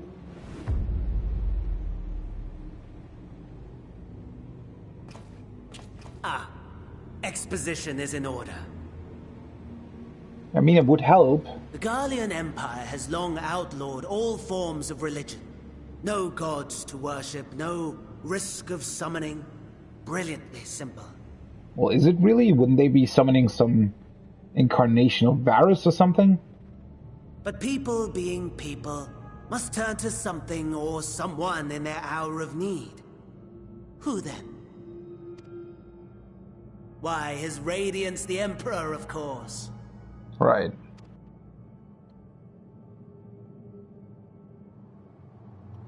As you have observed firsthand, Garlemald has seen better days.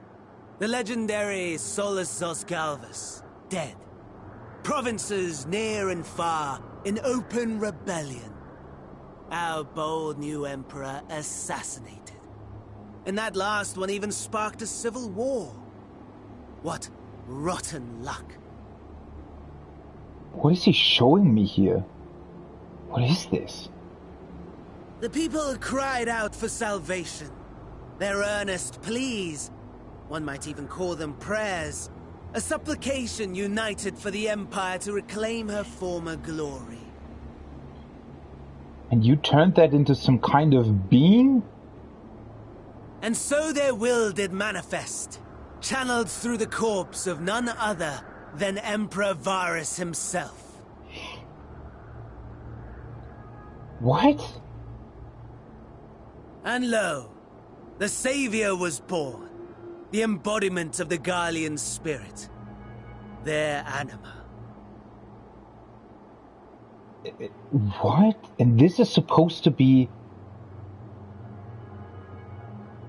based on Varus's body? Whoa. That looks creepy as fuck. It calls to its subjects, compelling them to take up arms and fight. So it speaks even with Varus's voice? Or what? And just as the wealth and power gravitate towards the Empire's capital, so too does ether from every corner of the globe. Yeah, you've seen to that. The towers with which you and your allies have been so preoccupied were created as an extension of Anima itself. An ingenious design. I don't know if I would really call it ingenious. Holy fuck, I was just realizing something. You know what? I just realized what he means by channeled through his body. That's why there was a limb in the Tower of Zod. They fucking cut Varus's body into pieces. They literally put a piece of his body into every one of the towers. They quite literally, channeled the ether through Varus, through his dead body, or through pieces of it. What the ever-loving fuck? How this is just fucked up beyond imagining. We do not agree, my lord.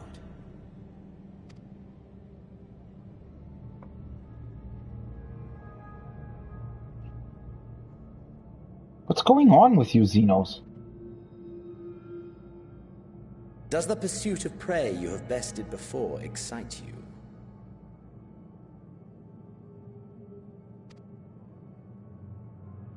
Of course not. Absent the challenge, the thrill, your prize is a hollow victory. Butchery.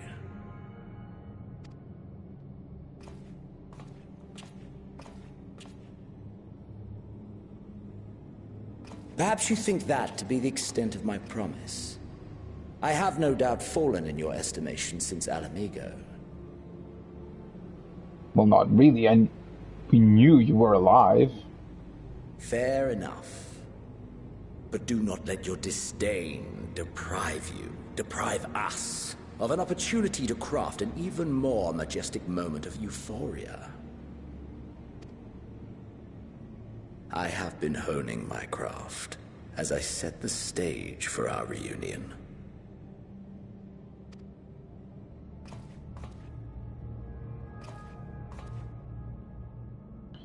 What does that have to do with some fucked up Varus primal though? Like me fighting that thing? Wheresoever there is suffering and despair, you appear to fulfill your duty as defender of this star.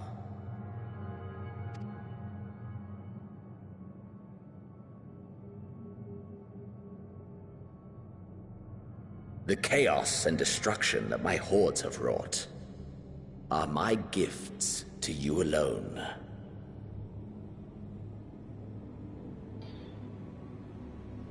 Yeah, I'm sorry, I don't get you.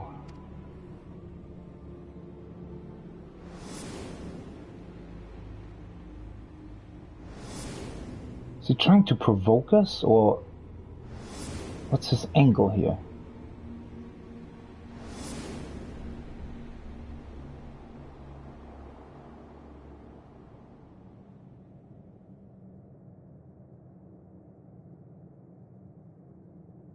At a loss for words? No matter. As you will learn, I have only just begun. Oh, will you not finish your meal? There is only one thing that can sate my hunger, and it would seem my friend has lost his appetite. Yeah, because I don't understand you, you fucking moron. What the hell? If you just want us to fight, then let us fight, but what's the point of the rest? I hoped this display of civility might prove an entertaining diversion, but clearly we are above such pretensions. That must have been clear to you before. Didn't occur to you? While my lifeless body was in the possession of the Ascian, I too claimed another's as my own. What? It was an enlightening experience to fight in an unfamiliar form. Flaws and failings in my technique were plain to see. It's just telling us about that, I guess. Whence rises one's true strength? The flesh? The soul? Perhaps you should like to discover the answer for yourself.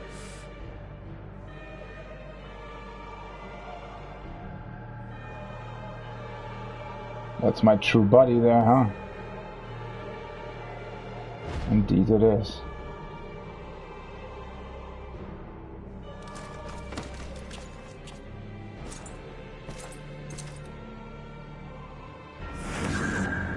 Or together.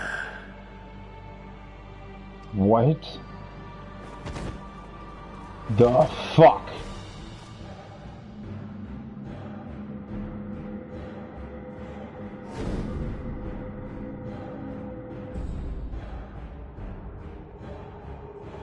What's going on?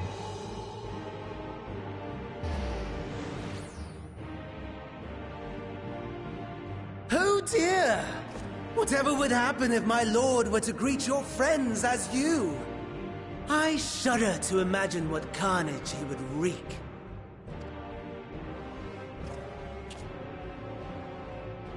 We'd better hurry if we want to avert the bloodbath. You can thank me later for my generosity. What the fuck?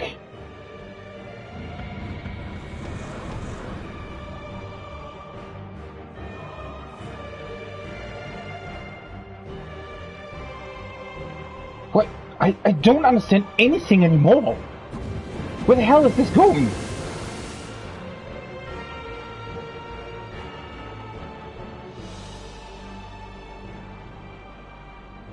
Ah, there it is. Your camp, I believe.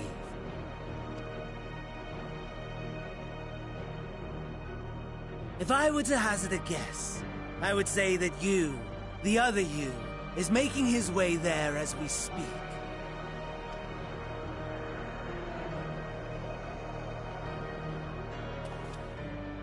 Alas, this you will have to walk from here. Or run, if you can manage it. My lord would be cross if I made it too easy. What? Are they really just toying with me? Such ingratitude. I'd not squander this fighting chance. After all, you've obstacles enough to overcome. Right on cue.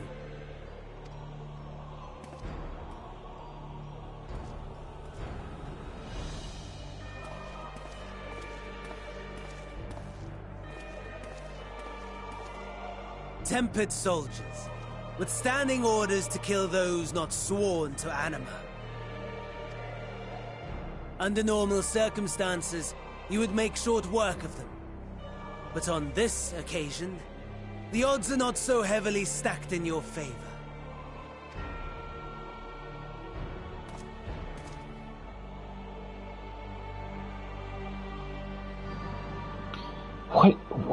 What's their deal here? Are they toying with me? What's their goal?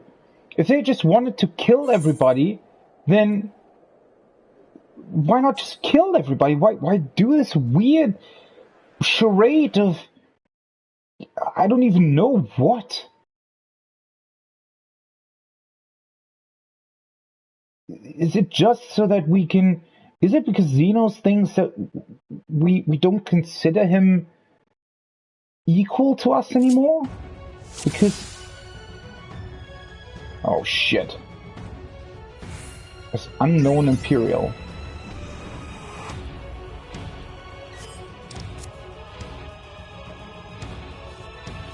Reach camp broken glass within the time limit? And he's just standing there looking!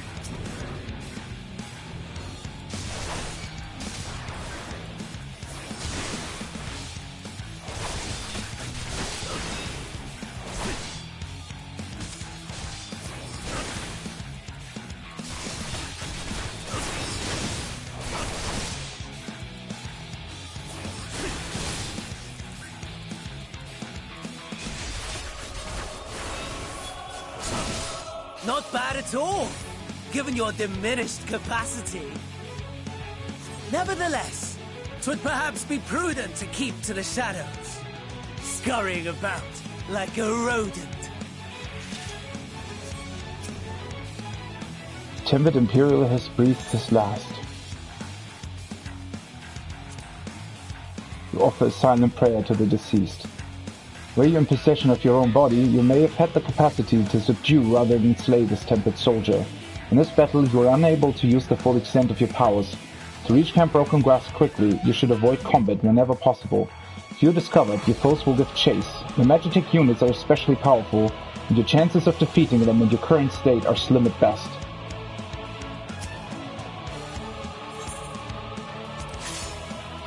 The unfortunate soldier was carrying a medical kit.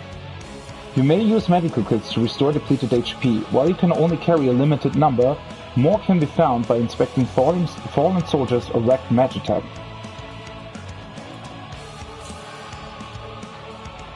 And I need to actually use it, apparently. Or I can carry 9 of them. What the fuck?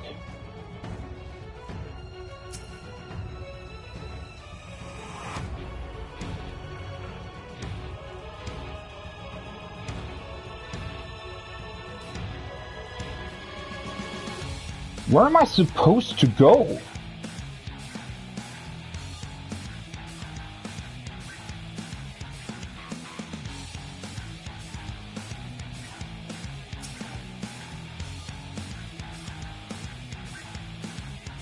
Whoa. At least I got something.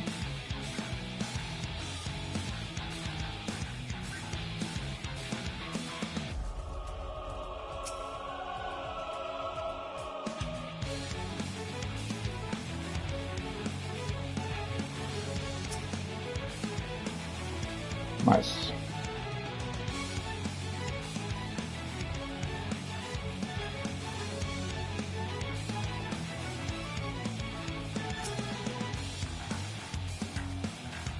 How many things are here?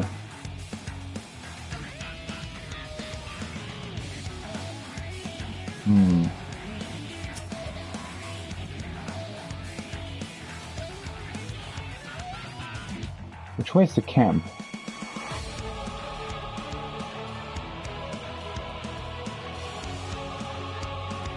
At least they can't, like, watch too far, I guess?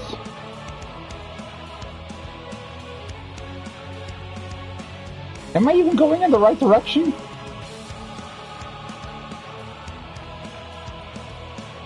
Isn't it that way?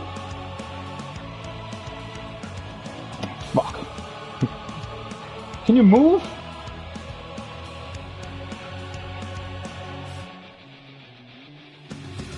Isn't the camp there?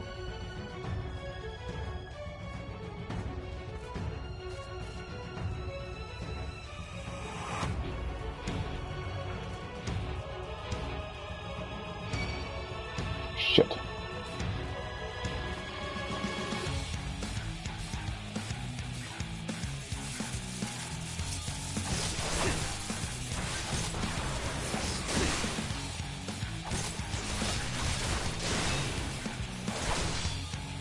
It's probably not the best idea.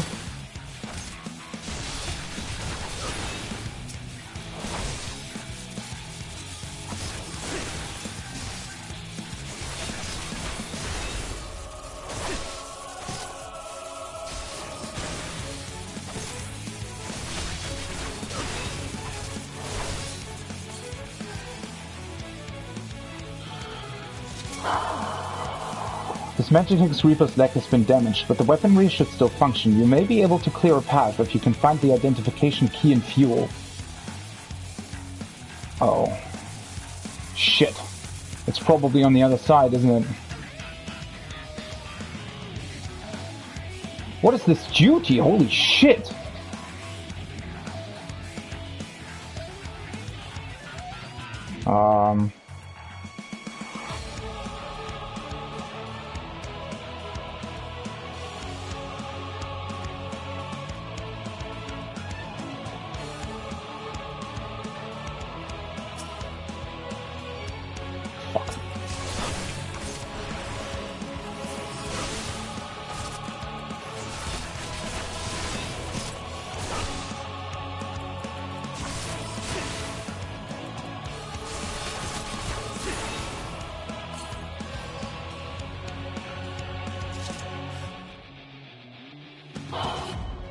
I need to go back there.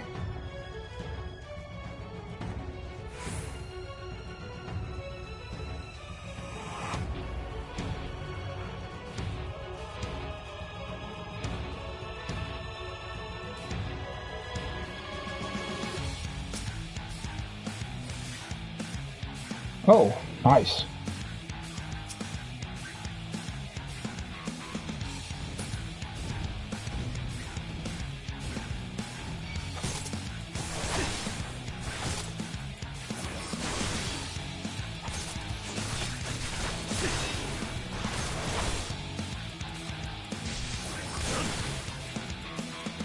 So I need to run back here, and then, like, I'm still pretty overwhelmed from this duty.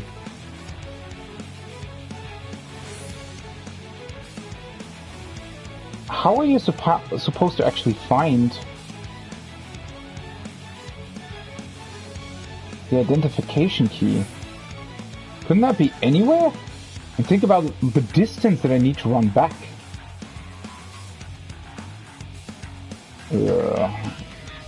It's a bad idea, I think.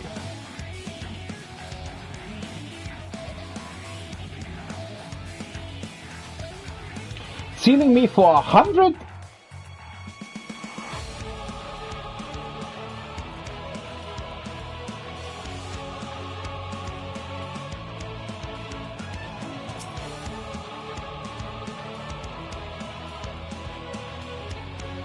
Man, the freaking identification key could be anywhere.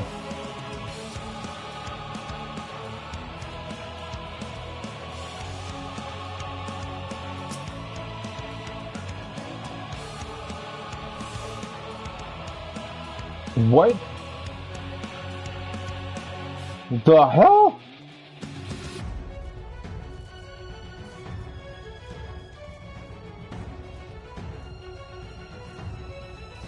Fuck.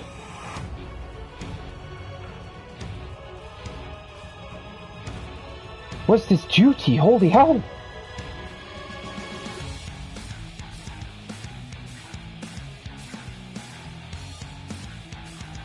Please don't turn around. Fuck! I think I might still be able to...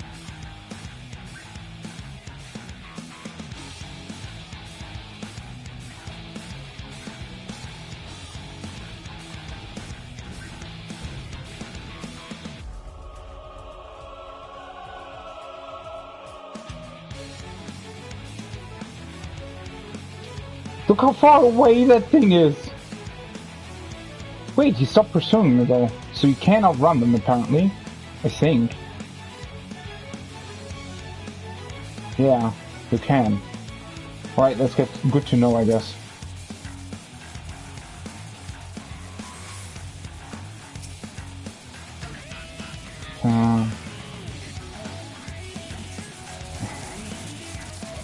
Where's the pilot supposed to be? They could be anywhere.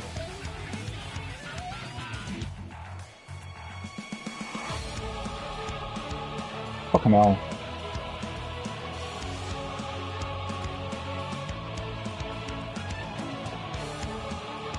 What is this duty? What the hell are they doing? Seriously, this is incredibly cool and incredibly... Like, they've never put that much sort of pressure on you.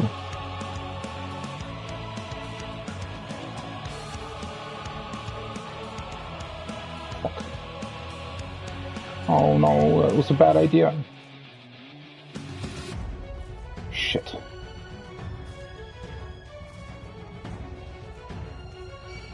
Nope.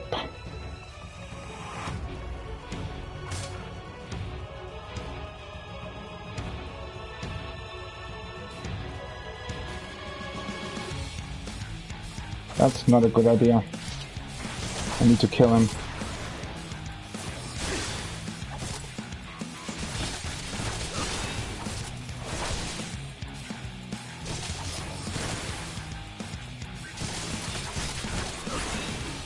Alright. One less at least. Alright, so where could that be? I know there were still some glowing parts back here. Just can't afford to engage too many. How am I supposed to get there? Wait. Fuck. This is practically with platforming.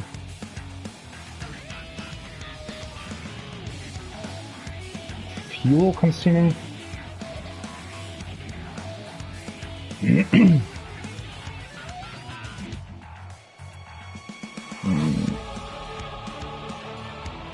I could kill one of them.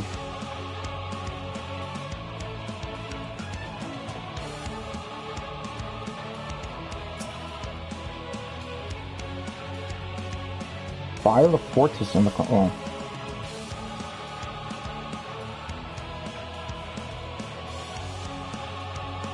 Where's the identification key? It has to be over there then.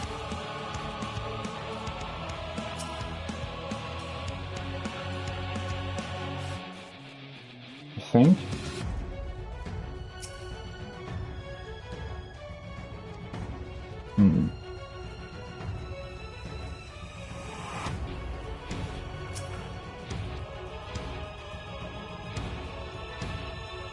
Has to be there then, right? Is he coming this way? Oh, I don't.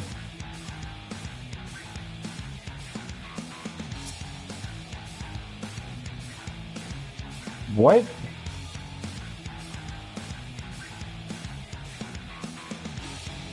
Wait, what? How are you supposed to... What?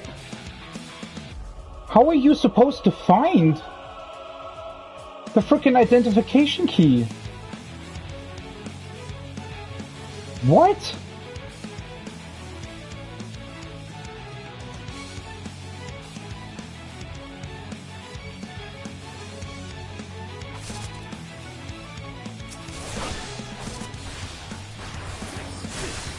I'm pretty sure that I've already been to most places.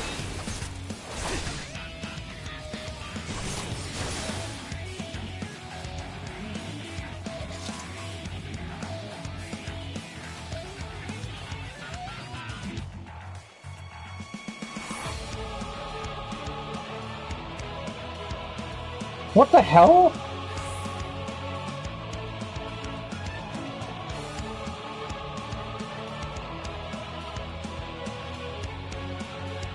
Not a good idea. Fuck! Where's that thing supposed to be? Pretty sure that I've already been through here. Don't tell me it's in like one of the buildings or something.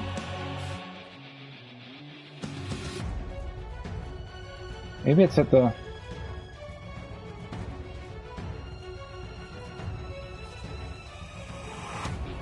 Probably should heal.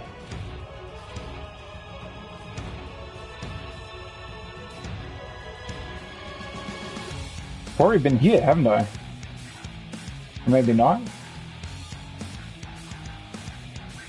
Yeah, this is the start. What? Where's that identification key supposed to be?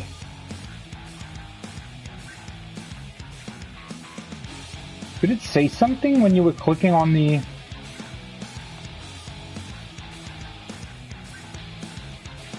armor? It only said that I needed an identification key, correct? Wait, you fueled the magic but cannot be activated on. Search the area for the pilot. I mean, that could be anywhere. Must be one of the deceased soldiers, right? But I thought I had already found most of them.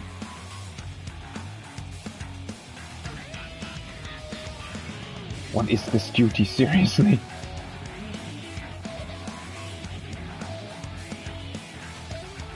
I guess once I have the...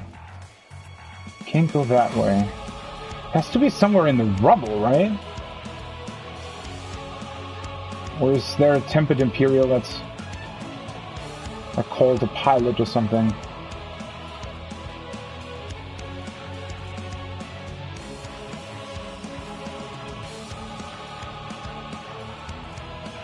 Pretty sure that I've already exhausted most of the places that you can search.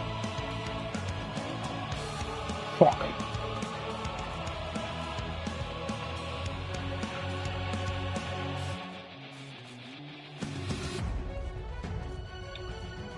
Wait.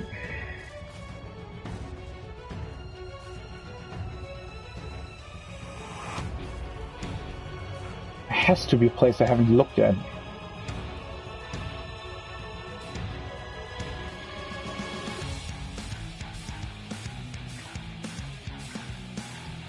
Been here already, right?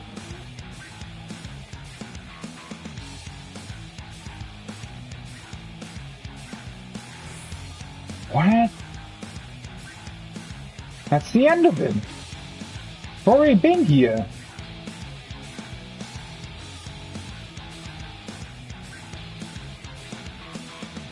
There's nothing else here.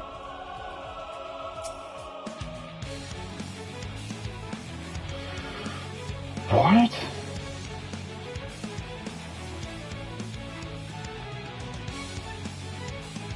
I'm pretty sure that I looked at everything that I could. Unless it's, I don't know, somewhere inside.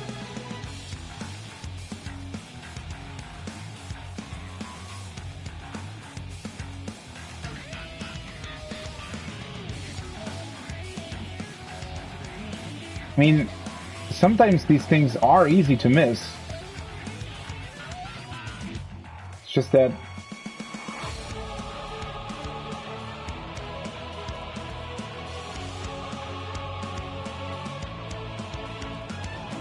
Not here either. I mean, it has to be in some of the buildings, or am I supposed to kill one of them and just find...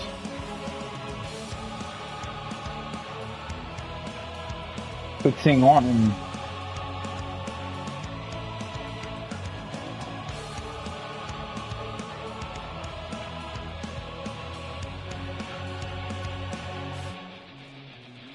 Can't enter this building either, can I?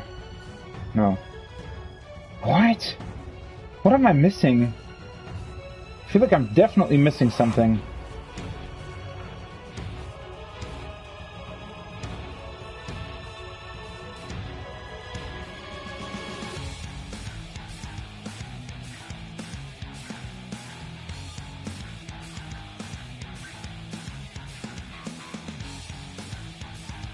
Maybe it's back here somewhere?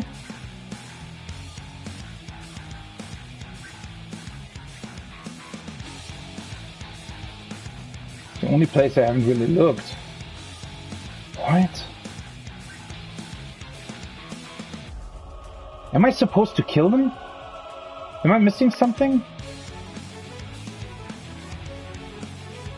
No, I mean the others were also just lying on the ground. I also expected it to be further away, simply because it would be harder to get them. But then again, the fuel thing was fairly far away. What?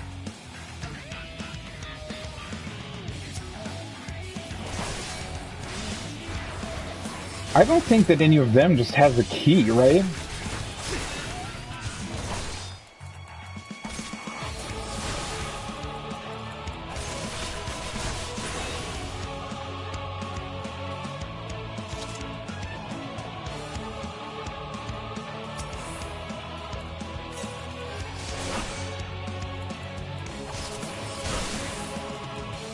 let's try this actually. Does this work here as well? I think it does. Palace of the Dead tactics.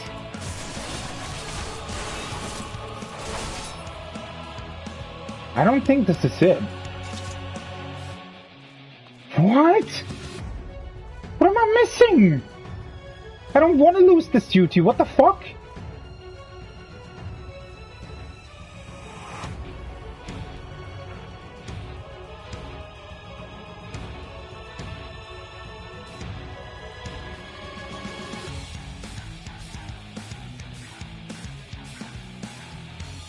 Or am I... what?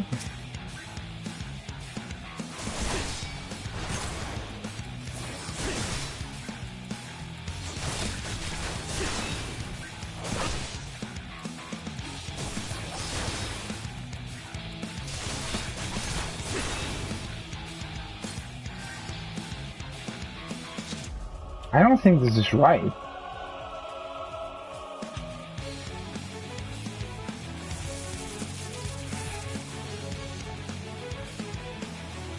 Oh! What the hell? It's not been turned, thank goodness. I thought I was the only one left. The bastards got my hand when they took down my Magitech Reaper. If you can repair its leg though, it should still work. Here, take this key. Grant the use of my hand, I might stand a chance out there. Please, send help if you can. Finally, what the fuck? Well, yeah, that was a bit hard to find. Didn't expect it to be right next to it.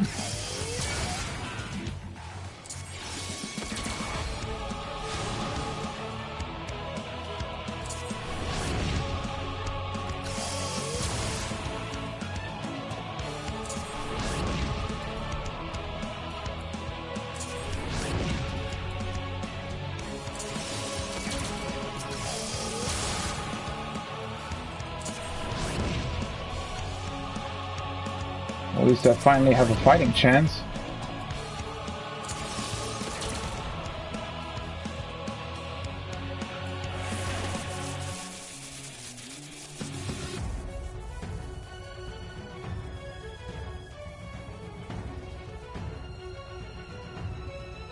I don't know if I have enough time to do this.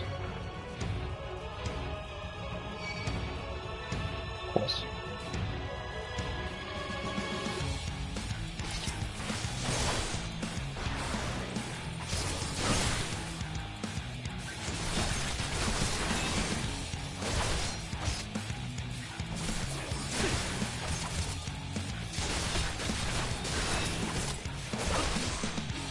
I don't even have fucking medkits anymore.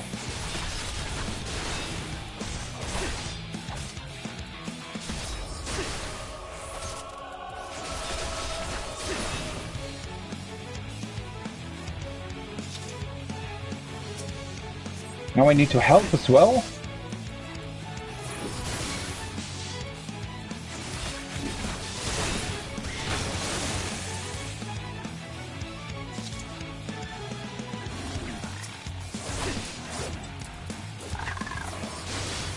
Can't do this in like a minute.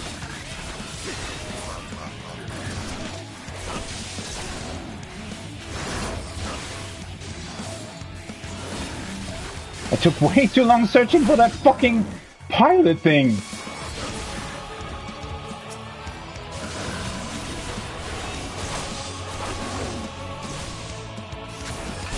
Fucking hell.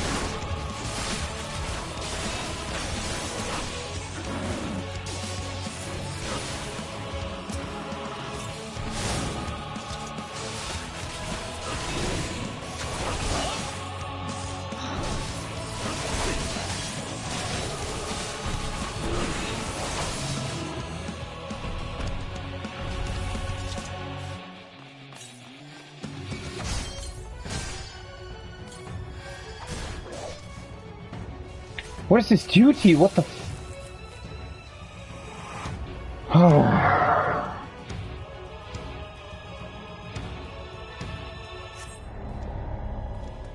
What the hell?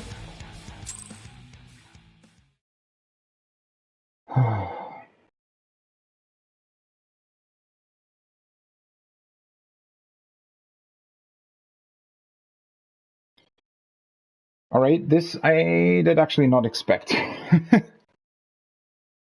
I mean, to be honest, I think it's a bit unfair where they place that Imperial soldier. First of all, I was looking for a fucking... for something glowing, right? Not for a person that was still alive. Ah, for fuck's sake.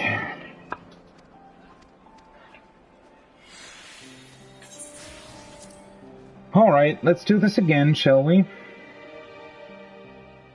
That's a duty. I mean, at least, I think for the first time, I've actually failed the duty in this game because I was bad at the duty, right? For the first time.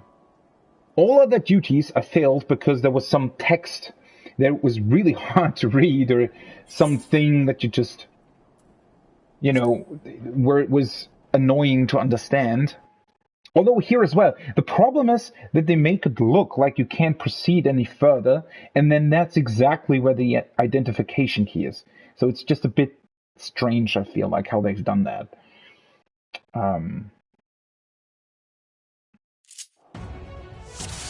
But then again, I mean, it's also, like, the duty in and of itself is brilliant. The only problem is that now, obviously, I know what to do. Although, then again, maybe that doesn't even help me.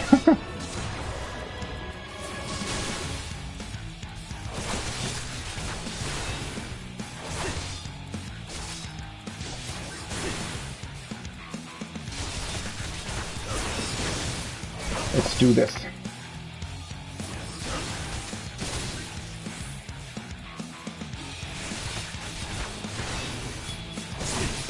Not bad at all, given your diminished capacity.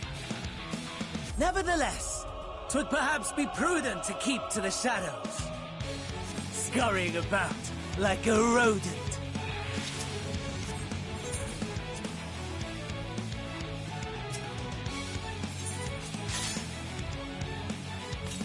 Alright. Let's do this.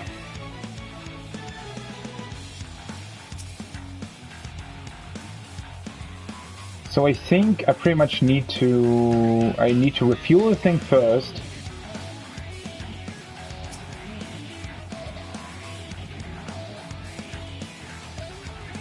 And then find... I wonder if it's in the same location again, or if it's somewhere different.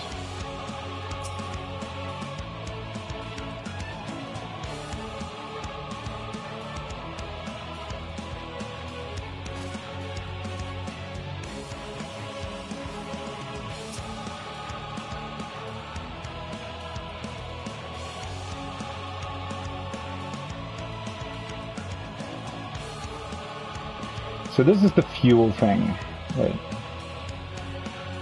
Let me guess. Let's get this thing first. Let's actually use one of them. Wait, what?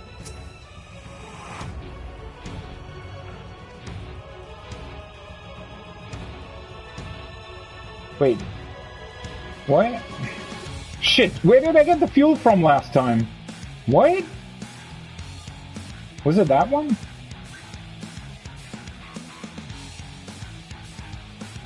Maybe it was.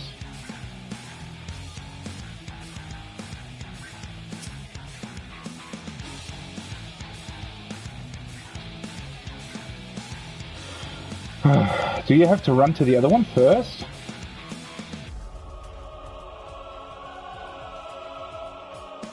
It's a bit weird.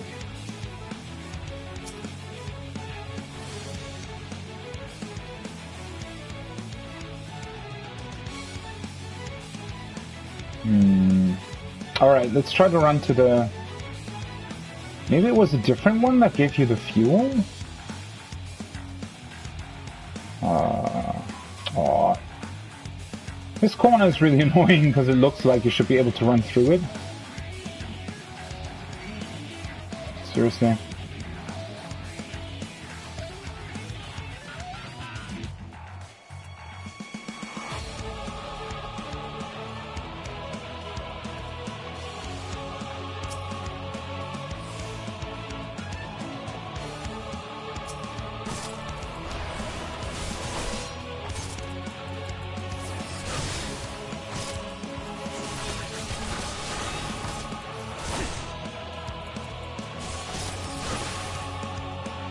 Wasn't this one though, right? Oh.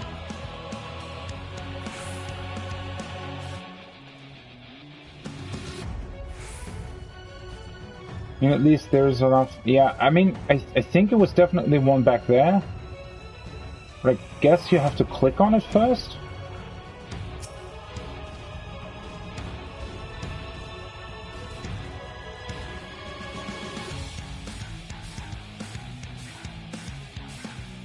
Can you please turn around? Now he's going to turn around, isn't he?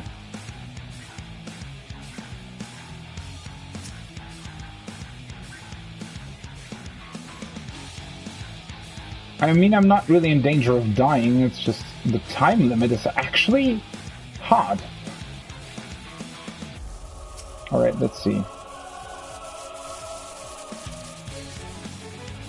I think one thing that I completely missed was that it actually changed my objective on the right.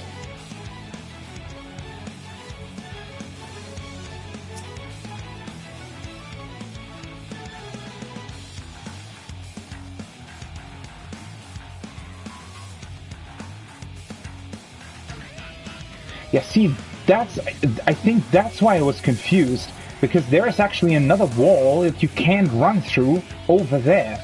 And I think I saw that from a distance and assumed that everything beyond it wasn't able to be accessed. But in fact it was. So, yeah, I think that's a bit of an unfortunate design. Still takes ages to, like, run around this place though, right? It's also quite interesting.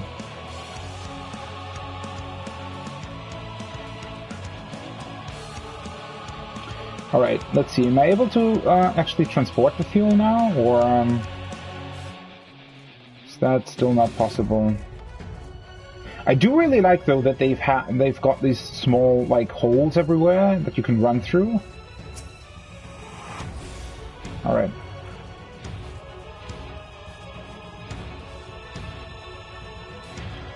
Whew.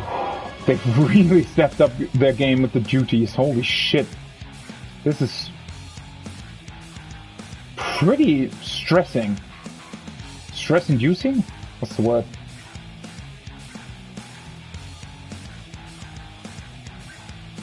Alright, let's hope no one sees me. So far, so good. He's running into my direction.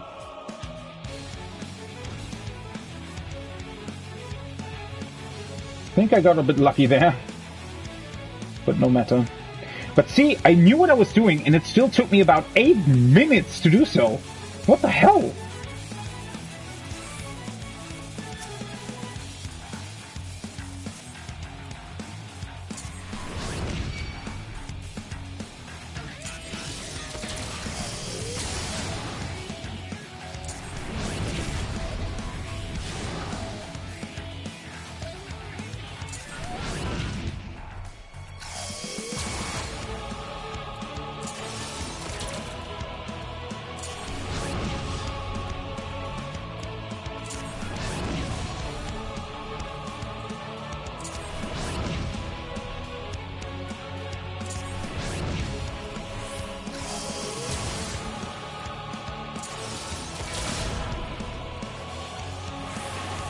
Whew. Alright, let's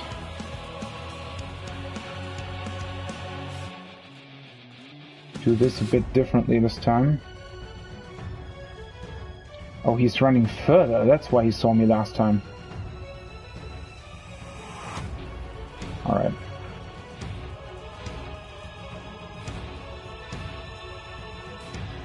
Nice. Alright, this is the easier part at least. Holy hell.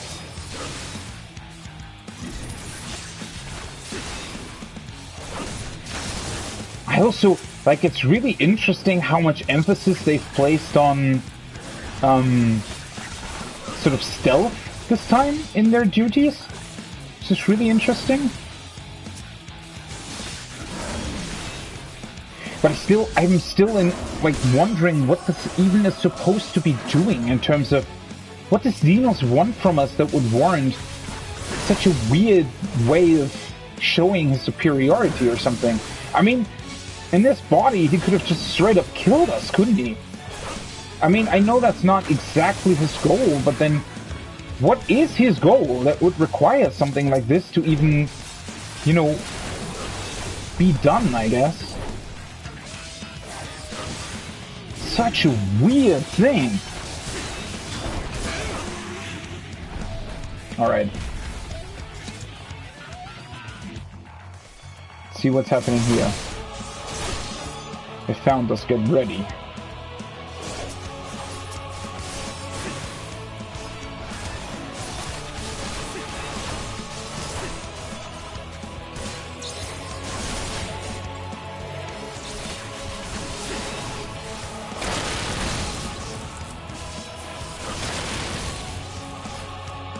Wow. So you definitely also want the medkits from before, right?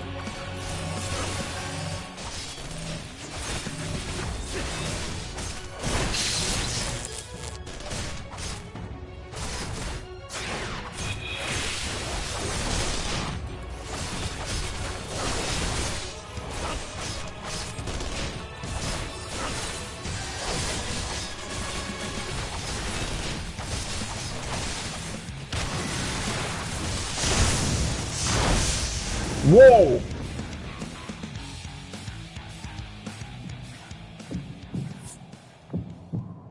Oh, that was supposed to happen?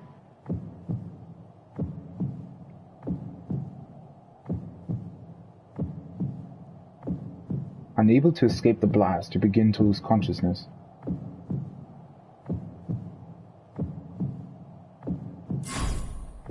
Whoa!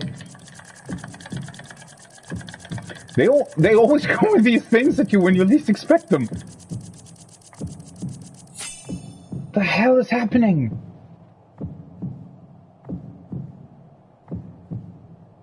You crawl to safety and regain consciousness.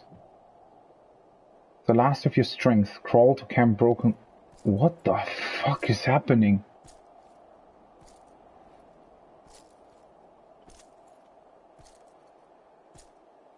What the hell?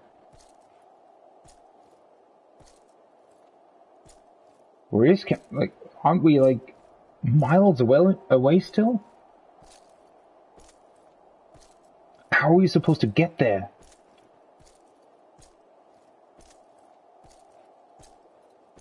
My stacks are waning, I guess. Are they testing us? What are they trying to do here?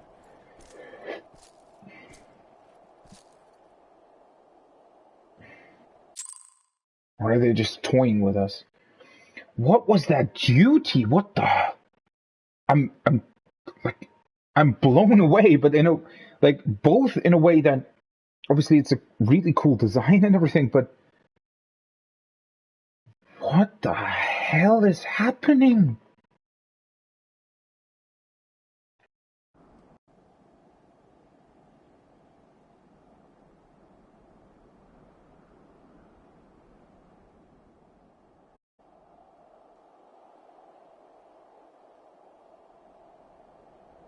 It is a miracle we were able to restrain the Tempered without suffering casualties. A welcome one. Arun, Senna and the others have their hands full as it is. Thankfully there are enough scales for everyone. And what of Eulus? His symptoms were particularly severe. They were, but others fared still worse, including some brought back from the Magna Glacius. As those in most desperate need take priority, it may be a while before he receives treatment. But rest assured that he will. In the meantime, we must find our missing friend. May the Fury guide you. Are we playing as one of them now? Fighting against ourselves as Xenos? Or what is happening? That duty was... Of all the bloody times for a disappearing act. Right when the first wave struck. We'd be fools to think it a coincidence. But where even to begin the search? No one saw him leave in the chaos, and we've no trail to follow. While I know full well he can handle himself, I worry all the same.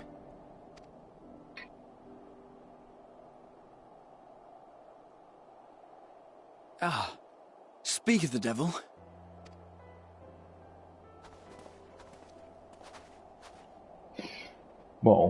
Well, time to call off the search.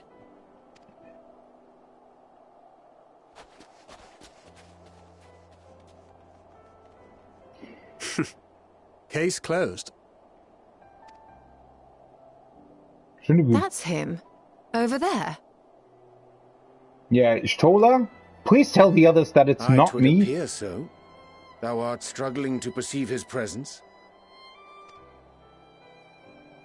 I am. Perhaps, in the aftermath of the wave, there is some residual effect interfering with my faculties. But...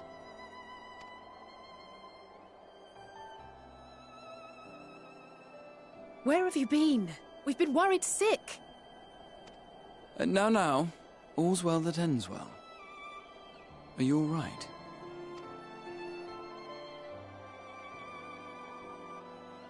Are you all right?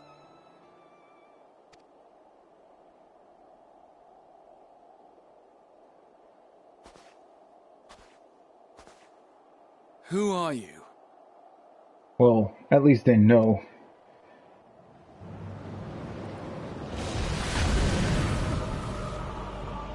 What the fuck?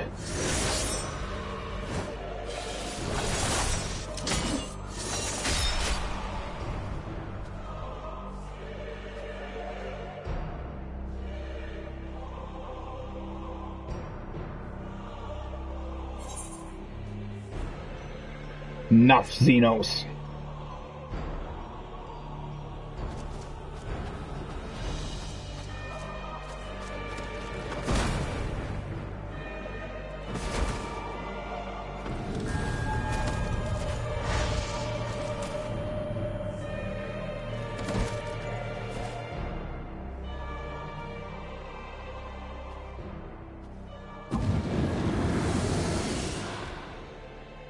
Sadly, that is all we have time for today. The effect has run its course, and back to your own bodies you must go.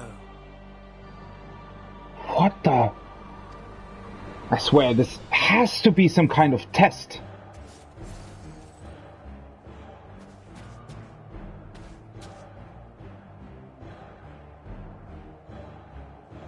But where are my manners?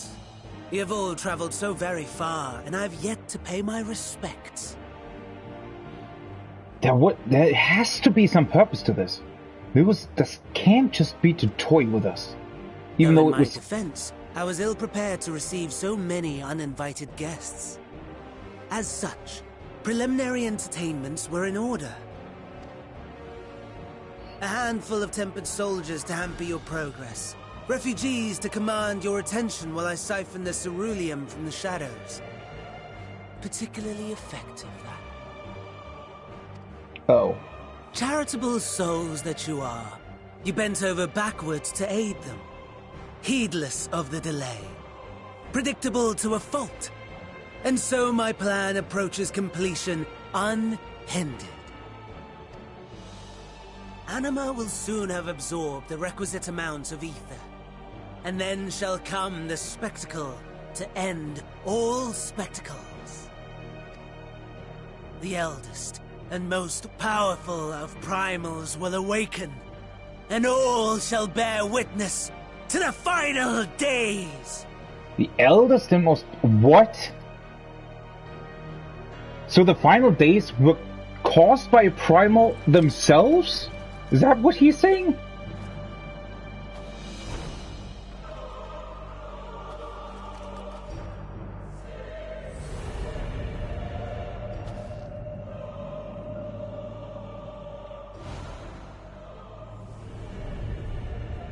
The gods themselves will be my meal. Your dear companions my dessert. Upon this world I'll feast, and death shall follow in my wake.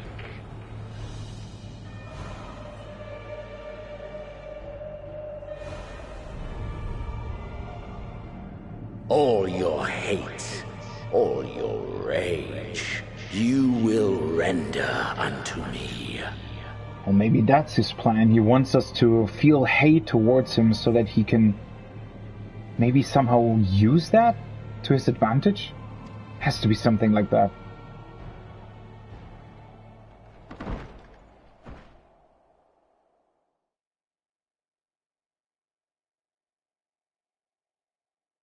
For upon thy life's reel wind too many threads of fate, power, wheel enmeshed with woe.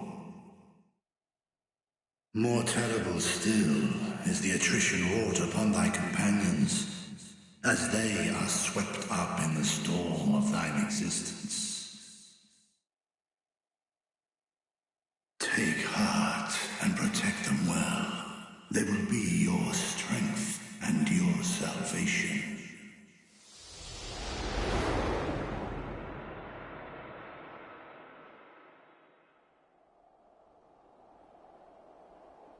Thank goodness. He's awake. Do I have my body back? Oh.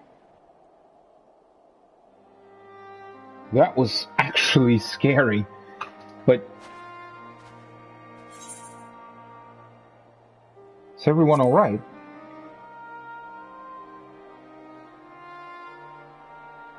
Perfectly fine, yes. I hope the same can be said of you. What is Xenos' plan? I still don't get it. Everything in working order?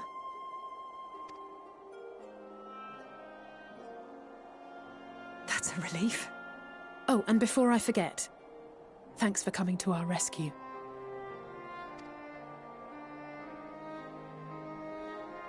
Given recent events, I would be surprised if you weren't feeling a bit poorly. Well, I only managed on a second and a long attempt. rest would be my recommendation under normal circumstances, but these are anything but. If Van Daniel's boasts are to be believed, we must act quickly. Yeah, but what is his... I don't even know anymore. Does Xenos want to make us angry or like want to take revenge on him, or does that help him in any capacity? Is that fueling Anima? Why does he want to do that so badly? Or is he truly just thinking about wanting a bigger battle and thinking that only through this can he accomplish that? Because if they wanted to kill me, they could have just killed me. I guess. Or maybe there's something that would have prevented that. Once you've blown away the cobwebs, we can discuss preparations for our assault on the Tower of Babel. And then there's Van Daniel as well, because they both don't even seem to follow the same sort of plan, almost. And he's just able to teleport me wherever he so chooses, and to extract me out of my body and into another one, practically at any given time, apparently. So, what the hell are they doing?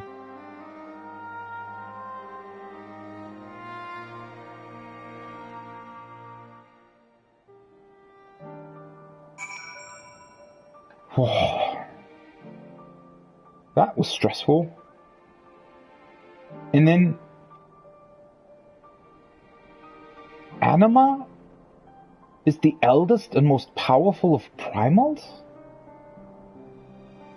Did I hear that right? Was he I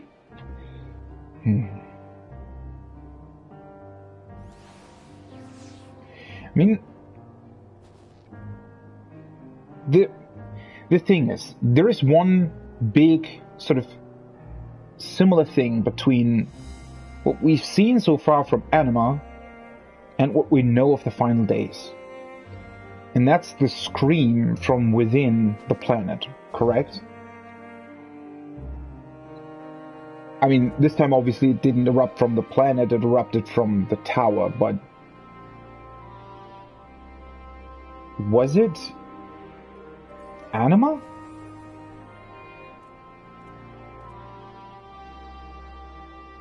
But then why or how was Anima created in the first place? I mean, obviously that might be what we try to find out next. But again, if this is... is this connected to the final days? And again, if it is, then... what is Anima's part in this? And if the Unsullied Ascians then summoned Zodiac, did they even know of Anima? How does Daniel know of it?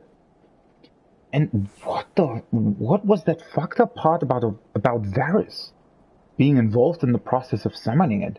Does it need to have some sort of vessel? Is it so that you can maybe draw on the Garleans' ether more easily because they were connected or believed in Varys? I don't understand anything anymore. Again, what was this duty that we just did? It was incredibly well designed, I give it that. It really was. The atmosphere, the sense of urgency. Could have maybe, you know, I guess, could have maybe had one or two more mechanics or skills, but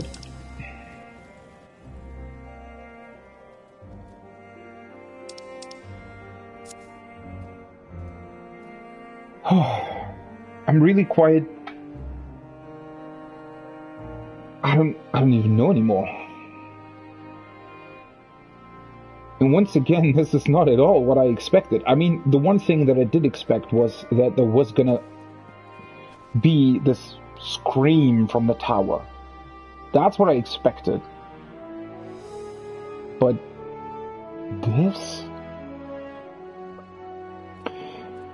What is that whole charade with the meal?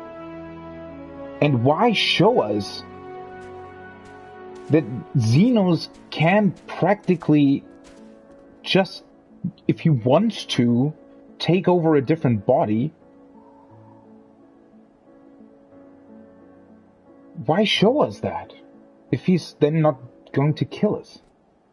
Again, is that for fear? Is that so that we feel hatred towards him? I honestly don't get it. And the thing that made me really nervous about this whole thing, and I think why this duty also works so brilliantly in terms of its atmosphere, is because, you know, yes, of course you have a sense of urgency during it, right? The time is running down and everything. That does create a sort of stressful situation. But at the same time, I think what was even more stressful is this feeling of, for the first time in a long time, really having no power.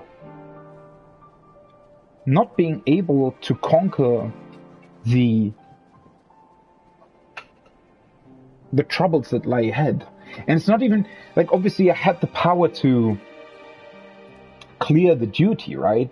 But I'm talking about the fact that we were really, really suddenly completely and utterly defenseless against Xenos and Daniel and most other foes, I guess.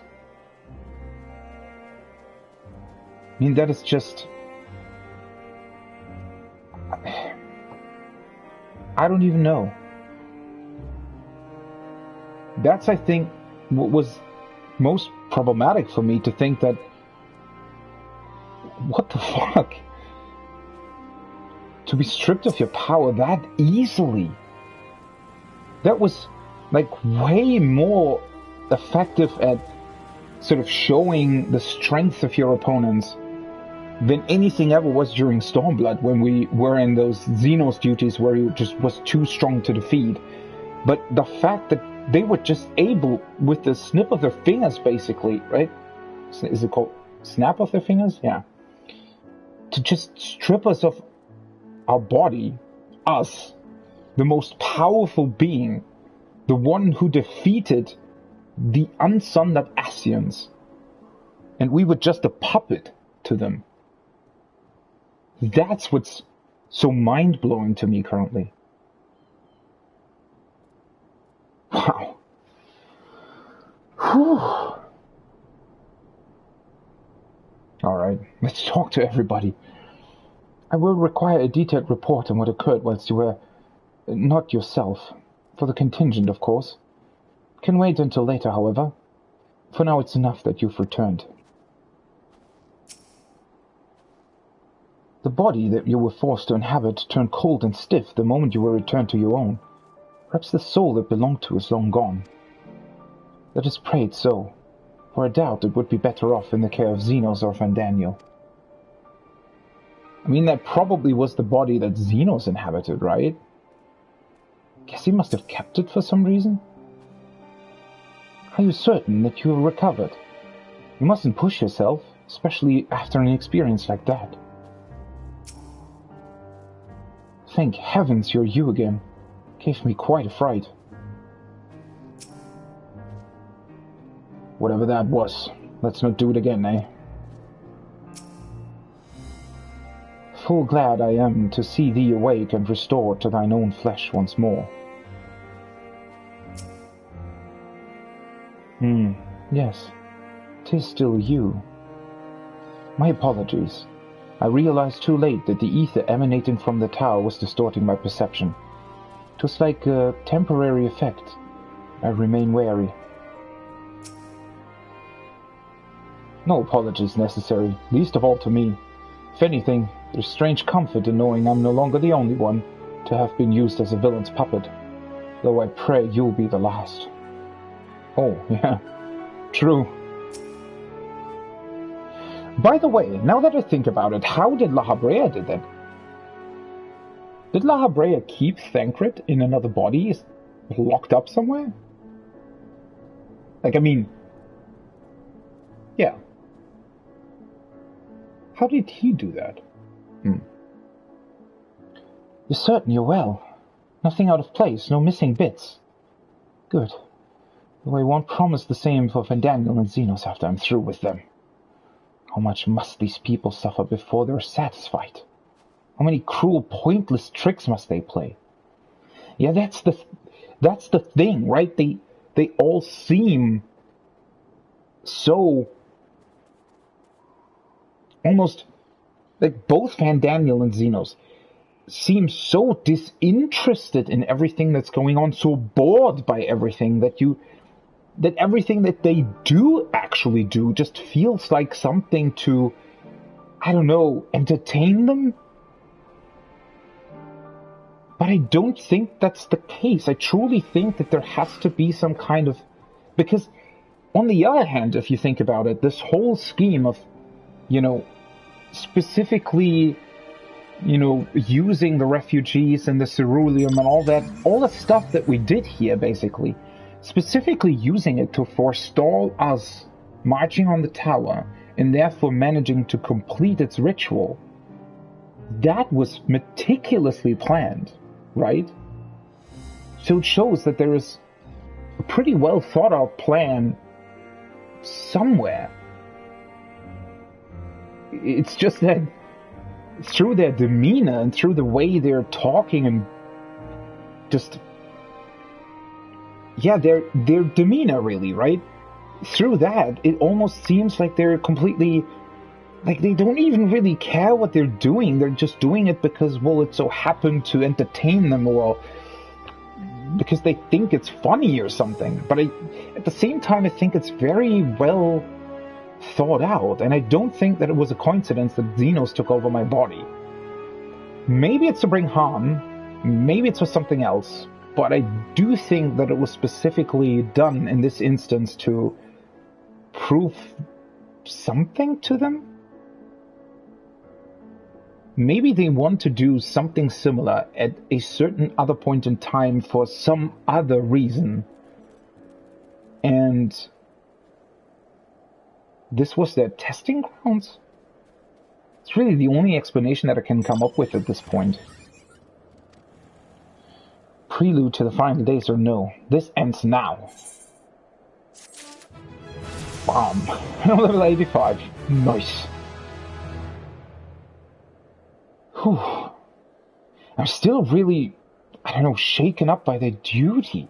And again, I think it's this... just this realization suddenly that we're so vulnerable. Especially in a situation like that, right, where we had thought that we were, well, not really safe. I mean, the tower was obviously there, but, you know, it felt like we had accomplished something. It felt like we had, you know, sort of been able, I mean, again, think about it. We finally managed essentially to bring all of the people of Eorzea together, including the remaining legions of Garlemald. At least the ones that were not tempered, right? And then right into that triumph came this display of how much of a puppet we apparently are to Fandaniel and Xenos. Wow. Gateway of the Gods. There's the last ether current. Are you well enough to make your report? Let's see what the others think of this. Maybe somebody can come up with an explanation that I haven't thought of. Oh, and by the way, what is that ghost that Xenos conjured up as a Reaper? I was so enthralled by that whole situation that I saw it obviously, but I couldn't quite recognize any of it, I guess. I mean, I saw these two weird hands sort of grasping at the face of whatever he summoned there. But I do wonder if that's... I don't know. Should I know that? This anima was summoned with the corpse of Emperor Varus. Does their depravity know no bounds? With pieces of the corpse, by the way. It seems not. More to the point, we can surmise that wave of ether issued not from the Tower of Babel, but from the primal lurking within it. Primal whose cry rang rather more loudly in your ears than ours. If you were taken to the tower itself, then this proves beyond a shadow of a doubt that it is the beating heart of the Telofroy's machinations. Oh, by the way, Stola just hinted at it, but something that I was wondering, you know, throughout the past days I was sort of speculating about if Sharlayan maybe was a backup, or if whatever plan they're currently working on maybe was a backup designed by the Unsundered Ascians in the case of whatever rang out from the star, right? The voice that brought the final days. In order to be prepared for that, right? Maybe Sharlayan... At first I thought that maybe Sharlayan was specifically designed for that, sort of a vault of all the knowledge of the world, and maybe they are instructed with something that would make it possible for at least a small colony to survive the final days should they appear again. Right? And I thought for a couple of minutes that maybe Emet-Selg or whatever specifically designed and instructed Sharlayan to be that, right? maybe even without their knowledge, much like the Garlean Empire or the Allegan Empire. It doesn't mean that the Sharlians know about this. It just means that they somehow got instructed to that purpose. But now, especially with the comment that Ishtola just made, I feel like maybe, again, obviously what we don't know yet is whether or not Anima is the same primal, even though Fandaniel did hint at it, but we don't know for sure whether or not Anima maybe was the primal responsible for the final days even back then. But its cry resonating more in us, does that maybe it was just because we were in the other body at that point? Maybe she's referring to that, but maybe, and this is pure speculation obviously, but it's just fun to do, maybe it's actually got more to do with the fact that we are one more time rejoined, right? And what I mean by that, and what I think about, or why I think about it, this is maybe the reason Anima even exists or came to be was because somehow Amarot and the Convocation and everybody, the Ancients essentially, maybe they became too strong, or they were too powerful in their influence over ether and creation magic. And somehow that triggered Anima. And maybe Anima was created or whatever in order to sort of subdue that, in order for, at a point where whoever would become too strong to meddle with the ether to sort of kill them all, essentially. I don't know if that makes sense, though. But again, the same thing is, like, or another question would be, why is Fandaniel summoning Anima? I mean, yes, he wants to bring about the final days, but why? We still have no clue, not the slightest hint. Why? Even Xenos doesn't make all that much sense currently. Sometimes he just seems completely disinterested. Sometimes he just doesn't even answer if Fandaniel talks about something. And then suddenly he's talking about killing our friends and, setting the world ablaze. And you're kind of asking yourself, but why? We are right here. We can just fight if you want that. Or maybe he thinks that only by bringing back the final days can he actually consume Zodiac? Maybe that's his line of thinking? I have no clue anymore. I mean, well, that could be a possible motive, right? That he's trying, I guess, to be infused with Zodiac, and us being infused with Hydaelyn, so that Xenos can have the biggest clash of the two biggest forces he knows of. But then again, according to Fandaniel at least, Anima is even more powerful?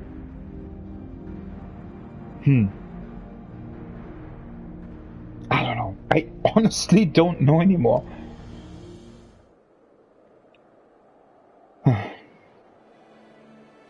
In which case, we have some highly relevant information. As many of you know, ever since we dispatched troops to free the Leveliers, we've been developing a plan to infiltrate the tower. According to Thancred and his scouts, the main structure is lousy with tempered and enemy magitech. Furthermore, the road leading to it has collapsed, making it difficult to approach in numbers. Thus, do we propose dividing our forces into two parties, one to distract and one to infiltrate. The diversionary force will be comprised of the Ishgardian, Gridanian, and Luminsen delegation. They will begin the construction of bridges to make the Telafroi believe we are marching upon the tower. Meanwhile, the best suited of our Alamegan, Ul'dan, and Eastern comrades will use a different method of ingress.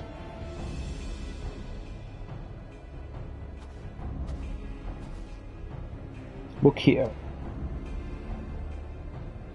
The facility marked in red is the Enceladium, a vast magitech manufactory. In ruins now, of course. It's the first time that I'm seeing the map. Yeah, well, it looks about like the place that I've constantly been running through. But the freight tunnel connecting it to the erstwhile Imperial Palace remains intact. While the Telofroy's attention is elsewhere, our infiltration force can use it to enter the tower undetected. Be aware, however, that the underground rail network remains very much operational. The Tempered are using it to bring supplies to the tower even now. If it can carry their material, it can carry us too, providing we sneak aboard unseen.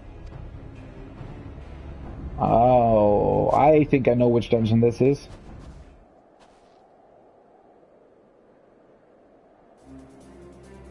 The Scions will lead the infiltration party. Once inside, you must locate and dispatch Van Daniel and Xenos.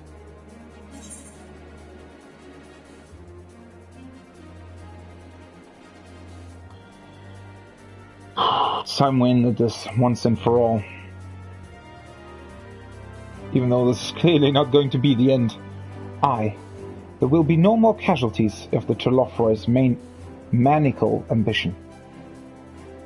How quickly can we enact this plan? Van Daniel made it quite clear that haste is a priority. Yeah, and I don't think that he probably said that on purpose. I don't think that he is... I think that most of what he says actually has a lot of meaning behind it. Of paramount concern even, assuming he didn't name the tower Babel on a whim. In Amon's time, it meant Gateway of the Gods. Why? Zandi used it to refer to a void gate, but in this case it almost certainly alludes to something altogether greater.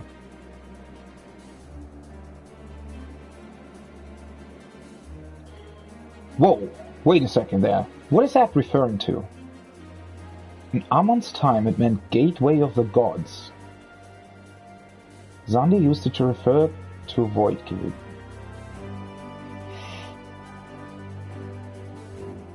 What?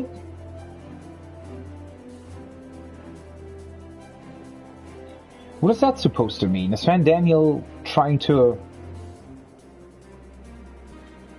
open the rift or something? Does he have to in order to summon Anima? But Anima seems to already exist. And it's been fueled by the ether of the towers, right?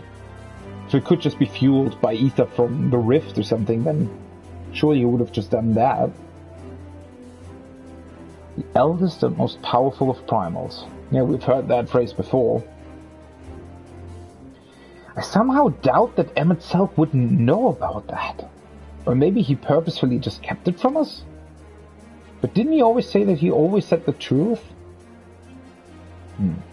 Isn't that also why he's called Emmett Selk? Because he's the emissary of truth or something like that? All the more reason to act now. The rest of the contingent is aware of the plan. They're ready to move at a moment's notice.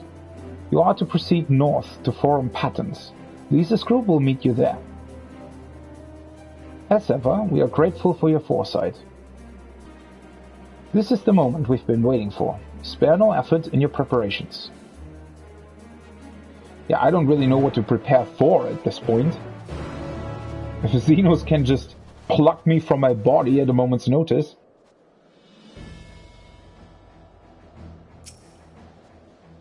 Lisa's party ought to have secured the tunnel by now. Rendezvous with them and make your way inside. May the Fury guide you and us all. Those not taking part in the assault will defend this camp and the airships, as well as safeguard your escape route from the tower. You need not worry about what comes after, so fight with all you have.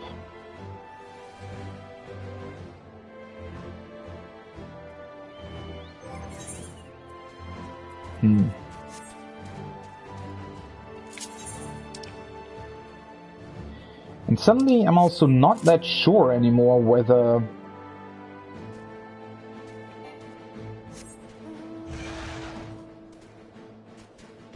or not the trial is actually a level 83. Didn't they also... I mean, I think it is? But would the trial then be anima? Already?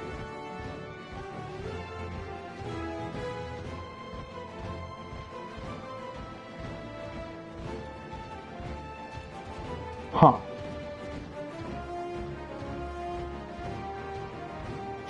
You know, I mean, maybe this is sort of a bit of a convoluted thought on my part, but the thing is, we knew that anima was in Endwalker, right? They showed that to us. It was in the launch trailer, and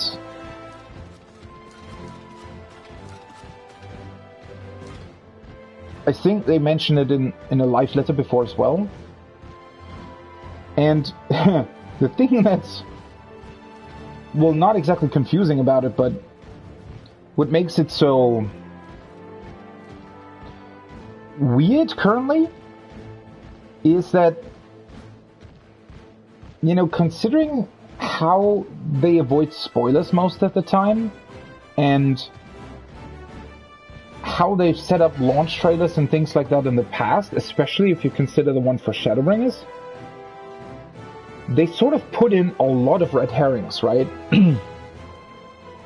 Where you think, like for example, in the launch trailer of Shadowbringers, we thought that, like, the revelation that Hylian and Zodiac are primals, apparently the eldest and most powerful, though for some reason now Anima is there. That was like a really big revelation in that trailer, right? But they made a point to sort of put way, way bigger lore into the actual expansion, to the point where it didn't even matter. Like, that information, well, it doesn't matter, of course, but it was so almost unimportant to everything else that happened, that I feel like anima is maybe not playing as big of a role as we think it does? I don't know. I mean, I shouldn't really think about this with these outside sources in mind, right? I should concentrate on the story itself and what the actual story is telling me, but still. Damn these frigid lands. The sun does not sneak. However, he will travel this path of yours, and those who walk with him will bask in his radiance. I am to accompany you into the tower. It is an honor, as ever.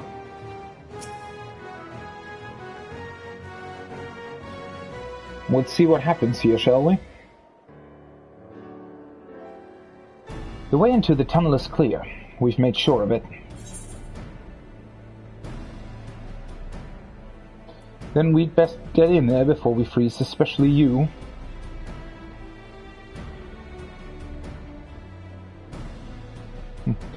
Oh, the shoe will be on the other foot once we're in. Believe you me, a good fight should warm us right up.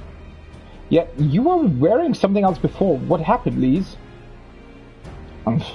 Barely enough cloth to swaddle a newborn. Clearly, you have spent too long around this feral dog of a Dothar.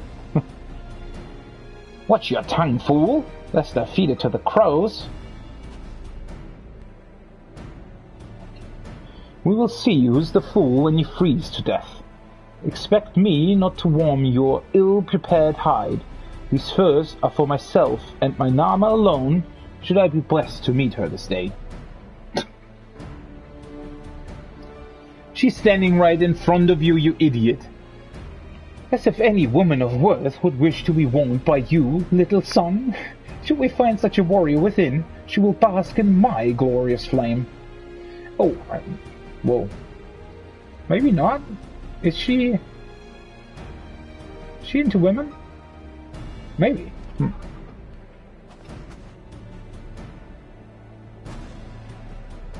Stop, both of you. Save your fire for the enemy. As for extra furs, I have plenty to spare. As do we.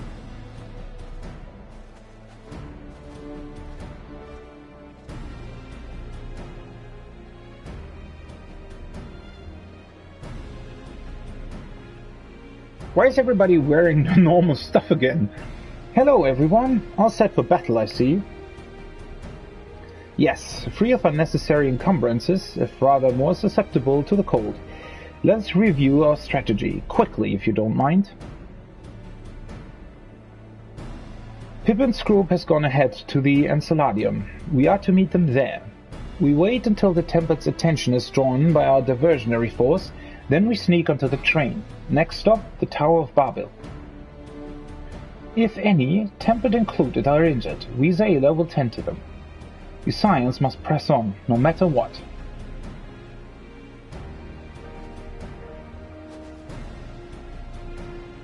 We should avoid moving as a group until we are underground, so we'll need to make our own ways to the Enceladium. See you there.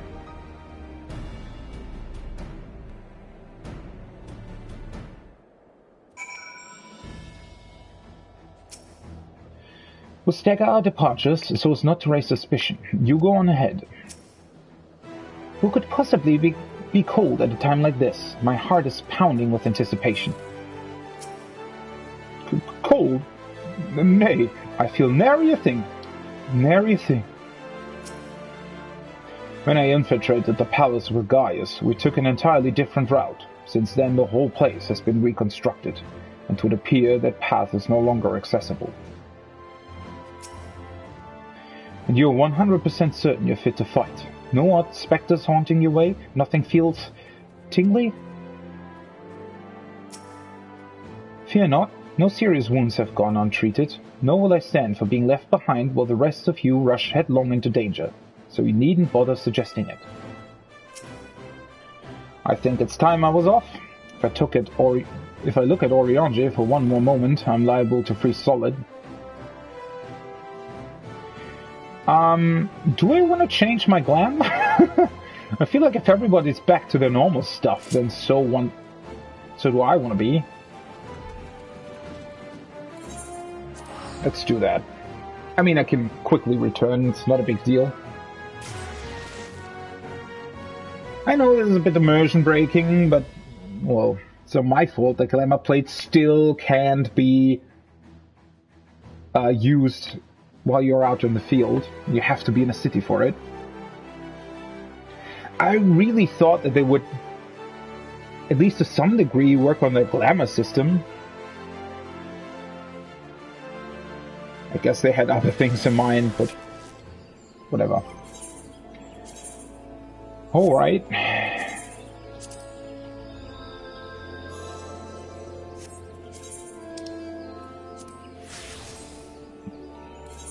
Let's switch back to my actual Endwalker glamour.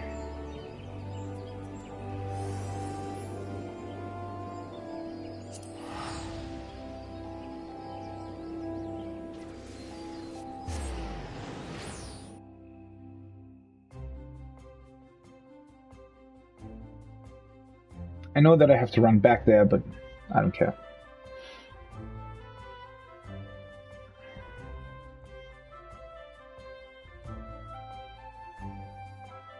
So this is this underground Magitech facility then. The dungeon, I mean. I have no clue what's going to happen after it, though. That is, I don't know, entirely...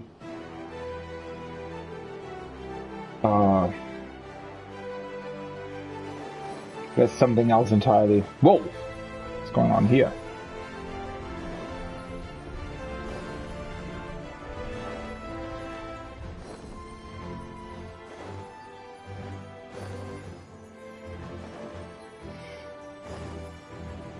Well, one of the good or one of the good things why well, what do I want to say? One of the advantages of taking so long through the zone is that the glamour definitely paid off. It was definitely worth it, specifically changing my glamour to like a more Garlemald themed outfit for this whole thing. It's definitely worth it. But now I'm back to my usual stuff.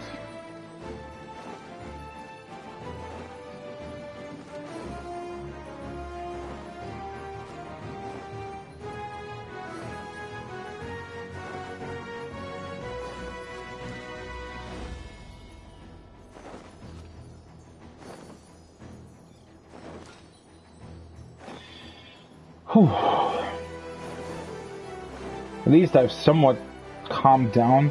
I always, with with these things that just happened.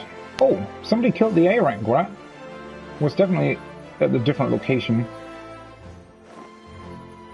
A couple of hours ago, that is. Yeah, I mean,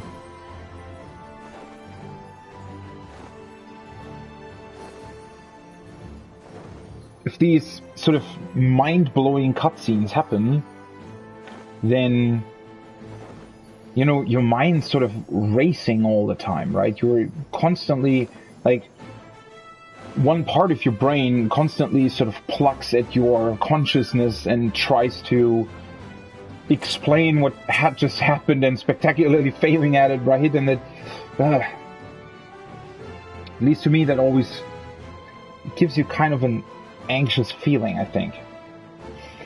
Now that the Tempered Ones are aware of our plan, they will doubtless start pouring in at any moment. But needn't worry, my brothers and I will see that none shall